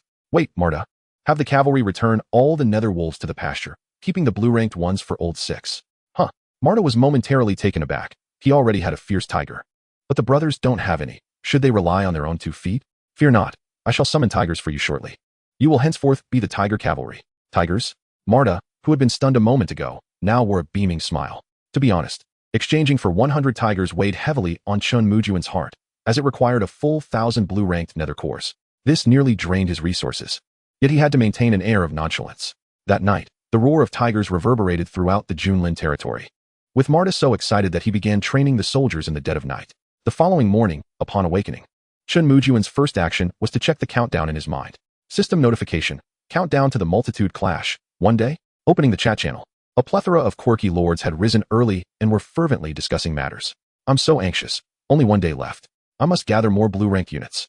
The drop rate for blue-ranked units is abysmally low. I killed 5 blue-ranked nether beasts, and didn't get a single one. Bro, you could try the unit trial. The drop rate there is at least higher. That is nonsense. I killed 3 waves and only got 1 token. It's better to trade with Lord Junlin. I wonder if Lord Junlin is still accepting unit secret realms. Are there any items that can rapidly enhance strength? Hurry and list them. I'll trade you with citizen summoning orders. Does anyone know the details of tomorrow's event? From their discussions, Chen Mujun could palpably sense the urgency surrounding the impending event. An idea sparked in his mind. Exchanging with himself would be advantageous. Without hesitation, he placed an order to trade 3 blue-ranked class transfer tokens for 1 blue-ranked unit secret realm. Additionally, he offered a 10-to-1 exchange for blue-ranked class transfer tokens with citizen summoning orders. Wow, I seriously suspect that Lord Junlin is spying on us. We just mentioned it. And he immediately listed it. Truly envious. Is Lord Junlin the wholesale supplier of units? Damn, I just used my unit secret realm token. Had I known, I would have saved it. Within mere minutes of placing his trade orders, over 50 blue-ranked class transfer tokens had been consumed. Now possessing 500 citizen summoning orders and 3 unit secret realm cards, Chen Mujun climbed out of his warm bed and promptly used the Lord summoning order. In a flash of white light, a total of 526 citizens appeared before him. Greetings, my lord. Xiaoxi, I leave these individuals to you. If any special talents are discovered, report back to me later. Any with unit professions should be handed over to Dahu. Nodding in agreement, Chen Mujun happily assumed the role of a hands-off manager, finally understanding why wealthy bosses in his past life were always accompanied by a secretary. As the saying goes, a secretary handles matters, and when there are none, there are none. Turning around, Chen Mujun found Liu engrossed in studying several pieces of wood. My lord, you have arrived. Upon noticing Chen Mujun approaching, Liu sprang to her feet, causing her ample bosom to sway. Instinctively, Chen Mujun swallowed hard, feeling as if he were being bombarded. Cough, can you construct this? Shaking her head, Liu forced herself into a sage-like state. What is this? Taking the blueprint Chen Mujun offered, Liu's eyes widened in astonishment. A blue-ranked mechanical construct? Is this truly for me? Raising her gaze, she looked at Chen Mujun, and upon seeing him nod, she threw her arms around him. Oh my lord, you are simply too wonderful. Chen Mujun felt his vision darken as he was enveloped in softness, struggling to breathe. Cough, I can hardly breathe. While soft, his life was of greater importance. Upon hearing Chen Mujun's voice, Liu snapped back to reality, her face flushing a deep crimson. Oh, I'm so sorry. All right, it's fine. Can you manufacture this mighty wooden ox? Chen Mujun's concern lingered. After all, Liu was merely a white-ranked mechanical apprentice, and the mighty wooden ox was of blue rank. As long as I have the blueprint, I can give it a try. Perhaps I can create it, perhaps not, but I will certainly put forth my utmost effort. Very well, then focus on your research. If you succeed, let me know. Rubbing his nose, Chen Mujun quickly departed, fearing that lingering any longer would ignite his passions. Watching Chen Mujun's retreating figure, Liu covered her mouth and giggled, her earlier shyness nowhere to be seen. Our lord is truly adorable. Throughout the day, Chen Mujun refrained from venturing out to hunt nether beasts. He had a premonition that no new nether beasts would appear before the conclusion of this event. Rather than squander time, he would take Marta and the others to grind through the unit's secret realm. As the day passed, under Chen Mujun's special care, Marta's level finally ascended from blue-ranked high tier to blue-ranked pinnacle. The cavalry units have significantly enhanced their overall strength, as Chen Mujun began selecting blue-grade class transition tokens. The territory of Junlin is on the verge of welcoming its fourth blue-grade unit. In Chapter 073, titled Flame Knight, the battle for supremacy begins. Chen Mujun possesses two blue-grade class transition tokens. The first is the Flame Cavalry Transition Token, blue-grade, a formidable knight who wields the power of flames. Capable of engaging in close combat while unleashing fiery skills, requiring a knight class unit, peak green grade, and 100 fire crystals, green grade. The second is the Blazing Sun Cavalry Transition Token, blue grade, a master of the Blazing Sun's power, featuring grandiose skills with immense impact, emphasizing teamwork. It demands a knight class unit, peak green grade, and 100 fire crystals, mixed green grade. Both transition tokens lean towards the fire attribute, differing by merely a single character. However, the Blazing Sun Cavalry Transition Token is more suited for collective warfare, making it less appropriate for Chen Mujun at this moment. Hold on to this token. Along with these fire crystals, you may commence your transition immediately, Chen Mujun instructed. Matter's eyes sparkled with excitement, and without a hint of hesitation, he became enveloped in a fiery aura. Even the fierce tiger beneath him roared with exhilaration. When the flames dissipated, Matter's hair had transformed to a fiery red, and the previously brown fur of the tiger was now streaked with patterns reminiscent of flames. Junlin Citizen Matter. Citizen level, blue grade beginner. Unit name, Flame Cavalry, blue grade. Unit equipment, Blazing Sun Heavy Armor, green grade. Blazing Sun Longsword, green grade. Unit skills, Flame Impact, blue grade. Flame Marksmanship, blue grade. Cavalry Charge, blue grade. Unit description, perhaps it is more fitting to call this the Flame Tiger Cavalry, as it rides a fierce tiger, with robust combat capabilities and the ability to harness fire. It is indeed formidable. That evening, Zhou Shirua came to report to Chen Mujun that the majority of the recruits from the day were without professions. There are 20 civilian professions and 50 military professions. For those without professions, Chen Mujun directly purchased some white-grade unit tokens in the trading channel, expanding all 4 legions to 200 members each, comprising 100 green grade and 100 white grade. For the Swordsman Legion 2, Chen Mujun decisively appointed Little Tiger to lead. Although Big Tiger seemed to be thriving, Little Tiger was equally diligent and had already reached the intermediate green grade. Lord, can I also become a legion leader? He inquired eagerly. A mere 100-member legion hardly qualifies as a legion leader. Focus on training them to elevate their levels, Chen Mujun replied. Rest assured, I will not disappoint you, my lord. Little Tiger nodded enthusiastically. Chen Mujun then utilized 3 more legion tokens, starting with Matter's cavalry unit, followed by Wang Shi's shield unit, and finally 1 for Little Tiger. Among the 5 legions, there are 2 swordsman legions, 1 cavalry legion, 1 shield legion, and 1 archer legion, resulting in a significant boost to overall strength. Additionally, Chen Mujun was particularly delighted by a remarkable occurrence. Wang Xiu had successfully concocted the Spirit Awakening pill. As she approached, cradling the potion, the rich aroma of herbs wafted through the air. My lord, I have not disappointed you. The Spirit Awakening pill has finally been created. Wang Xiu's cheeks were flushed from her prolonged time in the apothecary. Chen Mujun excitedly received the pill, examining it thoroughly. Special item, Spirit Awakening pill, green grade. Crafted from 5 unique herbs, imbued with vast spiritual energy, capable of accelerating unit training and promotion, automatically elevating a beginner green grade unit by 1 level. Effective for both intermediate and advanced green grade units. What a treasure! Its effects are comparable to the white grade Gathering Spirit pill, yet this is a green grade item. If we have enough of these pills, it implies that units transitioning here could instantly become intermediate green grade. Wonderful. Wang Xiu, you are truly exceptional. Having you in Junlin is a great fortune. Chen Mujun praised, offering her encouragement. Wang Xiu's face turned crimson from the compliments, her heart racing. Hands intertwined, she stammered. Being able to assist you is the greatest joy for me. I dare not ask for any reward. My lord. Wang Xiu wishes to know if your bed in the lord's mansion is soft. The nearby chef's sister's remark left Chen Mujun momentarily speechless, while Wang Xiu blushed furiously. Of course, The Lord's bed must be quite comfortable. I would also like to have a try, Wang Shi chimed in with a goofy grin. The others quickly distanced themselves from him. Wang Xiu's sleep and your sleep are hardly the same. Without hesitation, Chen Mujun, accompanied by the blushing Wang Xiu, naturally proceeded to test the comfort of the Lord's bed. Meanwhile, Little Tiger, curious about the quality of the wooden bed he had crafted, wondered why it creaked throughout the night. That night, many lords found themselves restless. In the Holy Light territory, Rona gazed at the 50 green-grade Imperial soldiers before her, her eyes ablaze with battle intent. In the Dragon Kingdom's Junlin, a myriad of races will contend. This time, it is my turn to surpass you. In the undead territory of John, the undead toyed with a well-worn skull, shadows flickering in his gaze. Junlin, Holy Light, await your fate. This is the moment when my undead army will crush you. In the ninja territory of the island nation, 100 ninjas clad in black stood resolute. You will never comprehend the might of our homeland. Junlin, Holy Light, and undead, you shall all meet your demise. Chief, this time we will inevitably slay the Dragon Kingdom. The following morning, a resounding system notification echoed in the ears of all lords. The battle of the races is about to commence. Target, all races. All lords, please prepare yourselves for entry today. The rules of the battle of the races were as follows. Lords must personally participate, leading a maximum of 300 units. Defeating the dark beasts will yield various spoils, and points will be calculated. White-grade units yield 1 point, green-grade units 10 points, and so forth. The event map will comprise both a small map and a large map. The small map represents the world map, while the large map represents the race map. Accumulating 10,000 points on the small map will transport players to the large map, with the top 10 on both maps receiving special rewards. As the activity commenced, all lords were prompted to choose their entry times. The resounding voice made everything clear, and Chen Mujun's eyes gleamed with excitement. It's time. Chapter 074. With 300 units in place, the Battle of the Races commences.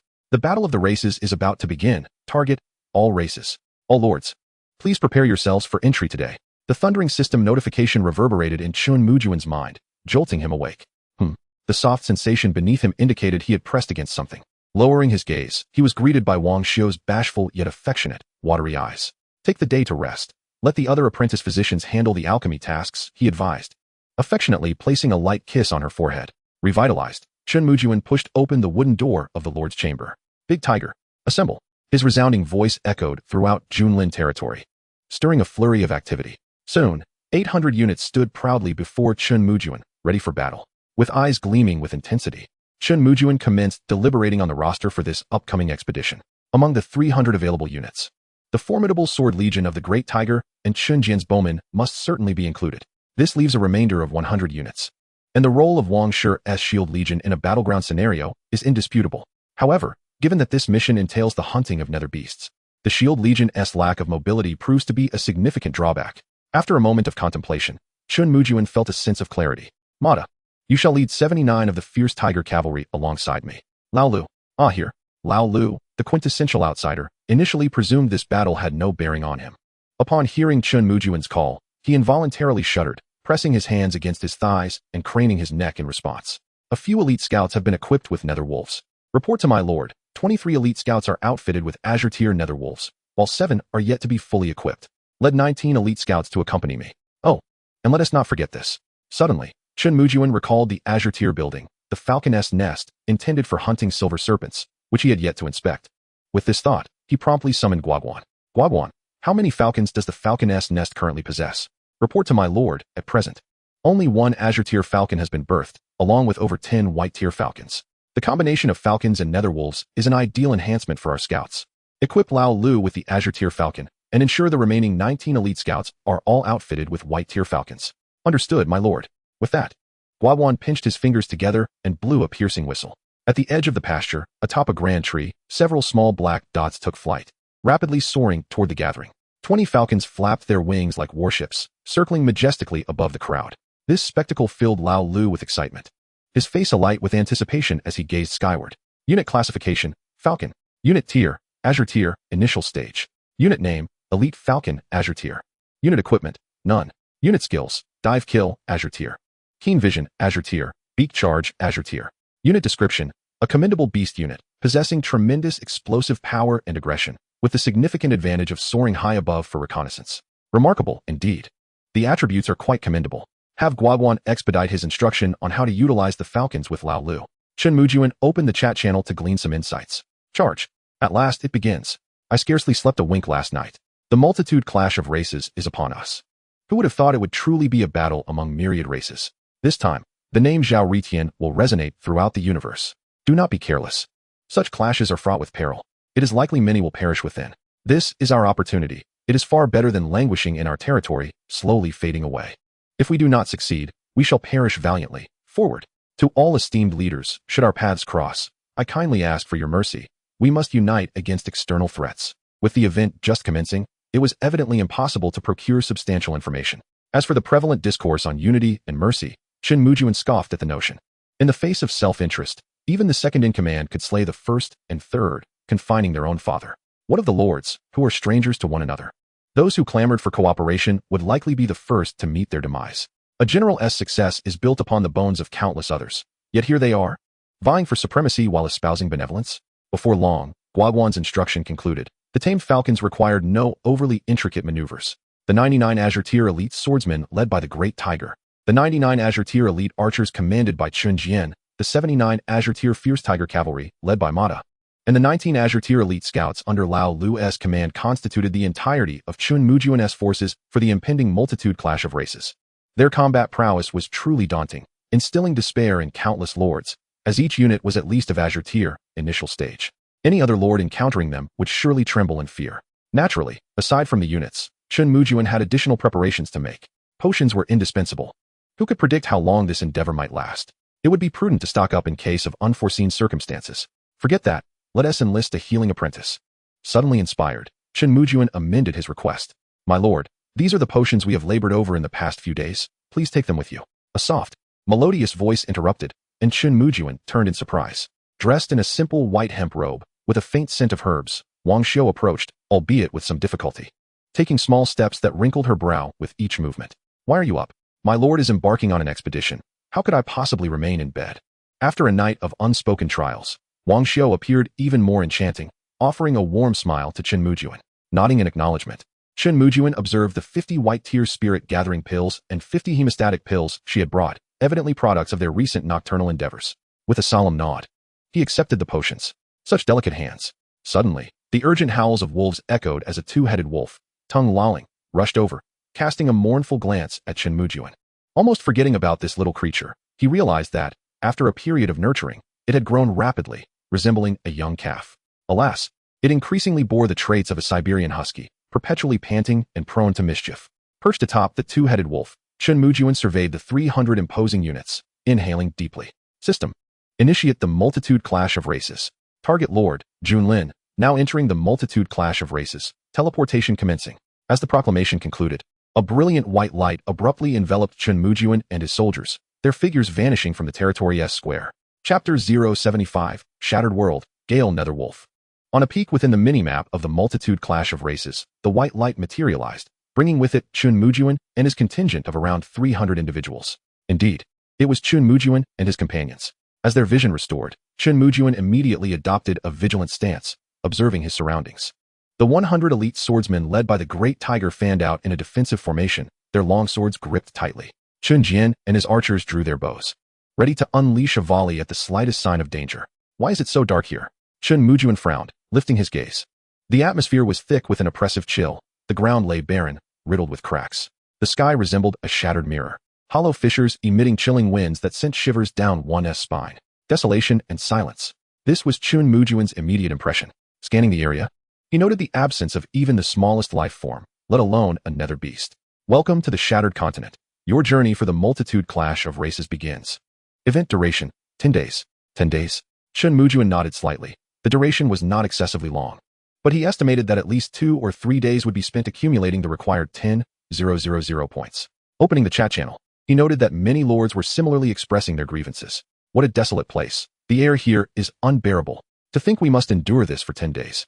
I fear I may not last even one. If you cannot endure, you may withdraw. This event does not impose participation restrictions, and you may even opt out entirely. Withdraw? That is utterly out of the question. One step behind leads to perpetual lag. There is no way I will withdraw. Are you still lamenting? I've encountered a horde of nether beasts here, and they are formidable. I lost 50 of my 150 units. How strong are they? Hurry and share your findings. I have yet to encounter even one. Most are at least white tier high stage. The mainstream forces are at the white tier pinnacle, and while Azure tier nether beasts exist, their numbers are manageable. Chen Mujun's eyes flickered. So the mainstream was at the white tier pinnacle? The difficulty was only slightly elevated compared to ordinary lords. Currently, the majority of lords among the multitude were generally at the white tier high stage, with some prodigies potentially at the white tier pinnacle or Azure tier. Old Lu, the falcons are deployed. Immediately commence the search for the nether beasts. Understood, my lord. Nodding affirmatively, Old Lu swiftly turned to address the elite scouts. Everyone disperse and begin the hunt for the nether beasts. The falcons ascend. Chirp, chirp. The cries of the falcons echoed as they flapped their wings and soared into the distance. We must seize the opportunity to earn 10,000 points and later meet with the leaders of the myriad tribes. Moreover, there are the regional and tribal leaderboards. We must secure our positions. Chen Mujun's eyes gleamed with fervor. The rewards for ranking first previously were enticing, and this time, the prize for the supremacy of the myriad tribes would undoubtedly be even more rewarding. Old Lu, maintain communication at all times. We shall also explore our surroundings. Yes, yes. Marta led the elite cavalry at the forefront, while Dahu and Chun Jian guarded Chen Mujun closely. They strived to maintain formation as they advanced, evidently benefiting from the training over the past few days. Moreover, these were seasoned veterans, many of whom had followed Chen Mujun since her arrival. Chirp, chirp.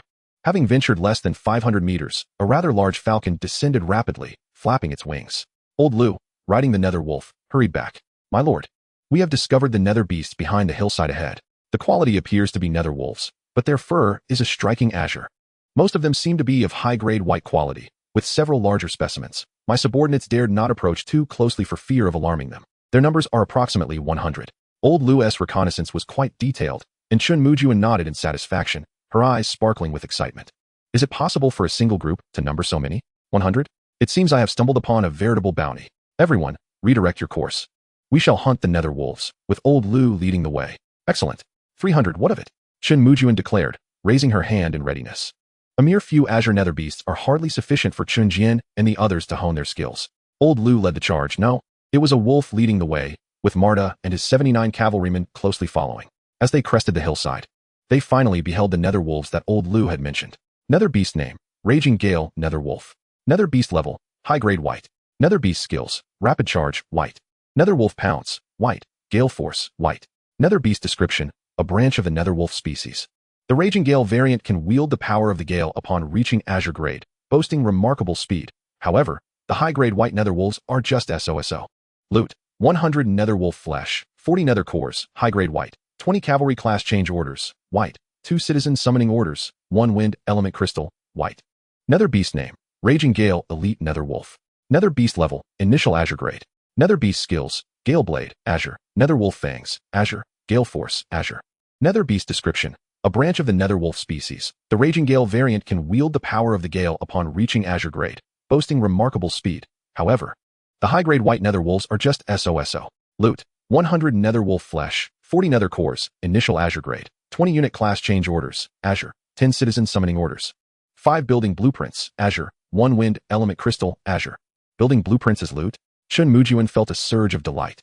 The azure buildings in her territory would surely experience a significant expansion. It is known that upgrading to high-grade white and peak white requires 10 and 15 azure buildings respectively. It appears this event is primarily designed to bolster the power of the myriad tribe leaders. With her eyes glimmering, Chen Mujun waved her hand slightly, and Marta and the cavalryman's eyes sparkled with excitement. Brothers, today is our opportunity to achieve great deeds. Let us slay. Standing beside Chen Mujun, Chun Jian remarked, can you all move faster than my arrows? Whoosh, whoosh. The gale assault combined with a volley of arrows. In an instant, a rain of arrows descended densely upon the group of Raging Gale nether wolves.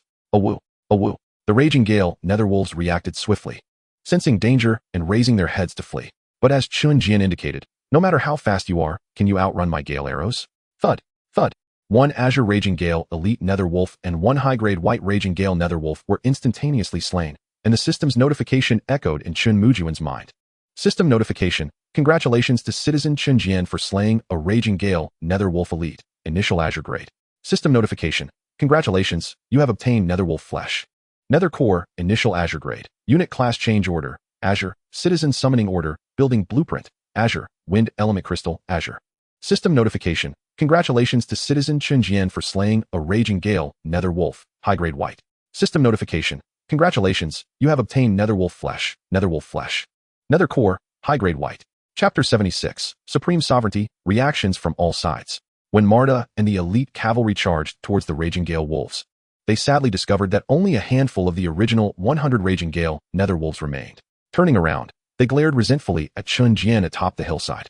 Damn dog egg, Chen Jian. Dahu jovially patted Chen Jian's shoulder. See, dog egg, you're not the only one calling you that now. From the beginning, Dahu had no intention of joining the fray. After all, he couldn't outrun Marta on 2 legs. Nor could he compare his attack range to Chen Jian. The 100 Raging Gale netherwolves had no chance to resist. They were entirely wiped out in merely 10 minutes. In total, this allowed Chen Mujun to acquire 190 points, 90 from high-grade white and 10 from azure. As for the other spoils, Chen Mujun set them aside for the moment, curious to check the leaderboard for the lords. Minimap, Lords Leaderboard, Dragon Kingdom, Supreme Sovereignty, 190 points. Ranked 103rd. Goodness, I have slain 100 nether wolves, yet I can't even breach the top 100. It seems these fellows have exerted themselves to the utmost. Glancing at the top rank, it was none other than that necromancer. Minimap, Lords Leaderboard, John, Necromancer, 350 points. Ranked 1st. Minimap, Lords Leaderboard, Island Nation, Jingxia, 335 points. Ranked 2nd. To breach the top 10, all participants had scores exceeding 300, clearly indicating they had entered the event at the earliest opportunity. The competition for the top 10 appears exceptionally fierce, with scores rising continuously. Chen Mujun felt no urgency. Such a minor gap could be closed in an instant. Simultaneously, she was somewhat surprised to see that aside from herself, other lords from the Dragon Kingdom had also made it into the top 10. Wang Daikong, Manhwaedit, and a fellow named Dragon General. The first 2 sounded somewhat familiar. Dragon General must be an official, right? Furthermore, Minya's strength has also seen a swift enhancement. Most astonishingly, Chen Mujun noted that Minya's ranking was also within the top 10. Indeed, one must never underestimate the capabilities of any high-quality lord. Although she suspected that this cunning girl must be of the support type. However, support classes do tend to increase their strength rapidly. Old Lu hurriedly continued the search for nether beasts. Closing the leaderboard, Chen Mujun felt invigorated, ready to let all lords experience the pressure of supreme sovereignty. My lord, we have made a discovery here. Not long after Old Lu set out, another elite scout's excited shout rang out. My lord, there is a plain 500 meters to our left, where approximately 100 flame nether horses can be found. Flame nether horses? Marta and the soldier's eyes immediately lit up. The enemy has arrived. Marta, lead the cavalry to slay them. Remember, your lives are of utmost importance. Ensure the task is completed, my lord. At this moment, the fervor of the mighty cavalry surged as they charged forth with an indomitable spirit, spurred on by the resounding call of their leader. Chen Jian and Dahu were poised to follow suit, but were swiftly halted by Chen Mujun's intervention. Enough, you need not accompany us any further. By the time you arrive, Marta will have vanquished most of the foes. We shall continue our search ahead. A mere 100 infernal fire horses are no match for Marta. There is no need for the entire force to squander time here. Keep searching, and report any sightings of infernal beasts immediately. In this moment, Chen Mujun truly appreciated the advantages of elite scouts. With the aid of the falcon, the distribution of infernal beasts within several kilometers could be discerned with remarkable clarity. Within just a few hours, Chen Mujun's score skyrocketed to 890. Particularly, Marta had unleashed a torrent of destruction, targeting all foes within considerable distance. The roars of the mighty tigers echoed through the heavens, resonating endlessly. Even more gratifying was the fact that their rank surged to 1st place. Although the scores of the top 10 were also on the rise, none could match the swiftness of Chen Mujun's ascent. Several newly seated lords could hardly contain their astonishment. Goodness, look at the leaderboard. Is Junlin riding a rocket? That pace is utterly astounding. Is this truly the power of a master? I distinctly recall that Junlin was outside the top 100 just moments ago. In the span of a mere morning, 890 points. Junlin has truly gone berserk. It is indeed true what they say. The disparity between individuals is greater than that between myself and my family's husky. I've been working so hard, yet my rank continues to plummet. The reality was stark. After witnessing Junlin's ranking, one felt utterly insignificant. From the beginning until now, the name Junlin had consistently towered above all other lords. In a dark cavern, the necromancer lord's expression darkened as he finished off the last of the infernal crows. Satisfied, he opened the leaderboard, only to have his countenance grow even more somber. Damn it, Junlin, it's you again. How can you be progressing so swiftly? With a sharp crack, the 2 meager bones in his hand shattered once more. Hurry, summon the skeletons, and continue the slaughter. On a vast plain, the holy light Lord Rona's eyes were icy. With a swift stroke of her sword, she decapitated an infernal beast, blood splattering across her armor. Junlin, damn you. How can you be advancing at such a pace? All Imperial soldiers, charge forth. Do not rest. Continue the slaughter. Rest? With ranks plummeting, what was there to rest for? In the damp marshes, black figures darted about. Fireballs rained down, crashing into the mire. Quack!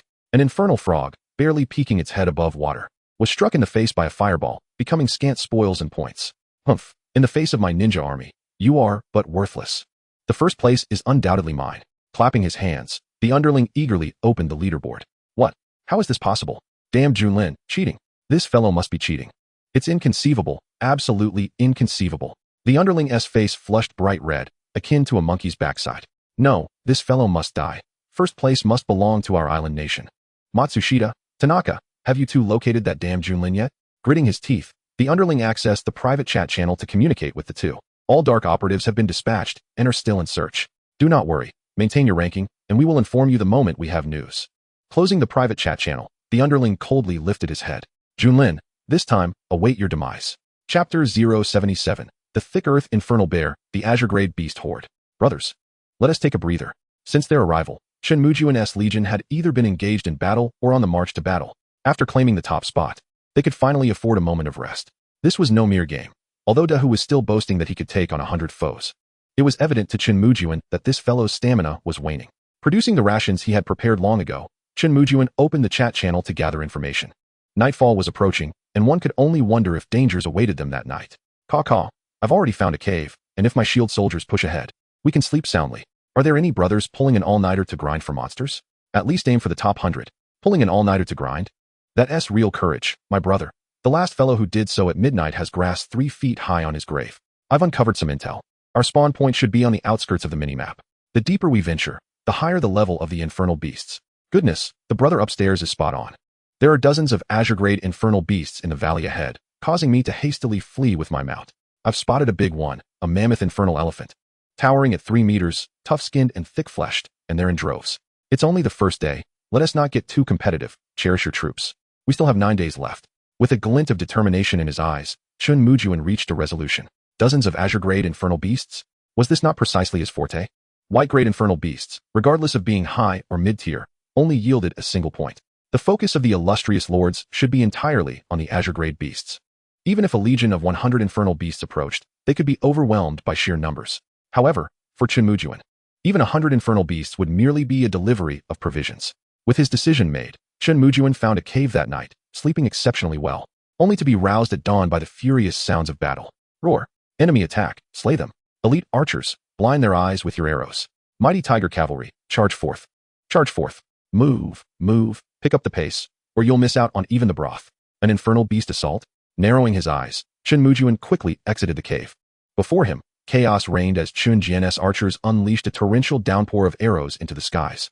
Opposite them, a towering, pitch-black infernal bear, shimmering with earthy yellow light, charged recklessly. Infernal beast name, Thick Earth Infernal Bear. Infernal beast level, high tier white grade. Infernal beast skills, sturdy armor, white grade. Giant bear charge, white grade. Infernal bear trample, white grade. Infernal beast description, the Thick Earth Infernal Bear, with its naturally tough exterior, augmented by a touch of earth-based power, serves as a perfect meat shield. A source of headache for many lords in battle. Loot, Infernal Bear Flesh 100, Infernal Core, high tier white grade. 40, Basic Shield Soldier Command, white grade. 20, Civilian Summoning Orders 2. Earth Crystals, white grade 1. Infernal Beast name, Elite Thick Earth Infernal Bear. Infernal Beast level, initial tier, Azure grade. Infernal Beast skills, Earth Shield Defense, Azure grade. Infernal Bear S Might, Azure grade. Frenzied Trample, Azure grade. Infernal Beast description, the elite among the Thick Earth Infernal Bears, their defensive capabilities surpass the previous tier, and their massive frames lend a brutal aesthetic to their attacks, though their intellect appears somewhat lacking. Loot, Infernal Bear Flesh 100, Infernal Core, initial tier Azure grade. 40. Unit Promotion Orders, Azure grade. 20, Civilian Summoning Orders 10, Building Blueprints, Azure grade. 5, Earth Crystals, Azure grade. 1. Chun Jian's previously disadvantageous hurricane ambush faltered at this moment. The elite Thick Earth Infernal Bear raised a massive earthen shield in front of itself. The sounds of arrows embedding in the shield rang out. Yet no harm befell the elite Thick Earth Infernal Bear. The arrows from the other elite archers were insufficient even to fell the white-grade Thick Earth Infernal Bear. Goodness, this truly is tough-skinned and thick-fleshed. Yet, Chen Mujun remained unperturbed. While their defense was formidable, their agility was lacking. Under the leadership of the formidable tiger, the elite swordsmen finally seized their opportunity to shine. 99 elite warriors surged forward, their long swords raining down upon the Thick Earth Phantom Bear with resounding clangs that sparked like embers. The astute Mata skillfully maneuvered the fierce tiger cavalry in a circling formation around the bear. occasionally launching spear strikes before retreating, an exemplary display of guerrilla warfare that caused Chen Mujun to nod in approval. Mada's perceptiveness was commendable. Soon, a series of system notifications echoed in Chen Mujun's mind. System alert. Congratulations, Lord Tiger, for slaying the elite Thick Earth Phantom Bear, initial rank blue. System alert. Congratulations. You have acquired Phantom Bear Flesh, Phantom Core, initial rank blue, unit promotion order, blue, citizen summoning order, building blueprint, blue, earth crystals, blue. System alert. Congratulations, Lord Mada, for slaying the Thick Earth Phantom Bear, high rank white. System alert. Congratulations, you have acquired Phantom Bear Flesh, Phantom Core, high rank white. What had proven to be a significant headache for other lords, the Thick Earth Phantom Bear, was merely a matter of time for Chen Mujun. Remarkably, even after the extermination of over 100 bears, he suffered no losses among his ranks, and his points surged past 1,000, distancing him by an additional 200 points from the second-place necromancer. Old 6, cease your outer reconnaissance and advance fully into the interior to scout for higher-level phantom beasts. Understood. Old 6 leapt into action, leading 19 elite scouts forward with vigor. 20 hawks soared high, their calls echoing through the air. Nodding, Chen Mujun turned to Mada. Mada, charge ahead as before. If you encounter any white rank adversaries, annihilate them without hesitation. However, should you come across more than 20 blue rank foes, return immediately to inform me. Understood. Today, Chen Mujun had no intention of indulging in low-tier skirmishes any longer.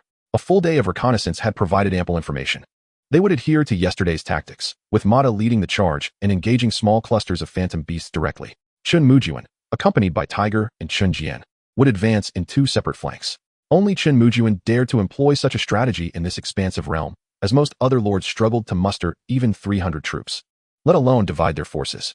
The benefits of this approach were monumental, with his points skyrocketing as if propelled by a rocket, infuriating the second-place necromancer who crushed several of his cherished skeletons in frustration. Damn it, that accursed Junlan. How does he manage this? Skeletal mage, continue summoning skeletons. Keep the slaughter going. My lord, we've discovered a significant number of blue-rank phantom beasts up ahead. In the distance, Old 6's excited voice rang out. Chapter 078, Awakening the Military Soul, Hurricane Bao Soul. We found them. Chen Mujun's eyes sparkled as he promptly signaled Tiger and the others to change direction. How many? Approximately 100 fiery phantom tigers are gathered by the riverside for a drink. Fiery phantom tigers? Dispatch the hawks to summon Mada back quickly. You will lead the way. Without a moment's hesitation, they altered course, a formidable force following Old 6 into the fray. My lord, they are just ahead. Roaring. After traversing several hundred meters, the sounds of howling became discernible. Let us move faster. By the banks of a dark river, a group of blazing phantom tigers lounged, some frolicking, others feeding. Phantom beast name, fiery phantom tiger phantom beast level, initial rank blue phantom beast skills, fiery charge, blue, tiger pounce, blue, fiery burn, blue. Phantom beast description, a high-tier variety among phantom tigers, said to have evolved from consuming fire-based treasures, capable of wielding a modicum of flame prowess, albeit still inexperienced.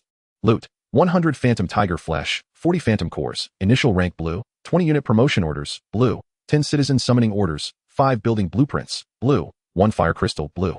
Chen Mujun noted that the items dropped by the phantom beasts during this grand competition were remarkably consistent, predominantly comprising building blueprints and promotion orders. It appeared that the primary objective of this event was to enhance the overall power of the lords. Chen Jian, prepare to attack. Tiger, be cautious, they can breathe fire. Mada, flank them from both sides and ensure none escape. Yes, my lord. Yes, my lord. Brothers, follow me into battle. Charge, comrades. Boom. With a sweeping motion, Mada commanded the elite tiger guards to charge forth. The tremendous commotion instantly roused the fiery phantom tigers. Roaring, roaring. The enraged fiery phantom tigers bared their fangs at Chen Mujun and his forces. Yet, what awaited them was a torrential downpour of arrows. The foremost 2 hurricane arrows shot forth with astonishing speed. Uft, uft. The arrows, imbued with formidable might, pierced 2 fiery phantom tigers, sending them crashing to the ground in anguished cries. Simultaneously, a deluge of arrows descended from the sky, incapacitating more than a dozen fiery tigers in a single onslaught. Roaring, roaring. The enraged fiery tigers flared with even greater flames, their crimson eyes locking onto Tiger and his comrades as they charged forward, leaving a trail of sparks in their wake. Chen Mujun found himself intrigued. Did the flames surrounding the fiery tigers not scorch them? Beware of their flames. Maintain your distance. After enduring such a lengthy battle, Tiger had begun to embody the essence of a general.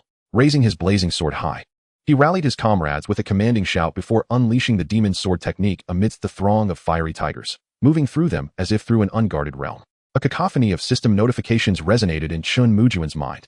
System alert. Congratulations, Lord Tiger, for slaying the fiery phantom tiger, initial rank blue. System alert, congratulations.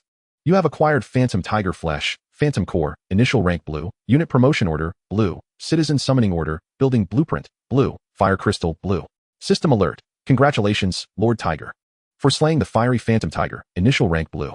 System alert, congratulations, you have acquired phantom tiger flesh. Mada swiftly joined the fray from both flanks.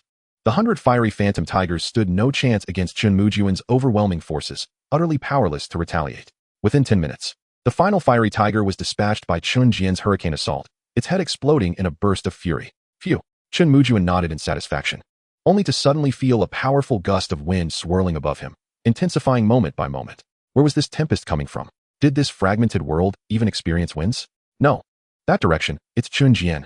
Furrowing his brow, Chen Mujun sensed the winds emanating from his vicinity. Abruptly turning his head, he found himself astounded. All archers maintained their bow-drawing posture.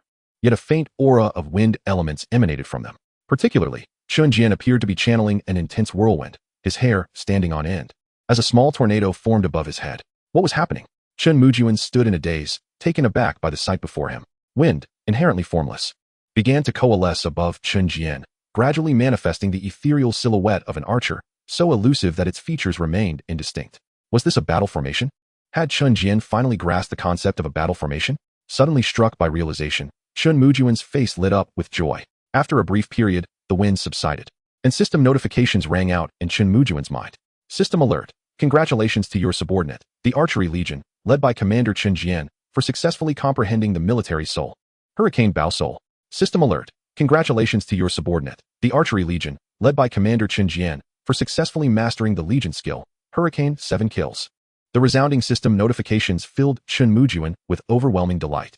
At this moment, Chen Jian and others regained their composure, the recently formed Hurricane Bao spirit dissipating like a fleeting breeze overhead. Chen Jian, how do you feel? My lord, it seems I was momentarily enveloped by a hurricane, during which a figure appeared, incessantly instructing me in archery techniques.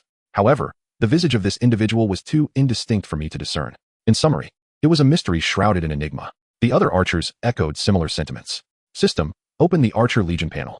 Waving his hand dismissively, Chen Mujun opted to investigate himself. Sensing their descriptions would be inadequate. Legion name, Hurricane Archer Legion. Legion amplification, 10 combat power. Legion soul, Hurricane Bao spirit. Soul amplification, Hurricane force, 10 attack speed. 10 attack power. Legion skill, Hurricane 7 kills. Each strikes stronger than the last. Legion size, 100, 100. Double enhancement. Combat power remains at 10. Yet due to the awakening of the Legion soul, both attack speed and power have increased by an additional 10. This is not merely a case of addition. The overall combat strength has multiplied exponentially. Instinctively, Chen Mujun considered having Chen Jian test this power, but ultimately decided against it. He deemed it more prudent to reserve such strength for when they encountered the nether beasts. Beside him, Dahu and Mada were consumed by envy, their gazes toward Chen Jian tinged with bitterness. Damn it, Old Six, are there any more nether beast groups? Yes, boss, 300 meters to the left. There's a herd of large water buffalo. A perfect target had presented itself. Quickly, let us confront this herd of water buffalo. Chapter 079, Water Walking Nether Buffalo, Hurricane 7 kills. Following the river upstream for 300 meters, Chen Mujun beheld the large water buffalo described by Old Six. Their bodies were pitch black and remarkably robust, crowned with 2 formidable horns, as they noisily drank from the water. Nether beast name, Water Walking Nether Buffalo. Nether beast level, initial stage of blue grade. Nether beast skills, Water Walking, blue grade. Nether Buffalo Charge, blue grade. Water Ripple, blue grade. Nether beast description, long accustomed to the riverbank. These nether buffalo have developed a slight mastery over water elemental manipulation. Their massive frames possess formidable impact. Caution is advised regarding their dual horns. Loot, 100 units of nether buffalo flesh and blood, 40 nether cores, initial stage of blue grade. 20 class transfer orders, blue grade. 10 citizen summoning orders. 5 building blueprints, blue grade. 1 water element crystal, blue grade. Truly, these water buffalo were impressive. Chen Mujun halted Dahu and Mada, who were eager to advance, and turned to Chen Jian. Chen Jian, demonstrate the new abilities acquired by your legion. Certainly, my lord. Watch closely. A smile of excitement graced Chen Jian's face as he brandished his blue-grade hurricane crossbow. Brothers, prepare for Hurricane 7 kills. Yes, all archers formed a circle, their bows raised in unison. In that instant, the wind surged, and clouds billowed. A tornado, seemingly imbued with a soul, spiraled above Chen Jian's head, and an ethereal hurricane Bao spirit materialized once more. The previously somewhat unremarkable Chen Jian suddenly appeared elevated in stature, prompting a newfound respect from Chen Mujun. Hurricane 7 kills, first strike. At that moment, every archer synchronized their actions, releasing a volley of arrows in unison, propelled by the movements of the hurricane bow spirit. Whoosh! In unison, the arrows, infused with hurricane force, surged toward the water-walking nether buffalo. Mooing, the buffalo, startled from their drink, lifted their heads, anxious as they beheld the rain of arrows descending upon them. A few, quick to react, summoned waves of water in a desperate bid for defense. Alas, their swiftness proved insufficient. The arrows, imbued with hurricane force, struck with terrifying velocity. Chen Mujun merely caught flashes of azure light before the arrows cascaded into the herd of water buffalo. The air was filled with anguished cries, and the system's notifications echoed frantically in Chen Mujun's mind. Roughly estimating, the onslaught had resulted in the death or injury of 1/3 of the 100 water buffalo, while the remainder were left wounded. What incredible power! The blue-grade nether beasts are dispatched in an instant. In this moment, Chen Mujun truly comprehended the might of this legion soul. The Solar Skeleton Legion, being a legion of the deceased, could not unleash the full potential of the solar battle array. Dahu and Ma exchanged glances, their eyes brimming with envy and resolve. Determined, they vowed to grasp the legion's soul as swiftly as possible. With this thought, their reddened eyes involuntarily turned toward their own legion soldiers, sending a chill down the spines of those under their gaze. Chen Jian, hurry! Let me witness the second strike of Hurricane 7 kills.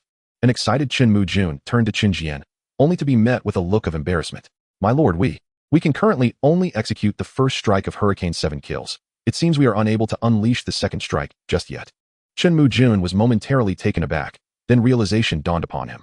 Given the already extraordinary power of the first strike, which surpassed the combined strength of the Archer Legion, it was evident that the Legion would need to reach the blue grade before they could potentially execute the second strike. Unbeknownst to Chen Mujun, having successively slain 2 groups of blue-grade nether beasts, his points surged by 2,000, skyrocketing from 1060 to 3060. This advancement widened the gap with the second-ranked Undead Lord by an impressive 1,000 points, causing a significant stir in the chat channel. Minimap Lord Leaderboard, Long Country. Junlin, 3,060 points, ranked first. Minimap Lord Leaderboard. John, Undead, 1980 points, ranked second. Everyone, look at the leaderboard. Goodness, has Junlin truly taken flight? Damn it. Junlin is cheating. This is absolutely cheating. Supreme God, I demand a report. IP, Island Nation. Let's all report together. Our Holy Light Lord has worked so hard. Why is he still third? IP, Eagle Sauce. The Dragon Country has always engaged in such deceitful antics. They must be investigated. IP, Camel. Ha ha ha. Report all you want. Let us see if the Supreme God pays you any heed. Junlin is truly formidable. The first among all races must belong to our Dragon Country. Eagle Sauce. John. Huh. Brothers, that hay you just used was spot on. By the way, is anyone forming a party? Those blue-grade nether beasts are incredibly difficult to slay. Have you calculated it? Junlin suddenly increased by 2,000 points, which means he must have slain 2 groups of blue-grade nether beasts. Is it possible that he incurred 0 casualties? This is terrifying. I once encountered a group of blue-grade nether beasts and fled without a second thought. I couldn't fight them at all, with 9 days remaining. I can't afford to be reckless. Damn it, those despicable islanders have banded together. Everyone, hurry and unite. They are beginning to hunt our Dragon Country lords. And the Eagle Sauce faction too. I've encountered 3 Eagle Sauce lords, and they attacked whenever they saw a Dragon Country player. I barely escaped. What a shame. I strongly urge the brothers of the Dragon Country to unite. We must not be ambushed by these A and C factions. If they have the guts, let them attempt to ambush Junlin. Why pick on us? Welcome, brothers. Join me in attacking my legion. Together we will vanquish them. Observing the chat channel, Chen Mujun could not help but furrow his brow. The hunt has begun? It's only the second day. It appears some nations are feeling envious and cannot remain idle. He chuckled softly. I hope you don't cross paths with me. Otherwise, a spectacle awaits. With a sinister smile curling at the corners of her mouth, Chen Mujun reveled in the thrill of the hunt. Is hunting lords not more delectable than pursuing the dark beasts? The talents of lords are indeed a coveted prize. Mata, lead the cavalry ahead to scout. If any dark beasts return, inform me immediately. She commanded. Old 6, continue the search for dark beasts, and simultaneously report if any other lords are returning. Understood, my lord. Ah, my lord. It seems we need not search any longer. A hawk circled overhead before suddenly swooping down, emitting an excited cry, clearly having spotted something. Chapter 080. The Lord of the Island Nation, Ruthless Suppression. Have you discovered something? The hawk dove from the sky, landing deftly on Old 6's shoulder. My lord. There is a contingent of over 100 soldiers ahead, all human. After a brief exchange with the hawk, Old 6 excitedly reported to Chen Mujun. Excellent. Let us approach and take a closer look. With a smile gracing her lips, Chen Mujun gave her 2-headed wolf a playful pat, and the grand army surged forward. Who is this lord boasting full equipment? Where has this lord sprung from? On the opposite side, Manhwaedit raised his hand abruptly, signaling his troops to halt. His gaze fixed nervously on the advancing army. Upon seeing the formidable figure of the lord atop the fearsome two-headed wolf, his pupils involuntarily constricted. Is it the barbarians' nation or the dragon nation?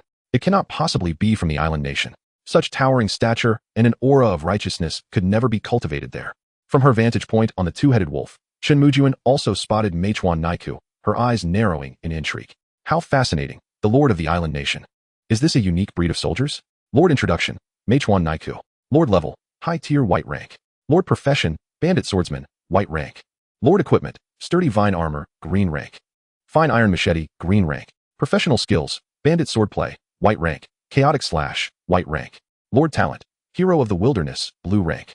Lord description, naturally bearing the appearance of a bandit, possessing average talents, an unremarkable lord, primarily noted for his lewd demeanor. Loot, sturdy vine armor, green rank, X50. Fine iron machete, green rank, X50. Lord profession, bandit swordsman, white rank, 001. Lord talent, hero of the wilderness, blue rank, 0001. What a hero of the wilderness, indeed. And what a lewd appearance. Manhwaedit's forces consisted of bandit swordsmen and bandit archers, numbering around 150, with 20 of them being of green rank.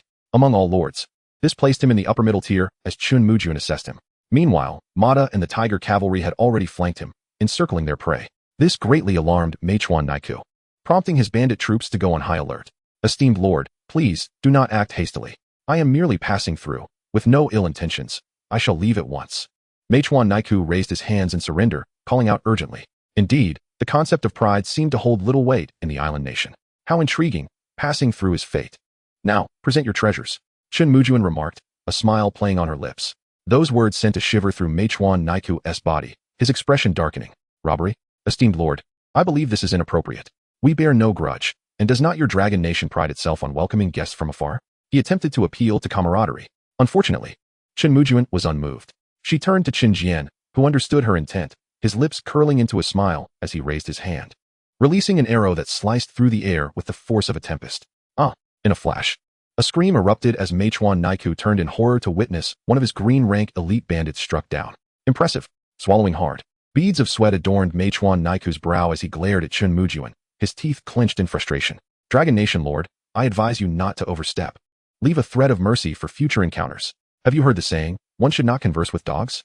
Cease your prattle and yield your provisions, or I shall not hesitate to send you away. Chen Mujun harbored no fondness for the lords of the island nation. As her declaration hung in the air, the archers, 100 strong, raised their longbows in unison. Damn it! Manhwaedit's visage twisted in rage as he glared at Chen Mujun, his heart torn between retreat and confrontation. It was only the second day of the myriad races competition. He was loath to concede. Gritting his teeth, he trembled as he retrieved a pile of provisions from his lordly space. Green rank equipment, assorted potions, and a white rank class change card. The sight caused Chen Mujun to shake her head in disbelief. I did not expect the lords of the island nation to be in such dire straits. Clearly, you are of no further use to me. Damn it. I have presented my goods. How can you be so untrustworthy? Manhwaedit's disbelief was palpable as he looked up. His 156-meter stature merely allowing him to gaze up at Chen Mujun seated upon her two-headed wolf. Indeed, I did not say I would spare you. But I never claimed I would not annihilate your troops. Attack. Damn it, everyone, attack. Manhwaedit's face flushed crimson as he bellowed in fury, his bandit archers preparing to unleash their arrows. Yet, in the next moment, a torrential rain of arrows descended from the sky. Thud, thud, without a chance to retaliate. They were mercilessly slaughtered. Watching his soldiers fall one by one, Manhwaedit gritted his teeth, his gaze fixated on Chen Mujun, cold as ice. Dragon Nation Lord, I shall remember this. Do not grow complacent. You will not emerge unscathed from this encounter. With a cold snort, Manhwaedit vanished in a flash of light, leaving only a field strewn with corpses. What a pity. It appears that one can indeed withdraw from the myriad races competition, thus losing yet another talent. Although Chen Mujun held little regard for this particular talent, what she remained unaware of was that Manhwaedit was currently venting his impotent rage in the regional channel of the island nation. Everyone, heed my words. We must band together. I have just been ousted by that damned Dragon Nation Lord, who boasts a full contingent of 300 troops, cavalry, swordsmen, archers. Anyone who sees him must seek vengeance for me. Damn it, they even have a full complement? He is undoubtedly a prodigious lord from the Dragon Nation. We must cluster together. Remember, this event targets the lords of the Dragon Nation. Eagle Sauce, John, and the barbarians have all been contacted. We will surely eliminate every last one of the Dragon Nation. Haha. I can almost smell the scent of blood. My blade is aching for action. In a secluded valley, Jingxia observed the chat channel with a cold glint in his eyes. A full complement of 300 Dragon Nation lords. Could it be you? Songxia Tianzhong. What news from your end? I have located a Dragon Nation lord with 200 troops. He appears formidable. Gather, gather. Have you found something? Onward. With excitement gleaming in his eyes, Jingxia swiftly gathered all his ninjas, transforming into shadows as they surged forward. The hunt begins. Not far from the well, by the riverbank, 200 troops were taking a respite. Strikingly, all of them belonged to the wood element. Little tree swordsmen, little tree archers, and little tree shield bearers, creating a vibrant green tapestry that adorned the fractured continent. At this moment, they remained blissfully unaware of the dark figure that flitted past them from the thicket behind. Chapter 081, Leader Level, Stone Giant. In pursuit of Meichuan Naiku. Chen Mujun mused, this fellow is truly impoverished. Old 6, continue to explore. Strive to slay 2 more batches of dark beasts before nightfall. She waved her hand, and Old 6, along with his 20 elite scouts, dispersed once more. Mata, striking the rear of the tiger, led the cavalry independently forward. Meanwhile, Chen Mujun strolled leisurely, accompanied by the great tiger and Chen Jian. The surrounding dark beasts had likely been cleared by Meichuan Naiku, and it was not long before Old 6 returned. My lord, we have encountered a formidable creature. A formidable creature? A green-ranked dark beast, perhaps? No, not at all. Merely a colossal creature, nestled within a heap of stones. Slumbering peacefully, undoubtedly possessing at least a blue-tier strength. A blue-tier nether beast? It is astonishing that such an entity would manifest within this miniature map. Chen Mujun was taken aback. He had assumed that the highest grade within this small map was merely blue-tier. Let us hasten to investigate. Should we summon Marta and the others? No need. We shall notify them to gather at night. It is most prudent to divide our 300 troops appropriately. Chen Mujun did not believe a blue-tier unit warranted the deployment of all forces. Under the guidance of Lao Lu, Chen Mujun and his companions traversed for nearly half an hour before finally arriving at the valley he had described. The entire valley appeared to have suffered a collapse, densely strewn with numerous boulders. The behemoth spoken of by Lao Lu was now sprawled amidst the rubble, soundly asleep. Indeed, it was a massive creature. Its stature comparable to a multi-story building, easily 3 meters in height. Moreover, it was a stone golem, crafted entirely from rock and possessing a humanoid form. Nether beast name, Stone Giant, Leader Level. Nether beast level, Blue Tier Intermediate. Nether beast skills, Stone Eruption, Blue Tier. Landslide, Blue Tier. Split Rebirth, Blue Tier. Nether beast description, a nether beast composed entirely of stone, capable of harnessing earth-based power. Its greatest passions are sleeping and consuming rocks. Exercise caution, as its defenses are formidable. Loot, Nether Core, Blue Tier Intermediate, 60, Rock Heavy Armor, Blue Tier, 50, Earth Crystals, Blue Tier Intermediate, 30, Building Blueprints, Blue Tier, 10, Unit Promotion Orders, Blue Tier, 10. Blue Tier Intermediate, Leader Level? A smile crept upon Chen Mujun's lips as he turned to Da Hu and Chen Jian. Chen Jian, while this colossal creature remains in slumber, unleash a gale 7 kills upon it. Understood. Chen Jian's eyes sparkled with enthusiasm as he gazed at the slumbering stone giant, chuckling to himself. Would this behemoth awaken in fright from its dreams? Da Hu, lead the brethren to fan out and encircle this giant. Received. Having finally located such a formidable creature, Chen Mujun was determined not to let it escape. After all, this entity possessed the ability of split rebirth. Da Hu swiftly directed his 99 elite swordsmen to spread out, effectively surrounding the entire valley. Chen Jian's 100 archers stood resolute, their longbows drawn taut. Suddenly, the once tranquil sky was engulfed in tumultuous winds. As the translucent gale bow spirit re-emerged, the stone giant, nestled amongst the stones, seemed to sense the disturbance, stirring restlessly in its sleep. Its massive frame caused the valley to tremble slightly. In a daze, it casually seized a rock and tossed it into its mouth. The crunching sound echoed ominously, as a 1-meter-high boulder was effortlessly ground and swallowed. Gale 7 kills, fire. Chen Jian's voice rang out with icy seriousness. As the winds surged and a deluge of arrows was unleashed upon the stone giant, the sound of the wind roared like a tornado, and in an instant, the arrows collided with the stone giant. A resounding boom reverberated, accompanied by the creature's furious roar. The air was filled with flying debris, as the slumbering stone giant was struck, creating a deep indentation in its chest. Racked with pain, it abruptly rose, its eyes blazing with fury as it fixed its gaze upon Chen Jian and the others. Lying down, it reached a height of 3 meters, now standing. It neared 10 meters, a true testament to its leader-level status. Do not cease fire, continue shooting.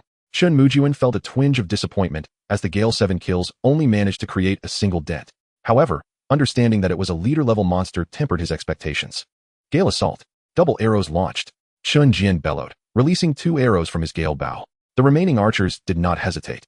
unleashing a torrential rain of arrows into the air once more. Clang, clang. Apart from Chen Mujun's 2 arrows embedding themselves within the stone giant's form, the rest were deflected. Aim for its neck. Chen Mujun's strategy was straightforward. Constantly striking one area will eventually yield results, even if it is made of stone. At that moment, the formidable Dahu charged forth towards the stone giant, wildly swinging his blazing sun sword. The elemental sword technique was unleashed, alternating between flames and frost. Each strike was powerful enough to chip away considerable fragments of rock. Other swordsmen, maintain your positions and refrain from engaging, Chen Mujun called out. Concerned for the safety of his beloved troops, knowing that a single kick from the stone giant could send several flying, he was determined to engage in a no-damage farming strategy. Dahu, focus your attacks on its ankle. Under Chen Mujun's command, all archers aimed their arrows at the stone giant's neck. The strategy proved effective, as several arrows found their mark.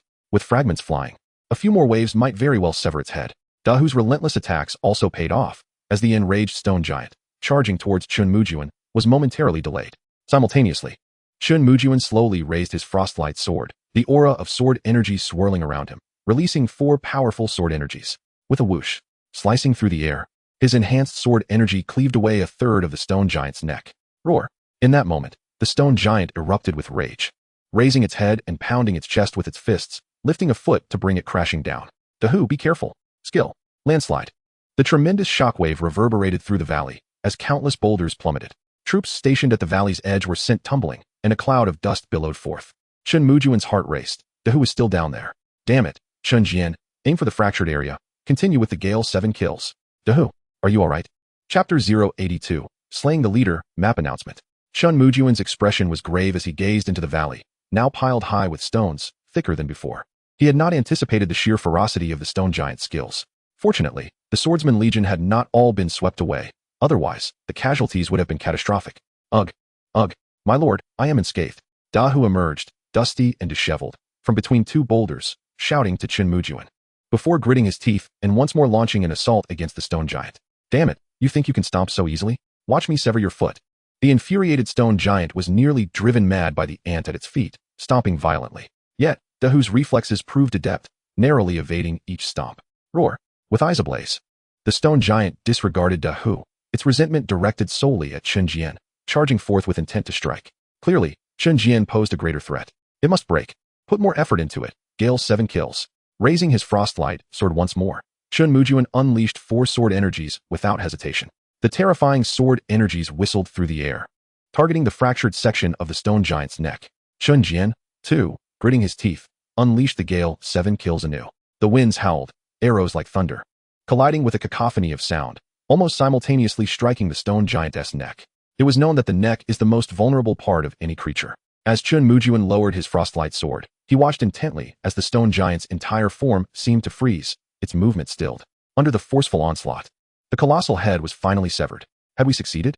Chen Mujun gazed in astonishment at the scene before him as the head of the stone giant tumbled down. With a thunderous rumble, the entire rocky body began to disintegrate, breaking into numerous 1-meter fragments. We did it, huh? This damned behemoth has finally come to understand the might of Chen Jian. We have triumphed. We are victorious. Haha. The creature has met its demise.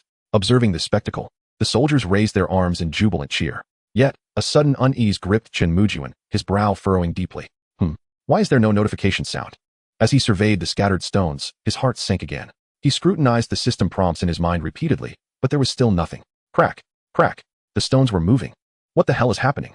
To his astonishment, the fallen fragments began to stir, and then paired up to form 2-meter-tall mini-stone giants. Skill. Split rebirth. So that was it. The leader was not so easily vanquished. Dahu, keep a close watch on these little stone beings. Not a single one must escape. Chen Mujun snapped back to reality, shouting at Dahu. He was uncertain if allowing a mini-stone creature to flee would count as slaying the stone giant. Rest assured, my lord, I shall not let this wretched creature elude my grasp. Brothers, it is time to showcase our true skills. The 2-meter-tall stone beings were hardly a match for the swordsman legion. 99 elite swordsmen, who had been brimming with anticipation, charged down the hillside with fervor. With their blazing sun swords raised high, they struck fiercely at the mini-stone giants. Chen Jian had intended to rest, but after unleashing 3 consecutive Hurricane 7 kills, his hand gripping the hurricane crossbow trembled. Yet, witnessing the swarm of mini-stone creatures scattering, he gritted his teeth and continued firing.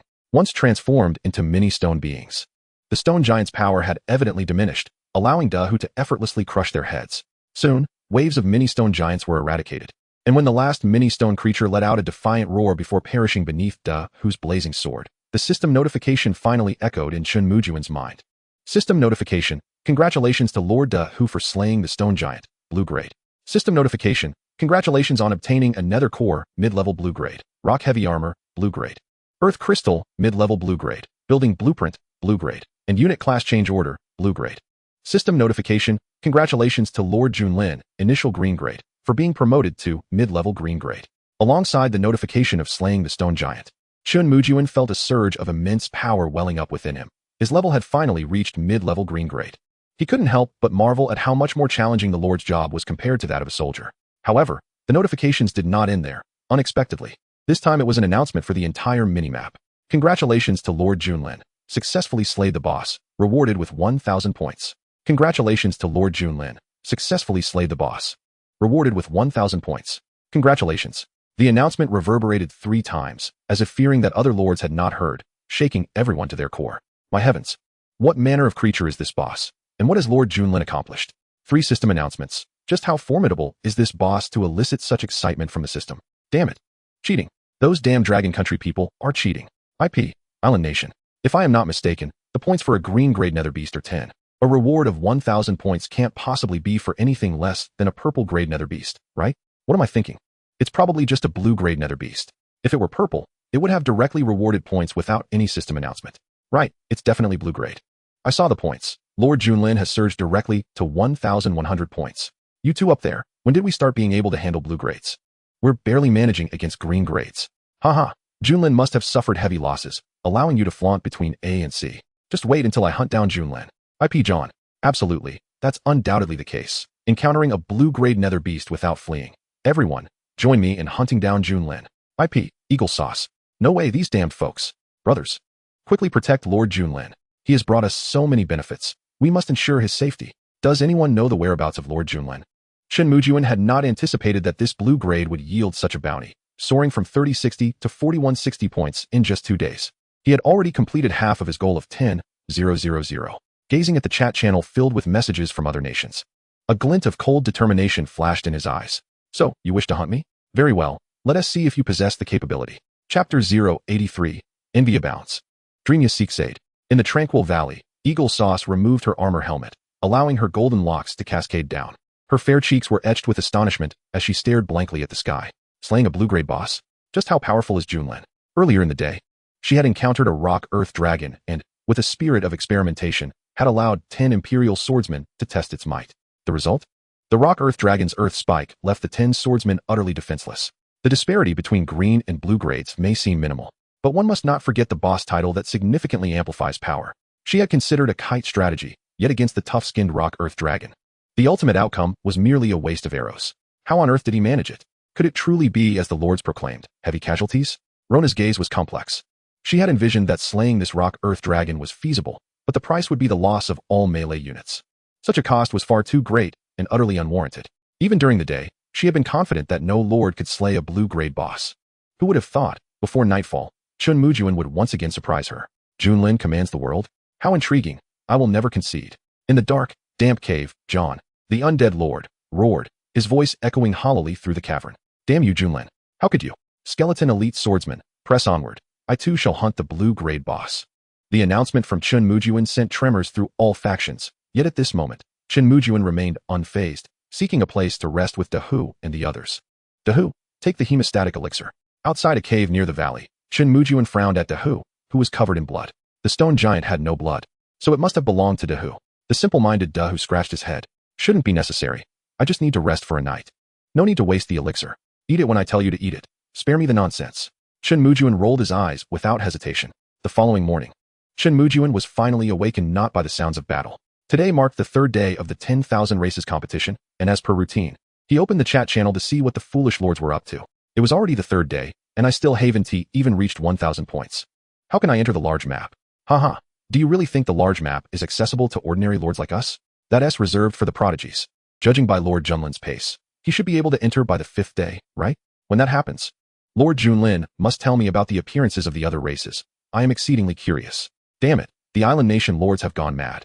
Chasing after me early in the morning as if I were easy prey. Where are the brothers upstairs? We are coming to your aid. This wretched map lacks any means of navigation. I am utterly oblivious to my whereabouts. Haha, today is splendid. A fellow named John was preparing to pilfer some chickens, but I swiftly dealt with him.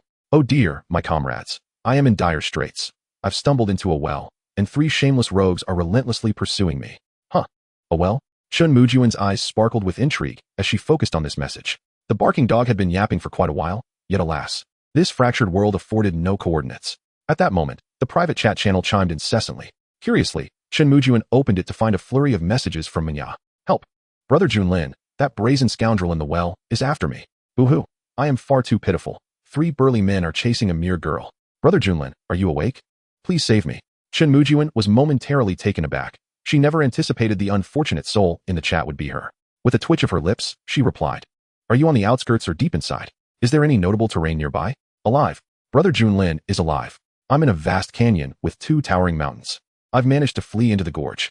Manya responded with palpable excitement, and Chen Mujun nodded. I will do my utmost. Take care of yourself. And if it becomes too perilous, retreat. Rescuing Manya? Chen Mujun was not so selfless. Primarily, that girl possessed numerous valuable items worth extracting. Additionally, she intended to deal with that barking dog in the well. Resolving this, Chen Mujun hastily dismissed Lao Lu, who was preparing to eat, and issued her command. Lao Lu, locate the 2 mountains with a canyon in between. Yes, my lord. Stuffing roasted meat into his mouth. Lao Lu promptly mounted his netherwolf and set off with 19 elite scouts. How? Marta, you lead the 19 cavalry. Continue to slay the nether beasts. Remember, life is paramount. I do not wish for any brother to perish. Yes, my lord, rest assured, we will accomplish the task.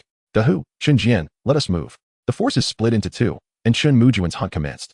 The white tier, Nether Beast Legion required no guidance from Chen Mujun. Chen Jian's barrage of arrows decimated them in an instant. The blue tier, Nether Beast Legion hardly had a chance to retaliate, courtesy of Lao Lu's ruthless tactics. Upon encountering the blue tier beasts, he unleashed a tempest of devastation, sweeping half of them away. In an instant, Chen Mujun's score soared as if launched by a rocket, leaving the other lords in sheer astonishment. 1 hour, 2 hours. After 3 hours, Chen Mujun had vanquished 3 white tier Nether Beast Legions and 1 blue tier legion. Her score skyrocketed by over 1,000 points, reaching an impressive 5,200. Thereby widening the gap with the second-place competitor from the island nation by 2,000 points, who was at that claimed 5 days' time. Given Brother Junlin's momentum, I suspect he will be in the grand map by tomorrow. Goodness. I am still struggling against a white-tier legion, while the Great One slaughters foes like mere dogs. An entire morning surged by with over 1,000 points gained. Did he truly annihilate a blue-tier legion? How terrifying. What immense strength does Brother Junlin possess, and how does he accomplish such feats? The disparity between us feels insurmountable. To the islanders, can you still boast? Come on, continue your bravado. Why the silence today? Has Lao Lu not returned yet? I hope he hasn't encountered any misfortune. During a brief respite, Chen Mujun couldn't help but frown. 3 hours had passed, and she wondered if he could hold on. My lord, Lao Lu has returned. Suddenly, Chen Jian pointed towards the distant sky, addressing Chen Mujun. Chapter 084. The Lord's Assault. Junlin arrives. Lao Lu has returned. Chen Mujun's eyes lit up, raising her head just in time to see a hawk circling overhead. Soon, the roar of the netherwolf echoed in the air. How? 20 elite scouts charged forward, with Lao Lu leading the way, his face brimming with excitement. My lord, we have found it. We located the 2 peaks. Gasping for breath, Lao Lu hurriedly reported. Leave 2 to guide Marta. Let us depart. The 2 peaks were about 10 kilometers from Chen Mujun. Fortunately, her illusory speed talent allowed for swift travel, or she would never make it before nightfall. After an hour's journey, Chen Mujun caught sight of the towering peaks, which appeared as if cleaved by a blade, revealing a massive fissure between them. My lord, ahead are the 2 peaks you mentioned. My hawk has also spotted lords traversing within. Excellent. Let us proceed. While advancing, Chen Mujun opened Manhwa's private chat channel. Are you still holding up? I can manage for a while longer. I have found a cave to engage them in guerrilla warfare. Manhwa's prowess was evidently commendable, as she replied promptly. Very well. I have arrived at the location you described. However, let us discuss the terms for your rescue. A sly smile crept across Chen Mujun's lips as a glint of cunning appeared in her eyes. What? You require terms? Manhwa, hiding in the cave, was instantly flabbergasted, unable to believe her eyes as she stared at the chat. To save such a striking beauty, one would need terms? Brother Junlin, I am in such dire straits. Can't you be a hero and rescue me? Who knows, perhaps I might even repay you in kind. Spare me the nonsense. Name your price and offer something of value, or I shall take my leave. Humph. Manhwa froze, her round face flushing crimson. Such a straightforward man. A steel-hearted, titanium-clad man. How could he demand terms after stating such? Very well, if that is the case, Brother Junlin, I have some blue-tier herbs. How about I give you a portion? Blue-tier herbs? I require 100 units of blue-tier herb seeds, but that is still insufficient. Do you hear yourself? 100 units of herb seeds is inadequate? It is known that among 10 herbs, only one seed is born. Brother Junlin, this 100 units is already a considerable challenge. Isn't that enough? Observing the chat, Chen Mujun could almost envision Mingya flailing her arms in frustration. With a slight pout, Chen Mujun continued coolly, still not enough? This involves subduing 3 lords. And you understand the difficulty. Sitting on a stone, Mingya, hearing the sounds of the assault outside, exposed her small tiger teeth in anger. Damn it. These wretched island lords will soon learn the consequences of crossing me. Boo-hoo, it is so hard to part with. Brother Junlin is truly wicked. Gritting her teeth, Mingya closed her eyes and sent a message. I can give you this recipe, but I demand the complete annihilation of the 3 island lords. Blue-tier recipe, giant strength pill. Permanently enhances the strength of troops, with an increase based on the troop's endurance, a minimum of 5. Permanently increasing strength? A minimum of 5? This is indeed a prized possession, and Chen Mujun's eyes brightened with satisfaction. Very well, await me. I shall arrive shortly. Be cautious. Their ninjas are rather cunning and difficult to deal with. Without replying to Mingya, Chen Mujun turned to Lao Lu. Scatter the hawks. Investigate their overall strength. Yes, my lord. Lao Lu placed 2 fingers to his lips and whistled. We.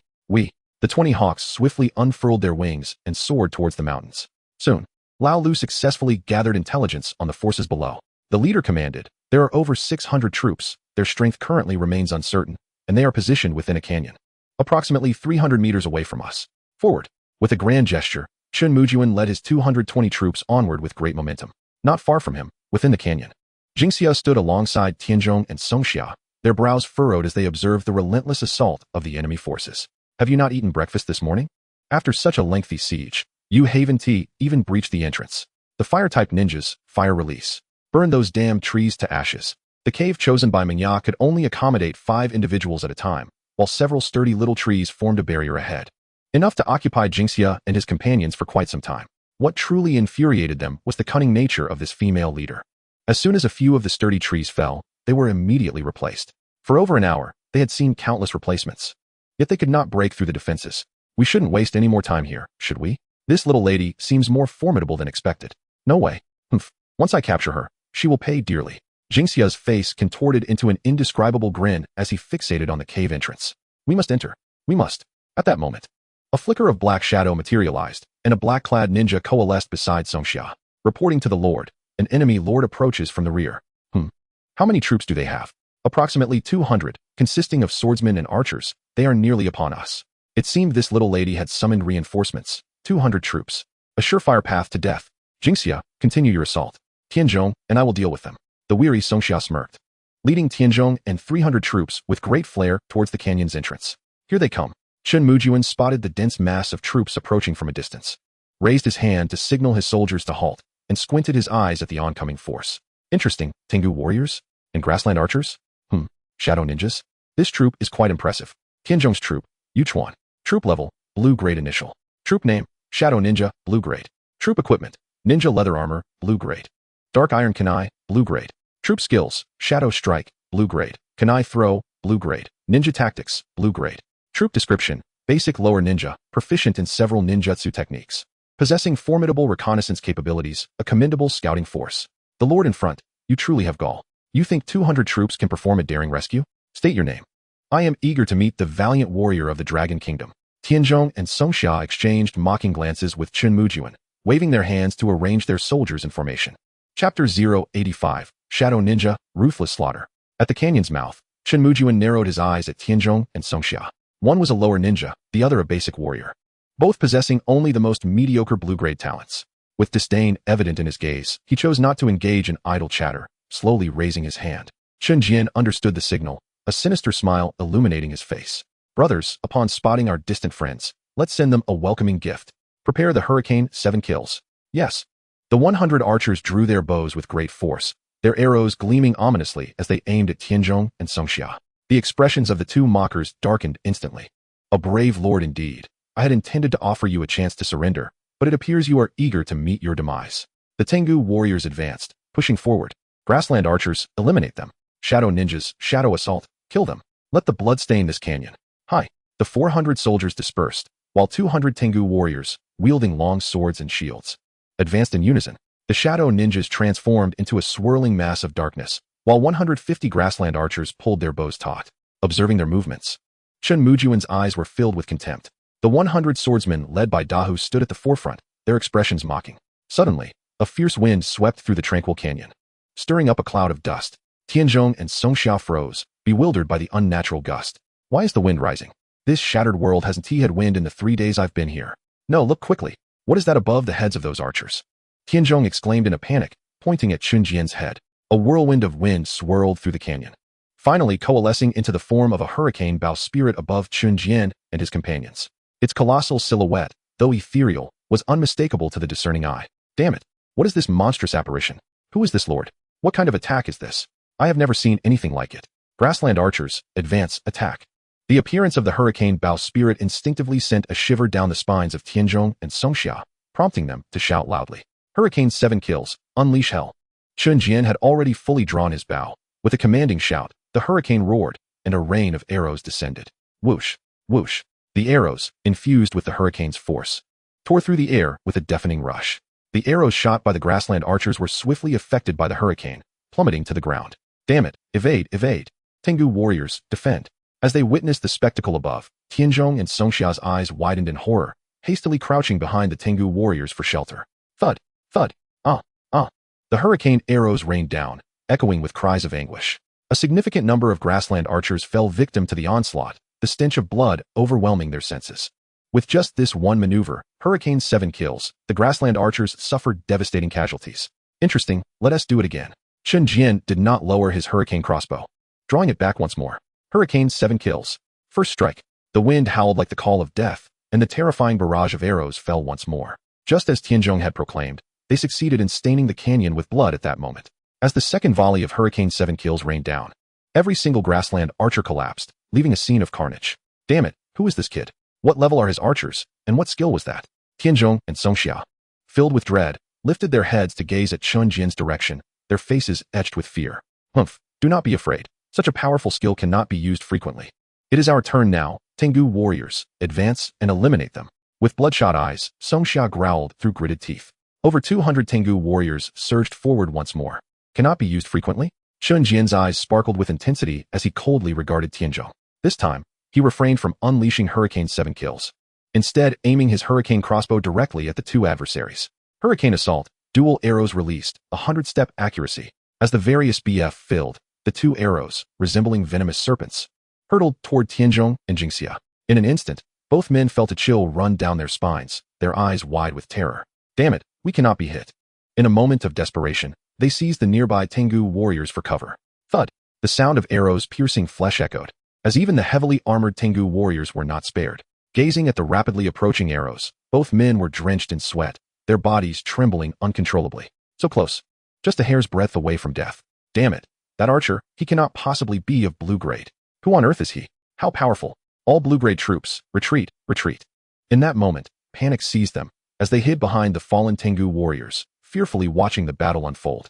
At the forefront, Dahu and his swordsmen charged boldly into the fray, plunging into the throng of Tengu warriors. The elite swordsmen wield their long swords with such finesse that they seemed to blossom like flowers.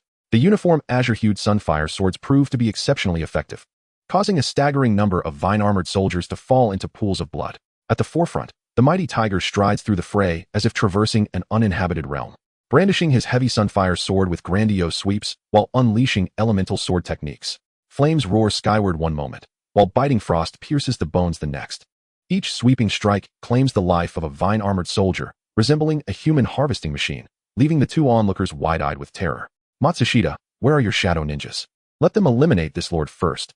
Only by doing so do we stand a chance. It must be done. This accursed lord must perish. In that instant, their hearts bleed, as they witness their forces nearly obliterated in a single encounter. Perched atop a two-headed wolf, Chen Mujun suddenly squints, surveying the surroundings. Shadows appear from nowhere, coalescing into a group of shadow ninjas, who hurl their shurikens with ruthless precision. Damn it, they VE come here. Protect the lord. Chun Jian and his companions' expressions shift dramatically. Terror etched on their faces as they behold the 50 shadow ninjas encroaching upon Chen Mujun. Their arrival is so abrupt that Chun Jian and his comrades dare not draw their bows, helplessly watching as the ninjas launch their assault.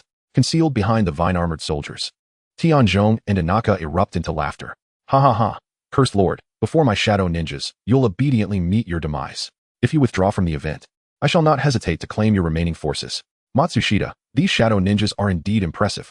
The two seem to envision the scene of Chen Mujun being pierced by shurikens. Yet, at that moment, Chen Mujun's face betrays no hint of panic. In fact, a smirk graces his lips as he rests his hand upon the hilt of his sword, glistening coldly. Chapter 086. Bidding farewell to two, finally encountering Inaka. At the entrance of the canyon, the air seems to solidify. All forces cease their actions, turning to gaze at Chen Mujun. Chen Jian's typically lecherous expression twists grotesquely, his face flushed with excitement. He dares not contemplate the implications should anything befall Chen Mujun here. The future of Junling hangs in the balance. Damn it, you scoundrel. The mighty tiger's eyes bulge with fury, bloodshot, and filled with rage. The expressions of Matsushita and Tianzhong begin to shift from panic to a twisted grin. One by one, the 50 shadow ninjas form a circle around Chen Mujun, attempting to ensure their success. In stark contrast, Chen Mujun's expression remains composed, even adorned with a disdainful smile. He bends slightly, and with a swift motion, he draws his sword. Skill. Sword draw technique. In that instant, Tianzhong and Matsushita witness a scene they will never forget. Chen Mujun maintains his stance, hand poised on the hilt of his sword, appearing as if he has not moved at all. Clang, clang. The black shurikens hurtling toward Chen Mujun fall like rain. And upon closer inspection, one would be horrified to find that every shuriken lies shattered in two, each cut smooth and precise, as if crafted by a masterful device. Following this, the shadow ninjas rush forward, but all 50 come to an abrupt halt, their eyes widened beneath their black masks. Thud, thud. The first and second ninjas collapse, their bodies severed in half, blood spilling forth like a torrent, just as Matsushita had claimed, blood staining the canyon. What is happening? This is impossible. What manner of profession is this wretched being? No, how could this be? My shadow ninjas. Chun Jian, who had been advancing, transforms from panic to bewilderment. My lord, how can you be this strong? Swordmaster skill, sword draw technique, upgradable. Azure tier, a single strike of cold light seals the throat. As a swordsman, one must master the sword draw technique, swift as lightning, instantaneously eliminating enemies within a 5-meter radius, wielding power at the pinnacle of the Azure tier. Thanks to the enhancement of his sword heart, this 5-meter range expands to 10 meters, and his power reaches the initial stage of the blue tier. I am unharmed. Encircle them. Spare not a single soldier. Chen Mujun releases his grip on the cold, gleaming sword, his icy gaze piercing like a blade into the souls of Tianzhong and Matsushita, sending shivers down their spines. Retreat, all of you. This fellow is Junling. Undoubtedly a force to be reckoned with. The two, nearly soiling themselves in fear, scramble to flee. The mighty tiger, suddenly regaining composure, wears a savage grin as he surveys the dense throng of vine-armored soldiers before him. Now you wish to run? Kill, kill. Every swordsman is filled with pent-up rage, unleashing furious roars as they strike with even greater speed than before. Damn it, what of Junling? Our Inaka will not relent. We still have the wave of chaos. Regardless of who you are, you shall meet your end. The tiger strides forward, his heavy sunfire sword in hand, approaching Tianzhong and Matsushita step by step. They exchange despairing glances, their faces contorted in primal rage. System, withdraw from the multinational war. In an instant, a dazzling white light flickers, and the two figures vanish before the tiger. Damn it! Fury seethes within the tiger as he swings his sunfire sword, leaving a deep gouge in the ground. No need for anger. Encountering them was inevitable. Let us forge ahead. Our treasure awaits us further on. A fleeting glimmer of murderous intent passes through Chen Mujun's eyes, commanding all forces to advance. Within the cavern at the center of the canyon, Mengya is particularly anxious at this moment, having brought along 100 small diamond trees. Currently, approximately 70 to 80 of them lie charred before her. Woo-woo, dear Junling brother, could you hasten? I fear I may not endure much longer. Can the spirit flower seedlings still heal? My lord, my spiritual energy is dwindling, comes the plaintive voice of a half-human, half-flower creature. At the cave's entrance, Inaka's expression grows increasingly sinister. Cursed little wench, I shall see how long you can hold out. Fire-type ninjas, continue to unleash flames. Body technique ninjas, hasten your shuriken. The clang of shurikens colliding fills the air, when suddenly, Inaka recalls something, narrowing his brows as he glances toward the canyon entrance. Damn it! Why haven't Tianzhong and Matsushita returned? Could something have gone awry? Send 2 body technique ninjas to investigate. Instinctively, Inaka senses that something is amiss. Reporting to my lord, it seems there is no need to search. They appear to be returning. 2 body technique ninjas, poised to charge forward, suddenly furrow their brows, looking toward the distance. At the canyon entrance, a grand army of swordsmen advances, with Chen Mujun riding upon a 2-headed wolf, followed closely by Chun Jian leading the archer battalion. Damn it! Why is the Lord of the Dragon Kingdom here? Where are Tianzhong and Matsushita? Inaka trembles, his brow furrowing deeper as he waves his hand, commanding over 200 soldiers to shift directions, warily eyeing Chen Mujun. From afar, Chen Mujun's gaze locks onto a figure among the soldiers, a small bearded man with a distinctly lecherous appearance. Inaka. Truly, he is a worthy contender for the second place. Possessing considerable talent. Lumber Industry Lord, Inaka. Lord Level, Initial Azure Tier. Lord Profession, Fire Type Ninja, White Tier. Lord Equipment, Ninja Cloak, Azure Tier. Fine Iron Saber, Azure Tier. Professional Skills, Fire Release, Explosive Technique, Azure Tier. Body Technique, Saber Slash, Azure Tier. Basic, Shadow Clone Technique, Azure Tier. Lord Talent, Pinnacle of Ninjas, Orange Tier. Introduction of the Lord, a naturally gifted ninja, endowed with remarkable lordly talents, capable of transforming all troops under his command into ninjas. The ninjas beneath his leadership will experience a significant enhancement in their prowess. Unfortunately, his appearance is rather unsightly. Loot, Ninja Cloak, Green Quality, 50. Fine Iron Katana, Green Quality, 50. Lord Class, Fire Type Lower Ninja, White Quality, 001. Lord Talent, Pinnacle of Ninja, Orange Quality, 0001. The talent of Inoue is surprisingly a rare orange quality, which already places him above 99% of other lords. With one hand resting on his chin, Chen Mujun's eyes glimmered with contemplation. Intriguing, the ninja profession holds promise. Who are you? What about Tanaka and Inoue? Those two useless fellows? They have been sent away. Chapter 087. Inoue's shock. He is not human. Sent away? Inoue's immediate reaction was disbelief. Tanaka and Inoue collectively commanded over 400 troops, whereas this individual had but a fraction. However, if they had not been dispatched, why had they not yet appeared? Who are you? A flicker of gravity passed through his narrow eyes as the approaching legion emanated an overwhelming pressure. Having hunted down numerous lords from the Dragon Kingdom, he had never encountered such a scenario. Who am I? Have you not been searching for me all along? Now you fail to recognize me? A smirk played upon Chen Mujun's lips as he coldly regarded Inoue. Junlin. Inoue's talent did not allow him to perceive the attributes of other lords. Upon hearing these two words, his expression morphed into one of sheer horror, the weight of gravity intensifying. If it were indeed Junlin, then the dispatch of Tanaka and Inoue would not be so unexpected. I had not anticipated you would come seeking me before I could find you. Did you withdraw from the event voluntarily, or did I send you away? Wielding his katana, Inoue glared at Chen Mujun with murderous intent. You are the first to remain so confident upon hearing my name. Chen Jian, it is time to present a token of respect. Yes, my lord. Chen Jian's eyes burned with bloodlust, without hesitation bending low to draw his bow, aligning a regiment of 100 archers in perfect formation. Fire type lower ninja. Unleash your fire jutsu attack.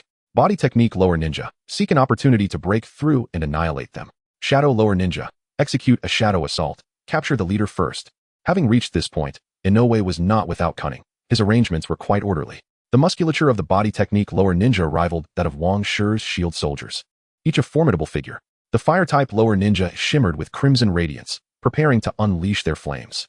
20 shadow lower ninjas, like before, instantly transformed into shadows and vanished. However, Chen Mujun remained unfazed, waving his hand as a tempest began to swirl above Chen Jian's head. Whoosh! The roar of the wind surged, particularly within the valley, resembling the whispers of a demon. Inoue's complexion shifted dramatically, raising his head, his sparse hair whipping in the gale. Wind-type skills, damn it. All his soldiers are blue quality? Fire-type lower ninja, attack, attack now. The howling winds rapidly coalesced above Chen Jian into a hurricane bow spirit. 100 archers drew their bows taut, their gazes like blazing torches fixed upon the opposing legion. Hurricane 7 kills. First kill. Whoosh whoosh. A storm of arrows erupted in that instant, enveloped by the hurricane. Their velocity unparalleled. Fire jutsu, launch it now. The emergence of the arrow rain rendered Inoue's face ashen, and he hastily shouted. Whoosh. Fireballs erupted from the nostrils of the fire-type lower ninjas. Yet, it seemed they had forgotten that flames could not fly against the wind. As the arrows mixed with the hurricane approached, all fireballs began to retreat in haste. Boom. The wind fanned the flames, and all attacks rained down upon the fire-type lower ninja legion.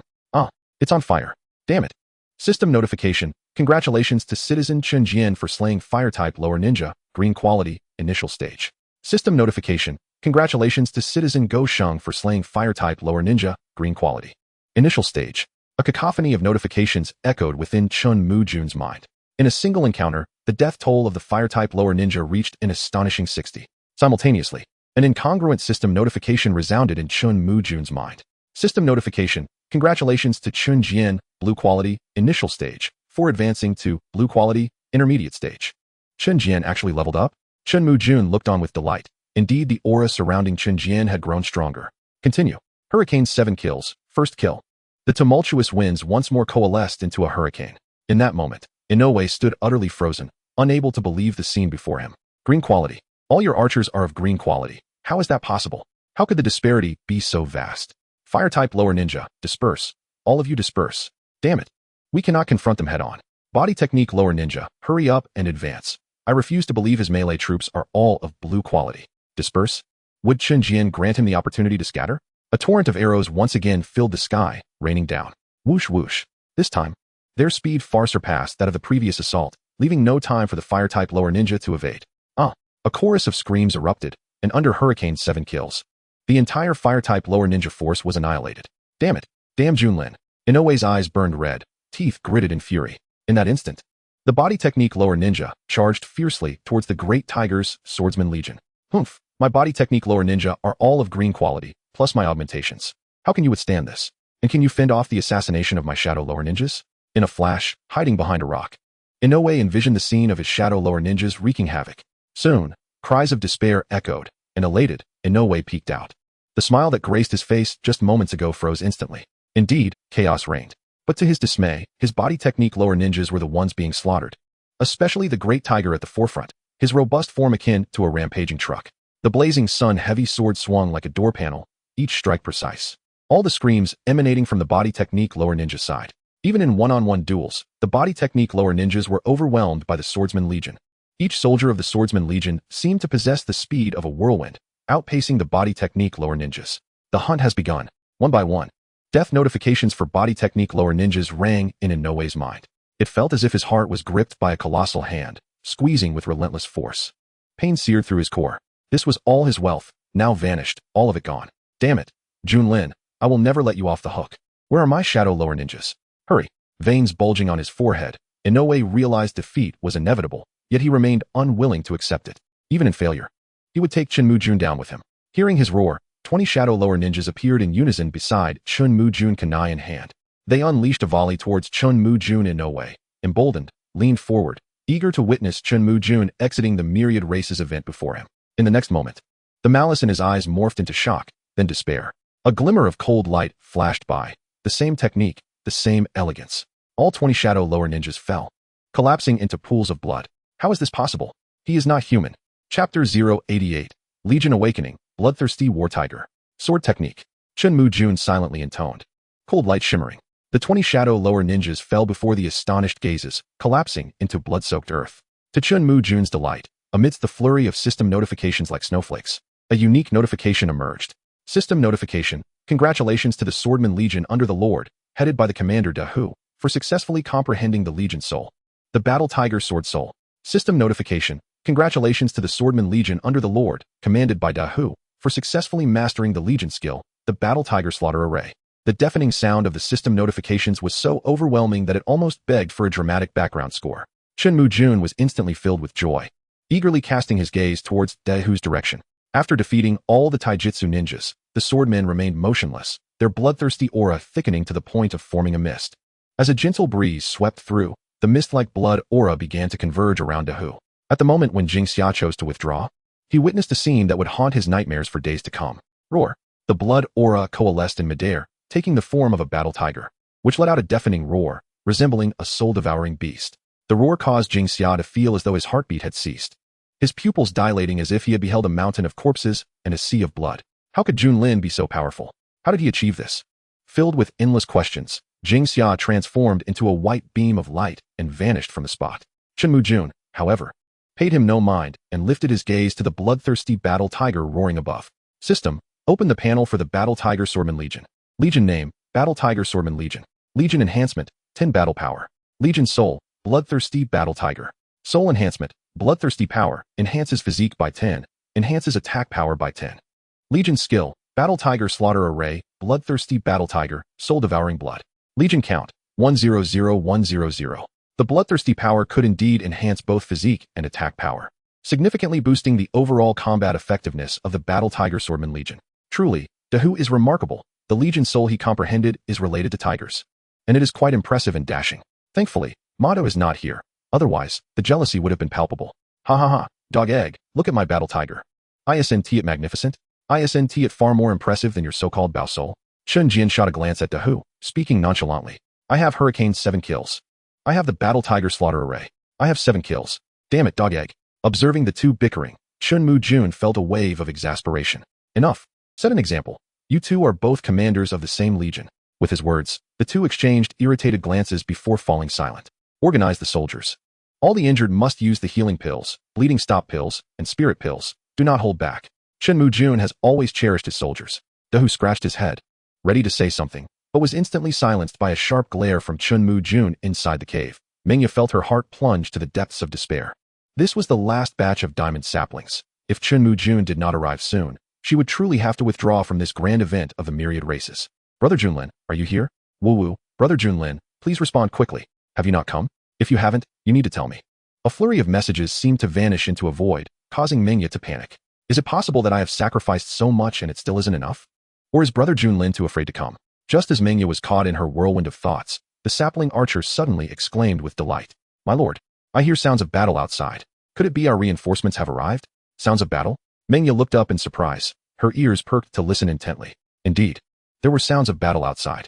Is it Brother Junlin? Excitedly, Mengya sent another message to Chen Mujun.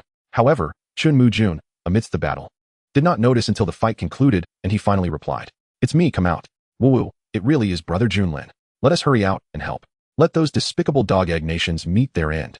Upon receiving the reply, Mengya revealed her small tiger teeth, shaking her tiny fists.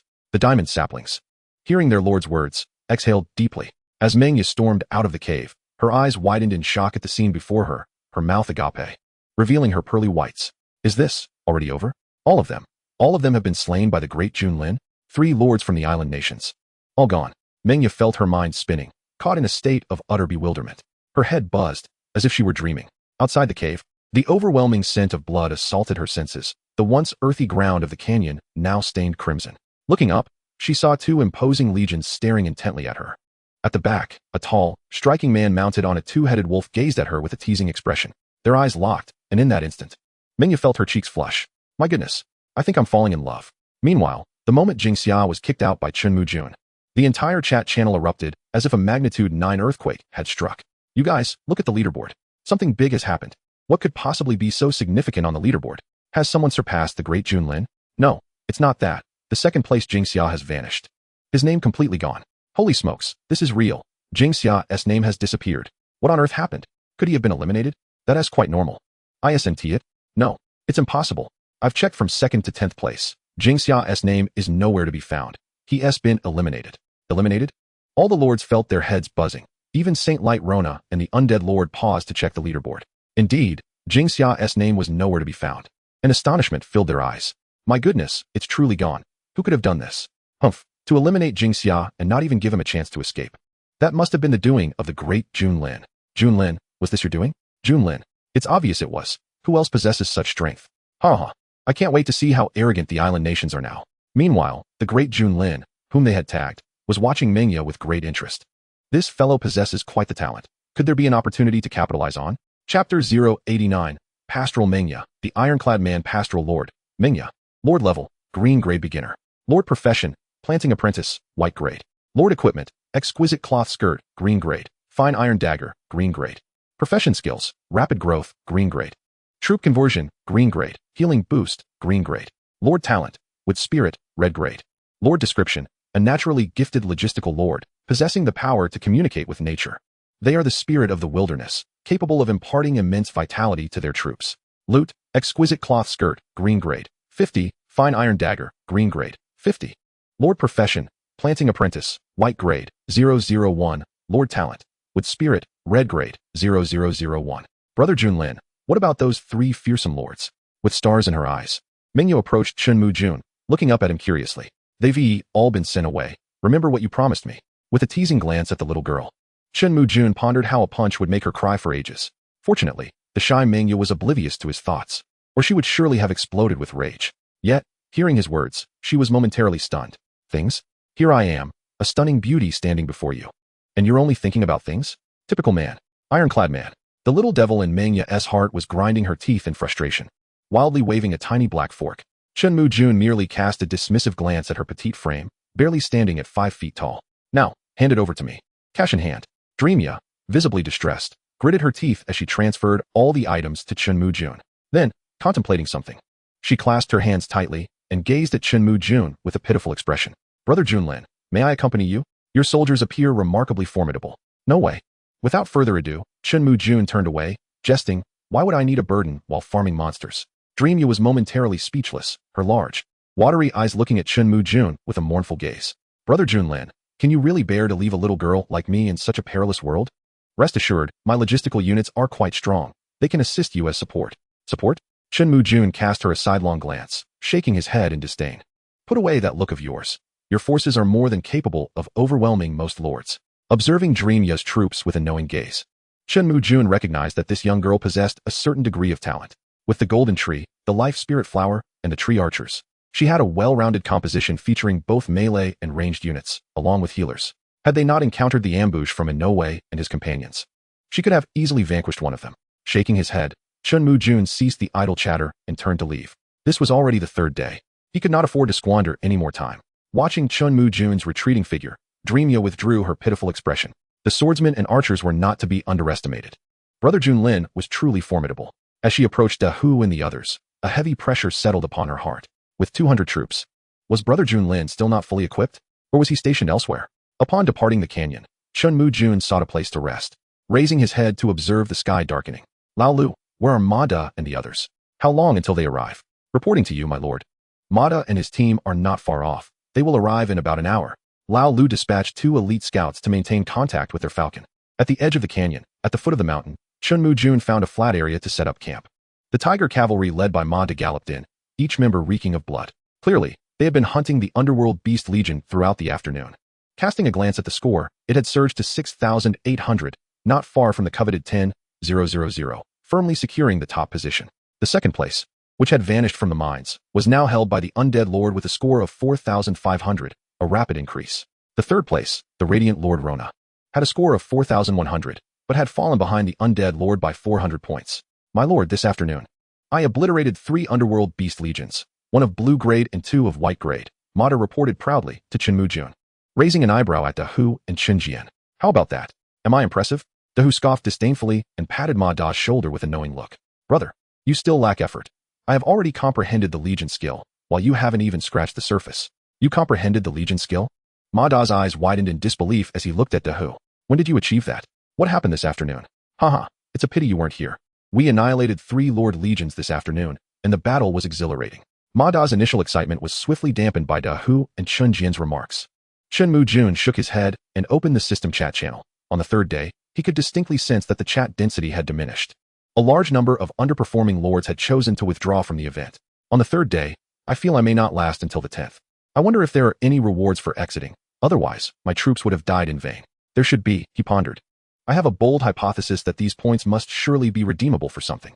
Damn it, with 200 troops, I'm now down to just 100. Brother Junlin is truly terrifying. Surely by tomorrow, we shall enter the grand map, right?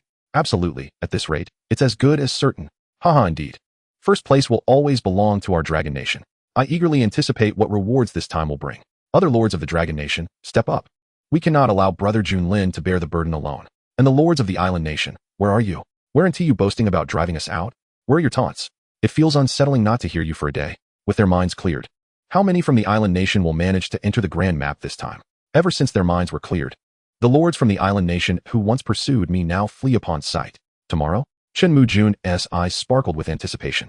His predictions were nearly accurate. By the 4th day, he should be able to earn 3,200 points.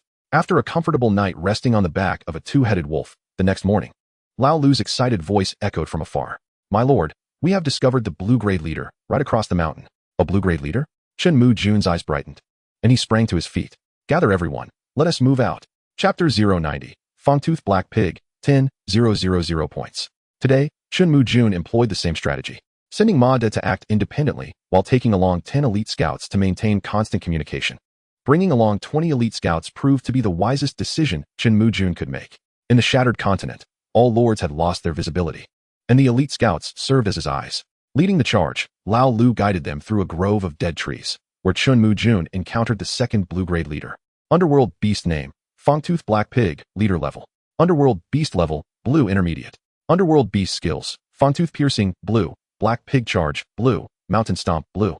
Underworld beast description. A black pig with hard, backward-facing spines. The tyrant of pigs possesses immense charging power, and its massive body can cause landslides. Loot.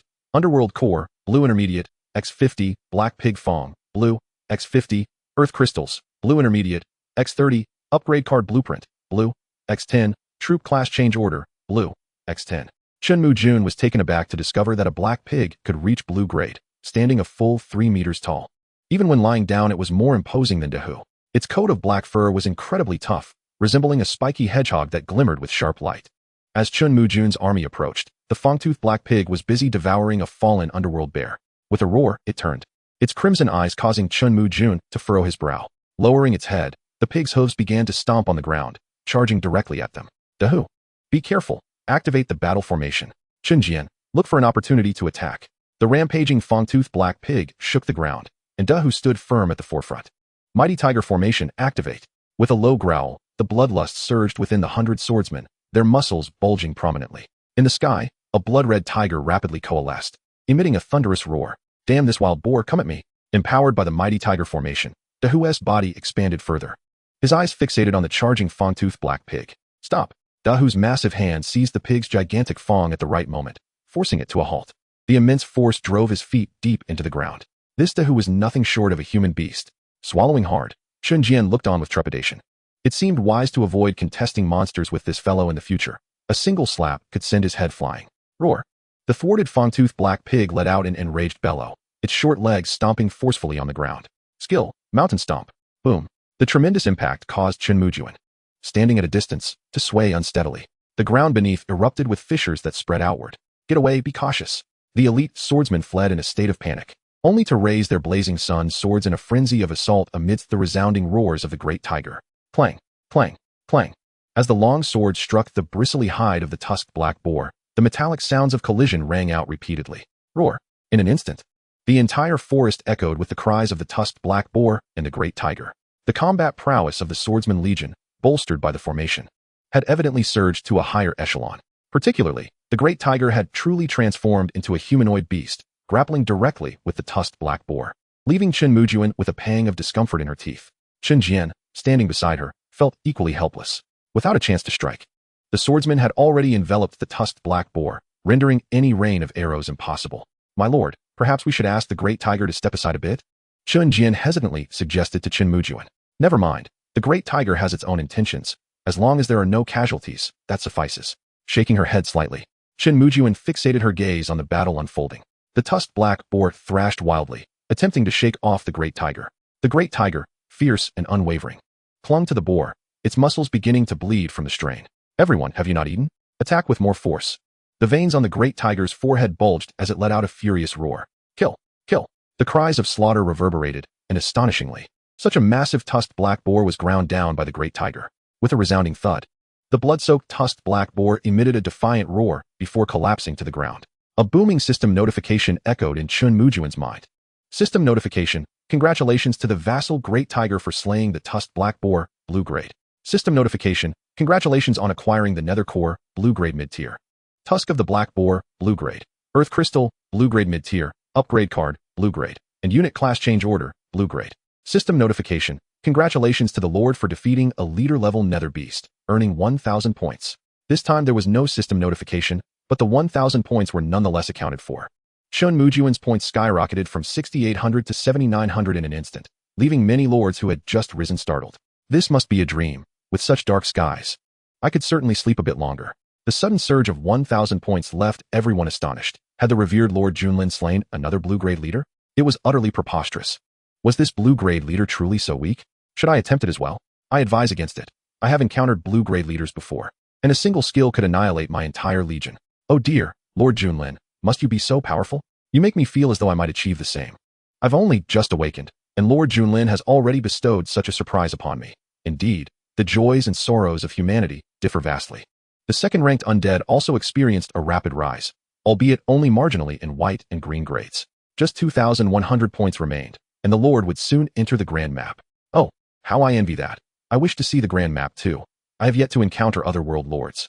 The demise of the tusked black boar had drained the great tiger's strength, and it now lay on the ground, gasping heavily. Its body was nearly a mass of wounds. A veritable bloodied figure. Quickly consume the hemostatic pill, and Lu, continue searching for nether beasts. Yes, my lord. Lu, ever diligent, turned to depart. While the slaughter commenced vigorously at Marta, in no time, Chen Mujun's points soared like a rocket, reaching 9,000 in a single morning. Meanwhile, Lu excitedly reported back after discovering another blue-grade leader. My lord, we have found a flame tiger king at the nearby volcanic crater. Excellent. Let us go. 10,000 points are within reach. Chapter 091. The Flame Tiger King, dominating the rankings.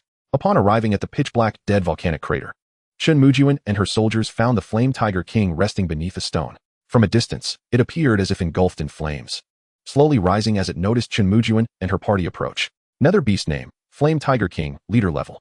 Nether Beast level, blue grade mid-tier. Nether Beast skills, Flame Burn, blue grade. Flame Impact, blue grade. Tiger descending the mountain, blue grade. Nether Beast description, a fierce tiger engulfed in flames, possessing immense attack power. Beware its teeth and the flames that envelop it. Loot, Nether Core, blue grade mid-tier. X50, Flame Tiger Skin, blue grade. X50, Fire Crystal, blue grade mid-tier. X30. Upgrade card, blue grade. X10, Unit Class Change Order, blue grade. X10. Roar. The Tiger King's roar shook the earth, its massive eyes fixated intently on Chen Mujun and her companions. The piercing gaze felt akin to blades scraping against Chen Mujun's skin. Be cautious, this creature is formidable. Furrowing her brow, Chen Mujun sensed that this tiger posed a far greater threat than the tusked black boar. Chen Jian, prepare the Hurricane's 7 kills. Great Tiger, prioritize defense. Do not engage head-on with this beast, and be wary of its flames.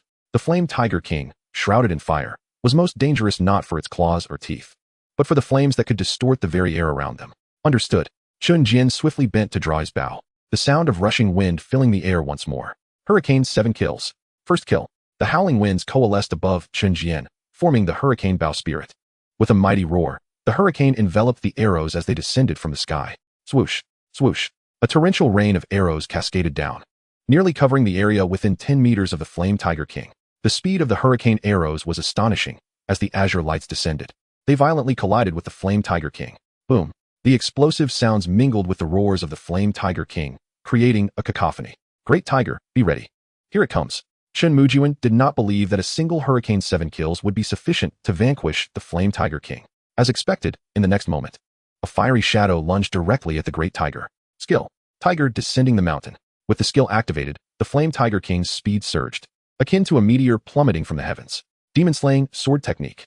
With a flash in his eyes, the Great Tiger unleashed the full force of the demon-slaying sword technique. The massive sun sword colliding heavily with the Flame Tiger King. Flames erupted in all directions, and the tremendous impact forced the Great Tiger to stagger back several steps, ultimately halting against a withered tree. Its paw was grievously injured from the clash. Hurricane's 7 kills. First kill. What an opportunity. Without hesitation, Chen Jian summoned the hurricane bow spirit once more, the shimmering azure arrows merging with the 99 arrows in the sky, racing toward the Flame Tiger King. Roar. Just as it landed, the Flame Tiger King, still recovering, was unable to evade. Boom. An explosion resounded as the Flame Tiger King was instantly knocked over, crashing through 2 large trees. Roar. Enraged, the Flame Tiger King prepared to retaliate, only to be surrounded by a throng of elite swordsmen. Hundreds of blazing sun swords struck fiercely against its body. With the War Tiger killing formation in effect, they momentarily managed to suppress the Flame Tiger King. Compared to the battle with the Stone Giant, these units had evidently matured significantly. Amidst the cries of agony, the system notification finally rang in Chen Mujun's ears. System notification, congratulations to the vassal Great Tiger for slaying the Flame Tiger King, blue grade. System notification, congratulations. You have obtained the Soul Core, blue grade intermediate. Fiery Tiger Skin, blue grade. Fire Crystal, blue grade intermediate. Upgrade Blueprint Card, blue grade. And Unit Class Change Order, blue grade. System notification, congratulations, Lord, for slaying a boss-level nether beast, earning 1,000 points. System notification, congratulations, Lord, for reaching a total of 10,000 points. Do you wish to teleport to the vast map? Once chosen, there is no turning back. Wait. A glimmer of joy flashed in Chen Mujun's eyes, and he chose not to enter immediately. Marta and the others had not yet returned, and it was already noon. A respite was essential. At that moment, a booming voice resonated through the sky, seemingly desperate for all to hear.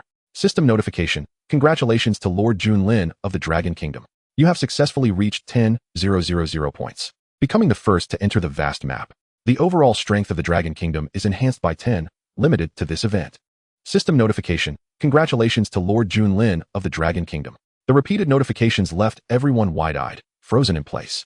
The next moment, The chat channel erupted with excitement. Oh my goodness, did I hear that correctly? Lord Junlin has already amassed 10,000 points? Could it be that his talent grants him 100-fold in points? No. It must be a 100-fold critical strike, as if he could multiply any item by 100, like a character from a novel. This is insane. I only have 3,000 points, and that S after exhausting 200 units. Let us see. The second place undead only seems to have 6,000 points, creating a nearly twofold gap. Lord Junlin is impressive. An overall strength enhancement of 10 is just outrageous. Haha, Lord Junlin is like my adoptive father. Those little brats chasing me. Just wait for your demise. The Holy Light Lord, Rona, looked up in astonishment, her eyes filled with disbelief. 10,000 points. Was that guy that fast? Are blue-grade bosses so easily dispatched in his hands? Imperial soldiers, let us attempt to hunt a blue-grade earth dragon. Gritting her teeth. Holy Light Rona's eyes sparkled with determination as she made her way toward the pre-identified location of the boss, shrouded in a long black robe. The undead lord elegantly crushed the skull in his hand. Before him stood no fewer than 500 skeletal soldiers, currently besieging a flame-wreathed fox demon. Damn it. Speed up. All of you. Get in there. It shouldn't take this long to slay a blue-grade boss. What are you doing? You've all died once. What is there to fear? Get in there.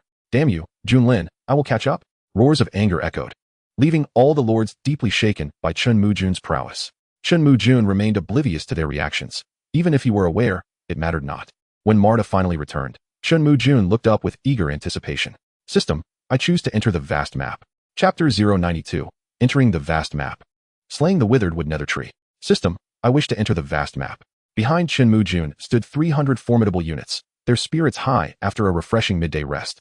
Do you choose to enter the myriad races vast map? Yes. Lord Junlin, you have chosen to enter the vast map. Current population in the vast map, 1. Huh. The system's grand voice echoed, and a pure white light enveloped them all. Chen Mujun was momentarily stunned by the system notification. Only one person? He was indeed the first lord to enter the myriad races continent. As the white light flickered, when his vision returned, Chen Mujun found himself in a desolate forest. All around him were towering, ominous trees, their disheveled branches resembling the shadows of demons. The elite swordsmen led by Big Tiger quickly spread out, forming a defensive perimeter. Warily scanning their surroundings, Chen Jian gripped his hurricane crossbow tightly, squinting as he surveyed the environment. Whoosh! Enemy attack, be cautious. A sudden sound pierced the stillness of the withered woods, and Chen Mujun's eyes narrowed as he shouted. Two slender branches, akin to ethereal serpents, whiplashed towards them at breakneck speed, swiftly ensnaring an elite swordsman. Before he could react, he was lifted off the ground and dragged into the depths of the forest. Damn it, put me down. Big Tiger roared in fury, swinging his blazing sun sword in an attempt to cleave the branch, but it merely pulled him back a distance. Not good. With a missed strike, Big Tiger's heart sank. It was too late to pursue. Whoosh! As the elite swordsman was about to be pulled in, two more piercing sounds rang out, and pure white sword energy swept through. Crack! The immensely sturdy branches emitted a crisp snap as they were severed. Skill. Sword chi slash. Everyone, stay alert and watch the surroundings. Chen Mujun retracted his cold, gleaming sword, his gaze intensely fixed on the depths of the withered forest. Roar! An enraged roar erupted from ahead, and a colossal black tree, its body riddled with cracks, suddenly opened a pair of eyes. Below those eyes was a gaping maw, now snarling ferociously. Is this also a nether beast? Chen Mujun furrowed his brows, staring intently at the tree. Nether beast name, Withered Wood Nether Tree, boss level. Nether beast level, blue grade high tier. Nether beast skills, Iron Wall, blue grade. Branch Strike, blue grade. Demonic Leaf Dance, blue grade. Nether beast description, commonly found in the withered woods. These nether trees spend most of their time in slumber, with a preference for fresh flesh. Awakening to feast is their greatest delight. Loot, Soul Core, blue grade high tier, X50. Heart of Withered Wood, blue grade, X50. Wood Crystal, blue grade, X30. Guardian Seedling Summon Order X01. Guardian Seedling Summon Order? Chen Mujun was intrigued, having never encountered such a thing before. Be careful of their branches, don't get caught. Chen Jian, Hurricane, 7 kill. Marta, charge in and topple that tree. Big Tiger, you are free to attack, just be cautious. Battle formation now? With a fierce roar, Big Tiger raised his blazing sun sword high, and in an instant, the bloodthirsty energy emanated from the elite swordsman surged upwards. In midair, the blood energy coalesced into a massive phantom of a bloodthirsty tiger. The eyes of all elite swordsmen turned crimson. Kill! With blazing sun longsword in hand, they swung wildly forward. Marta and the towering tigers beneath them let out a series of roars. Roar! After their howls, they charged forward fiercely. Their blazing sun spears aimed directly at the withered wood nether tree. Above Chen Jian and the others, a tempest brewed, the howling winds coalescing into a hurricane bow spirit. Hurricane 7 kill, first strike. His voice was icy as the hurricane engulfed arrows, densely raining down upon the withered wood nether tree. Roar. The withered wood nether tree swayed furiously, its heart seething with anger. Utterly astonished at the enemy's formidable might, its surface began to shimmer with a metallic sheen. Skill. Iron wall. Clang clang. Whoosh. Marta's spear was the first to collide with the withered wood nether tree, producing a metallic clash. Following closely were Chen Mujun's hurricane arrows. Yet beneath the glimmering metal sheen of the withered wood nether tree, they were all thwarted. Even more astonishing to Chen Mujun was the fact that this enormous tree could uproot itself from the ground, spinning madly. Crash. Several elite swordsmen, unable to dodge in time, were instantly flung away by the branches. This is outrageous. Such a massive tree can run. Fall back, all of you. Chen Jian. Don't be idle, attack. Skill. Sword chi slash. With the cold gleam of the sword firmly grasped in her hand, Chen Mujun's spiritual energy flickered, unleashing 4 streams of sword aura that swiftly severed 4 branches. Hurricane 7 kills, the first strike. Chen Jian squinted, unleashing his full firepower as the force of the hurricane roared through the sky, wildly crashing against the withered branches of the deadwood tree. The likes of Big Tiger and his companions were hurled back by the relentless might of the withered tree, either retreating on their own or being flung away. The scene descended into chaos, leaving Marta and the others unable to mount an offensive. After withstanding another wave of attacks, the withered tree finally bore visible wounds. Its bark riddled with cracks, and its eyes glimmered with escalating fury. With a rustling sound, the branches shook and the leaves fluttered, soon taking flight. Skill. Devil's leaves in the wind. Everyone, be cautious and seek cover. Chen Mujun's heart raced as she shouted. But it was too late. The swirling devil's leaves transformed into the sharpest of blades, striking down upon the soldiers. Several were sent flying, their armor shattered and rent with alarming cracks. In an instant, a dozen soldiers were knocked back, gasping for breath. Indeed, the high-ranking blue-tier leader was not easily dealt with. Everyone retreat. Big Tiger, you and Marta advance. With a wave of her hand, Chen Mujun immediately recalled her elite soldiers, realizing their contribution in such a fierce battle was minimal. Big Tiger, with his robust frame, stood defiantly before the withered tree, wildly swinging his blazing sun sword. Marta rode atop the fierce tiger, flames alight upon him, ready to thrust his spear at any opportunity. Chen Jian and the others, desperate to drain their very last reserves of strength, unleashed the Hurricane 7 kills with fervor. 1 arrow, 2 arrows, 3 arrows. Chen Mujun 2 swung her cold gleam sword with fervent determination, each slash of sword aura cleaving through the void and striking heavily against the withered tree. The ensuing debris flew everywhere, as the withered tree let out a thunderous roar. Half an hour later, Chen Mujun finally heard the system's notification ringing in her ears. System notification, congratulations.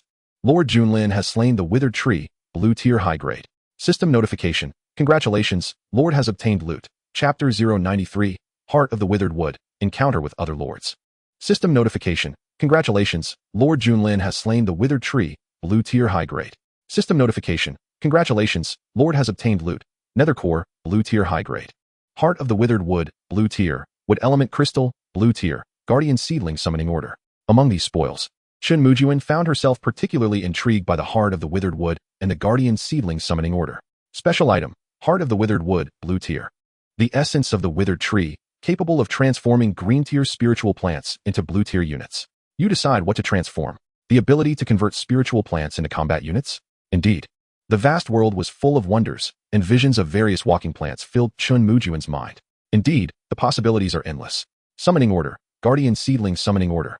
Capable of summoning blue tier guardian seedlings, starting from white tier cultivation. Once nurtured, they will become a formidable force at your command. Summoning directly into blue tier units? This was the first time Chen Mujun had encountered such a phenomenon, providing him with a significant advantage in terms of class change tokens. Satisfied, he stored the spoils away and promptly retrieved the spirit-purging pill and the blood-staunching pill. After several days of consumption, his supply of elixirs had dwindled. Has the system broadcast ceased entirely? Chen Mujun suddenly recalled something. Normally, slaying a blue-tier leader would warrant additional announcements, yet now there was nothing. Frowning, he accessed his score, discovering that his points had surged from 10,000 to 110,000. It appeared that slaying a blue tier in the grand map was merely basic operation. The danger here was considerably heightened. Even with a full complement of 300 units assaulting a blue tier leader, significant losses were inevitable. Without sufficient strength, survival in the grand map was impossible. After vanquishing the withered tree, Chen Mujun refrained from splitting his forces further, merely instructing Old Six to lead 20 elite units forward for reconnaissance. Big Tiger, still unsated, brandished his blazing sun sword enthusiastically. Let us go again, this time. I intend to slay with abandon. The density of the dark beasts within the withered woods exceeded Chen Mujun's expectations. Old Six had not ventured far when he encountered another withered tree. This time, there was no need for Chen Mujun's command. All elite swordsmen instinctively retreated, while Big Tiger boldly charged forward. Chen Jian had already knocked an arrow, gathering the hurricane's might above. System notification, congratulations. Lord Junlin has slain the withered tree, blue tier high grade. System notification, congratulations, Lord has obtained loot, nether core, blue tier high grade. Heart of the withered wood, blue tier, wood element crystal, blue tier, guardian seedling summoning order. Throughout the afternoon, Chen Mujun successfully felled 3 withered trees, causing his points to soar to 130,000.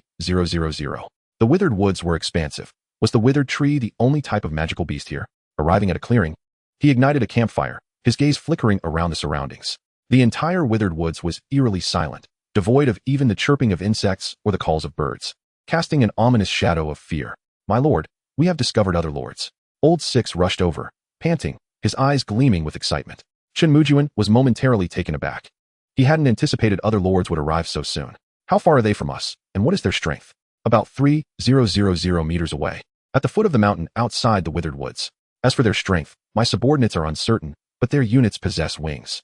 Old Six hesitated, struggling to articulate further. Wings? A birdman race? Or angels? Chen Mujun's expression sharpened. He had not expected to encounter a flying race. In the early stages of lordly competition, a flying race was inherently dominant. They were elusive and swift, impossible to strike down, describing them as winged beings with avian heads and human bodies. Old Six found himself at a loss for words. Scratching his head awkwardly, he added, I hope you didn't get too close? No. I merely had the hawk observe from a distance. The hawk's observation? Wouldn't tea that allow them to notice? A sense of foreboding washed over Chen Mujun, a sharp glint flashing in his eyes. Rest well, prepare for battle tomorrow. As night descended, even if the opposing lord spotted them, combat would likely be postponed until the following day. As for peaceful coexistence, Chen Mujun was no novice. He was not so naive.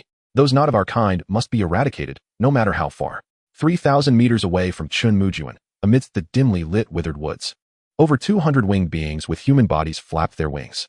Each held a long spear, with 5 more strapped to their backs, every spear shimmering with a greenish glow. Extreme shot. Whoosh. The spears soared forth, a relentless tide directed at the withered tree below. Roar. The withered tree bellowed in fury, thrashing its branches, but alas, the avian assailants flew too high to sustain any harm. Unable to retaliate and unable to flee, the withered tree ultimately succumbed, its body impaled by spears. Collapsing to the ground, behind the 200 avian warriors stood a man clad in a white robe, wielding a red blazing bow, nodding in satisfaction. A blue tier high grade. Nothing more. Report, my lord, we just spotted a hawk. A hawk? Is it another beast? The birdman lord frowned, a flicker of cold light flashing in his eyes. No, it bore no scent of a nether beast and exhibited high intelligence. It departed the moment it saw us. I didn't expect someone to arrive so swiftly. Was it a dragon or phoenix? Everyone, find a place to rest. We shall meet this fellow tomorrow morning. That night, the entire shattered world fell into silence.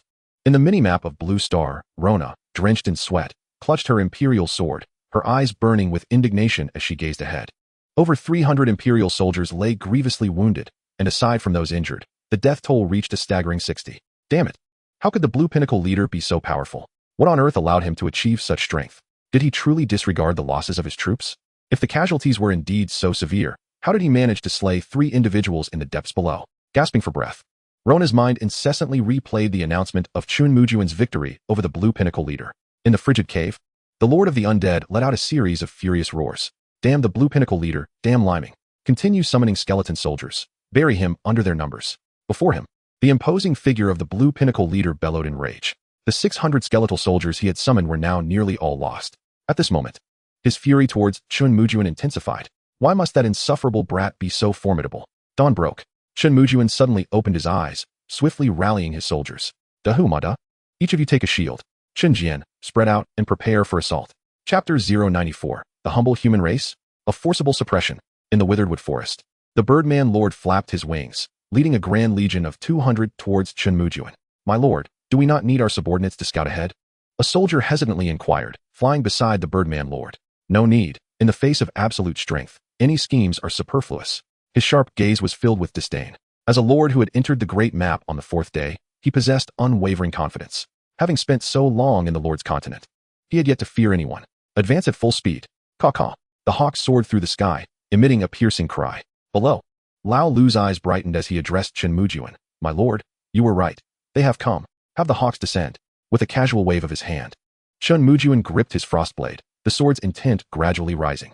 Raising his head, he soon spotted a dark mass of birdmen approaching. How intriguing. I did not expect them to be hawkmen, and they are quite hideous. Lord Nestmaster, Eagle Fanny D. Lord Level, Initial Blue Rank. Lord Profession, Spear Hunter, Blue Rank. Lord Equipment, Fiery Cloud Spear, Blue Rank. White Robe, Blue Rank. Professional Skills, Fiery Throw, Blue Rank. Rapid Flight, Blue Rank. Spear Tactics, Blue Rank. Lord Talent, Tenfold Critical Strike, Red Rank. Lord Introduction, a lord from the world of hawkmen, possessing the appearance of a man with an eagle's head. His red rank talent allows Eagle Fanny D to excel in the lordly competition, making him a formidable opponent. Tenfold Critical Strike. Chen Mujun felt a surge of envy. Was this not akin to the protagonist's golden finger in various novels? An increase in item quantity tenfold or an enhancement in quality. It was unimaginable. How blissful it would be to possess such a talent. 200 Hawkmen Spearmen, all of blue rank, exuded an imposing aura. As Chen Mujun scrutinized Eagle Fanny D, the latter reciprocated with a look of surprise. I never anticipated encountering a lowly human lord. It seems this fellow's talent is not insignificant. Having entered the great map so early, with a wave of his hand, the 200 Hawkmen Spearmen dispersed, their keen gazes fixated on Chen Mujun. Eagle Fanny D looked down from his height, regarding him with disdain. Lowly human, upon seeing the great hawk leader, why do you not kneel in reverence? Has this fellow watched too many Chinibu dramas? Is the Birdman leader truly so noble? Why don't you descend and bow before me, Birdman? Eagle Fanny D's feathered face flushed crimson. Damn it. For a slave like you to participate in the war among the races is already a tremendous grace bestowed upon you by the gods. How dare you speak to me in such a manner? It seems you have lived far too comfortably. Here, I shall grant you one last opportunity. Kneel in submission and surrender all your resources, and I shall mercifully let you go. Listening to Eagle Fanny D's words, Chen Mujun could not help but feel sympathy for the humans of their world. It appeared they were not faring well at all. Chun Jian, Hurricane 7 kills. Bring that foul-mouthed scoundrel down. With no inclination to engage in verbal sparring, Chen Mujun's eyes turned cold as he waved his hand at Chun Jian's troops. My lord, we are more than ready. The winds began to stir. The bow spirit surged above Chun Jian's head, a powerful gale swirling around him. Has the wind risen? Eagle Fanny D furrowed his brow, his icy gaze locked onto Chen Mujun. You ungrateful human, it seems you truly seek death. I hope you do not regret your decision later. Hawkman Spearman, heed my command. Before Eagle Fanny D could finish speaking, the bow spirit above Chun Jian had already coalesced successfully. Swish, swish. A volley of arrows encased in a tempest shot forth, forming a rain of arrows in the sky. Spear throw. Annihilate them all. A shiver ran down Eagle Fanny D's spine as he gazed at the bow spirit above Chun Jian. He was unaware of what it was, but his instincts as a beastman warned him of an impending danger. Thud, thud. The sound of arrows embedding themselves into bodies filled the air, bolstered by the hurricane. The arrows flew at breakneck speed. A chorus of anguished cries erupted as, in a single instant, 50 Hawkmen Spearmen plummeted from the sky. Damn it, what sorcery is this? Why is its speed so astonishing? Eagle Fanny D panicked, his expression grave as he focused intently on Chen Mujun. The remaining Hawkmen Spearmen hurriedly discarded their spears. Clang, clang. Already prepared, Dahu and the others swiftly raised their radiant sun shields, encasing Chun Jian and the rest. In that moment, the air reverberated with the sound of metal clashing. All were blue-rank troops, yet you also possess a red-rank talent? The aura emanating from the elite soldiers was formidable, undoubtedly above blue rank. Unfortunately, Chen Mujun paid him no heed, waving his hand as Chun Jian's Hurricane 7 kills unleashed once more. Cries of despair resounded, as the second wave of Hurricane 7 kills obliterated half of Eagle Fanny D's forces. Damn it, this brat must die. How can he be so powerful? Eagle Fanny D roared in disbelief. In their hawk world, humans were mere slaves. He never imagined this human lord could be so dominant. Lowly ant. How amusing. Let us see how the ant hunts the hawk. With the frost blade raised, Chen Mujun's gaze bore into Eagle Fanny D. Skill. Sword Chi unleashed. Swish, swish. For strands of sword Chi shot forth at astonishing speed towards Eagle Fanny D. Dodge. Flapping his wings, Eagle Fanny D ascended rapidly. As the sword Chi approached, he felt an overwhelming sense of impending doom. Think you can escape my blade? One strike was insufficient. Thus, Chen Mujun's frost blade gleamed as sword intent surged skyward, forming yet more sword chi that charged towards Eagle Fanny D. How can you be so powerful? Everyone, come to the front and shield me. As waves of sword chi descended, Eagle Fanny D was rendered speechless, gritting his teeth as he prepared to use his troops' bodies as shields. Thud! The sword cleaved through, and in the face of the blue rank sword chi, these troops were utterly powerless to resist. Death notifications echoed in Eagle Fanny D's mind, chilling his heart further. Spare me, and I shall pretend today never occurred. He glared coldly at Chen Mujun, his teeth nearly grinding to dust. Spare you? I suggest you add a couple of pillows for your dreams tonight. With ice in his gaze, Chun Jian's Hurricane 7 kills howled as it surged overhead. Target, Eagle Fanny D. Chapter 095, The Arrogant Undead, a pitiful fate awaits. Above the withered wood forest, Eagle Fanny D's countenance was ashen. Leave. All of you leave. Damn human brat. I will never let you go. The deaths of the eagle warriors around him caused Eagle Fanny to gasp for breath in agony. His crimson eyes fixed intently on Chen Mujun, flapping his wings as he began to retreat. Trying to escape? Skills. Sword Chi unleashed. Again. For streaks of sword energy tore through the void, sending Eagle Fanny into a panic. Block it. Someone stop them. With a sickening sound, 2 eagle warriors were severed in an instant. Despite Eagle Fanny's quick evasion, a sword chi still grazed his wing, causing him to wobble dangerously close to a fall. Leave. All of you leave. Arriving with over 200 soldiers in high spirits, only 50 battered remnants remained by the time they sought to withdraw. My lord. Shall we pursue? Chun Jian lowered his hurricane crossbow, his eyes glinting with sharp intensity. It's futile to chase. Flying units are always such a nuisance in the early stages. Sheathing his frost-glinting sword, Chen Mujun shook his head slightly. How could one pursue those who soared above? Eagle Fanny, now a distance away, glanced back repeatedly, fearful that Chen Mujun would close the gap. After flying for a full half hour, he finally settled on a desolate tree, panting heavily. How can a human lord be so formidable? What in the world is that hurricane bow spirit? Just you wait. I will not let you escape. Meanwhile, the system notification echoed in the minimap once more. System notification. Congratulations to the undead lord. Your points have reached 10,000, making you the second lord to enter the grand map. System notification. Congratulations to the undead lord. Your points have reached 10,000, making you the second lord to enter the grand map. System notification. Congratulations to the undead lord. It was truly the undead who became the second lord to enter the grand map. Damn it. Why isn't it our radiant lord? IP, Eagle Sauce. By what right? Why is John S. undead the second? Are our lords from the Great Islands truly so inept? IP, Island Nation. You upstairs. Wasn't your lord from the Little Karla Kingdom just cleared out by our Lord Junlin? The Island Nation had fallen. Yet what of our Dragon Kingdom's lord? Why is there no improvement in strength? Has all the battle power been squandered? How I missed the first day of Lord Junlin. I wonder if he can still dominate the grand map? A flash of pure white light flickered, and the undead lord materialized amidst a desolate grove of dead trees. Surrounding him were merely a few scattered units of skeletal warriors, alongside a tattered-robed skeletal mage. Caw-caw. That wretched radiant fool dares to challenge me? What can you possibly use against me? Just you wait. I will soon surpass that Junlin fellow, and you shall all fall beneath my feet. Another beast approaches. Skeletal archers, shoot them down. Raising his gaze, the undead lord's pupils constricted as he beheld dozens of winged eagle warriors swiftly approaching. Whoosh whoosh. Pale bone arrows soared skyward, raining down en masse towards the eagles. Eagle Fanny, hastily navigating the skies, suddenly turned pale. Damn it. Has that guy tracked me down here? Everyone scatter. In that moment, Eagle Fanny resembled a startled bird, as his fellow eagle spearmen quickly dispersed, anxiously watching below. Damn it. It's a horde of filthy, undead soldiers. Lowering his head, a wave of fury surged through Eagle Fanny. This was not the formidable foe from before, but merely a throng of weak skeletal soldiers. A profound sense of shame engulfed him as he let out a frenzied roar. Kill. Spear charge. Leave not a single one alive. Damn it, those humans think I'm easy prey. Having been the first from the Eagle realm to enter the grand map, Eagle Fanny possessed considerable strength. In an instant, all the eagle warriors ascended, their spears slicing through the air as they dove downward. Whoosh whoosh. Their gravitational acceleration far surpassed that of the skeletal soldiers' arrows. Not good. It's a lord. They can wield weapons. Retreat, skeletal shield bearers, brace yourselves. As Eagle Fanny turned, the undead lord's expression shifted dramatically, urgently directing his commands. The skeletal shield bearers raised their bone shields in a desperate attempt to defend. Crack, crack. The spears descended, imbued with terrifying force that the skeletal shields could not withstand. A single strike shattered the defenses, followed by piercing through.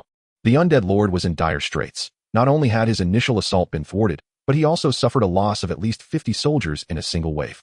Damn it, those birdmen. Skeletal mages continued to assemble skeletal archers. The undead lord, with bloodshot eyes, howled in rage. The skeletal mage slowly lifted its gnarled staff, a chilling aura emanating from its being, causing the scattered bones on the ground to begin reassembling. Crack, crack. The sound of bones colliding echoed as new skeletal archers emerged. Reconstruction? Huh. I shall see how many times you can reassemble. With his eyes sparkling with determination, Eagle Fanny unfurled his wings. Flames enveloped him in that instant. The fiery long spear in his hand shimmered with a dazzling crimson glow. He aimed it at the undead lord and hurled it down. Skill. Fiery long spear. Not good. Retreat. Helplessly watching the fiery spear approach at breakneck speed, the undead lord's expression changed drastically as he frantically withdrew, while the skeletal shield bearers formed a barrier in front of him. Boom. The explosion rang out, flames soaring into the sky. The defensive line formed by 20 skeletal shield bearers was instantly obliterated. Ultimately, the fiery long spear was halted barely a meter from the undead lord. Damn it, those flying units. Whirling around, without hesitation, the undead lord sought refuge beneath a gnarled tree, panic etched in his eyes. He had not anticipated encountering such a formidable lord upon entering the grand map. Ha ha ha, wretched human, you dare to offend the great eagle Fei Nidi? Now, all of you shall perish. Having been thoroughly bested by Chen Mujun, Eagle Fei Nidi now felt a surge of confidence. Suppressing their anger, the eagle warriors hurled their spears downward. Under their onslaught, the skeletal soldiers could offer no resistance, becoming nothing more than live targets. Hidden beneath the gnarled tree, the undead lord seethed with rage, his teeth grinding audibly. He had not expected that his moment of glory would coincide with his descent into despair. As the last skeletal soldier fell victim to the spears, he unleashed a scream of fury. System, I choose to withdraw from the multi-species struggle. Chapter 096, The Shattered Command Token, The Burial Sword's Secret Realm. In the multi-species struggle, The Lost World. The individuals in the minimap continued to excitedly discuss the undead lord's entry into the grand map. The radiant Lord Rona's beautiful eyes brimmed with defiance and reluctance. Having brought in 300 units, she had already lost 100 in the previous day's slaughter of the blue-tier leader. And she did not intend to take further risks that day. Points gradually increased from 600. What surprised her was that this undead lord, who was supposed to be on par with her, had entered the grand map so swiftly. My lord, should we seek out the blue-tier leader again? A knight from the Empire inquired softly, noticing Rona's troubled expression. No need. Steady and cautious, we still have time. Shaking her head, Rona's emerald green eyes radiated determination. The multi-species struggle lasts for 10 days. A lead does not guarantee a long-lasting advantage. However, when she opened the chat channel, the contents instantly left her in shock. Everyone, quickly look. The undead lord's name has vanished. What the hell? What happened? Why did it suddenly disappear? Could it be that entering the grand map causes the ranking to vanish directly?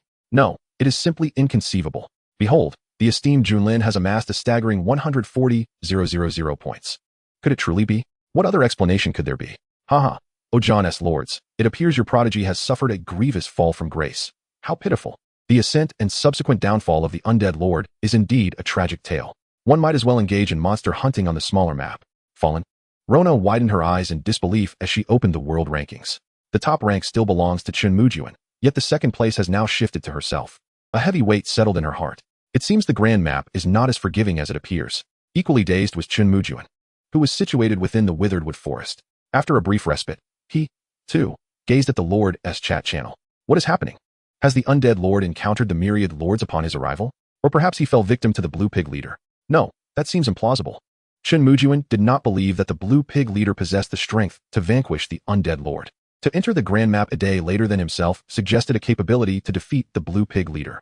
This unfortunate circumstance could only be attributed to the sheer bad luck of that individual. Indeed, the clash of blades is the true narrative of the myriad races' contention. Old Six continues his search for the nether beasts. With a wave of his hand, Old Six once more led a cadre of 20 elite scouts into the fray, their falcons soaring high into the sky. Over the course of the morning, Chen Mujun succeeded in slaying 3 withered wood nether trees, progressively making his way to the forest's edge. Just as he sat leisurely by the campfire, roasting meat, a towering figure with a pig-like nose approached. Drawn by the tantalizing aroma. Gah! I never expected to find such delectable humans here. Splendid, splendid. Lunch is secured. Suddenly, Dahu and his companions stood at attention. Vigilance etched on their faces as they beheld the approaching pig lord. Chen Mujun furrowed his brow, surprised by the abundance of lords within the withered wood forest. This pig lord bore a striking resemblance to Zhu Beiji, albeit with sharper, elongated tusks. His strength was commendable, being at the initial stage of the green tier, and his fur was entirely jet black, lending him a rather comical appearance. The troops he commanded were intriguing: wild boars, fire boars, and pig knights, forming an entire pig legion. Charge! The blood tiger formation. Dahu, who had been gnawing on roasted meat, sprang to his feet upon sighting the pig lord, his eyes glowing with a feral light. The bloodthirsty gaze sent a shiver down the spine of the pig lord. Cursed be this fearsome creature. Forward! The wild boar legion. Charge! The pig lord gulped, emitting a series of pig-like grunts, as the wild boar legion trampled the ground. A surge of bloodthirst erupted from Dahu, conjuring the spectral image of a bloodthirsty war tiger behind him. His roar echoed throughout the withered wood forest, startling countless newly arrived lords. The previous skirmish had left Dahu with pent-up frustration, and this time he was determined to unleash his wrath. Crash! The two legions collided with force, the swordsmen's blades dancing in the air. Their exquisite swordplay left the wild boars squealing in distress. Particularly, Dahu, wielding the blazing sun-heavy sword, resembled a ferocious beast. Each swing transformed wild boars into a mere pulp. Indeed, he wielded the heavy sword as if it were a mere door panel. The battle erupted instantaneously, with a flurry of system notifications resounding like snowflakes. In mere moments, over 200 wild boar warriors met their demise. This was no mere opportunity for Dahu. Mada immediately rallied the fierce tiger cavalry to join the fray. The pig lord was left utterly bewildered, gripping his wolf fawn club in disbelief at the unfolding chaos. Gulp. These cannot be humans. How could humans be so powerful? Beasts. These are all beasts. Run.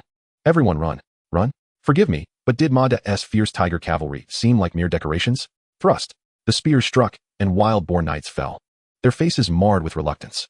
The cries of agony and squeals of the pigs reverberated through the air, sending shivers down the spines of lords who dared approach. Wait. No more killing. I surrender. I want to surrender. The cowardly pig lord hastily raised his hands, trembling in fear. Oh, you do not wish to withdraw outright. Chen Mujun extended his hand, halting the bloodthirsty Dahu and the others, regarding the pig lord with keen interest. And no, I cannot withdraw. Woe is me. My brothers and sisters, my parents' resources are all entrusted to me. If I surrender, I shall be killed upon my return. Chen Mujun, savoring his roasted meat, smirked. Then tell me, what do you possess that could barter for your life? I have a blue-tier troop class change token, the Wild Boar Knight. I can trade it with you. The pig lord, trembling and reluctant, produced a blue token. Wild Boar Knight. Chen Mujun raised an eyebrow, bemused. Is this truly a worthy offering? I shall grant you another opportunity. Present me with what I desire, or you may withdraw. The pig lord was momentarily stunned. Was the Wild Boar Knight not sufficient? This was a blue-tier troop class change token, a coveted item adored by many in their world. Gritting his teeth, the pig lord rummaged through his lord space for an extended period, finally revealing a fragmented token. This is all I have left. Throw it over, let me see. A fragmented token? The tomb, Sword Mountain Secret Realm? Chen Mujun furrowed his brow as he held the half token. System, display the token's attributes.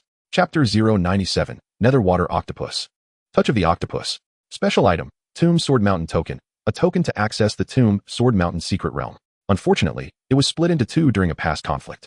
Collecting both fragments will grant you the opportunity to enter the tomb, Sword Mountain, and receive its legacy. The legacy of the tomb, Sword Mountain. As he examined the token's attributes, Chen Mujun's eyes gleamed with interest. The tomb, Sword Mountain, as its name implies, is a place of sword-related inheritance. Who would have thought a pig could possess such an item? Do you know where the other half is? Otherwise, as you know, possessing only half is of little consequence. Putting away the token, Chen Mujun regarded the pig lord coolly. I have a rough idea, but I cannot specify its location. Speak. I will tell you. The other half is with the black pig lord.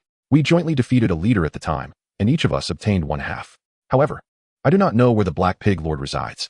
Dahu pressed the heavy blazing sun sword against the pig lord's neck, the immense weight forcing him to kneel. With a pained expression, he quickly relayed to Chen Mujun. Black pig. Chen Mujun's lips twitched as he took a bite of the fragrant roasted meat. Very well. You may depart. As further inquiries would yield no more information, Chen Mujun waved his hand dismissively. Thank you, esteemed lord. You truly grant me my freedom? The pig lord exclaimed, elated, hastily turning to flee. However, in the next moment, a torrent of arrows surged into the sky, accompanied by a ferocious wind. The pig lord turned in terror, unable to fathom the scene before him. Cursed humans. You said, system, I choose to withdraw. As the tempestuous arrows descended upon him, the pig lord's words were left unspoken as he opted for retreat. Subsequently, under Chen Mujun's relentless assault, all wild boar troops met a grim fate. I said you could leave. Was it not the perfect opportunity? After their midday meal, Chen Mujun's forces set forth once more, the afternoon passing in serene tranquility. They emerged from the withered wood forest, revealing a ceaselessly flowing river, the sound of rushing water filling the air. At last we are out. The withered wood forest was indeed stifling. Despite the oppressive sky remaining dim outside, the air above them was no longer suffocating. My lord, it appears there is a nether beast lurking in the waters, exclaimed the sixth, whose keen eyes immediately spotted the disturbance.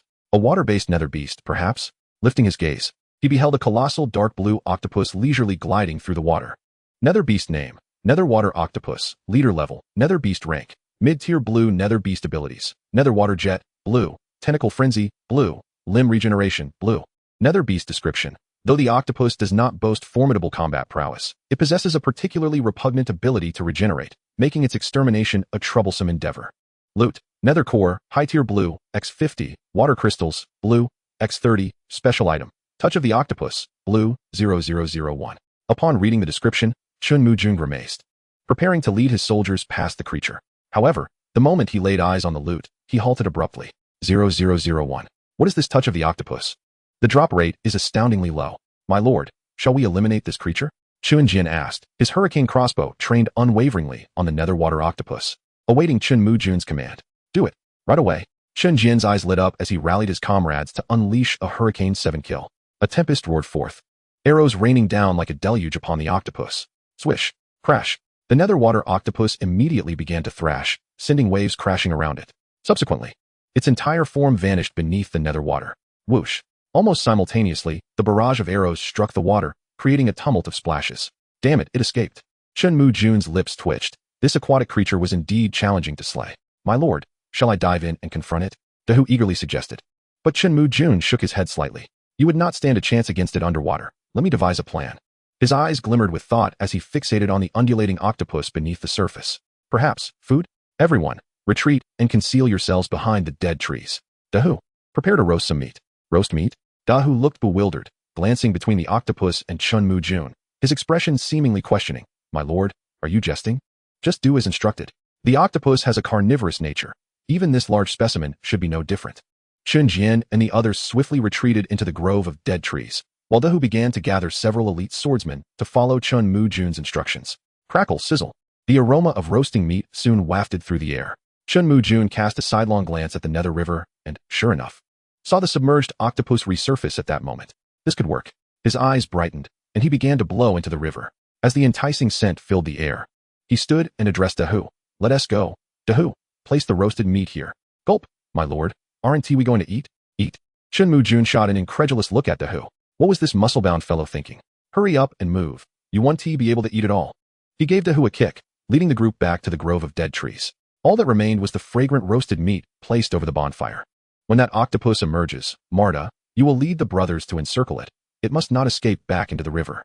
Dahu, you will directly command the soldiers to surround it. Shields at the ready. Every bit of defense counts. Shinjian, keep your Hurricane 7 kill at the ready. If it attempts to flee with its tentacles, shoot at them. Through the branches of the dead trees. Chen Mujun could already see the netherwater octopus cautiously extending two of its tentacles. This wary creature scanned its surroundings before finally scuttling forward with glee. Now, charge. With a command, Marta led 80 valiant tiger riders to surge forward, encircling the great octopus from both sides.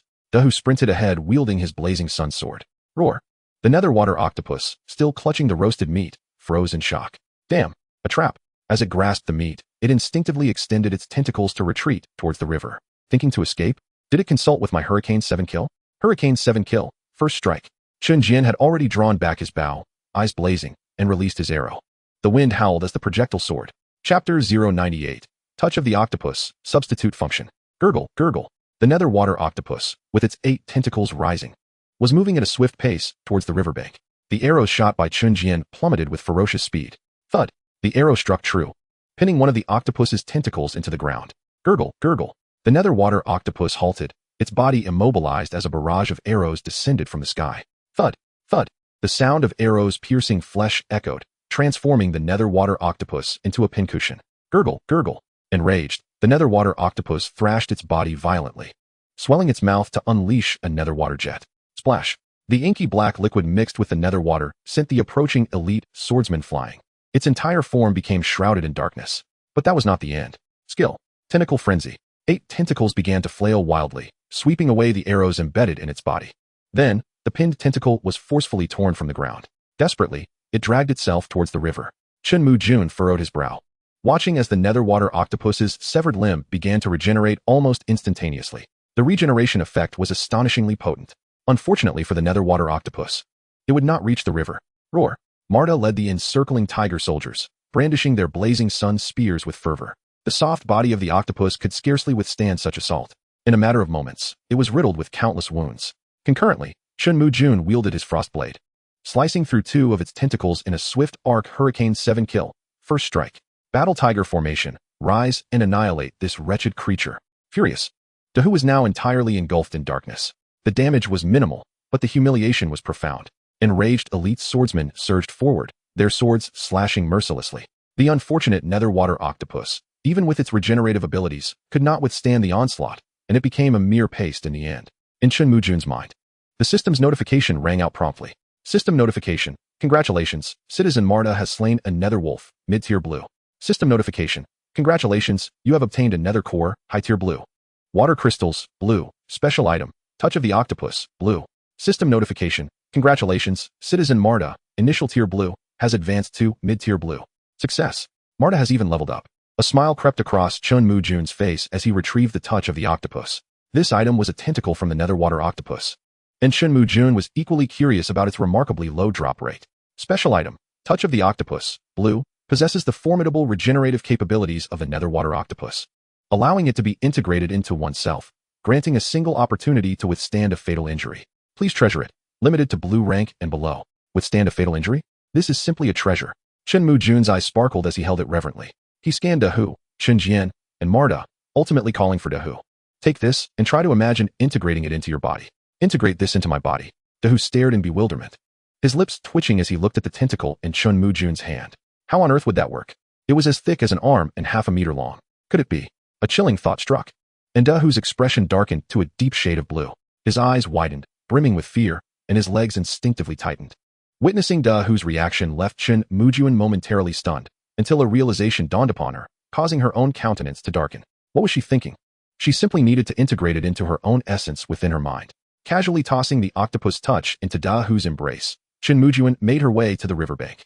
If only there were water-type troops, this octopus touch would undoubtedly be a strategic treasure. Mata, scout along the riverbank and see if there are any more underwater octopuses. Yes, my lord. The entire afternoon was spent with Chen Mujun stationed by the river. Her diligence bore fruit, as the river was not lacking in underwater octopuses, allowing her to slay 5 of them. After distributing 5 octopus touches to Mata and Chen Jian, she integrated 1 for herself. Even so, 1 remained.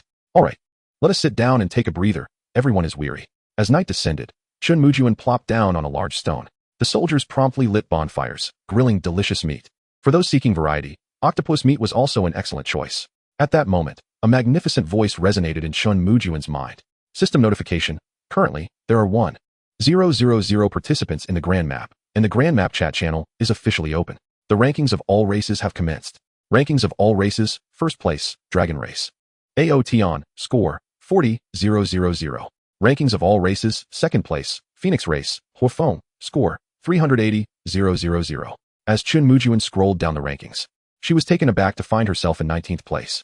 Rankings of all races, 19th place, Human Race, Junlin, score, 210,000. Indeed, the prowess of the elite from various races was formidable. It seemed she would need to strive harder tomorrow.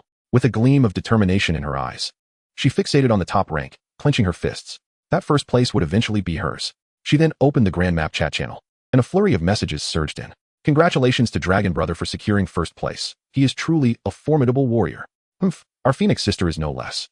The first place will ultimately belong to our Phoenix race. The Celestial race will be the ultimate victor. Both the Dragon and Phoenix races should take a step back.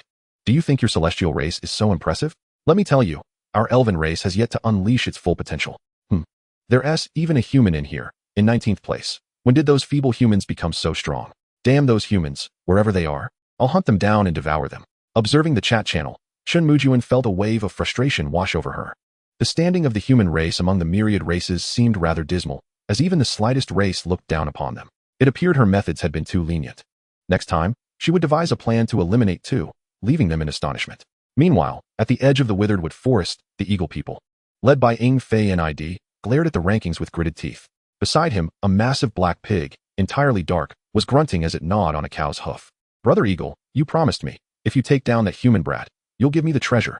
Fear not, Brother Black Pig, after all. We are of the Beastman race. We have our credibility. Ing Fei NID regarded the filthy black pig with disdain, forcing a smile. All around were various pig sounds, echoing from the Black Pig Knights and Black Pig Elites, creating a cacophony of stench and squeals. Chapter 099. The Eagle People Attack. Blackwind Black Pig? The following morning, Chen Mujun jolted awake, resting her hands on the fluffy twin-headed wolf. Her first sight was a fleeting shadow in the sky. Eagle People, Eagle Citizen, Ingda, Citizen Level, Bronze Tier, Initial Stage. Troop Type, Eagle Spearman, Bronze Tier. Troop Equipment, Vine Light Armor, Bronze Tier, Elite Long Spear, Bronze Tier. Troop Skills, Keen Sight, Bronze Tier. Spear Throw, Blue Tier, Spear tactics, bronze tier. Troop description, a unique troop of the Eagle people, endowed with expansive vision and formidable ranged attack capabilities. They are also a flying troop, an invincible presence in the early stages. The shadow flickered swiftly, but Chen Mujun's talent allowed her to discern its attributes. Ing Fei and ID was still lingering around, near the withered wood forest, was he? You tread the path to paradise yet refuse to walk it. You insist on arriving at the gates of hell. With a smirk, Chen Mujun sat up, turning to face the twin-headed wolf. This little creature had been well fed lately and had grown significantly. Mata, at your service. Conceal yourself, circle around to the back of the withered wood forest, and prepare for an ambush. Essentially, lurking in the bushes. Mata's eyes brightened, nodding fervently. Understood. This script was all too familiar to him. Dahu, Qinjian. Prepare for battle. Yes. The elite swordsmen and archers stood tall, their eyes glinting with battle fervor. Owo, the twin-headed wolf's eager gaze fixated on Chen Mujun. Yearning for action. Being a mount had become exceedingly dull. After all, it was a joyful husky. Gently patting the twin-headed wolf's head, Chen Mujun smiled. Wait. Your opportunity will come. In the withered forest, as Ing Fei and ID listened to the reports from the Eagle troops, a grin spread across his face. Found you. That brat hasn't strayed far. He is boldly resting by the river. Brother Black Pig, let us charge out. He has nowhere to hide. Roar. All right. Let the Black Pig King crush that human. But remember, all the flesh and blood of these humans is mine. Wiping his long, snotty nose. The Black Pig squinted its tiny eyes at Ing Fei and ID. The snotty projectile nearly splattered on Ing Fei and ID. Stepping back in disgust, Ing Fei and ID frowned and spoke. Rest assured, all the blood and flesh of the humans will be left for you. Roar. Gather your weapons. Prepare to charge. Roar. The sounds of pigs squealing rose and fell, making it sound as though a slaughterhouse were nearby. Eagle troops, ascend. With a wave of his hand, Ing Fei and ID soared into the air. The undead lord he had slain yesterday had restored his momentum. Flying at the forefront, his eyes burned with hatred. Damn humans. This time you shall not escape. At the riverbank, Dahu, wielding a heavy sword, led the elite swordsmen to block the entrance of the withered wood forest. Chun Jian was surrounded by a whirlwind, as each elite archer drew their bows taut, the howling winds echoing above. The hurricane bow spirit had been summoned well in advance. Roar. The sounds of pigs charged closer, echoing in waves. Chun Mujun's expression sharpened, her sword glimmering with a cold light. They're here. Prepare for battle. Hurricane's 7 kills. First kill. War Tiger formation. Rise. The moment the Black Pig Knights charged out, their excited expressions abruptly froze. Looking up, they were met with a deluge of arrows raining down like a storm. Damn it, there's an ambush here. Retreat, everyone retreat. Too late to run now. Thud, thud.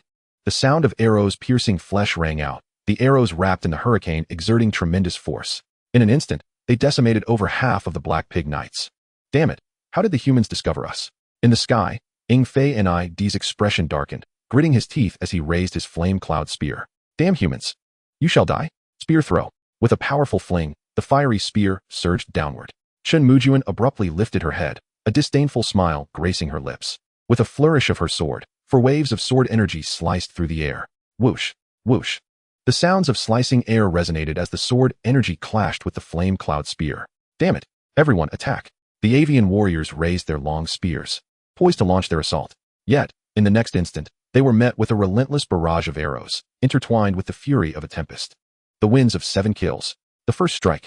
After dispatching a wave of Black Boar Knights, Chen Jian set his sights upon the airborne avian warriors. With a swift thrust, the onslaught began. The Eagle Knight, Nighty, barely had time to react before suffering significant losses. In an instant, his eyes blazed with fury. Damn it, how dare those humans? He seethed. This was but the beginning. How could he not flay them alive for daring to seek their own demise? A smirk graced Chen Mujun's lips as he wielded his gleaming sword with fervor. Waves of sword energy surged skyward, effectively encircling the Eagle Knight Nighty from all sides. As the razor-sharp blades approached ominously, Nighty's skin prickled with a sense of dread. What manner of profession is this boy? How could he possess such formidable power? Why can't that black boar lend a hand? With his wings flapping furiously, he narrowly evaded 4 strikes of sword energy. However, the 2 avian spearmen behind him were not as fortunate, plummeting from the heavens. Gritting his teeth, Nighty lowered his gaze to the battlefield, his heart sinking at the sight before him.